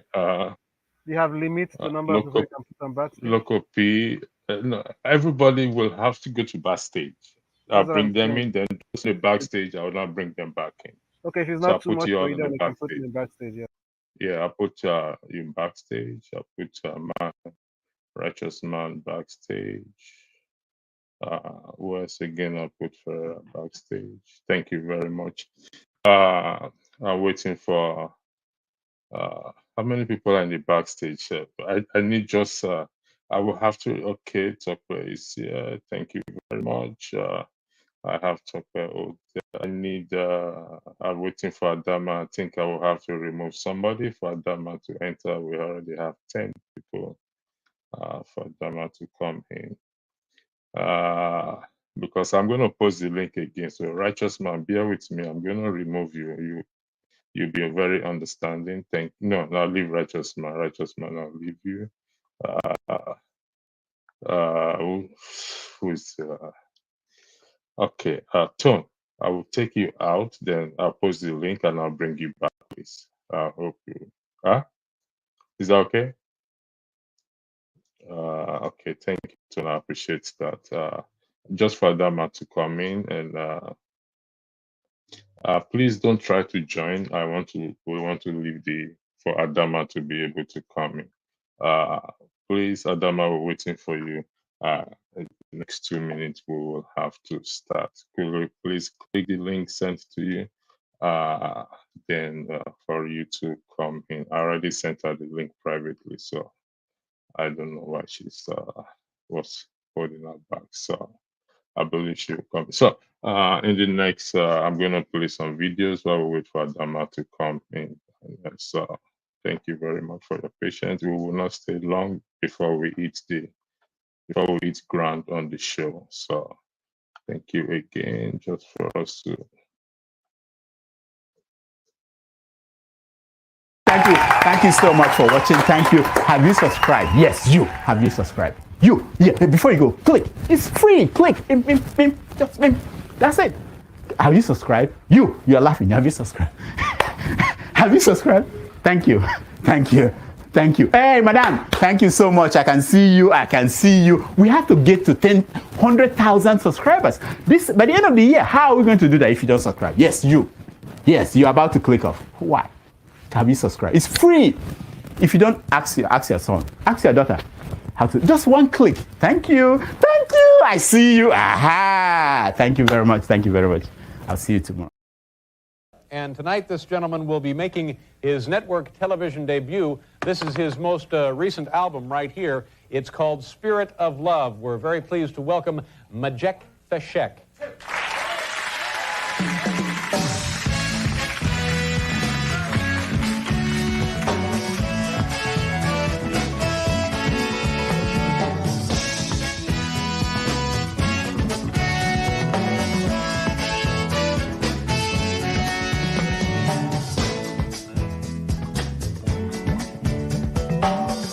Arise from your sleep, Africa. Rise from your sleep, America. There's work to be done, Africa.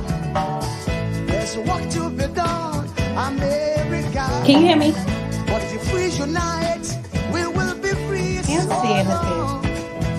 Too long, so long, too long. We've been sitting down for so long. Can you hear me? We've been fooling around for too long. All right, go. Oh, I turned it. We've been sitting down for so long. I have not been fooling around for too long. So long, too long, so long. Hello, can you guys hear me now? Good evening, ladies and gentlemen. Thanks for joining this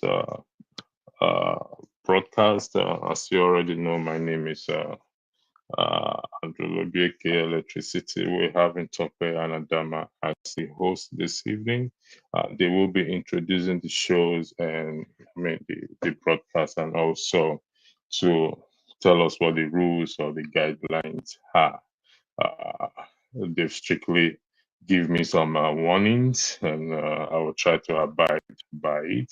And first of all, they said I should not yield the floor, so I'm going to yield the floor to them for them to come in and say what they have to say. Then I'll bring them in. Thank you very much. Tope, the floor is yours. Thank you. Hello, everyone. It's so nice to be here.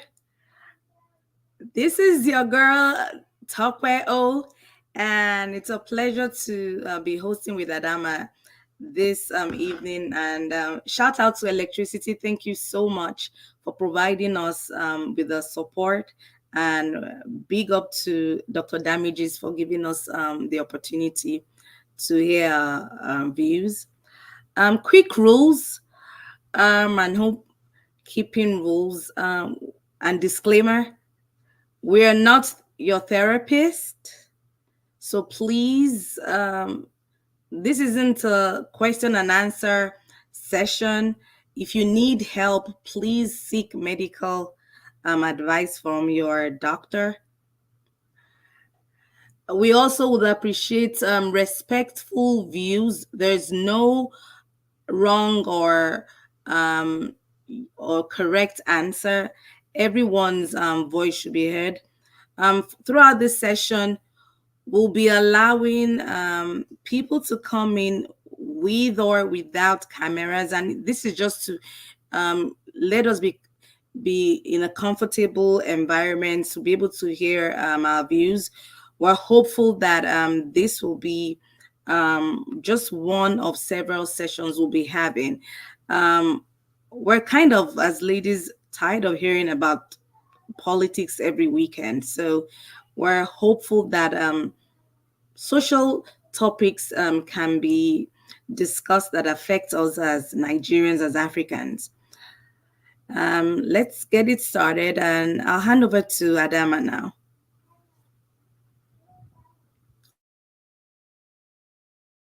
Sorry. Greetings, everyone. My name is Adanma. Tope, thank you for the introduction. I just want to say, let's keep an open mind. It's going to be a very interesting topic. And I want to emphasize, this is not a show for you to come on and bash women. You're going to come in and air your opinion respectfully, and we're going to hear each other out. We're not saying that we have the answers to everything, but we have issues we here in the diaspora. So we're trying to kind of look at what our issues are and how we can resolve it. So, Tope, are you ready? Let's go there. All right, hit it, yellow de Carlo. Electricity. Over to you. Let the show begin. Oh, we forgot something. You have to do. So we're going to highlight the topic of the day. So let's start with that, the topic of the day, what the topic is all about. And before we do that, I want to give a shout out to Electricity for everything he has done for us. Wouldn't you agree, Tope? He has really helped us a lot. Absolutely. We appreciate you, Electricity. And I want to say thank you, Dr. Damages, for allowing us women to come and be ourselves and air our opinions. So keep an open mind. And the comment section, remember, we have rules, so don't be disrespectful in the comment section. Thank you.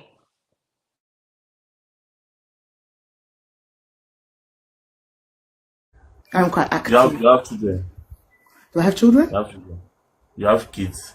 Yes, I have a 13-year-old and a 3-year-old. 13 and 3 years? Yes. And that means you're married? No, unfortunately.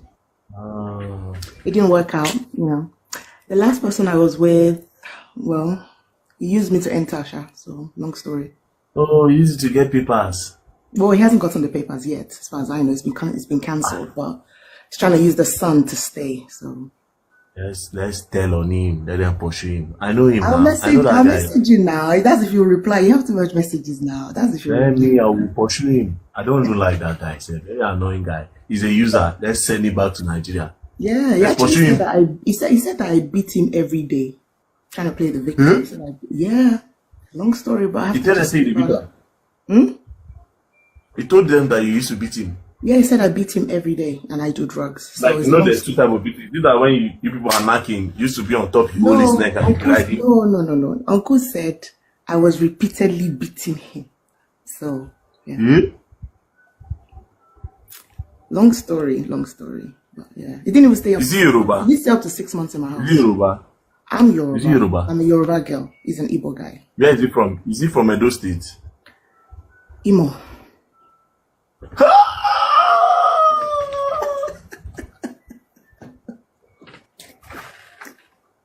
No. But I don't know Igbo men with this kind of character. Thank you.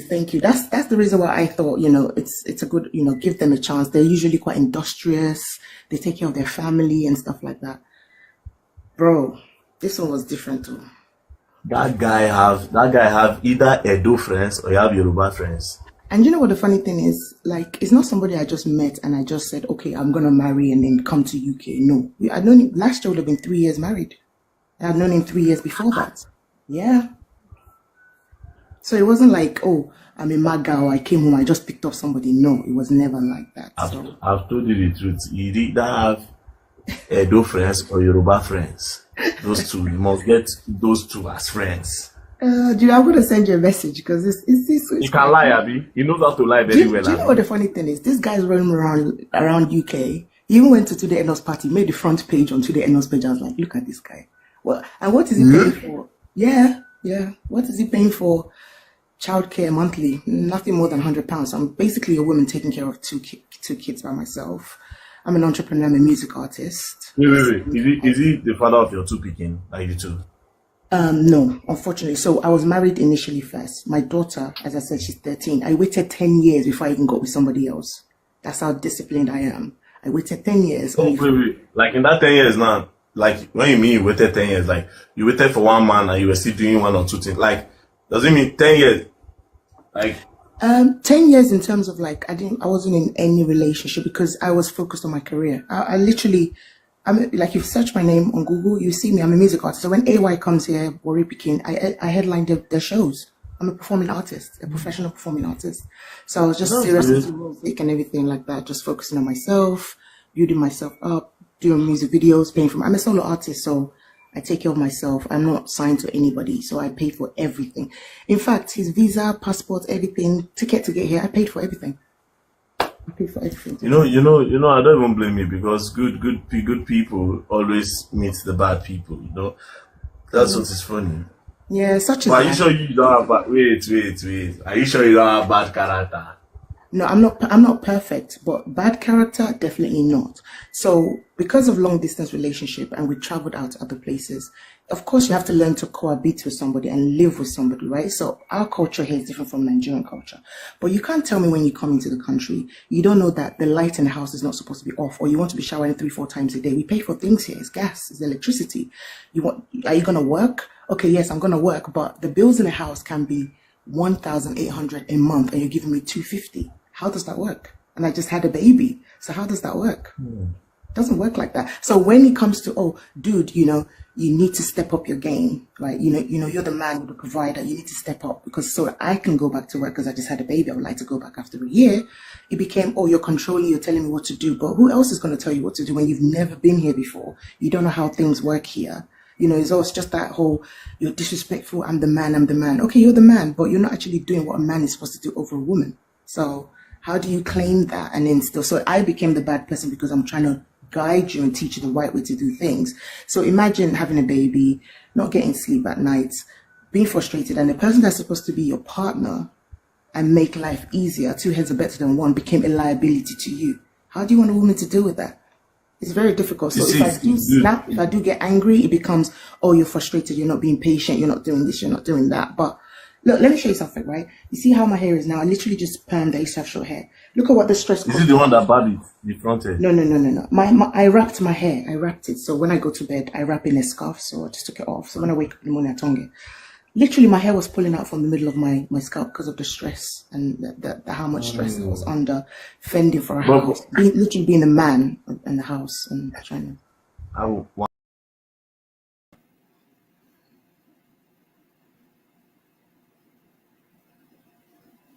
I'm going to turn my camera on so I can say hello to my sister. Ifinde. Pandem, good evening. Hello. Shout out to you. Thank you for joining us. Good evening. Good evening. Good evening, Ekene. Good evening, Mr. Kandu. Welcome to the show. We are honored. And my lovely sister. Good evening, Tope. Thank you so much. You do, Kene. Okay. What do you want to say, Tope? The video said it all because this is a woman who brought a man from Nigeria, and after he came, 3 years, the marriage didn't work out. I didn't hear anything about he has a job, he went back to school. The only thing, did you pick up the part where he said, where she said he took a shower 4 times a day? So go figure. So what is your opinion on that? It's open for discussion. So we're going to do, Topa, do you want to say, because we as hosts, I want you to say something, then I'll mute. Go ahead. So when I went through this clip, the first thing that came to my mind was our mentality, basically. It's not just Nigerians. I think it actually affects other African countries too, is the mentality. I know Kene may have an issue with me on this, so I'm bringing out the disclaimer in advance.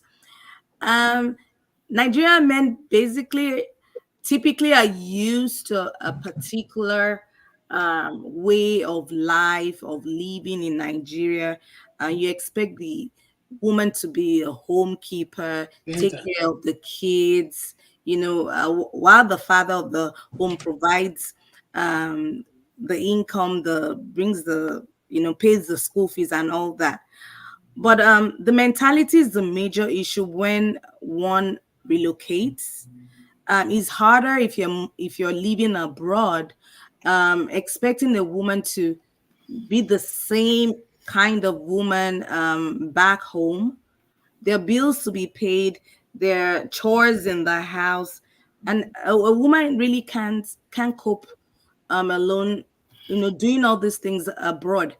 The major issue I've seen is that the men move in here and just expect the women to run around doing all these things, and it brings a toll, and that's part of the reason why women are just frustrated, and they're like, they once they get their independence, able to work, make a living of their own, they're like, you know what, I'm out. I can do bad by myself.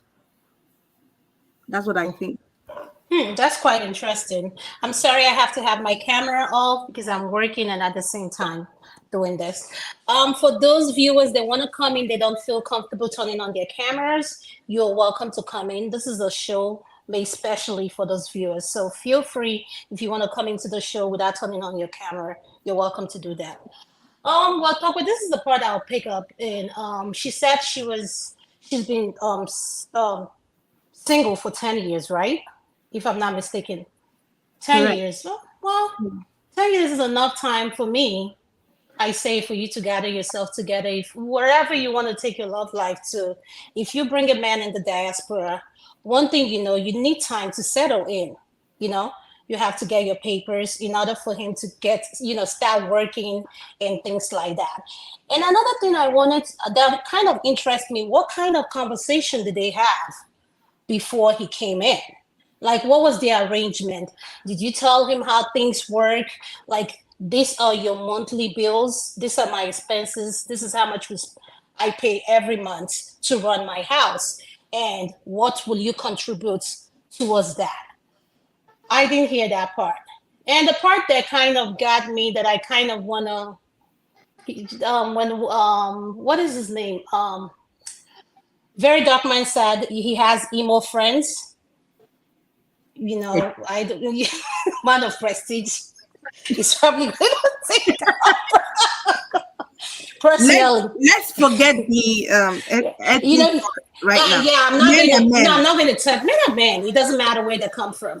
So my issue is, why will you have a guy live with you for 3 years? I didn't hear anything about improving his skills. When I say skills, it doesn't necessarily mean he has to go to school, because school is not meant for everybody. That's just my opinion. You can go to trade school, improve your skills. You can be a plumber, electrician. You can do something, like have a skill, like somewhere to earn money. I didn't hear that.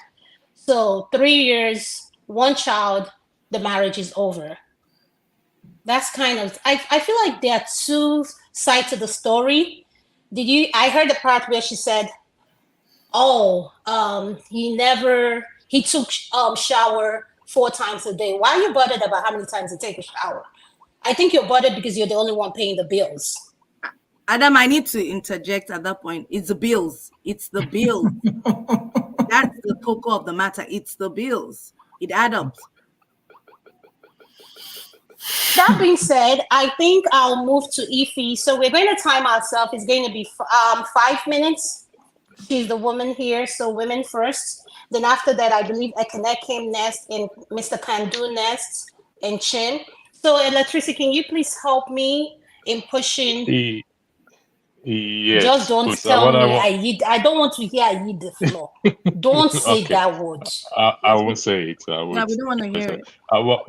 What will happen is, as soon as each panelist finish speaking, beside if we will leave the women there, I will have to take you out completely out of the studio, because A lot of people are trying to join in. I can see the notification coming up so that we can have as many people to hear their view, particularly women. So that's all I have to say. So I am going to go backstage, and Adanma, are you doing the timing, or you want me to do the timing? I kind of am doing something that has to do. Yeah, I can do the timing. That's fine. I can do the timing. Do you want me to do the I'm going to timing? take myself out and bring somebody else in. Thank you very much. Okay, so Ife's going to talk. Then after Ife, I believe is a Kene, right? Yes. Yeah. All right. Ife, over to you. Thank you. Good evening, guys. Oh my God, this is very interesting. Look at everybody, KJ, all the guys, all of you are here. Very, very interesting. I can't believe this.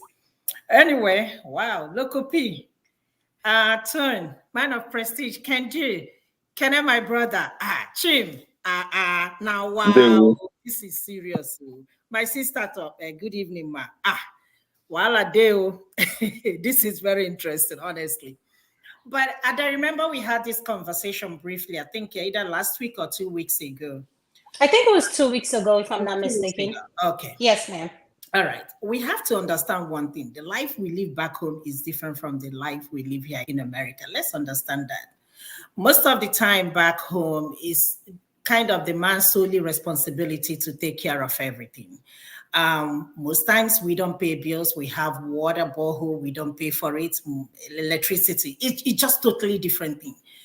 Then when somebody comes here, and it's even worse when a man brings a woman over here to the diaspora, it is a different ballgame altogether. And the question is why?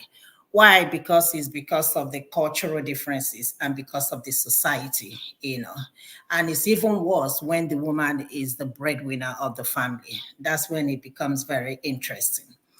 I remember, I think it was KJ and Steph.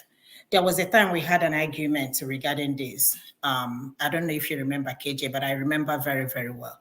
But the truth of the matter is this. If you're still a farmer is still going to be a farmer. Maybe you don't know a farmer very well. You might think because a farmer is here in America, then a farmer completely changed. No, that is the same person.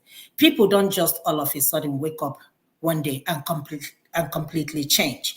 The truth of the matter is that because of the cultural differences, men expect a lot, especially some men that will bring somebody over here. You expect the woman to cook, clean, care for the family, go to work, and still contribute in the family. It's tough. It's going to be very difficult. Or you share the bills 50-50.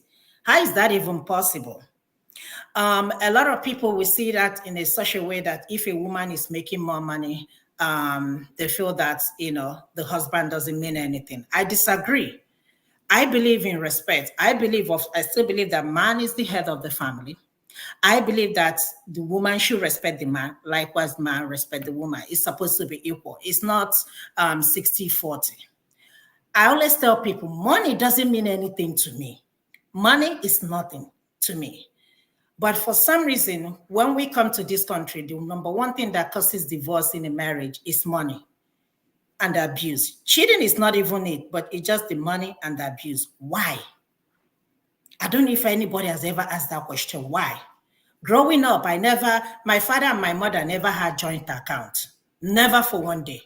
But when you come to this country, it's like, it's a must, that, couple will have a joint account. Why? Because of the society is different from the upbringing we have or the society we have back home. So my own contribution to this would be like, we all need to be equal as a couple.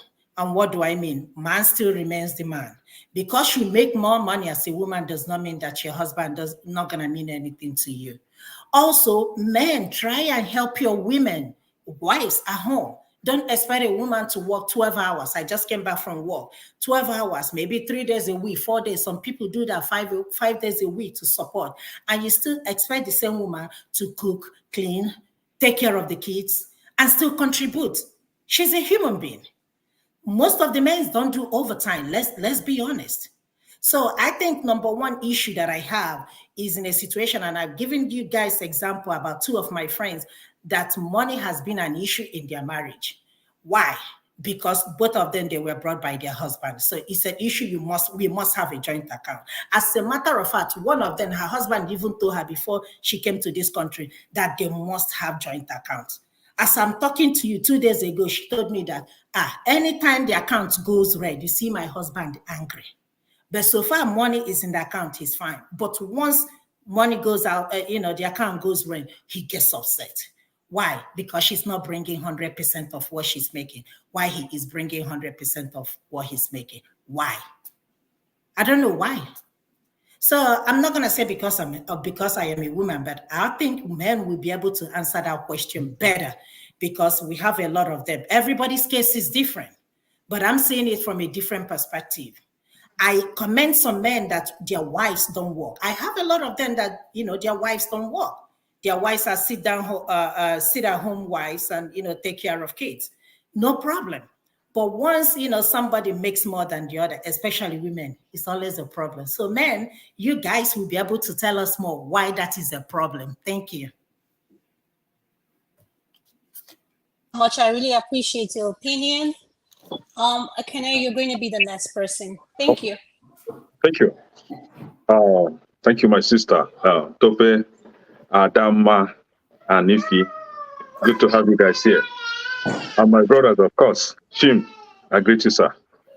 I've been here with Oga Kandu and no Prestige and Loco.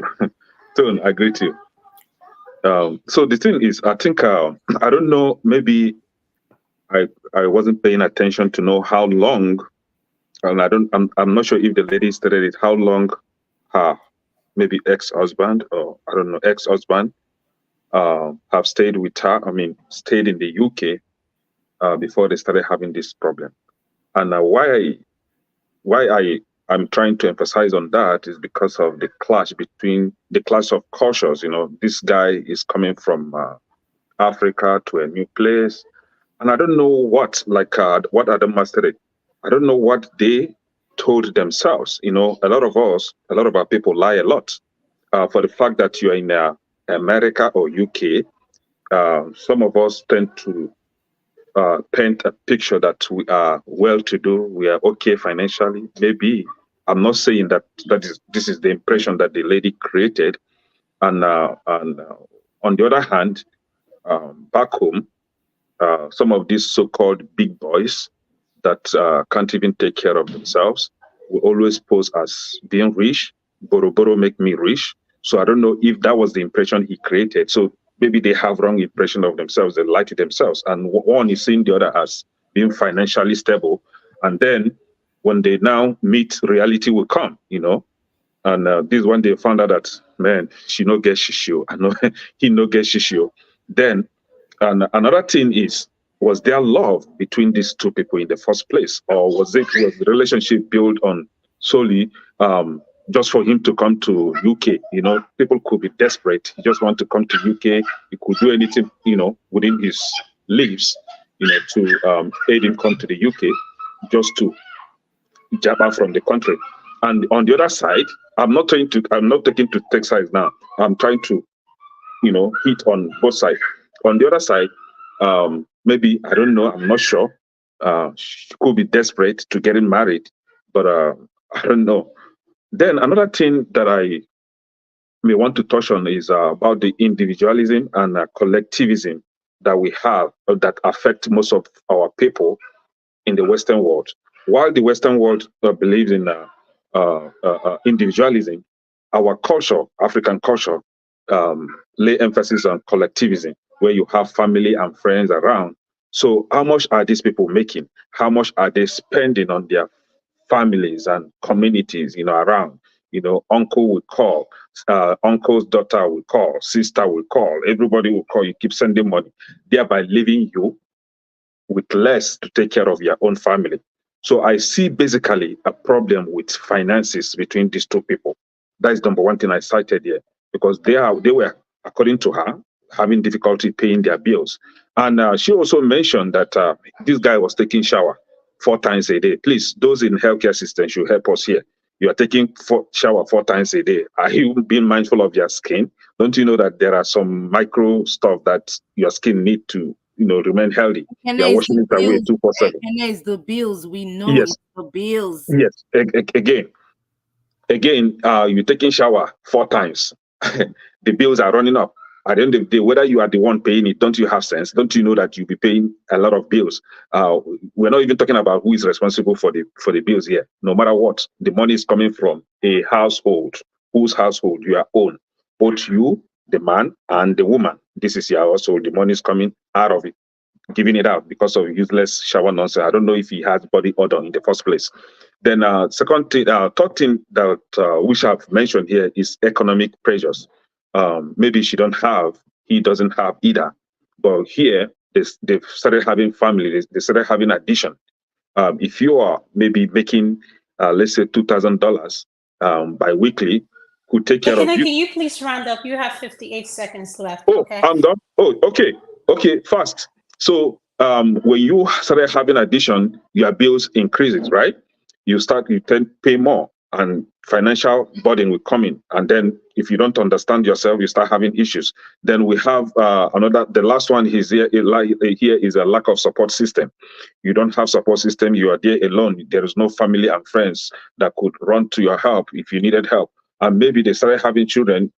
Maybe they can't afford baby, what they call it, daycare. One must sit home to take care of the baby. But if they had such support system, maybe 2 of them will be working at the same time, generating more money, more income, for themselves. So I see basically here, one person lied to the other, or both lied to themselves, and now the reality has set in, financial burden has come in. Maybe they don't even have love among themselves. And this is where the problem is coming from. Somebody on the comment section saying that. Thank you. Your time is up. I'm sorry. Thank you. Mr. Kandu, you're going to be next if you don't mind. Absolutely. Thank you, sir. Good evening. Good to have the ladies piloting the ship tonight. Hopefully we'll be able to have more of this. Actually, we thought Madam Ife was going to be the first female host about a year ago.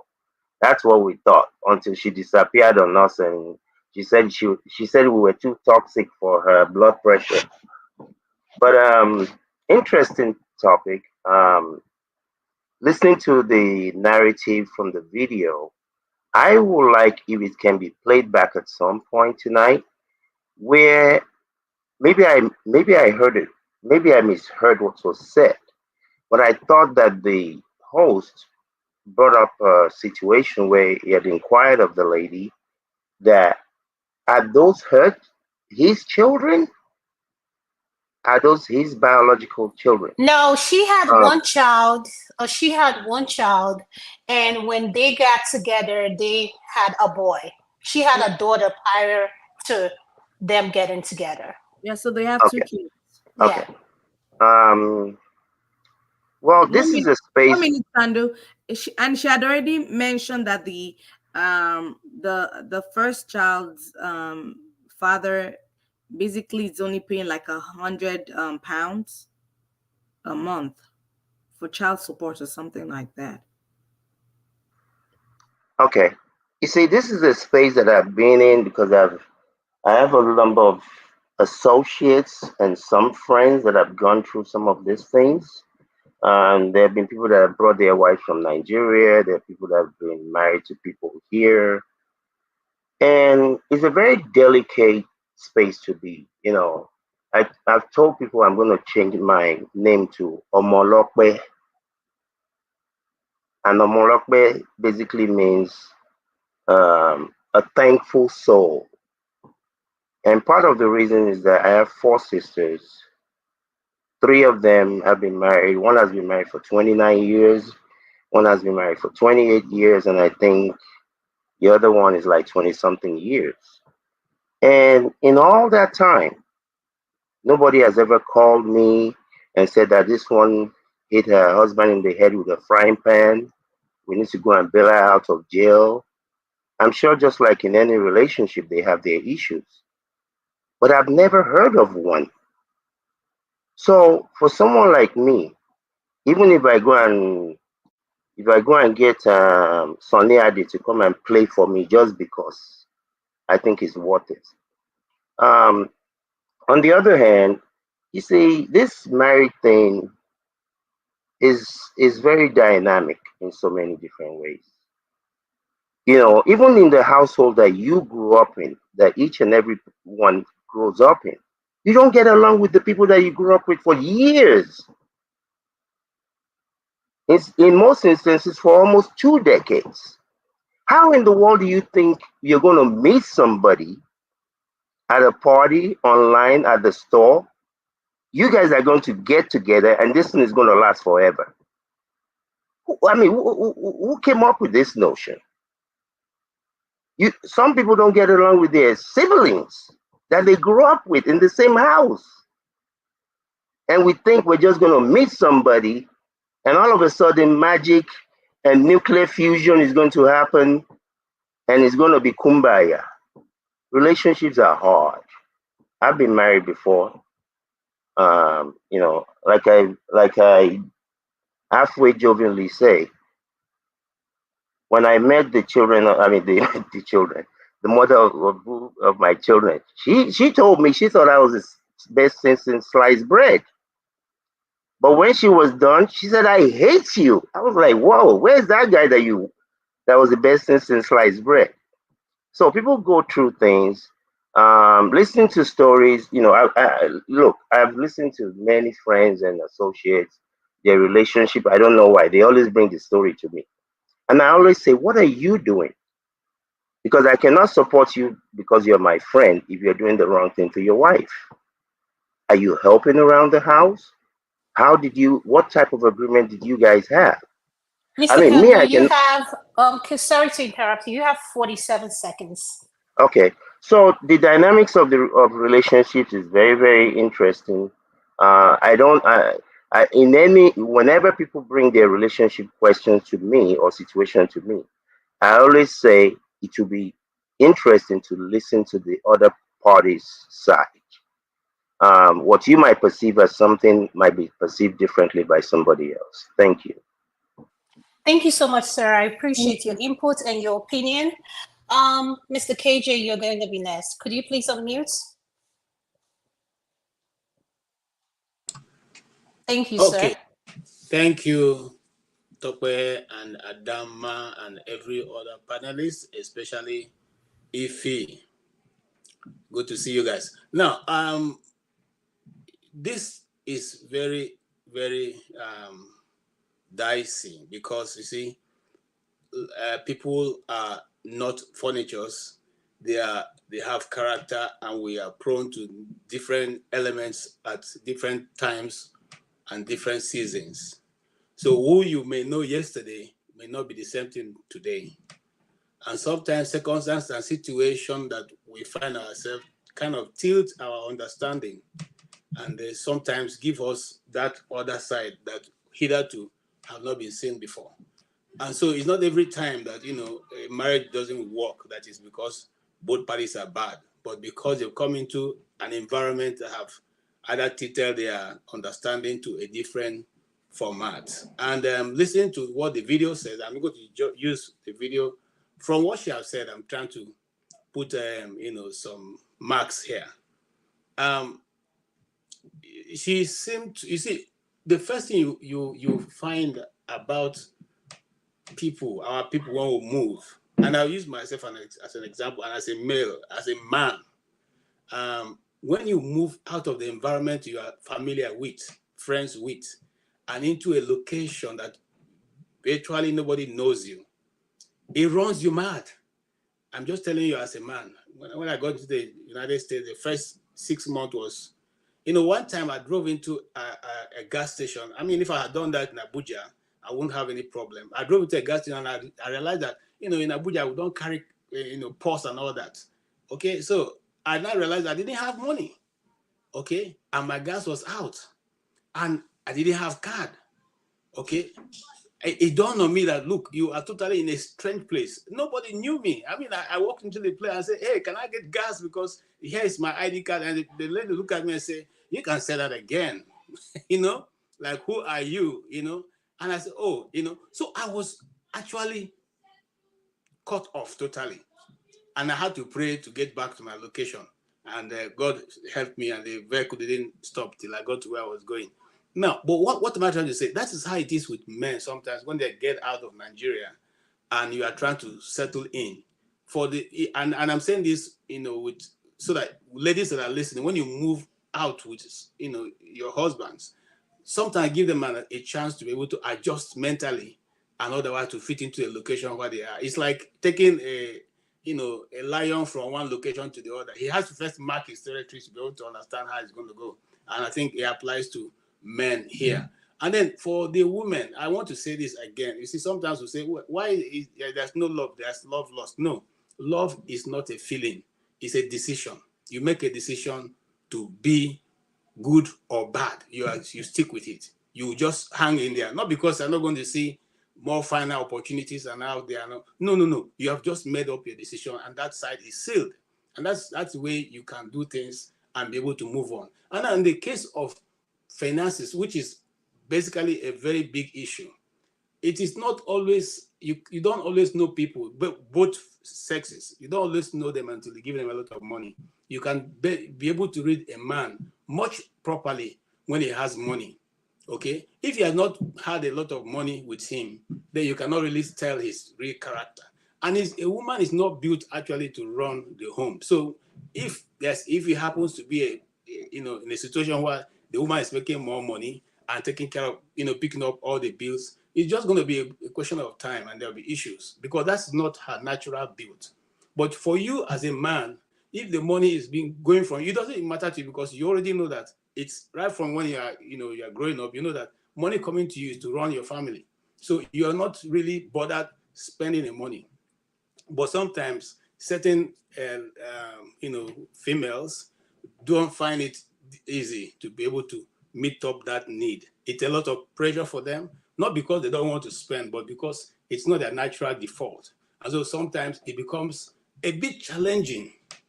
Okay, becomes a bit challenging. And then there are some who don't even want to do that at all.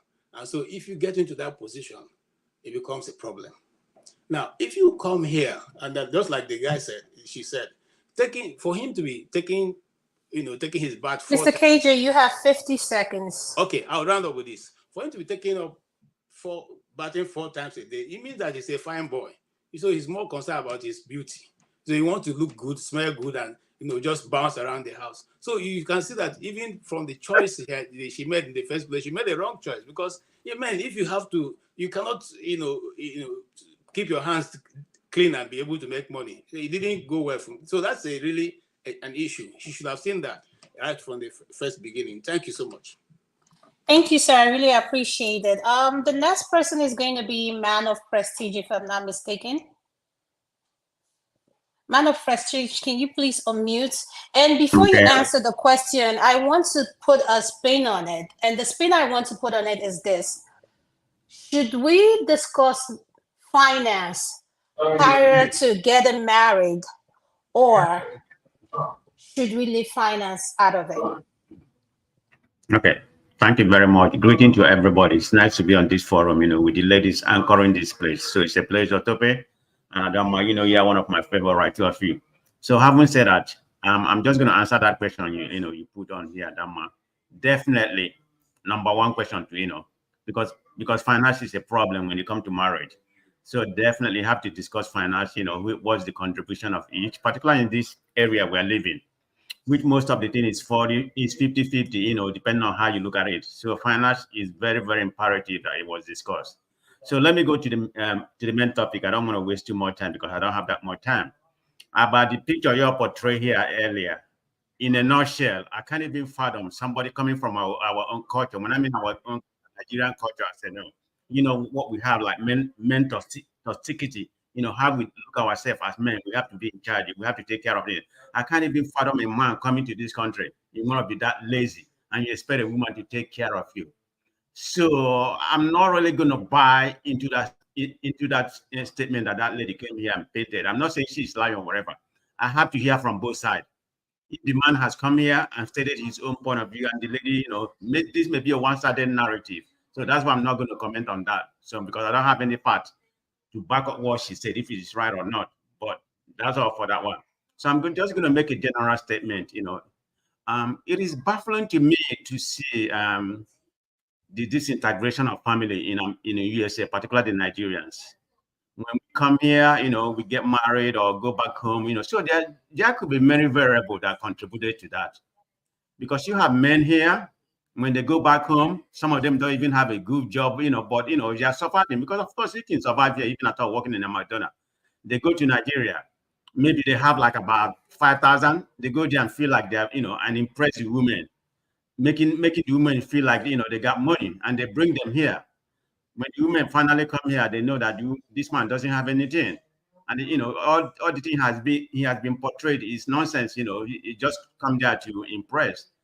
Then the woman going to start changing his mind. This is not who I thought it was. And another variable is the system we have in this country. You have men, when they decide to go marry, they will marry somebody that they know already. They just want to go back home to marry a nurse or a pharmacy in order to bring them here to make money for them. So when the women come here, because of the system we have here, they have assimilated to the current system America have. They got wise and know that women has rights. Women have more right than women when it comes to marriage issue here. So when they are used to it, then it becomes a problem. That's where, as men, we can't tolerate that, because, we have a lot of ego, it's very difficult for us to tolerate. So that has been a lot of issue when it comes to what's happening in this country, particularly in Houston area. I don't know who live in the Houston area, but the toxic over there in marriage, some of them buying each other and everything. I know it happened everywhere in America, but the one that's happening in Texas, particularly in the Houston area, has become an epidemic. So I don't have that more time to say all variables that I think contribute. Maybe when I come back later, I'll mention some of that variable. There's a lot of variables that contribute to the high divorce rate we have here. So thank you very much. Thank you so much. I appreciate Thank you. you. Tope, I want to ask you, do you have anything to say before I go to the next person? No, I'm good. I'm good. You sure? I'm learning. Yes, I'm really learning a lot from men, especially. It's always good to always get an idea of how men think. Yeah, how they feel, right? Yes. Yeah, because to be honest, it's not easy to be a man. Let's be honest. It's not easy to be a man. So this is a caution for we women out here. We need to be reasonable and we need to be realistic and fair in our demands, That's what I'll say for now. I think the next person is Mr. Loco P, if I'm not mistaken. Could you please unmute?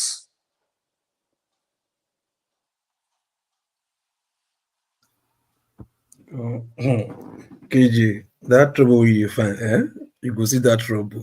I swear to God. That problem you find, you see that problem. Okay. Hello everybody, how you doing? Yeah. Good. Yeah. Oh, let's start from first thing first, pertaining to that story, right? That story do not really paint, the real, marriage situation abroad in Nigeria. I'll tell you this for free. There are many that works, but because the bad news is what flies more than the good news, so we think it always happens here abroad. Ideally, I've seen marriages that works, beautiful ones that works. You understand? Yeah. So I'll leave it at that first. Okay. Then in our own case, I think both of them had their own individual benefits that are not mutual. You get me? And based on the fact that she left one marriage, stayed for 10 years, probably trying to look for another one, 10 years plus the age she was when she left the first marriage, probably maybe pressure was on her side. So out of desperation, she didn't even bother to check on or study anybody that she would assist in coming over.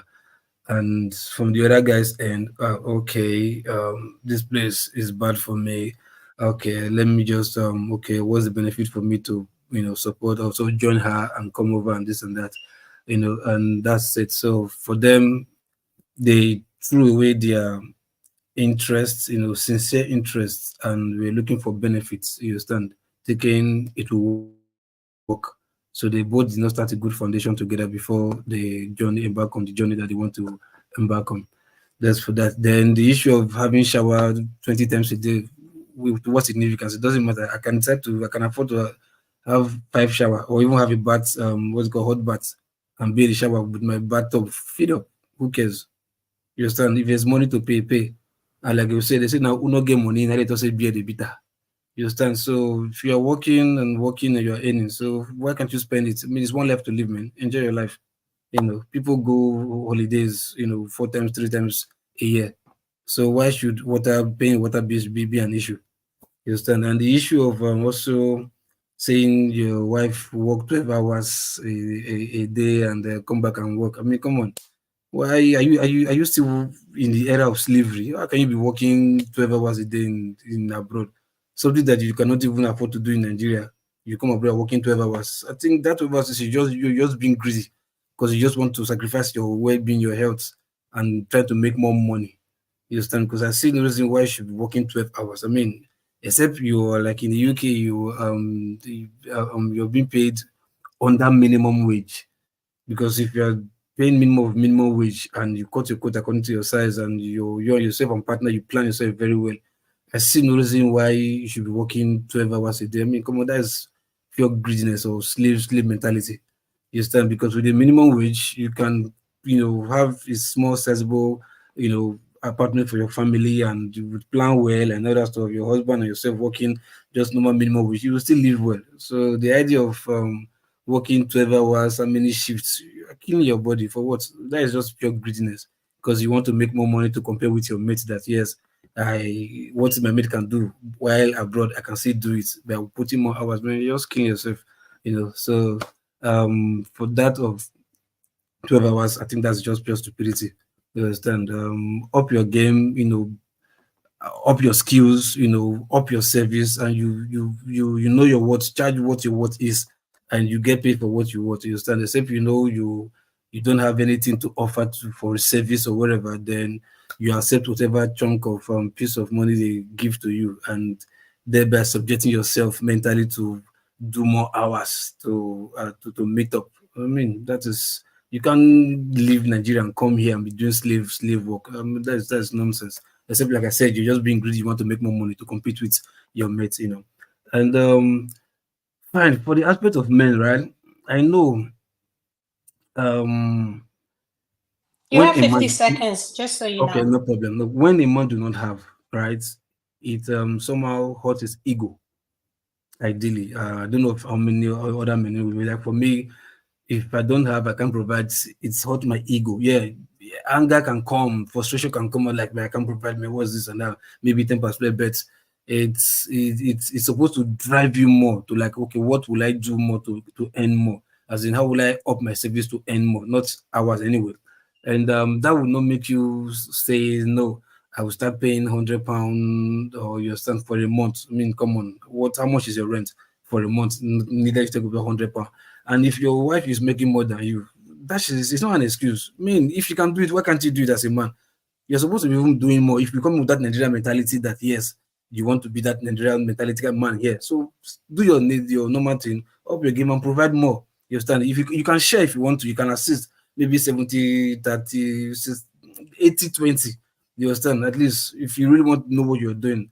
But the idea of coming down here and say you're expecting the woman to support and yeah, you can support, but expecting more from her. And no, I mean, do what you know you ought to do with your brain, with your service, with your skill. And I think everybody will be happy. Thank you, sir. I really appreciate it. I'm going to go to Mr. Chim next. And Mr. Chim, before you answer this question, we've heard about the situation of a woman bringing a man. Now I want to put a spin to it, another spin to it. And the spin I want to put to it is men who go back home and marry nurses.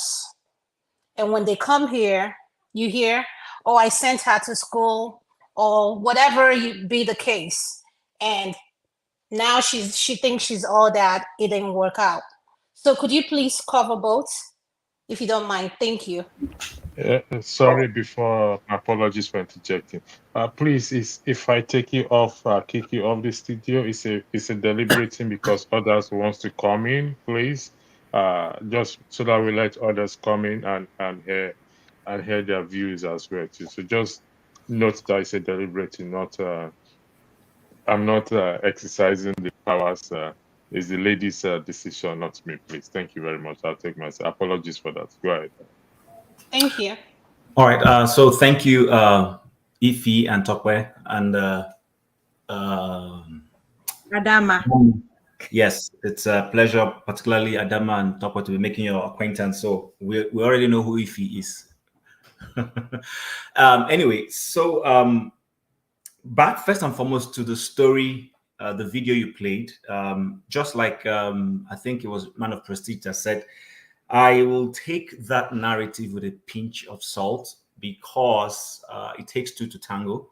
So it would be unfair to assume that everything the lady just spoke was accurate. And then I know that guy, I'm not sure what the relationship is. Was the guy interviewing her? Was he prospecting her? No, it was a live video he was doing, and Okay. she came on and she wanted to air her dirty laundry, basically. Okay. All right. She basically was crying for help. Okay, all right, fine, not a problem. So you, without sounding one-sided, we all know that typically it's usually the men who bring the female over to the Western world, 95% of the time, and on very rare occasions do we see it the reverse being the other way. And personally, I think that most of the time, when a man is economically endowed, abroad in particular, he is still able to provide. And when he's providing, he will provide totally. He will pay the mortgage. He will give his wife an allowance for both housekeep and for herself. This is when the man is responsible, assuming the person is a responsible man, the typical, I don't want to sound as if it's only Africans that do it. There are white people also who are responsible to the degree that they want to be able to fend for their families. So it's the typical male norm. I wouldn't say it's an African thing. I don't want us to run foul of saying that. However, as the world is evolving, we are beginning to see shared responsibilities between spouses. Now, it is also not very common for spouses to want to own joint account like we're made to know. But I have realized that most of the time, it's even the man who wants to do that. The ladies don't want to have a joint account. And so it is also not uncommon that if they so choose to have that joint account and the money the account starts going in the red, yes, the man will be the one beginning to, what's the word now? Get anxious. Why? Because he understands the implication that it's not all about Ashwebi. He's going to have to pay his children's school fees. A typical man is ready to wear shorts and take care of his family and pay his bills and go to sleep peacefully. He doesn't want to be in a situation where if his mortgage is due, he doesn't have the money to pay. Or if his rent is due, he doesn't have the money to pay. So now you'll be able to appreciate why the man, when he's looking at the account and is running into the reds, becomes very aggressive. Because the feeling is, if anything happens, who do I run to? Especially in a cold Western world. I'm not using the word cold in the literal sense of weather. I'm saying cold because it's not like in Nigeria you can run to a friend and say, cruel. Cold. I don't want to use that word, cruel. Just cold. Real cold environment we live in where everybody minds their business. You don't knock on anybody's door to say, give me salt. So when this man is saying, let's be prudent, it is so that there is security, it's so that there is no washing your dirty linens out there. That's number one. Now, Adanma, to address the question you asked me, if you could rephrase a little bit more so that I'm sure I'm not getting it wrong, please.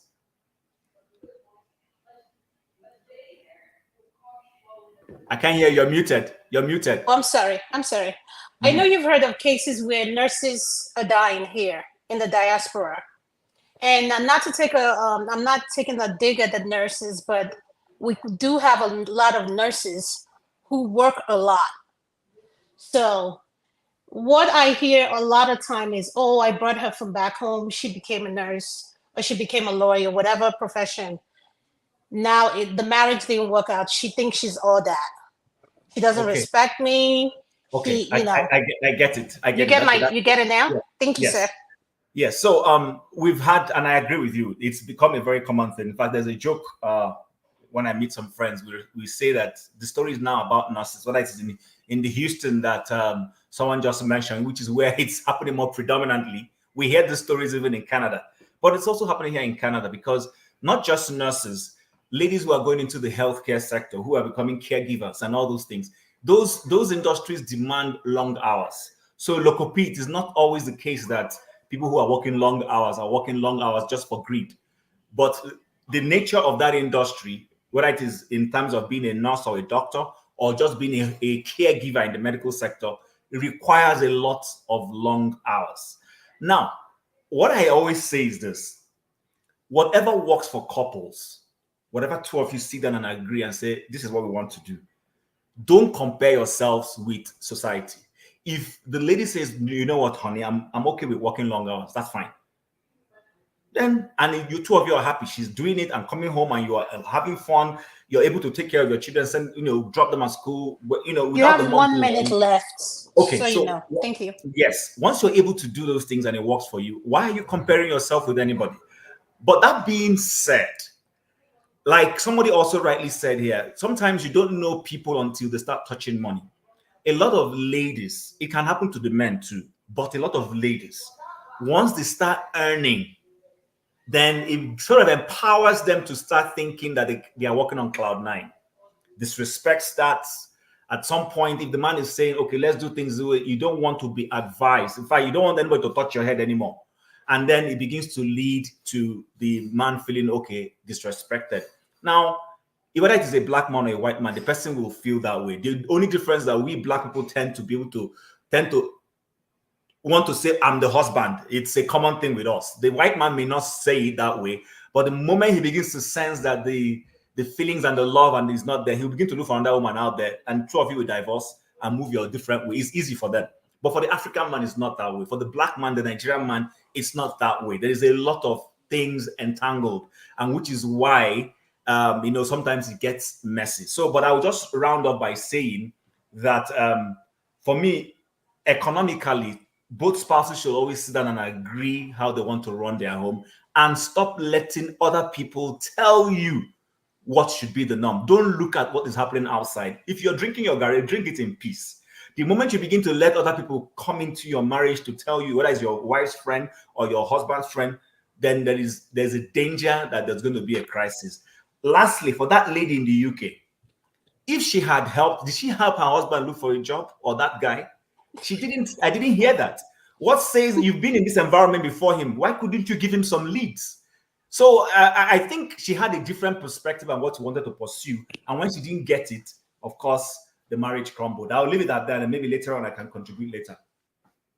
Thank you so much. I really appreciate you. Tone, you're going to be next. Could you please unmute and comment on what we have? And before you comment, Tope, do you want the second video to be played, or do you want us to finish with this round of questions, then we play the second video?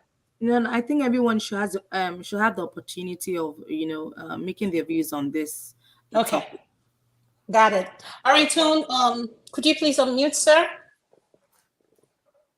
Can you hear me? Yes, I can hear you. Yeah, hi. You have hi, 5 minutes. Okay, I'm just going to, well, you didn't say 5 minutes to every audio. When it came to Tone, you start shouting 5 minutes. Hey. Look at you. Take time. See. Tone. Right, okay. All right, okay. Here is it. I'm just going to try to stay within the confines of the situation that's been played to us. I, for one, think there is some kind of deceit on both parties. Because if she had told him when they were still cutting, everything was hunky-dory, was still sweet. I think all body was just talking about was just lovingitis of a thing. And obviously, when he came here, reality hits. And you know, she was also highlighting the fact that she's a celebrity here. Everybody knows her. I've never heard of her. I've never seen her before. So again, I don't think that is true. So I think it's just a case of both people. She needed a man in her life at that point in time, because it's not all about the under the sheet business. It's about reality. I mean, marriage is not for children; it's for adults, and a lot of ladies do not understand. And with all due respect, women, no matter how grown they are, they behave like babies sometimes, you know. And especially when a woman is the most stubborn and dangerous person to advise is a woman that is in love. She will never hear. She will never hear. Everything everybody is saying to her, she doesn't take it, you know. So I would say, I mean, complaining about even taking a bath. I've never seen, if you're even in UK, how many people pay a water bill? It's not an issue. It's a non-issue for her to even. It goes to show part of her character, because I think she's very, very petty and very fickle, you know, talking about that he's taking his bath. I should be expecting him to say, okay, the guy know he's taking bath, you know, very well before he goes to bed. That's what most women will complain. But you've got my guy who just they keep clean all the time, you know. And for No, that's not best the reason, sorry for cutting short, but that's not the point. I'm wondering the why point I'm trying the point I'm trying every man is really no. What I'm trying to in a highlight here, shower. what I'm trying to highlight It's here about is the that money. It's the bill that is the it's core not the of the money. matter, It not it is whether not. the guy is taking a shower. It is not the money. It is the money. The money. First of all, both of them weren't real with each other, because she at that point in time, perhaps I think she needed a man in her house, in her life and all that, and the man came, and the guy has been doing fine boy. So until reality hits and all that, she has to feed her mouth. Okay, let's take a scenario. She said she took a break for 10 years.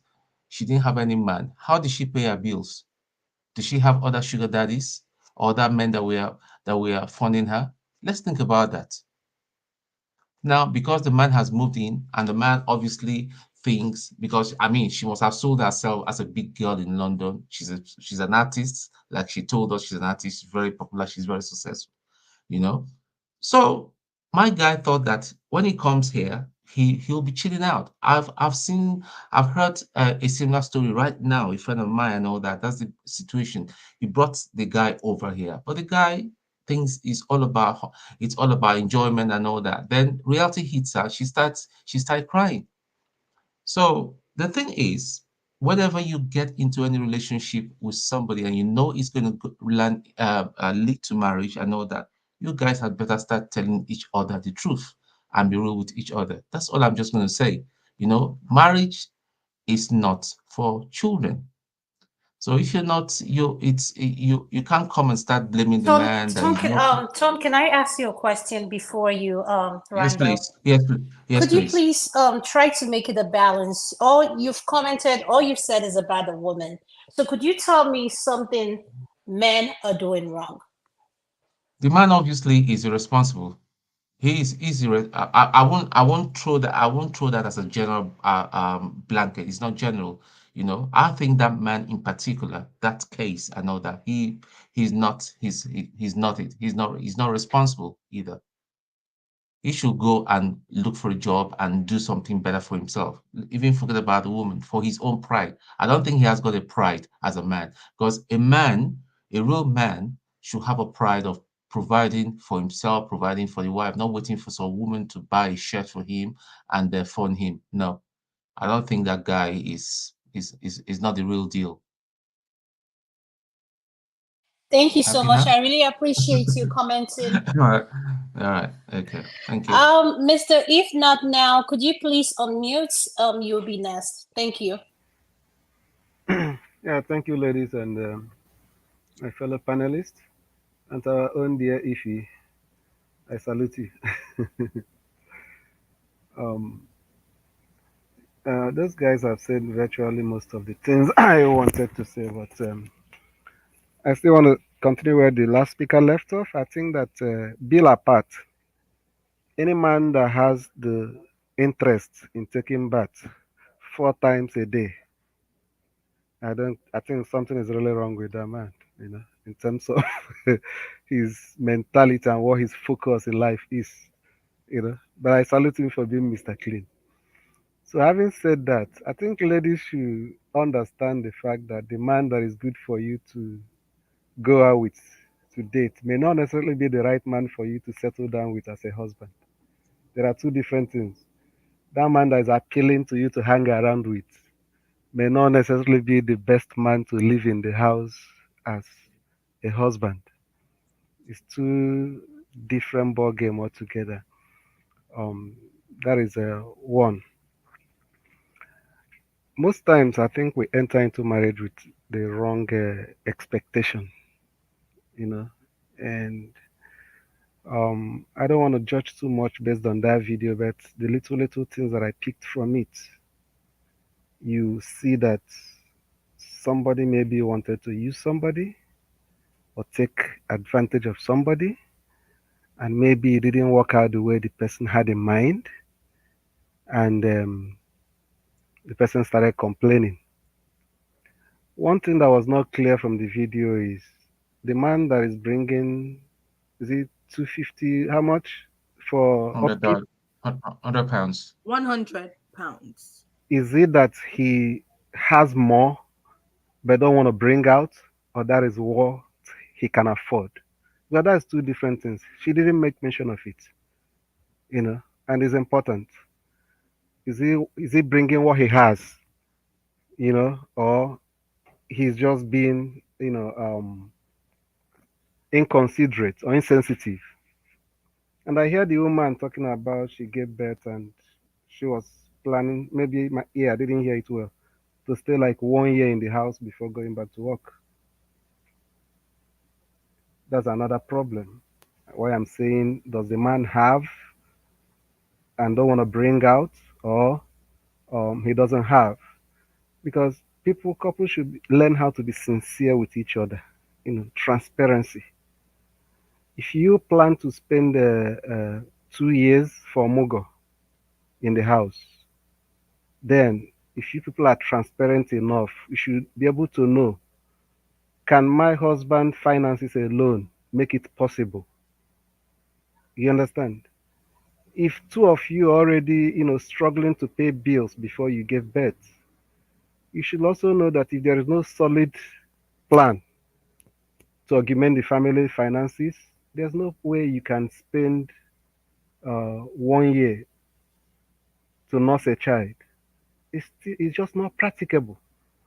And that's why I say transparency is important. And that's the problem in many marriages. The left hand hardly knows what the right hand is doing. And it brings so many problems. I believe that if there is that transparency, then we begin to judge who is really unreasonable. Because you should, if I know how much maybe my wife wasn't working before, and then she started working, she knows she may not be 100%. She have an idea of what my income is. I have an idea of what her income is. You understand? Then, if you are having expectations, could now begin to gauge how rational the expectation is going to be. There should be that transparency, and people should be sensitive to each other. If your wife is working longer hours and you have the time on the other side, you should be able to fill in the gap on what she can do at home. You understand what I'm trying to say? So I think it just borders on lack of transparency, people not being sincere with each other, and then some men, I must admit, are not also reasonable, because though that's not the subject of this particular conversation in the case study being mentioned, because there are still some men that have this African mentality that a woman should keep the house in terms of doing work in the house, taking care of children, bathing children and stuff like that. And then that same woman should also share in the finances, in the upkeep of the house in terms of finances. It doesn't work that way. If the woman have to be part of, share in the financial burden of the household, then you, the man, should know that she's also a human being. You should also be able to give her some breathing space in terms of helping out in whatever You way have you 30 can seconds left, sir. in the work that is in the house. Okay? I'm gonna yield the floor to you now. Thank you. Oh, thank you so much. I really appreciate it. Mr. Paul, you're going to be next. Could you please unmute? Thank you and welcome to the show. Okay. Yeah, thank you. So two things now. First of all, this guy that we're talking about, the lady that talk about this husband, I question some things, or I may be right, I may be wrong, but let me leave that part. Now, this lady, she's into entertainment. She make mention of all the big artists in Nigeria that she organized their shows. And she met that guy somewhere along the line. And the guy came to the UK, also have that ideology. Because what she said at the end of the day, the guy is running around celebrity. So probably maybe the guy is just fighting to get a breakthrough in that industry. And sometimes some of us are very, very monolithic the way we do something. Maybe the guy is pursuing that dream, feel that I don't want to go do this 10 pound per hour work. I don't want to go do this type of easy work. If I pursue this thing, if I get my breakthrough, the better for us. That may also cause a problem in their relationship. Then complaining about this taking shower 4 times is so funny because I do the same thing too. I take shower like 3 times a day. Though And Paul, you're still this black. You're still this black. It take my time. Come back from break and take another shower.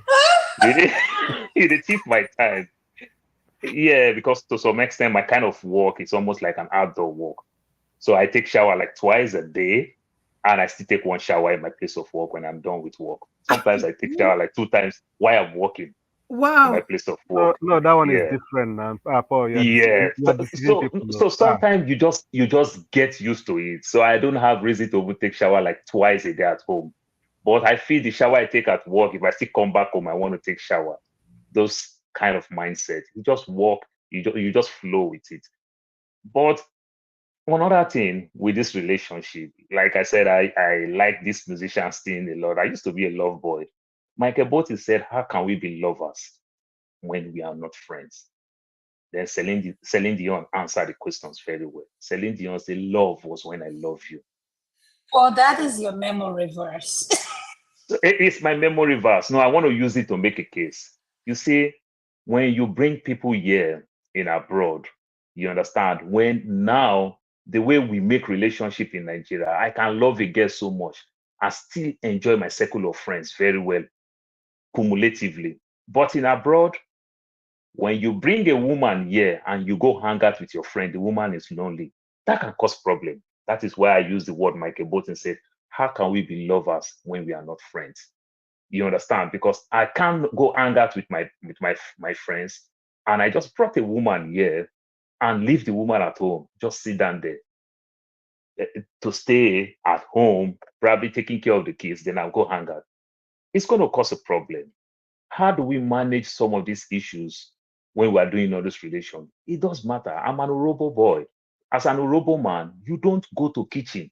You don't do anything in kitchen. I will literally be begging my sister to go give me soup, to go give me food. My father will be patiently waiting for me, whether I will sneak and go to the kitchen, then punish me for it. This is my culture. But guess what? I came to the West, understand very well that it's not going to work for me. What I do in my place of work, I have 2 kids. I pay the highest when it comes to my taxes. I pay extra $50 when it comes to my taxes. My wife don't do that. She doesn't do that. I pay more, she pay less, and every other thing. I use it to compensate because let's tell ourselves the truth. When I was bringing my mom to the US, I get to understand that in the US, there is an occupation called homemaker. If you want to make your wife homemaker, she's going to be homemaker. Then let her stay at home. She don't need to make money. Then you make all the money. She stay at home and take care of the family. It's an occupation, which means she have a job. She take care of the family. But when we bring women here, expect them to take care of the home and at the same time pay bills, it doesn't work like that, which means we are putting them to do two jobs while we want to do one. So sometimes we miss these things up and down. So now it's easy for me to fight with my wife because certain things that my wife can easily tell friends, or friends will observe that, oh, I don't help with the kitchen, I don't help with this, I don't help with that, but I help with finance. I see a car that her car is going bad. I quickly work hard so much to make sure that she gets another car that will come from me. And then I use it to compensate my weakness because I'm very, very weak. I am that man who act like driver in Nigeria. That if I take my wife to Walmart, You I have stay 50 outside on my seconds phone. left. So I am very, very weak when it comes to assisting the woman with domestic work. But I assist her very well when it comes to my finance so that I can use it as a leverage for me not to be that bad husband. That's my take for now. Thank you so much. Mr. Okeja, you're next. Could you please unmute? Thank you, sir. Can you hear me? Yes, Hello. I can hear you. Yes, I can hear you. Good evening, all the Yalojas. So, Hello.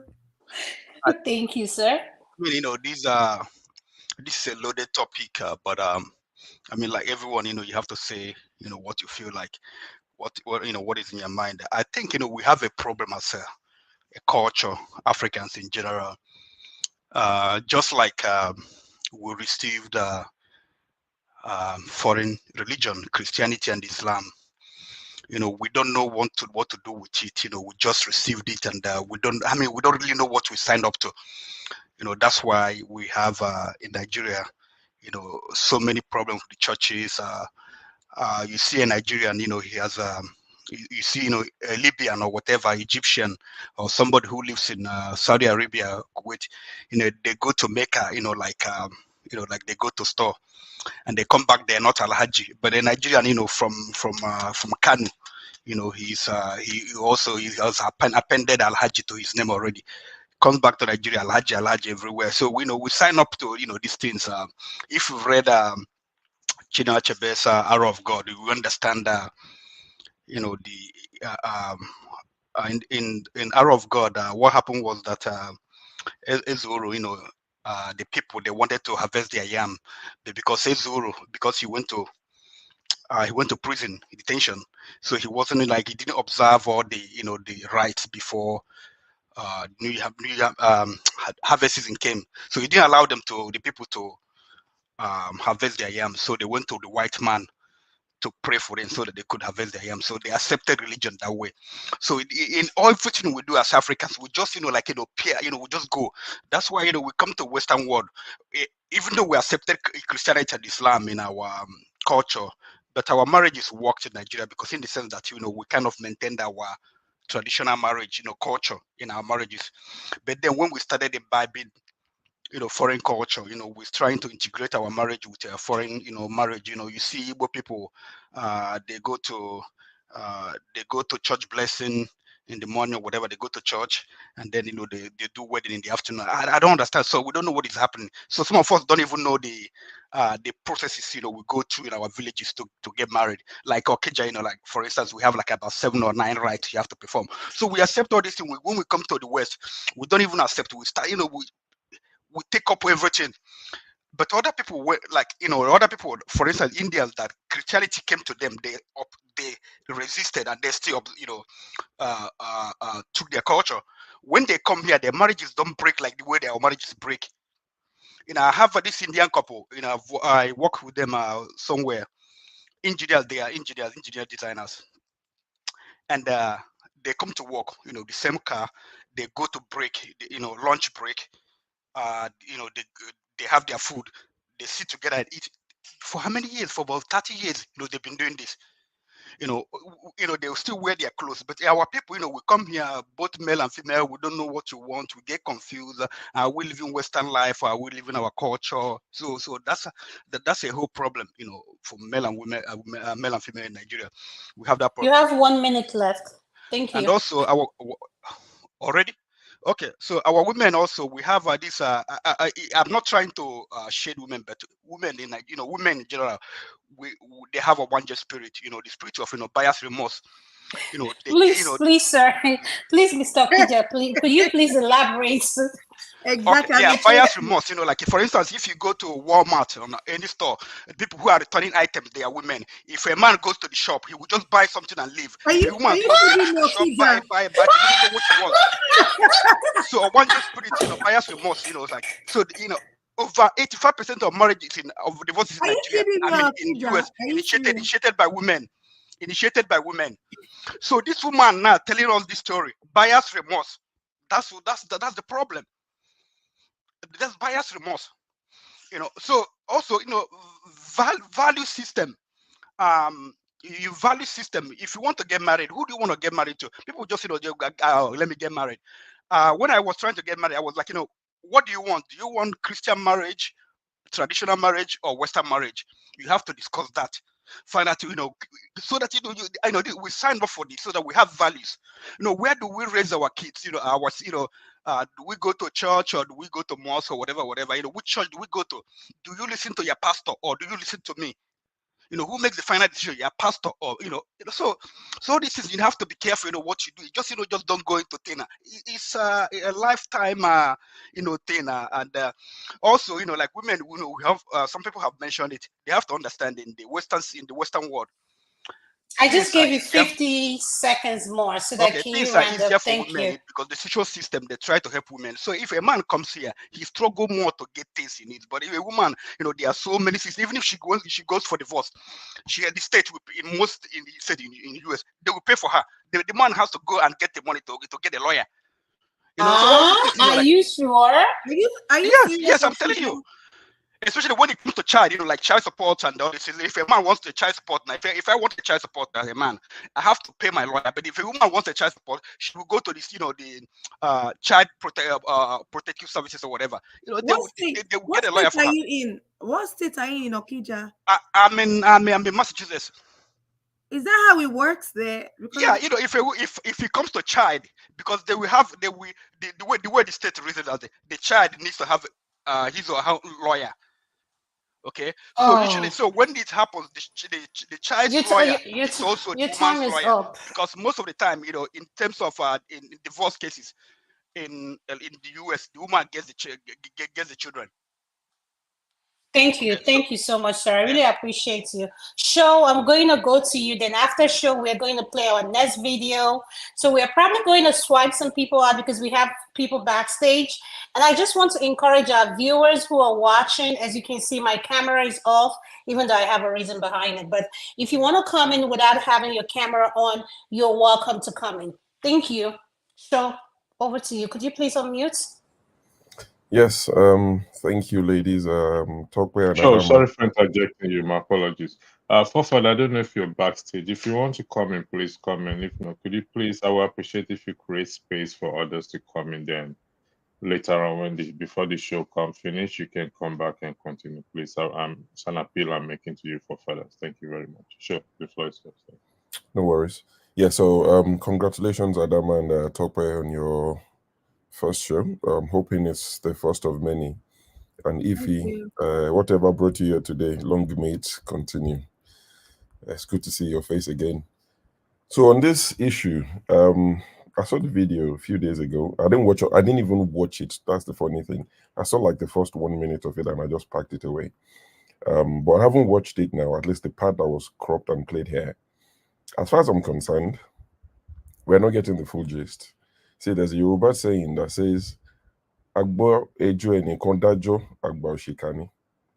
Means, loosely translated, if you hear one side of the story and you make a judgment, you'll be bad elder, because obviously you take your matter to the elders now.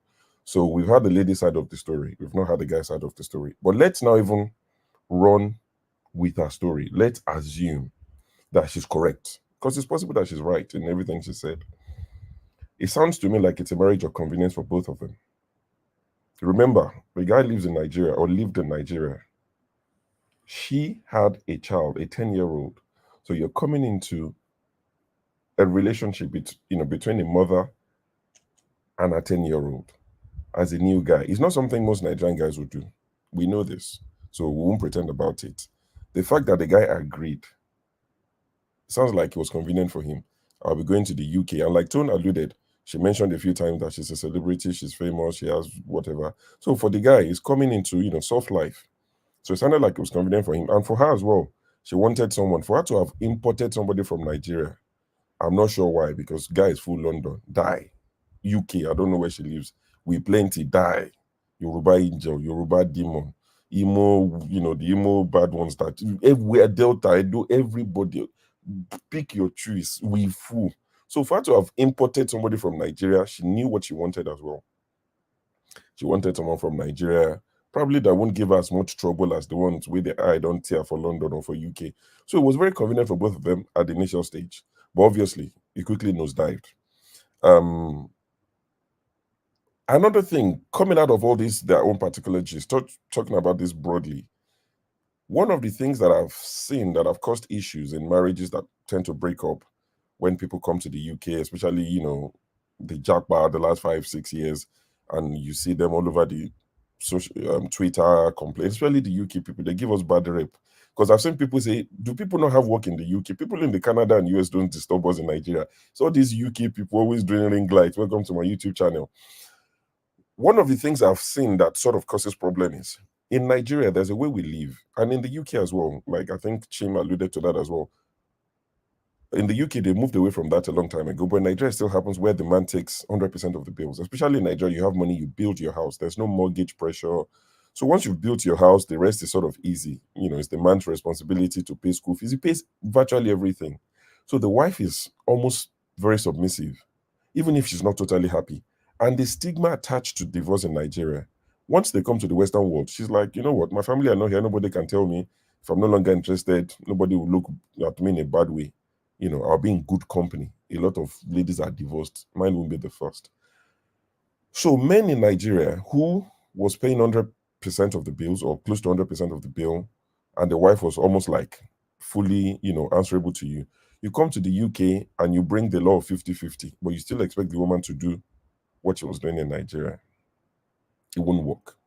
It would lead to argument and eventually divorce. So you can't expect her to go to work like you do. You do the same 9 to 5, or she's a nurse. If God wants to punish you, she's a nurse. She's doing 12 hours.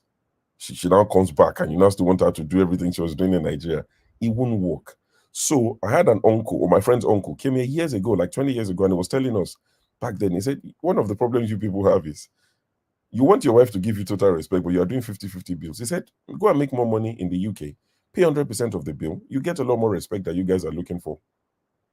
And I think that's something people should consider. If you want the sort of respect, quote unquote, that you get in Nigeria, then attempt to pay the mortgage, put your children in private school if you can afford it, pay the car loan every month, do everything, and you might get more time with your wife. But if you're doing 50-50, you need to start, separating responsibilities in the house. In my house, I'll mow the garden. I don't expect my wife to go and get the lawnmower to start cutting grass. I work away from home. I'm home today, luckily. I came home, the grass was, they're almost as tall as me. I cut the grass. I was there for like 2 hours, front garden, back garden today. I did that without us discussing it. I hardly cook. I can cook. I can actually cook Niger food very well, but I hardly cook. We didn't discuss it. She naturally goes to the kitchen and cook. I do the grass. I do all the light bulbs in the house. There are things that we've separated, so there are no issues. My wife hardly touches the bin except when I walk away from home.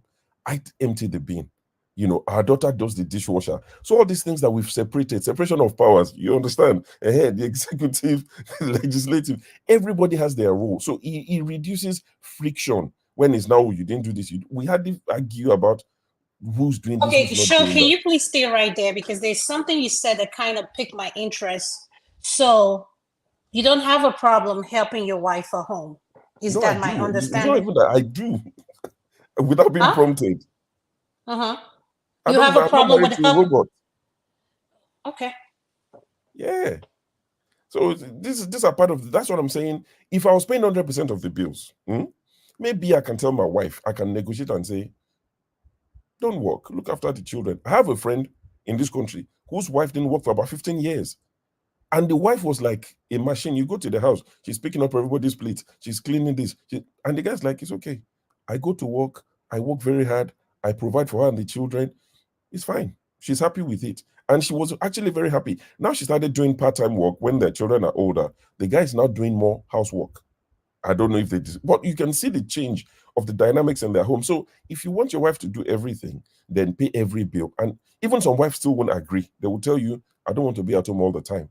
Do you understand? So these are some of the conversations that need to happen. But with these two people, I don't know. I think it was a marriage of convenience.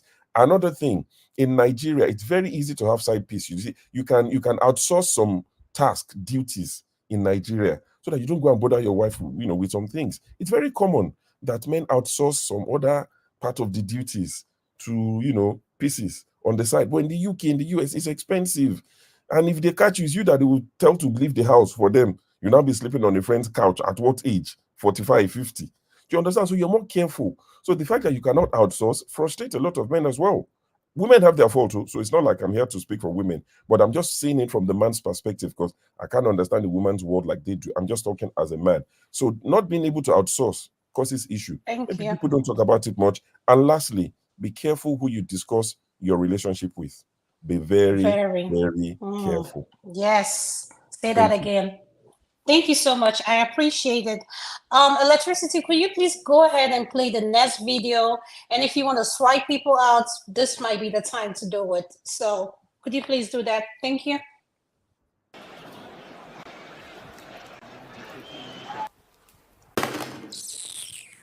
What? Have you lost your mind? What did you do that for? What's wrong with you? Drinking and watching TV. That's all you're good at, Ayomide. Nothing else. What has come over you? Don't you have any more respect for me and regard for me in this house? Regard for you? When all you know how to do is to watch soccer, but you cannot even recognize a complete football team standing right in front of you. You're talking bullshit. Nonsense.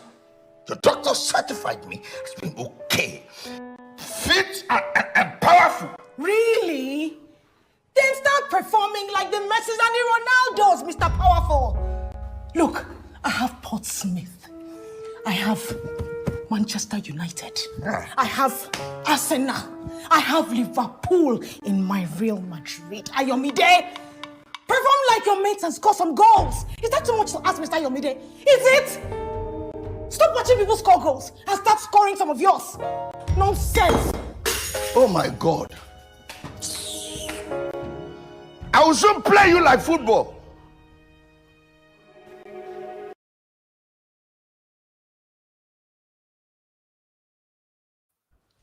Tope, over to you. Thank you.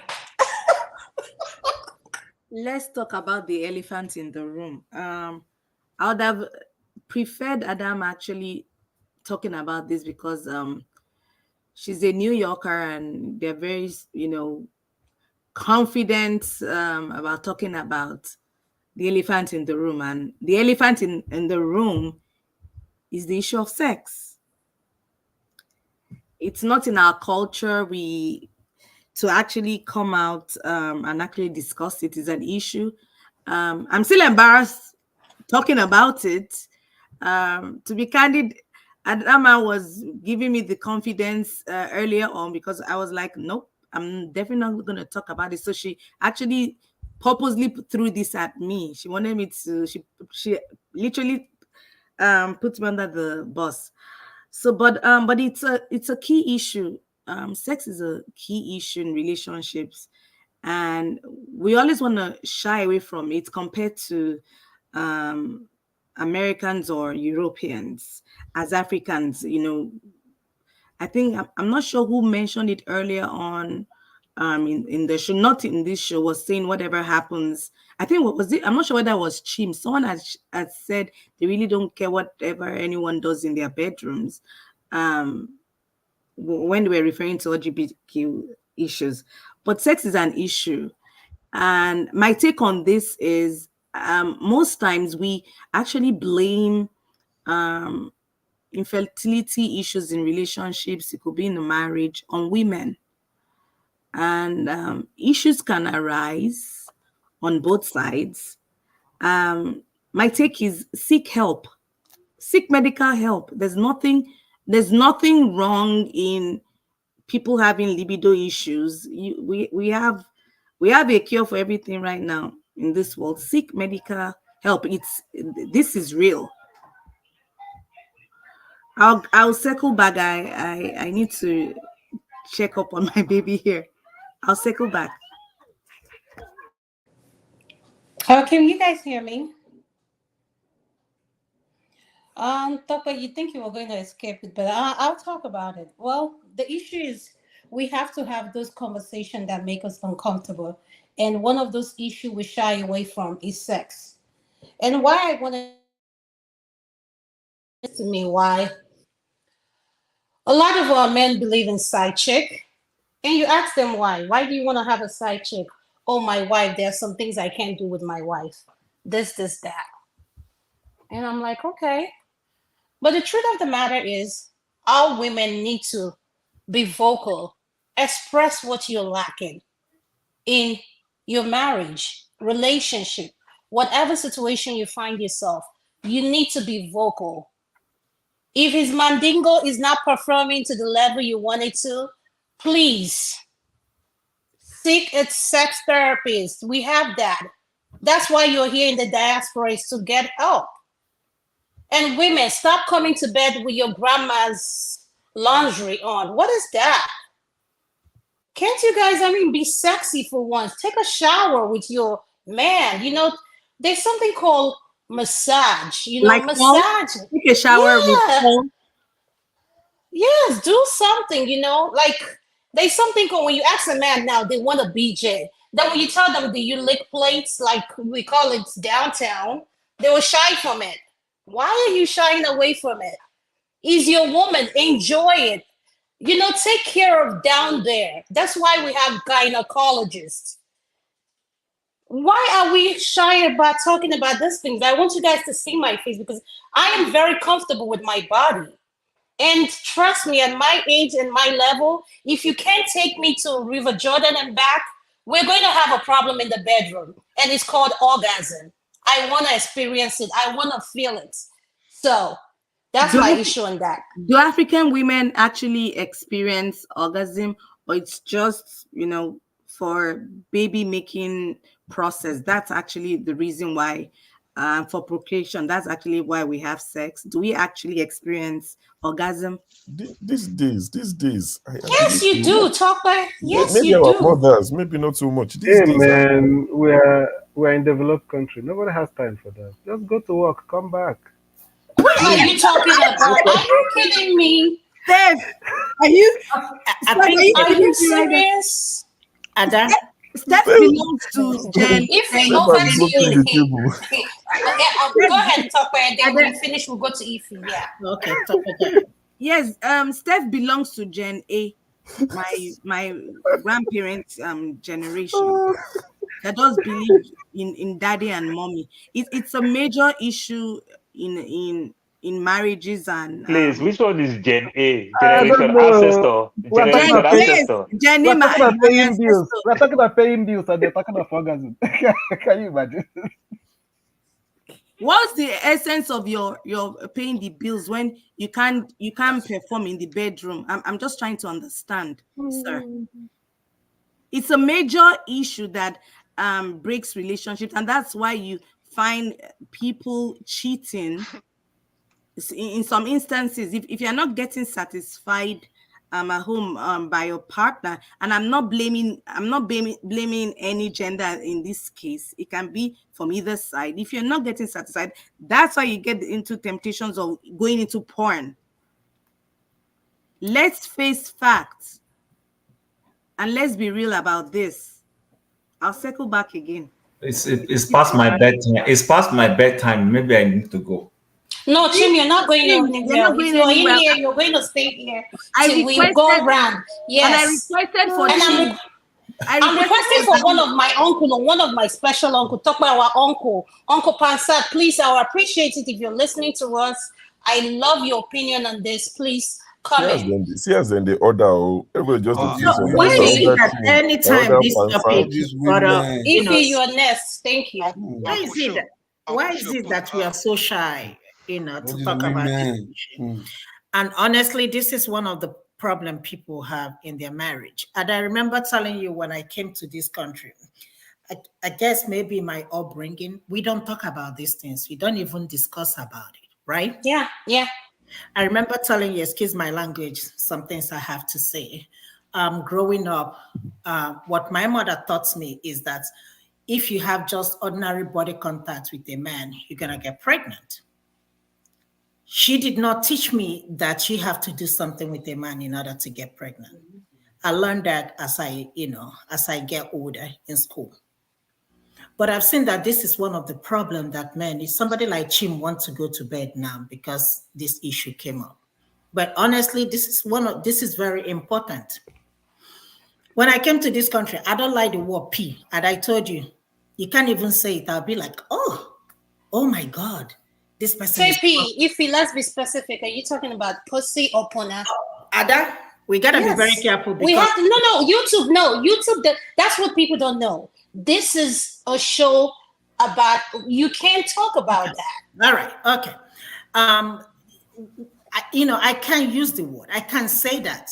Until I came to this country. I remember I told you. So my first job. You can't say what, Ify? I'm sorry. What did you say you couldn't say? The word P. Initially, what does P as in P as in letter P or P as in penis or P as in punani or P as in what? And penis or what exactly is a P? Okay. And if he's accusing me, if he can't use a word and she's accusing me of wanting to go. No, wait. Ify, are you talking TOTO? Are you talking TOTO? Tope. So what I'm saying is that before I came to this country, I don't like to talk about penis. It's not even a discussion. Okay. Don't even bring it up. I will look at you that you are rotten. Hey, God, you don't have good upbringing. Remember back home when you want to have sex, you're going to close all the door, all the window. I mean, it's just like so that it feels like somebody's strangling you. You don't even want to talk about it. But when I came to this country, like I said, my first job, every weekend, this girl, Sabrina, I will never forget her. She's big, thick with big booty. She will stand up on the chair and be dancing. I said that it's going to be hot tonight. My friend UJ will call me from California. I would tell her, I don't feel comfortable being in this environment. She said, when come to America, you will hear it by force. But now, it's nothing to me. Culture plays a role when it comes to sex in the marriage, especially in African community. The upbringing. I'm not talking about this Gen Z. I'm not talking about it. Remember, I told you the word licking plate. I just heard it about maybe sometime this year or sometime late last year. I don't know what licking plates. I just heard it yesterday from Ada, and I was like, "What the heck?" I just heard it. It's just I'm talking to Regina, Gina, and she was like licking plates, and that was during I think it was on Valentine's Day, and I'm like, wow. So now I'm very careful, when somebody eat their food, clean up the plate. I try very hard not to use that word because it means different thing in our culture. When you eat all your fish, you cleaned all your plate. But you cleaned all your plate means a different thing here. But and in Igbo, next just to help you out, in Igbo it's called liko. Okay. And in Yoruba it's called woman la, baby. So So what I'm trying to say is this, men, you guys need to start having this discussion. You will go to an American woman, right? I want the American woman to do everything, but when it comes to your wife, why? You close up. Why? Have these discussions. If you know what you like, but your wife is not doing it, teach the person. Open up. This is supposed to be a conversation. But don't expect a woman to come, go to work 5 days a week, 12-hour shift, or even 4 days a week, 12-hour shift. Then you expect the person to perform magic. No. It takes two to tango. And I tell you, so for some reason, I don't understand African men, when they see American women, they will tell you, if you get this American woman, they will do this, they will do that. But when it comes to your wife, you don't even want to. Or when your wife even bring any moves, like my friend was telling me, her husband was like, where did you learn that from? Are you kidding me? Where did you learn that from? She should say from Dr. Damage's show. That's education, you know. show. So, but that is the thing. But you will go and experiment with other women outside. But when your wife try to do the same thing, it's like wanyabo or kueno or nobo ashawo. Why? No, it's very important, Paul. I like the way you discuss that. It's very clear. Let's talk about it because it's very important. That is one of the reasons that most people even tell you that they get divorced or they cheat on their wives. But I always tell people a cheater will always be a cheater. No matter how you go in bed, no matter whatever you do in the bedroom, a cheater will always, it's not enough. But trust your partner. The only problem I have with cheating is just don't bring something to your partner. That's where it gets scary. Because working in a healthcare, sometimes she opens, and I told you this, and Tope, you can understand, you opens people chat to be like Jesus.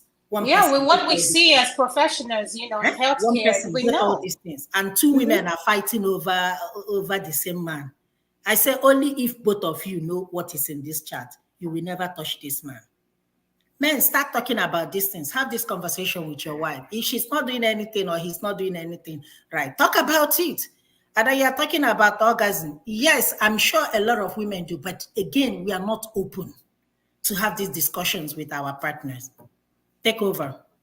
Thank you so much. I appreciate your input, and I just want to add to it. Listen, whatever you think, if you think me vocalizing this, you want to label me whatever that makes you comfortable, go for it. I don't care.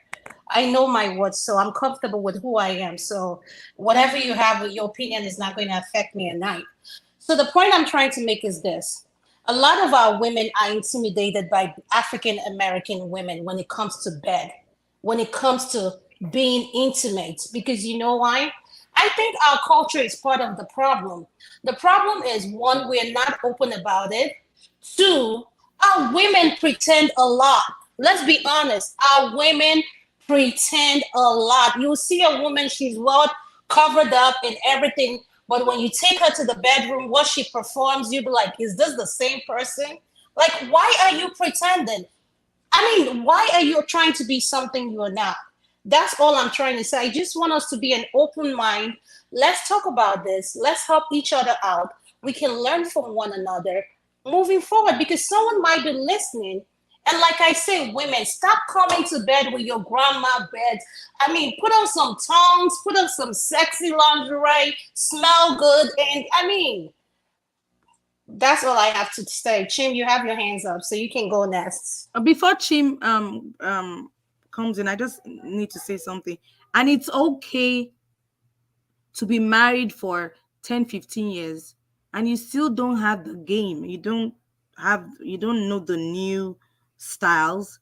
That's why you it's okay to get help. You can watch adult movies with your spouse. This is healthy. I don't know how to explain it. You can. Chim, please. And not just that, there's a book I want to recommend everybody to read if you have the time. And it doesn't matter the age you are. The only thing I say is when you want to practice some of these styles, be careful. If you know your age is quite up there, don't, and work on your physique. Try to be flexible. That's why we have yoga, stretch yourself, it's called Kama Sutra. It's on Amazon. And if you want to, yes, Kama Sutra is a very good book.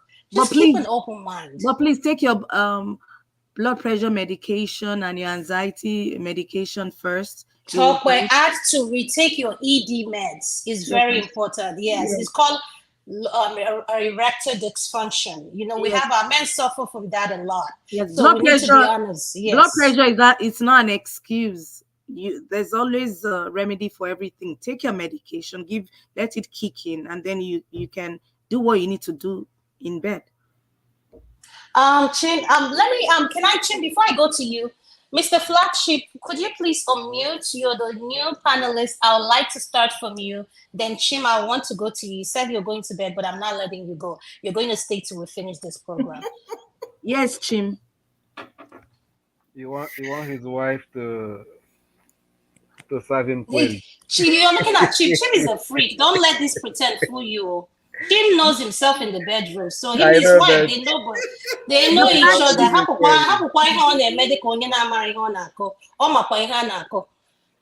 Mr. Flagship, could you please unmute, sir? Thank you.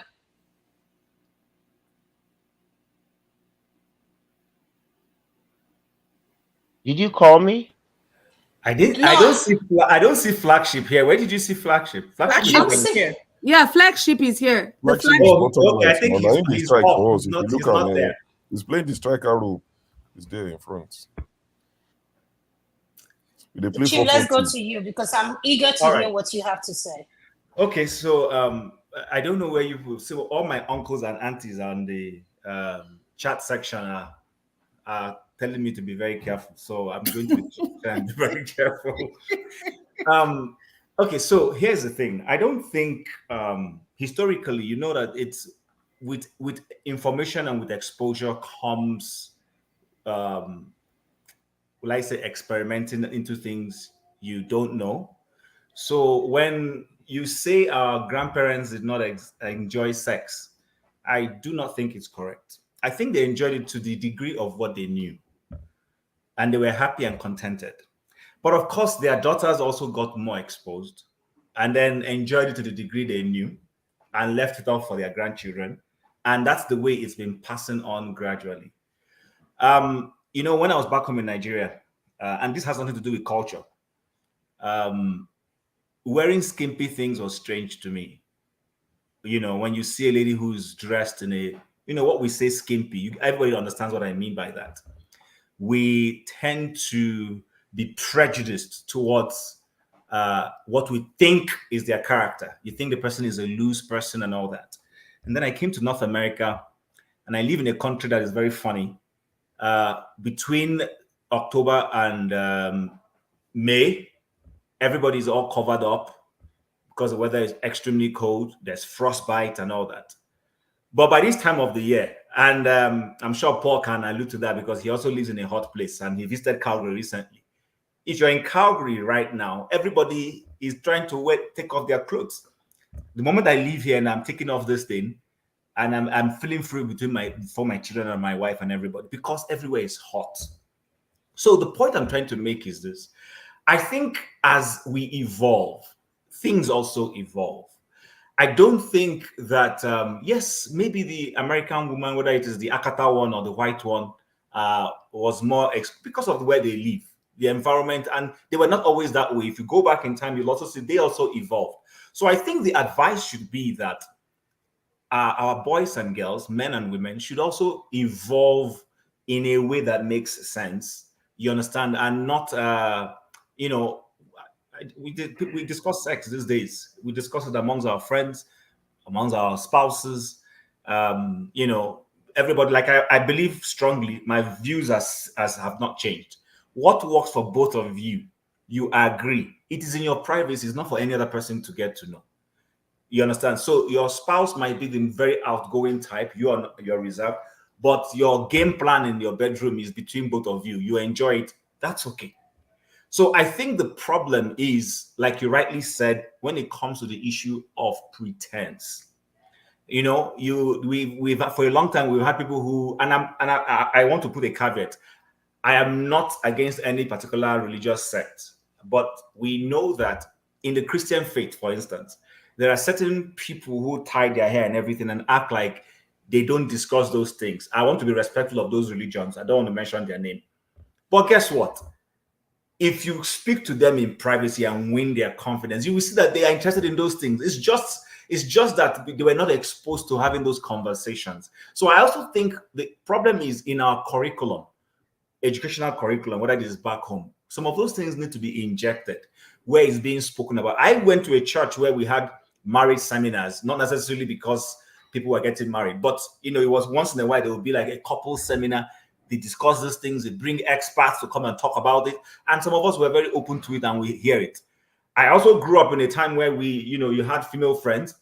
To the degree of your relationship with them, you discuss certain things. So if you are at that level, there's nothing, I don't think when you get married, it will suddenly be strange for you to discuss certain things with your spouse.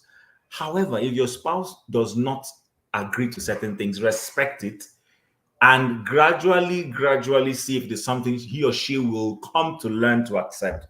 If the person never accepts it, that's okay. Stay with it that way. So I think it's greed that will make you think that the grass in the other compound is greener than the one in your compound. It might just not be correct. Like those guys, like Sho said, he put it in a very colloquial way, that men pay for other duties. I understand what he's trying to say. But the point is this: some men are contented with what they have and they enjoy the way it is and all that thing. So I think it's all about exposure. But again, lastly, we must also realize that marriage is not meals and boons. A lot of people get into marriage with a meals and boons mindset. It is real. It's a real thing. There are going to be days when somebody is not interested or is tired, maybe because of work. You remember also that your ability to perform sexually is also, it's a psychological one. It has to do with the readiness. Maybe you're tired and all those things. So those are some of the things I just wanted to say. But it's a wonderful topic. I'm not sure it's anything anybody should shy away from. And then I think I've said lastly 2 times, but this is going to be the last one I will say. The last thing I want to say is this, that spouses are not always at the same level of exposure. Sometimes the lady might be the more exposed person. She knows all these things. For the man, if you're married to that kind of person, don't be judgmental.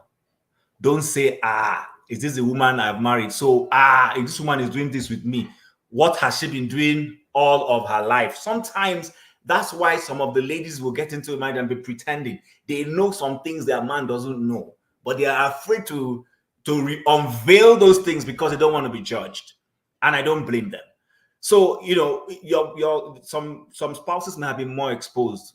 The guy might not have been the outgoing type, and his wife was. Or it can be vice versa. It can be, no 2 spouses are at the same level of social, financial, not to even talk about sexual exposure. So those are some of the things we need to take into mind when we're discussing this thing. There's no one size fits all. It just has to do with being teachable and having an open mind. That's just all I want to contribute for now. Okay, thank you so much. I really appreciate you. Ed A, welcome to the show. Thank you. I'm going to go to you next. You know the topic we're talking about, right? Yes. Yeah. So you can go next. Sorry for interjecting, please. KJ for further, I can't kick you out because you are moderators. The icon is not there. I'm appreciating and appealing. If you can just remove yourself so that others can come in, please. It's an appeal I am making. Thank you very much. Pastor, sorry, quickly. You can remove them. They might not be there. They might just have left it and moved up. No, the icon is not giving. I don't have the option to kick them out because they are moderators. You can't kick moderators out. Okay. Right, is their face on camera? No. Ed, you can go ahead. Thank you, sir. Okay, yeah. So I have to first of all say that I'm wondering why Tope O and Adanma have been hiding their beautiful faces. Yeah, so I have to say that I'm inexperienced about this when it comes to this topic. But from what I know, I have to say that that the issue of it's not, a man should, if a man is not able to be intimate with his wife, then there's a problem, and the man has to go for medical help. And when it comes to being able to last, it has to do with the techniques of the man and the techniques of the woman in terms of the man deriving pleasure. And when it comes to the issue of men and women being exposed, I think it's not cultural. It's all about religion. People just want to pretend that that is immoral. But when you're with your wife, you should be comfortable. You have to be comfortable because that's the right time. You are doing it is marriage, so you are free to be yourself. That's all I have to say. Thank you so much, Ed. I really appreciate you, and I just want to commend you for coming in. I know you said you were having anxiety, you were not sure if you can do it, but I just want to give a shout out to you and tell you I'm so proud of you coming in. Okay, thank you from the bottom of my heart. Shout out to you, Eddie A. Nice meeting you. You've been my #1 fan. Guys, I need to go, but I just want to commend everybody, especially. So, ladies, you see the way the guys have come out today to support you guys. When it's politics, we want to see you too. Good night. Okay, thank you so much. We're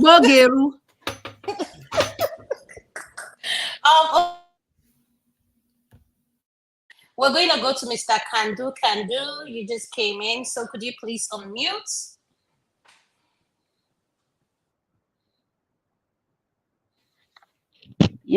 Yes. Hello, everyone again. Sorry, I got distracted. I was doing a few things here and there. Again, the dynamics of all this relationship stuff varies in so many different ways. I think so many people have touched on this in the last few minutes here. Again, relationships are not easy. I think it was Paul that said that marriages is not for children, it's for grown people. And my belief system is that women should seek the counsel of men in their lives, fathers, uncle, brothers, when prospecting for men. Just like men should seek the counsel of other women in their lives when prospecting for a woman. Because as a woman, when you're looking at a guy, most situations, based on what I have seen and believe, is that they're looking at different attractions in that man. But another man can look at that man and tell you, this is not it.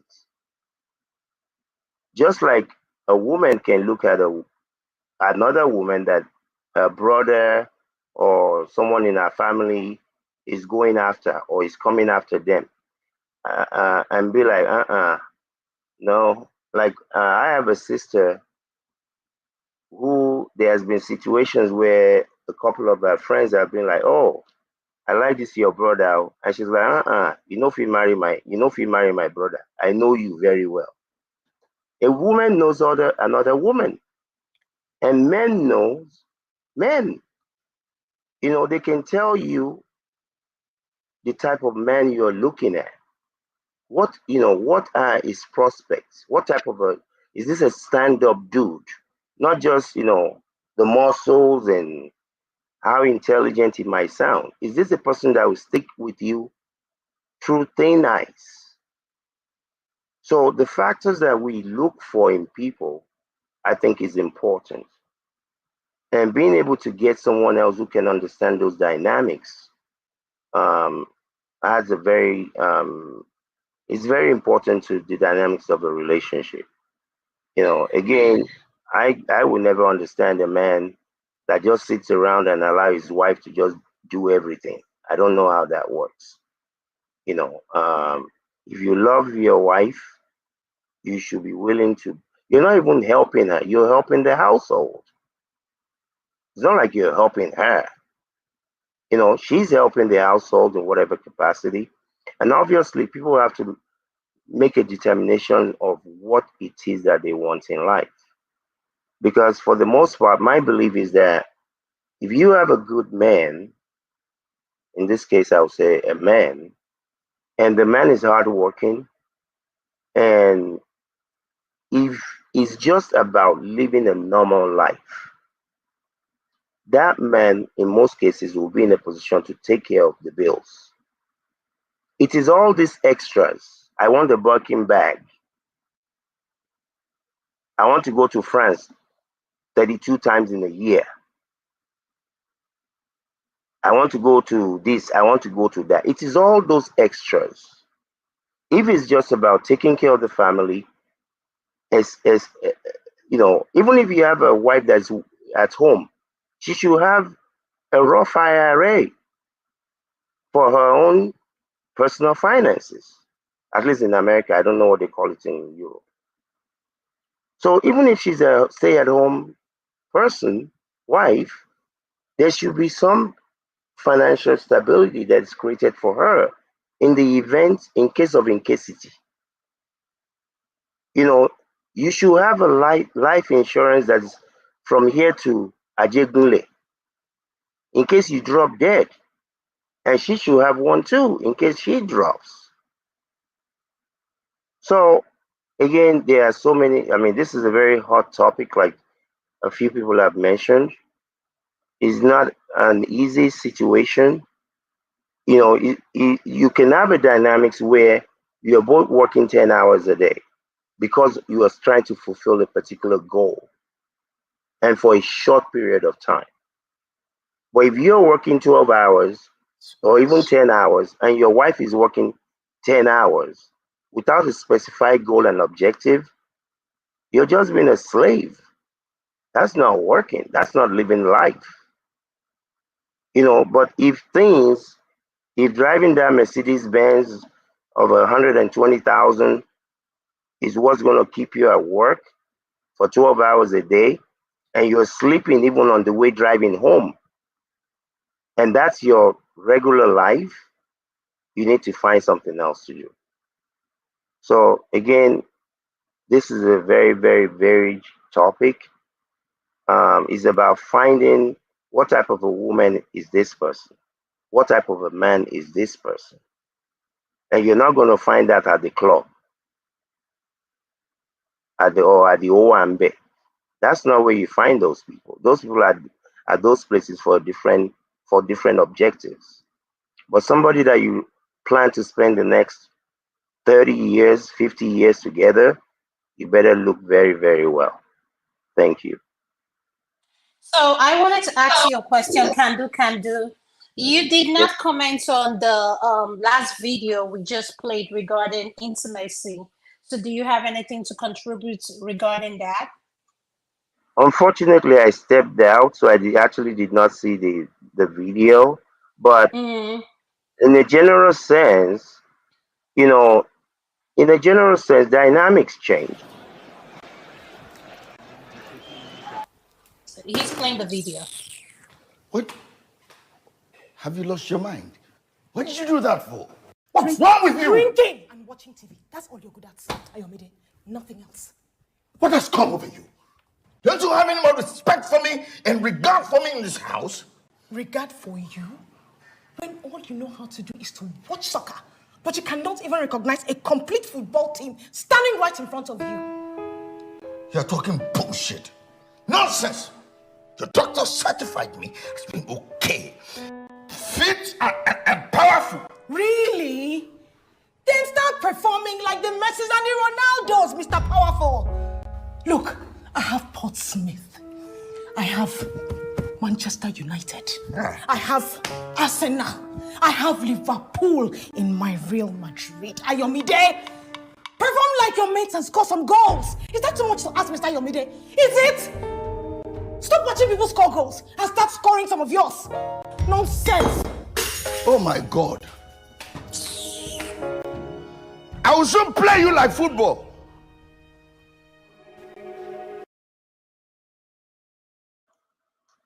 Yeah, that's rather unfortunate. By the time you start talking to your wife or your husband like that, then there's nothing there. Obviously, you know, it sounds like they're talking about marital situation. And if you've been with a woman, speaking like a man now, You know, there's one crazy thing I tell people. Can that, do. I think you are deflecting. No, this is the issue of sex. That's the cocoa of the matter, not the no, woman. that's what I'm saying. Even if you've been with someone long enough, you know, unless if you just have some crazy dynamics that I don't know about, being, you know, just being ready to go and go and go, it dissipates over time. It dissipates. And I get it, and that's why we have help. We there's Viagra, there are all sorts these days. No, it's not the ability to get it up that I'm saying. That's not what I'm saying.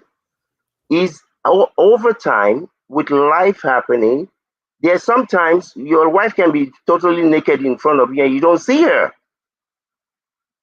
It can happen over time. I get it, and that's why you can watch adult movies together. Do some. No. You see, this is. Let me tell you. Why do you think the most beautiful women in Hollywood, most of them have been divorced many times? It's not about how beautiful you physically are. It's life showing up. You can be as beautiful as you want to be. If at that moment we have issues going on, I don't see you. Other men, you see, there's this crazy thing I say to people. That woman I kind of agree with you. I really do. I'm sorry to interrupt you. Yes, no problem. I agree with you. Yeah, I say this crazy thing to men. That woman where they pursue, there is somebody who is tired of that. That woman where you see will be like, oh Jesus. Sorry for cutting you short. Can do. Yes, I get it. Life happens to us every day. So because life happens, are we now just going to allow life continue happening and allow your marriage to just go down? No, but that's not what he's saying. What he's saying is when the attraction is no longer there, so how do you fix that? Are you just going to allow that forever? Is what the connection saying. When the connection is dead, is dead. No, that's what I'm saying. That's what he's trying to say. So he said it can be fixed. No, I'm not saying it can be fixed. It can be fixed if the two parties are willing to be open and realistic about what they are dealing with. And when I say dealing with, yes. Absolutely. It can, I mean, hopefully it can be fixed. Because you see, there's power in the tongue. There are certain things that you can say to someone that you can never take back, no matter how many I'm sorry. So you have to be careful what you say to people. So I'm not even that, you know, this scenario that's just played out in this thing here. Hopefully you have a good Babalawo and Jesus and Imam to help you pray through it. Because things can get to a point where it's so irreversible. And one of the things I believe is this. I always tell people, men and women, how many times have you told someone you love them since you were 18? And how many times has somebody told you they love you? How can you love this many people in a lifetime? Is it really love or infatuation? So good question. For both men and women, you know, life is about a relationship. Whether it's family dynamics of your family that you came from, you can have all the money in the world. It's not going to keep you warm at night.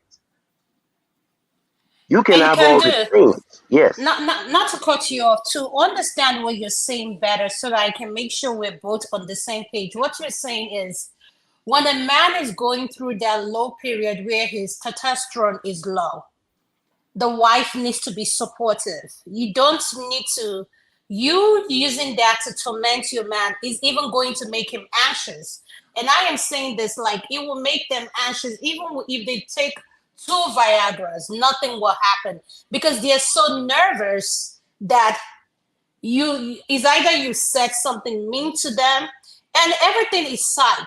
Everything for we women, sex is mental when it comes to having orgasm. For men, A man who has good erection can go and do what he needs to do. But a woman, it takes, psychology for her to achieve that orgasm. She, is not the same for men. So what I'm trying to say is this. Absolutely. So what I'm trying to say is this. If I understand what you're saying, you're trying to say is when men are going through that low period, and women as well who have libido's issues as well, we should be open and support our partners and not go look for a side chick for the man. They'll say, oh, let me go look for someone to help her out. No, you need to be the one supporting your partner, helping her through that period. And especially during those periods when they have a child. Because once a woman has a baby, her body changes totally. Totally. Her body, she goes through hormones, imbalance, a lot of things. So I quite agree with you with a lot of things you said. So I hope I am on the same page with you. Yeah, well, I think we're talking about kind of like two different dynamics. The dynamic that you're focused on in what you just narrated now is the libido part. And I agree with the summation when it comes to that. But what I'm saying is, even if the libido is not an issue, if that person, you guys are not on the same page because life is happening, even if your libido is standing up to attention, you're just not interested in that person at that time. At that time. So if the man in this case is having some erectile dysfunction, there's a lot of help out there for the most part, but the dynamics of a relationship you start this thing now, you're talking on the phone for 7 hours, 8 hours straight, and at some point that's the same person you don't even want to hear from again. There's a motivational speaker that I was listening to, that most of the people that listen to him are women, and they pay $1,500, $2,000 to go and listen to him. And there was a video in one of his motivational speech that he gave. He said, life is so interesting. He said, because you all are here paying all this money to listen to me. And my wife is in the process of divorcing me because she's tired of hearing me. The same person that other people are going to pay money to listen to, there's somebody who is close to them that doesn't even want to hear you talk anymore. And they've been married for over 30 years.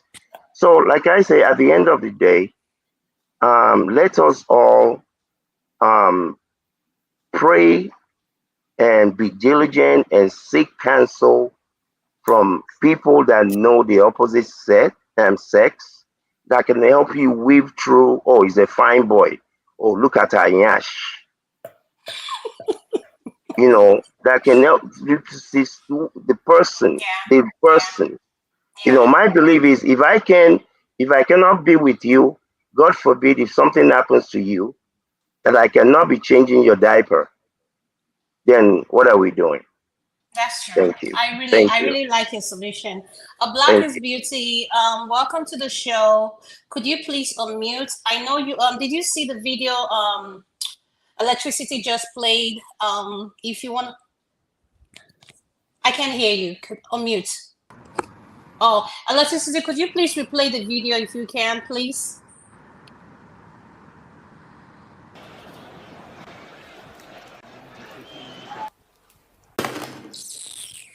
What?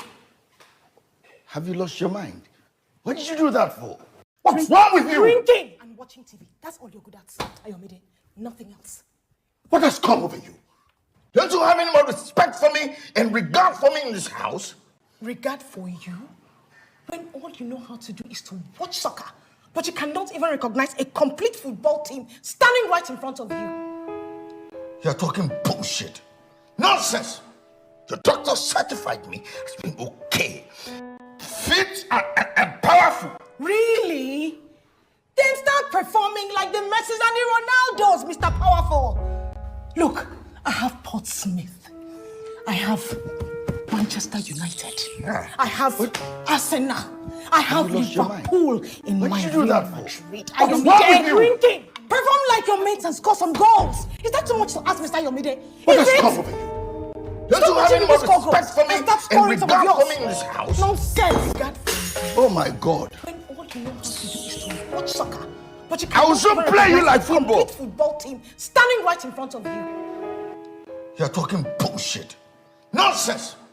Your doctor certified me as being okay, fit and powerful. Really? Then start performing like the Messi and the Ronaldos, Mr. Powerful. Have you lost your mind? I have pots. What did you do that for? What's wrong with you? Drinking and watching TV. That's all you're good at, Ayomide. Nothing else. What has come over you? Don't you have any more respect for me and regard for me in this house? Regard for you? When all you know how to do is to watch soccer, but you cannot even recognize. So, a black is beauty. Is that good enough? I will soon play you like football.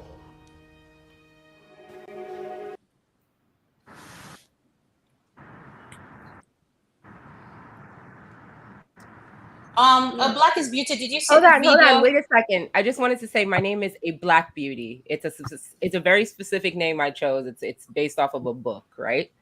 So it's a black beauty. It's based off of a book. Black beauty. Sorry about that. Okay. Okay, you can go ahead. Thank you. Also, what are you asking exactly? So I want to jump into the conversation, not just the video, because I'm listening to everyone and I'm trying to get an idea of what are we talking about? Are we talking about Whatever? men?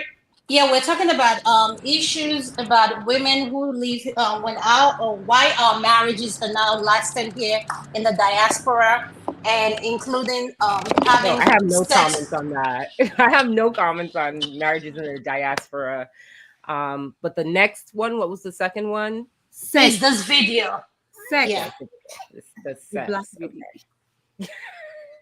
Impact of lack of it in relationship. Okay. Lack of sex in the relationship. A case study of the African relationship. I think all the relationships are about the same. When you get around Black people, whether they're African, Caribbean, or whatnot, I think that we are just a lustful kind of people. Probably because we are a beautiful kind of people. There's a lot of beauty within our race. There's a lot of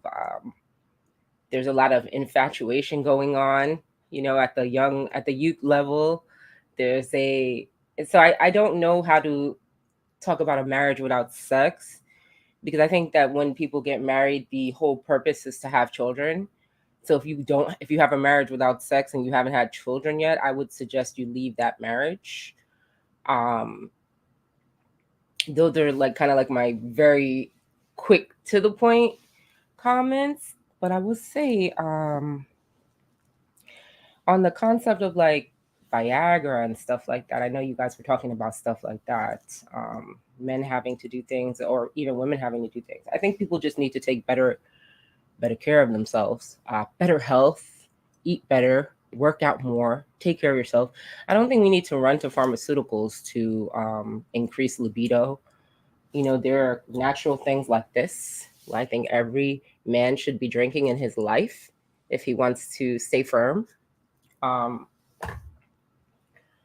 it just, you got to know how to take care of yourself by this big age. I mean, I don't know how old everyone is on this panel or the average relationship, but I think after about 19, 20, maybe even before that, you should know how to take care of your sexual organs. You should know how to feed yourself in a way that increases your health so that you can have good circulation, because good sex starts with good blood flow.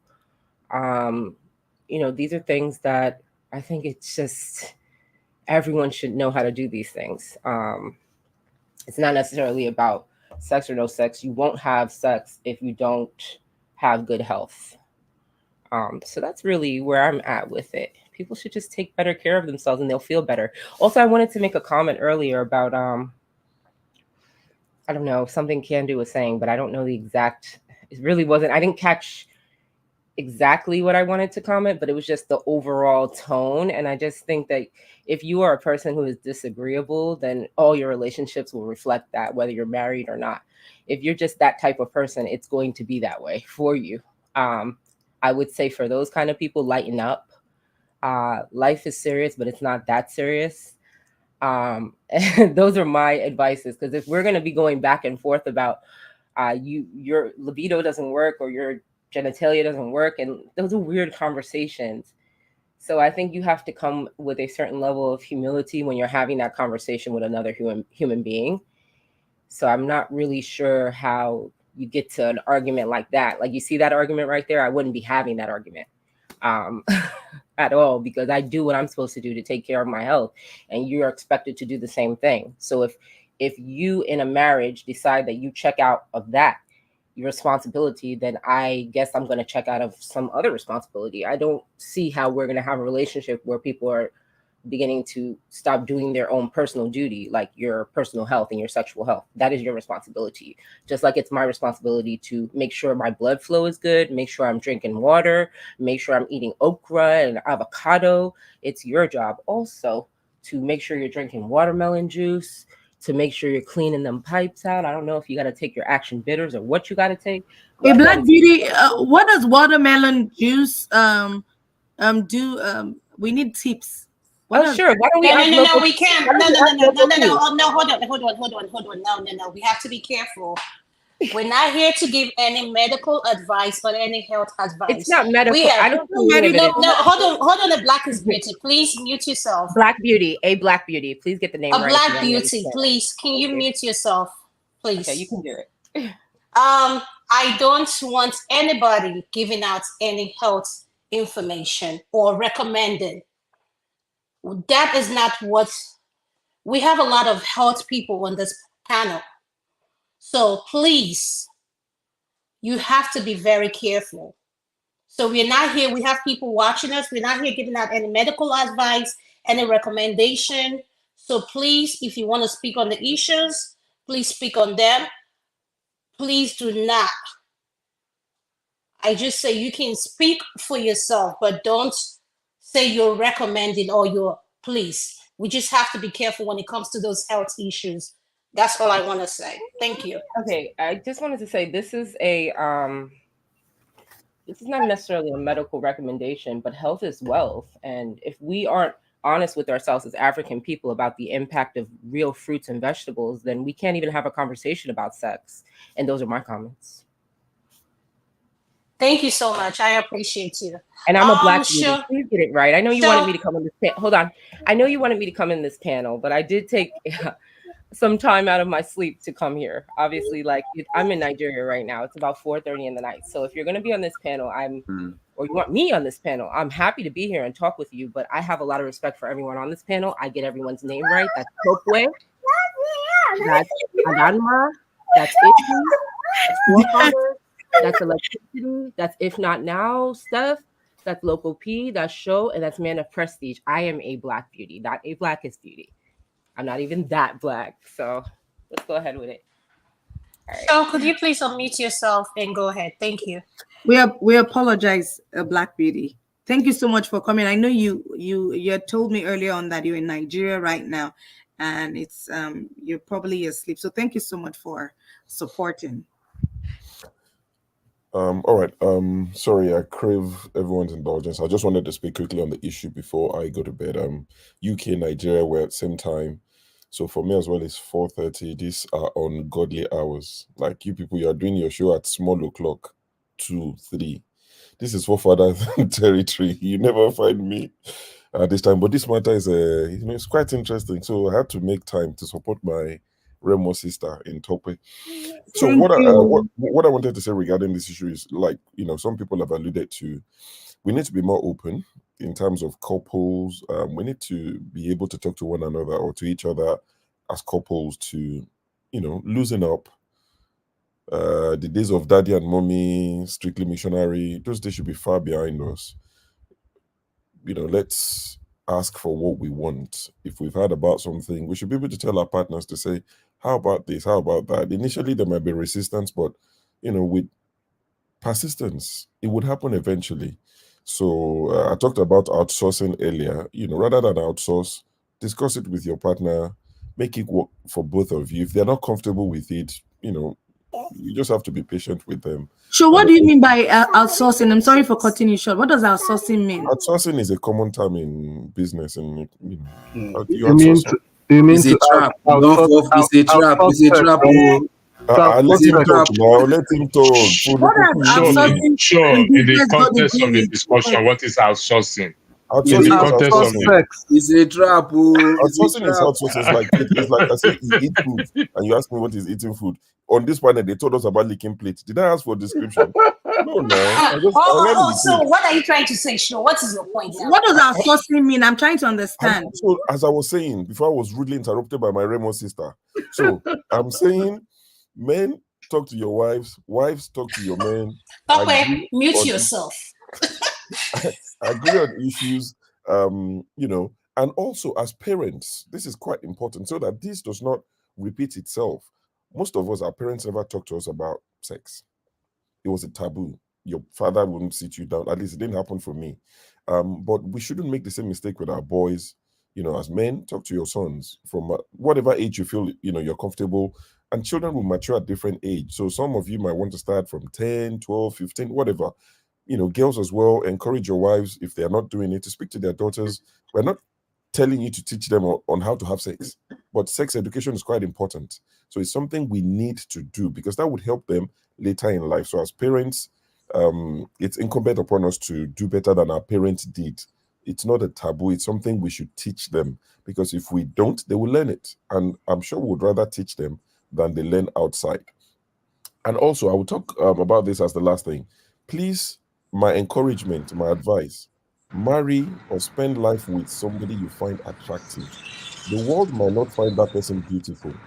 Beauty is in the eye of the beholder, as has been said many times. As far as you find them attractive to you, you are the one that you're attracted to them. Forget what other people think. You're not dating them or marrying them for people's approval. If you're attracted to someone, chances of all these libido issues and all of that being an issue is slim. I'm not saying it cannot happen, but it'll be slimmer because if you're attracted to someone, then you want to, you want to do the do. You want to see them in the other room more often than if you're with somebody like the people that the first video who somebody went to import somebody from Nigeria for convenience and all of that, and everything went down the drain quickly. So please find somebody you are attracted to. It will make things. So let me back this with the Bible. And Pastor, don't tell me I quoted something out of context. If you go to Proverbs 5:18 and 19, American Standard Version, it says, "Let thy fountain be blessed, and rejoice in the wife of thy youth. As a loving hind and a pleasant doe, let her breasts, plural, both, satisfy thee at all times. And be thou ravished always with her love." So did you want to show? Wait. Did you want to bring your Bible and start reading? You carry your Bible everywhere. What sort of Christians are you dealing with now? So I think the Bible is worse than watermelon juice. I think so. I think Bible recommendations is worse than saying drink watermelon juice. A lovely deer, a graceful doe, let her breast fill you at all times with delight. Be intoxicated always in her love. Breast, sure. Are you sure this is the Bible? Sure. Is this not your own personalized Bible? Find your own Bible, the one you trust. Go to the books of Proverbs, chapter 5, verse 18 and 19. Your own Bible, read it in your own time. That's what the Bible says. Be intoxicated with her love. So I'm saying find somebody that you're attracted to. It helps. Now, I know that sex will not sustain the marriage forever. I work in and around the hospital. I'm not a health professional, but I'm always working with them. Always. I'm within God knows how many hospitals in this country I've been in and out. And I see people in their 80s, 90s, they bring each other. It's the woman that has outpatient, but the Baba will follow her. They are holding each other. It's not sex that is sustaining that. But some of the memories that created in their youth would play a role. So I know that sex alone will not sustain you forever. So find somebody that's your best friend, but that you're also attracted to. Because when I see you for the first time, it's your beauty that I'm looking at. I don't know if you're a good or bad person just looking at you, but I have my spec. I have what I like. If you have it, then we strike a conversation. That's when I find out if you're a good person, if we gel, if we don't gel. So please don't let them deceive you and say beauty is in the heart, beauty is in the mind, inner beauty. No, outer beauty is also good. So that's my advice for those who are not married. Make sure the person is attractive to you. Thank you and God bless. And also, the ladies who will watch this in the future, in the next few days, that you didn't join today, the next time they are doing this, please come and support them. See, imagine if a black beauty and if he did not join, it would just be the two hosts with all these men. That's not what we're trying to do. So we're looking forward to a day where men will have no room on this panel. It will be 10 women. They will be discussing parenthood, motherhood, pregnancy, not giving advice, of course, but pregnancy, different experiences. That's what we're looking forward to, that we'll just sit in the background and literally watch. And forefathers can come and tell them about how to secure pregnancy. He can contribute I on everything. personally How do we would secure love to marriages? know. How do we secure pregnancy? How do we secure relationship? Security is forever present. Yeah, sure. Thank you so much. I'm actually curious. I'm trying to see how Nigeria is going to see the impact of security on sex. I'm trying Okay. to. On No, no, that no, note, no. We're not I'll gonna. love No, and leave you Topa, wait. guys. Yeah, yeah. Thank you, Show. No A worries. black is beauty. I just want to A apologize. black A black beauty, beauty. girl. You got to get my name Oh right if you want to no, talk I'm to me. sorry. A Sweetheart, black beauty. I'm sorry. excuse me, sweetheart. You got to work harder because I know you're Nigerian. You have a difficult name, so you're gonna have to work a little bit difficult. No, no, A no. black beauty. Listen. You read English, I know right? that. A Talk in black English, beauty. right? Listen, Talk in listen to English, me. right? I know a black beauty. Oh, Listen to get it me. right, baby. A black beauty. Did I get it right now? Yes, thank you. I can't. I'm tired. I'm on call. Listen, I can't tonight, please. Guys, you guys have to work with me. I'm tired. So I'm doing this because I was committed to this. I don't have to be here. So please. I'm going to go to Niger. But first I want to recognize Wait a minute. I've not spoken in a long time. What's going on here since I came back? No, man of prestige, you spoke for the first round. Niger came in and he never got to speak at all. So want to acknowledge the people that came in first, then we'll go to you. So I know this is your favorite topic. Don't worry, you will get there. Okay? And I just want to acknowledge electricity. Do you have something to say before I go to Forefather? I'm just warning you. I don't want to hear anything about insecurity. See, I'm on call. My head is hot. So don't, and I'm here working on medication. Don't. Thanks for acknowledging me. I appreciate it. The only thing I want to say is while I acknowledge everything everyone has said in this issue of sex and everything, the only thing I recommend, I won't say recommend, I think show weighing on it a little bit, is communication. You can do all the exercise you want. You can take all the precaution you want. But if you can even have the best lovemaking or sex you want to have. If you guys can communicate, even in the process of doing it, before, during, and after, it's still gonna be challenge. I speak from both knowledge and experience. Communicating. Even if the man is facing a challenge or the woman is facing a challenge in that regard, talk about it. Because the first cure to everything is to talk about it. In that area, in finance, in everything. In this context, we're talking about in the bedroom, pleasure. And for us men, okay, let's stop being selfish. You may come after me because of what I just said, and it's okay. Let's stop being selfish. Let's stop being self-centered. When we get that satisfaction, we must understand that the woman also needs to get that satisfaction. You may not be able to make her to experience orgasm by just going in and coming out. There are other methods you can use as well to look for a stickling and soft spot. What you know that takes her to that planet. You can. I mean, I'm telling you.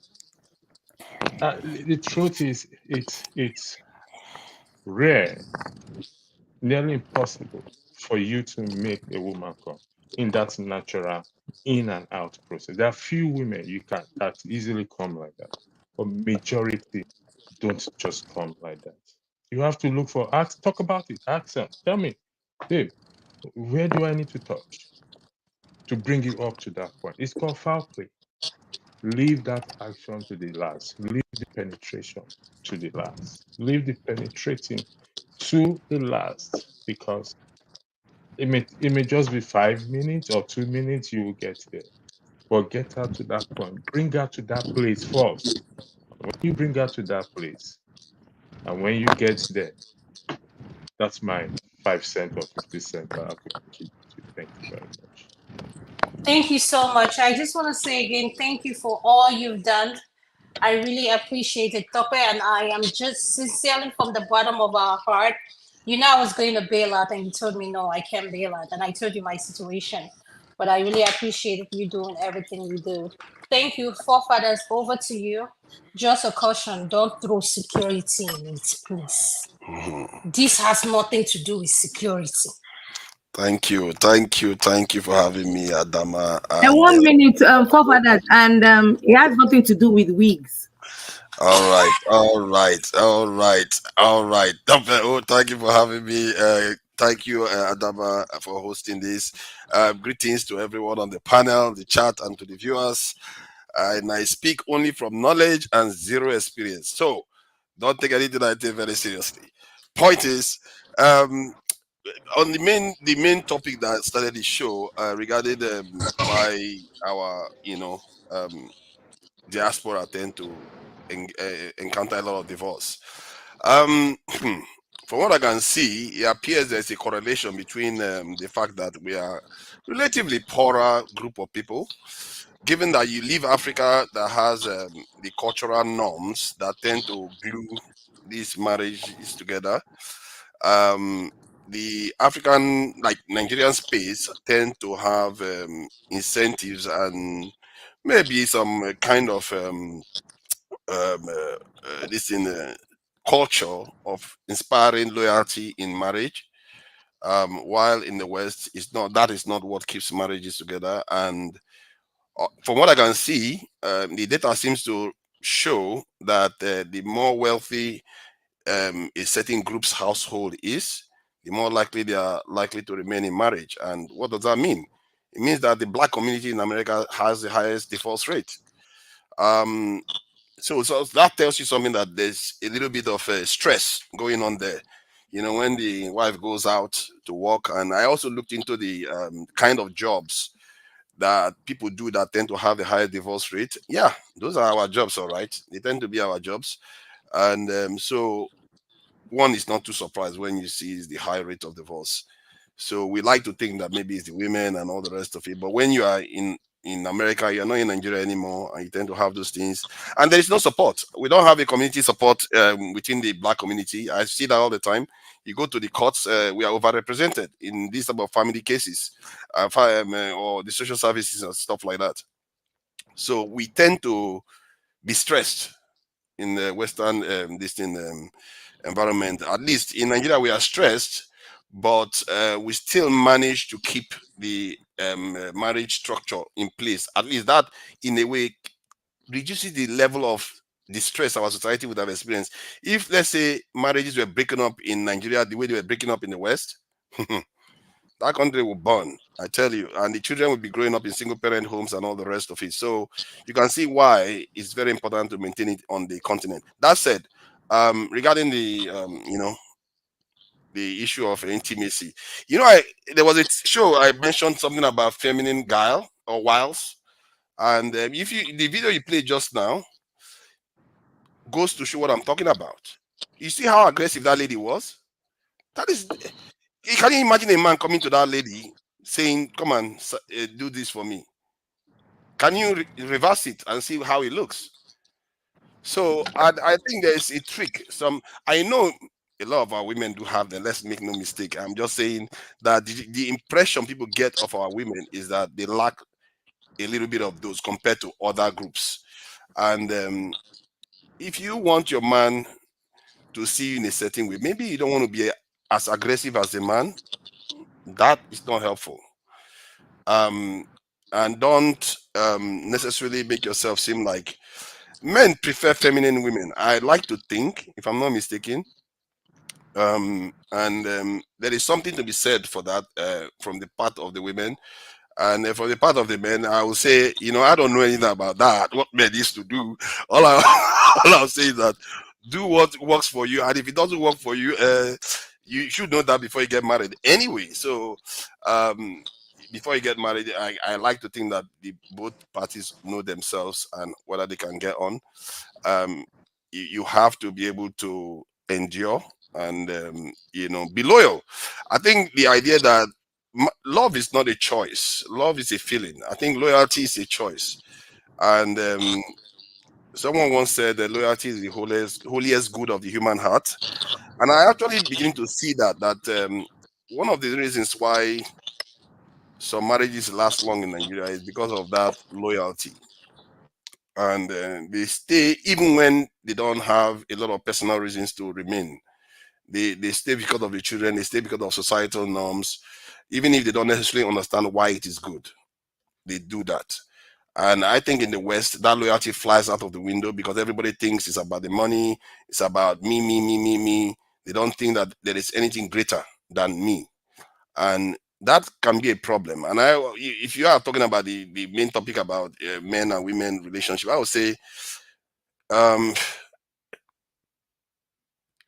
women should do a little bit more, and the men should be. I take some of the stuff electricity said. I think he's got some of it right. I don't know, like I said, I don't know much about it. He's the expert, but all I can say is that the women too need to do some work. And if I cannot picture an Asian lady or a white lady, even if they probably do it, or an Indian lady talking to their husbands, like I say, come and service me, and you are rubbish, you go and actually do something like that. So it's a skill I think our women need to acquire, subtlety. And I think they talk about it, even within our culture sometimes, that our women need to acquire a little bit of that skill, even within our culture.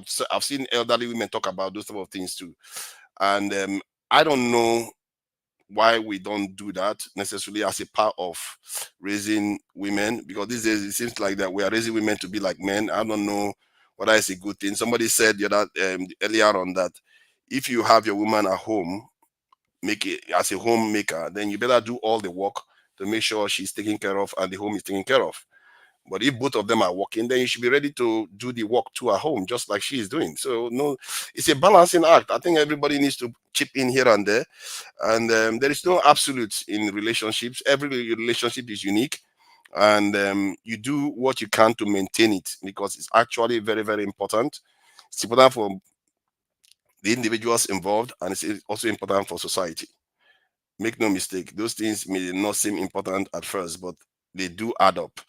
And I don't know, there's not that much to say. Since they said I cannot link it to security, I would have. I'm trying to find a way to bring security into it, but I can't do that, so it's all right. So I would like to stop here before I do for trouble. I don't know, somebody was saying something about the women being on the panel. A lot of women coming. I think I support that. Other than who is going to be in the kitchen when all the women are here, and I saw that. What is that? So what is that supposed to mean? So we are only known for kitchen. What is that? Hold on. I'm just joking. I'm not joking. I was just joking. How can you get triggered so easily? I was just joking. You know that. So I was just kidding. Seriously, I was kidding. So it's okay. We all want more women. I was even imagining why I've not seen Isimiri for a long time. She used to be on here, and a few other ladies that used to join us. So yeah, I think it was a nice show. It was a great show. I can see that a lot of people were interested in it. So kudos to you all for hosting this. And I would like to shut up now before I start putting my foot in it. Thank you. Thank you so much. I am so honored for that you joined, and Hopefully we get to celebrate that your wedding very soon, okay? I'm looking forward to it. Can we have man of prestige? Could you please unmute, sir? You'll be next. Thank you very much.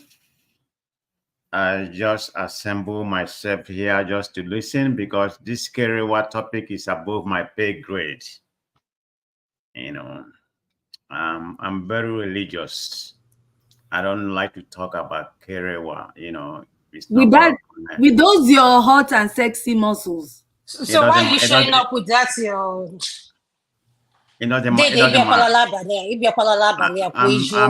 I'm very religious, okay?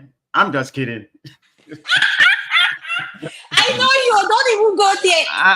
I was just kidding. Okay, I was just kidding. On a more realistic topic, okay? I think sex and relationship, you know, are not mutually exclusive. What am I trying to say? I mean, you can use sex to develop a relationship, and you can use sex for sex purpose or satisfaction. But the point is that the bond you're created when you're married or when you're in a relationship, that is the paramount, you know, that's the paramount point of being in a relationship. That will help develop the two couple, you know. And like me, I've been married for almost about 22 years, you know, and that's the only marriage I have or something like that, you know. So when we talk about relationship, you know, it's first attraction for any woman, you know, it's the beauty of beauty, like somebody stated, I think it was sure. Beauty is in the eye of, you know, in how you see it. But you have to build a bond, you know what kind of sex, what satisfy you, and what satisfy you and your mate. It's not because you do it 4 times a day or 5 times a day. You know, you have the best relationship. That's not what, you know, everybody has their ultimate ending point. You can be doing it like once a day or every other day or something like that. It depends on the mutual agreement you have with your wife, because, you know, we are in a relationship, you know, forever. So you have to adopt what makes both of you happy, you know. You have to cuddle with your, you know, with your partner and some, you know, something like that, because like you're properly stated, you know, where we are with our, you know, our testosterone, you know, we tend to just want to come there and just go right away. But women, some of them, you like to cuddle with them for a long time before you start or something like that. You know, it's very important that when you're in a relationship, women has to have an orgasm. It's very important. If you want to have the ultimate satisfaction, you have to take it slow with them. Just don't jump there 2 or 3 minutes. You have to know how to control. You have to be that mechanism of control. Even at home, when you want to come, you have to stay there until your woman is properly satisfied. That's just the point. So the point I'm trying to make is not just sex. You know, the bond is very important for any relationship, for you to take it to, you know. That's my opinion on that. Thank you so much. I appreciate it. Tope, who is next? I'm not local. Alaba hasn't spoken. Then after okay, so we'll have local P and Mr. Steph. Mr. Alaba.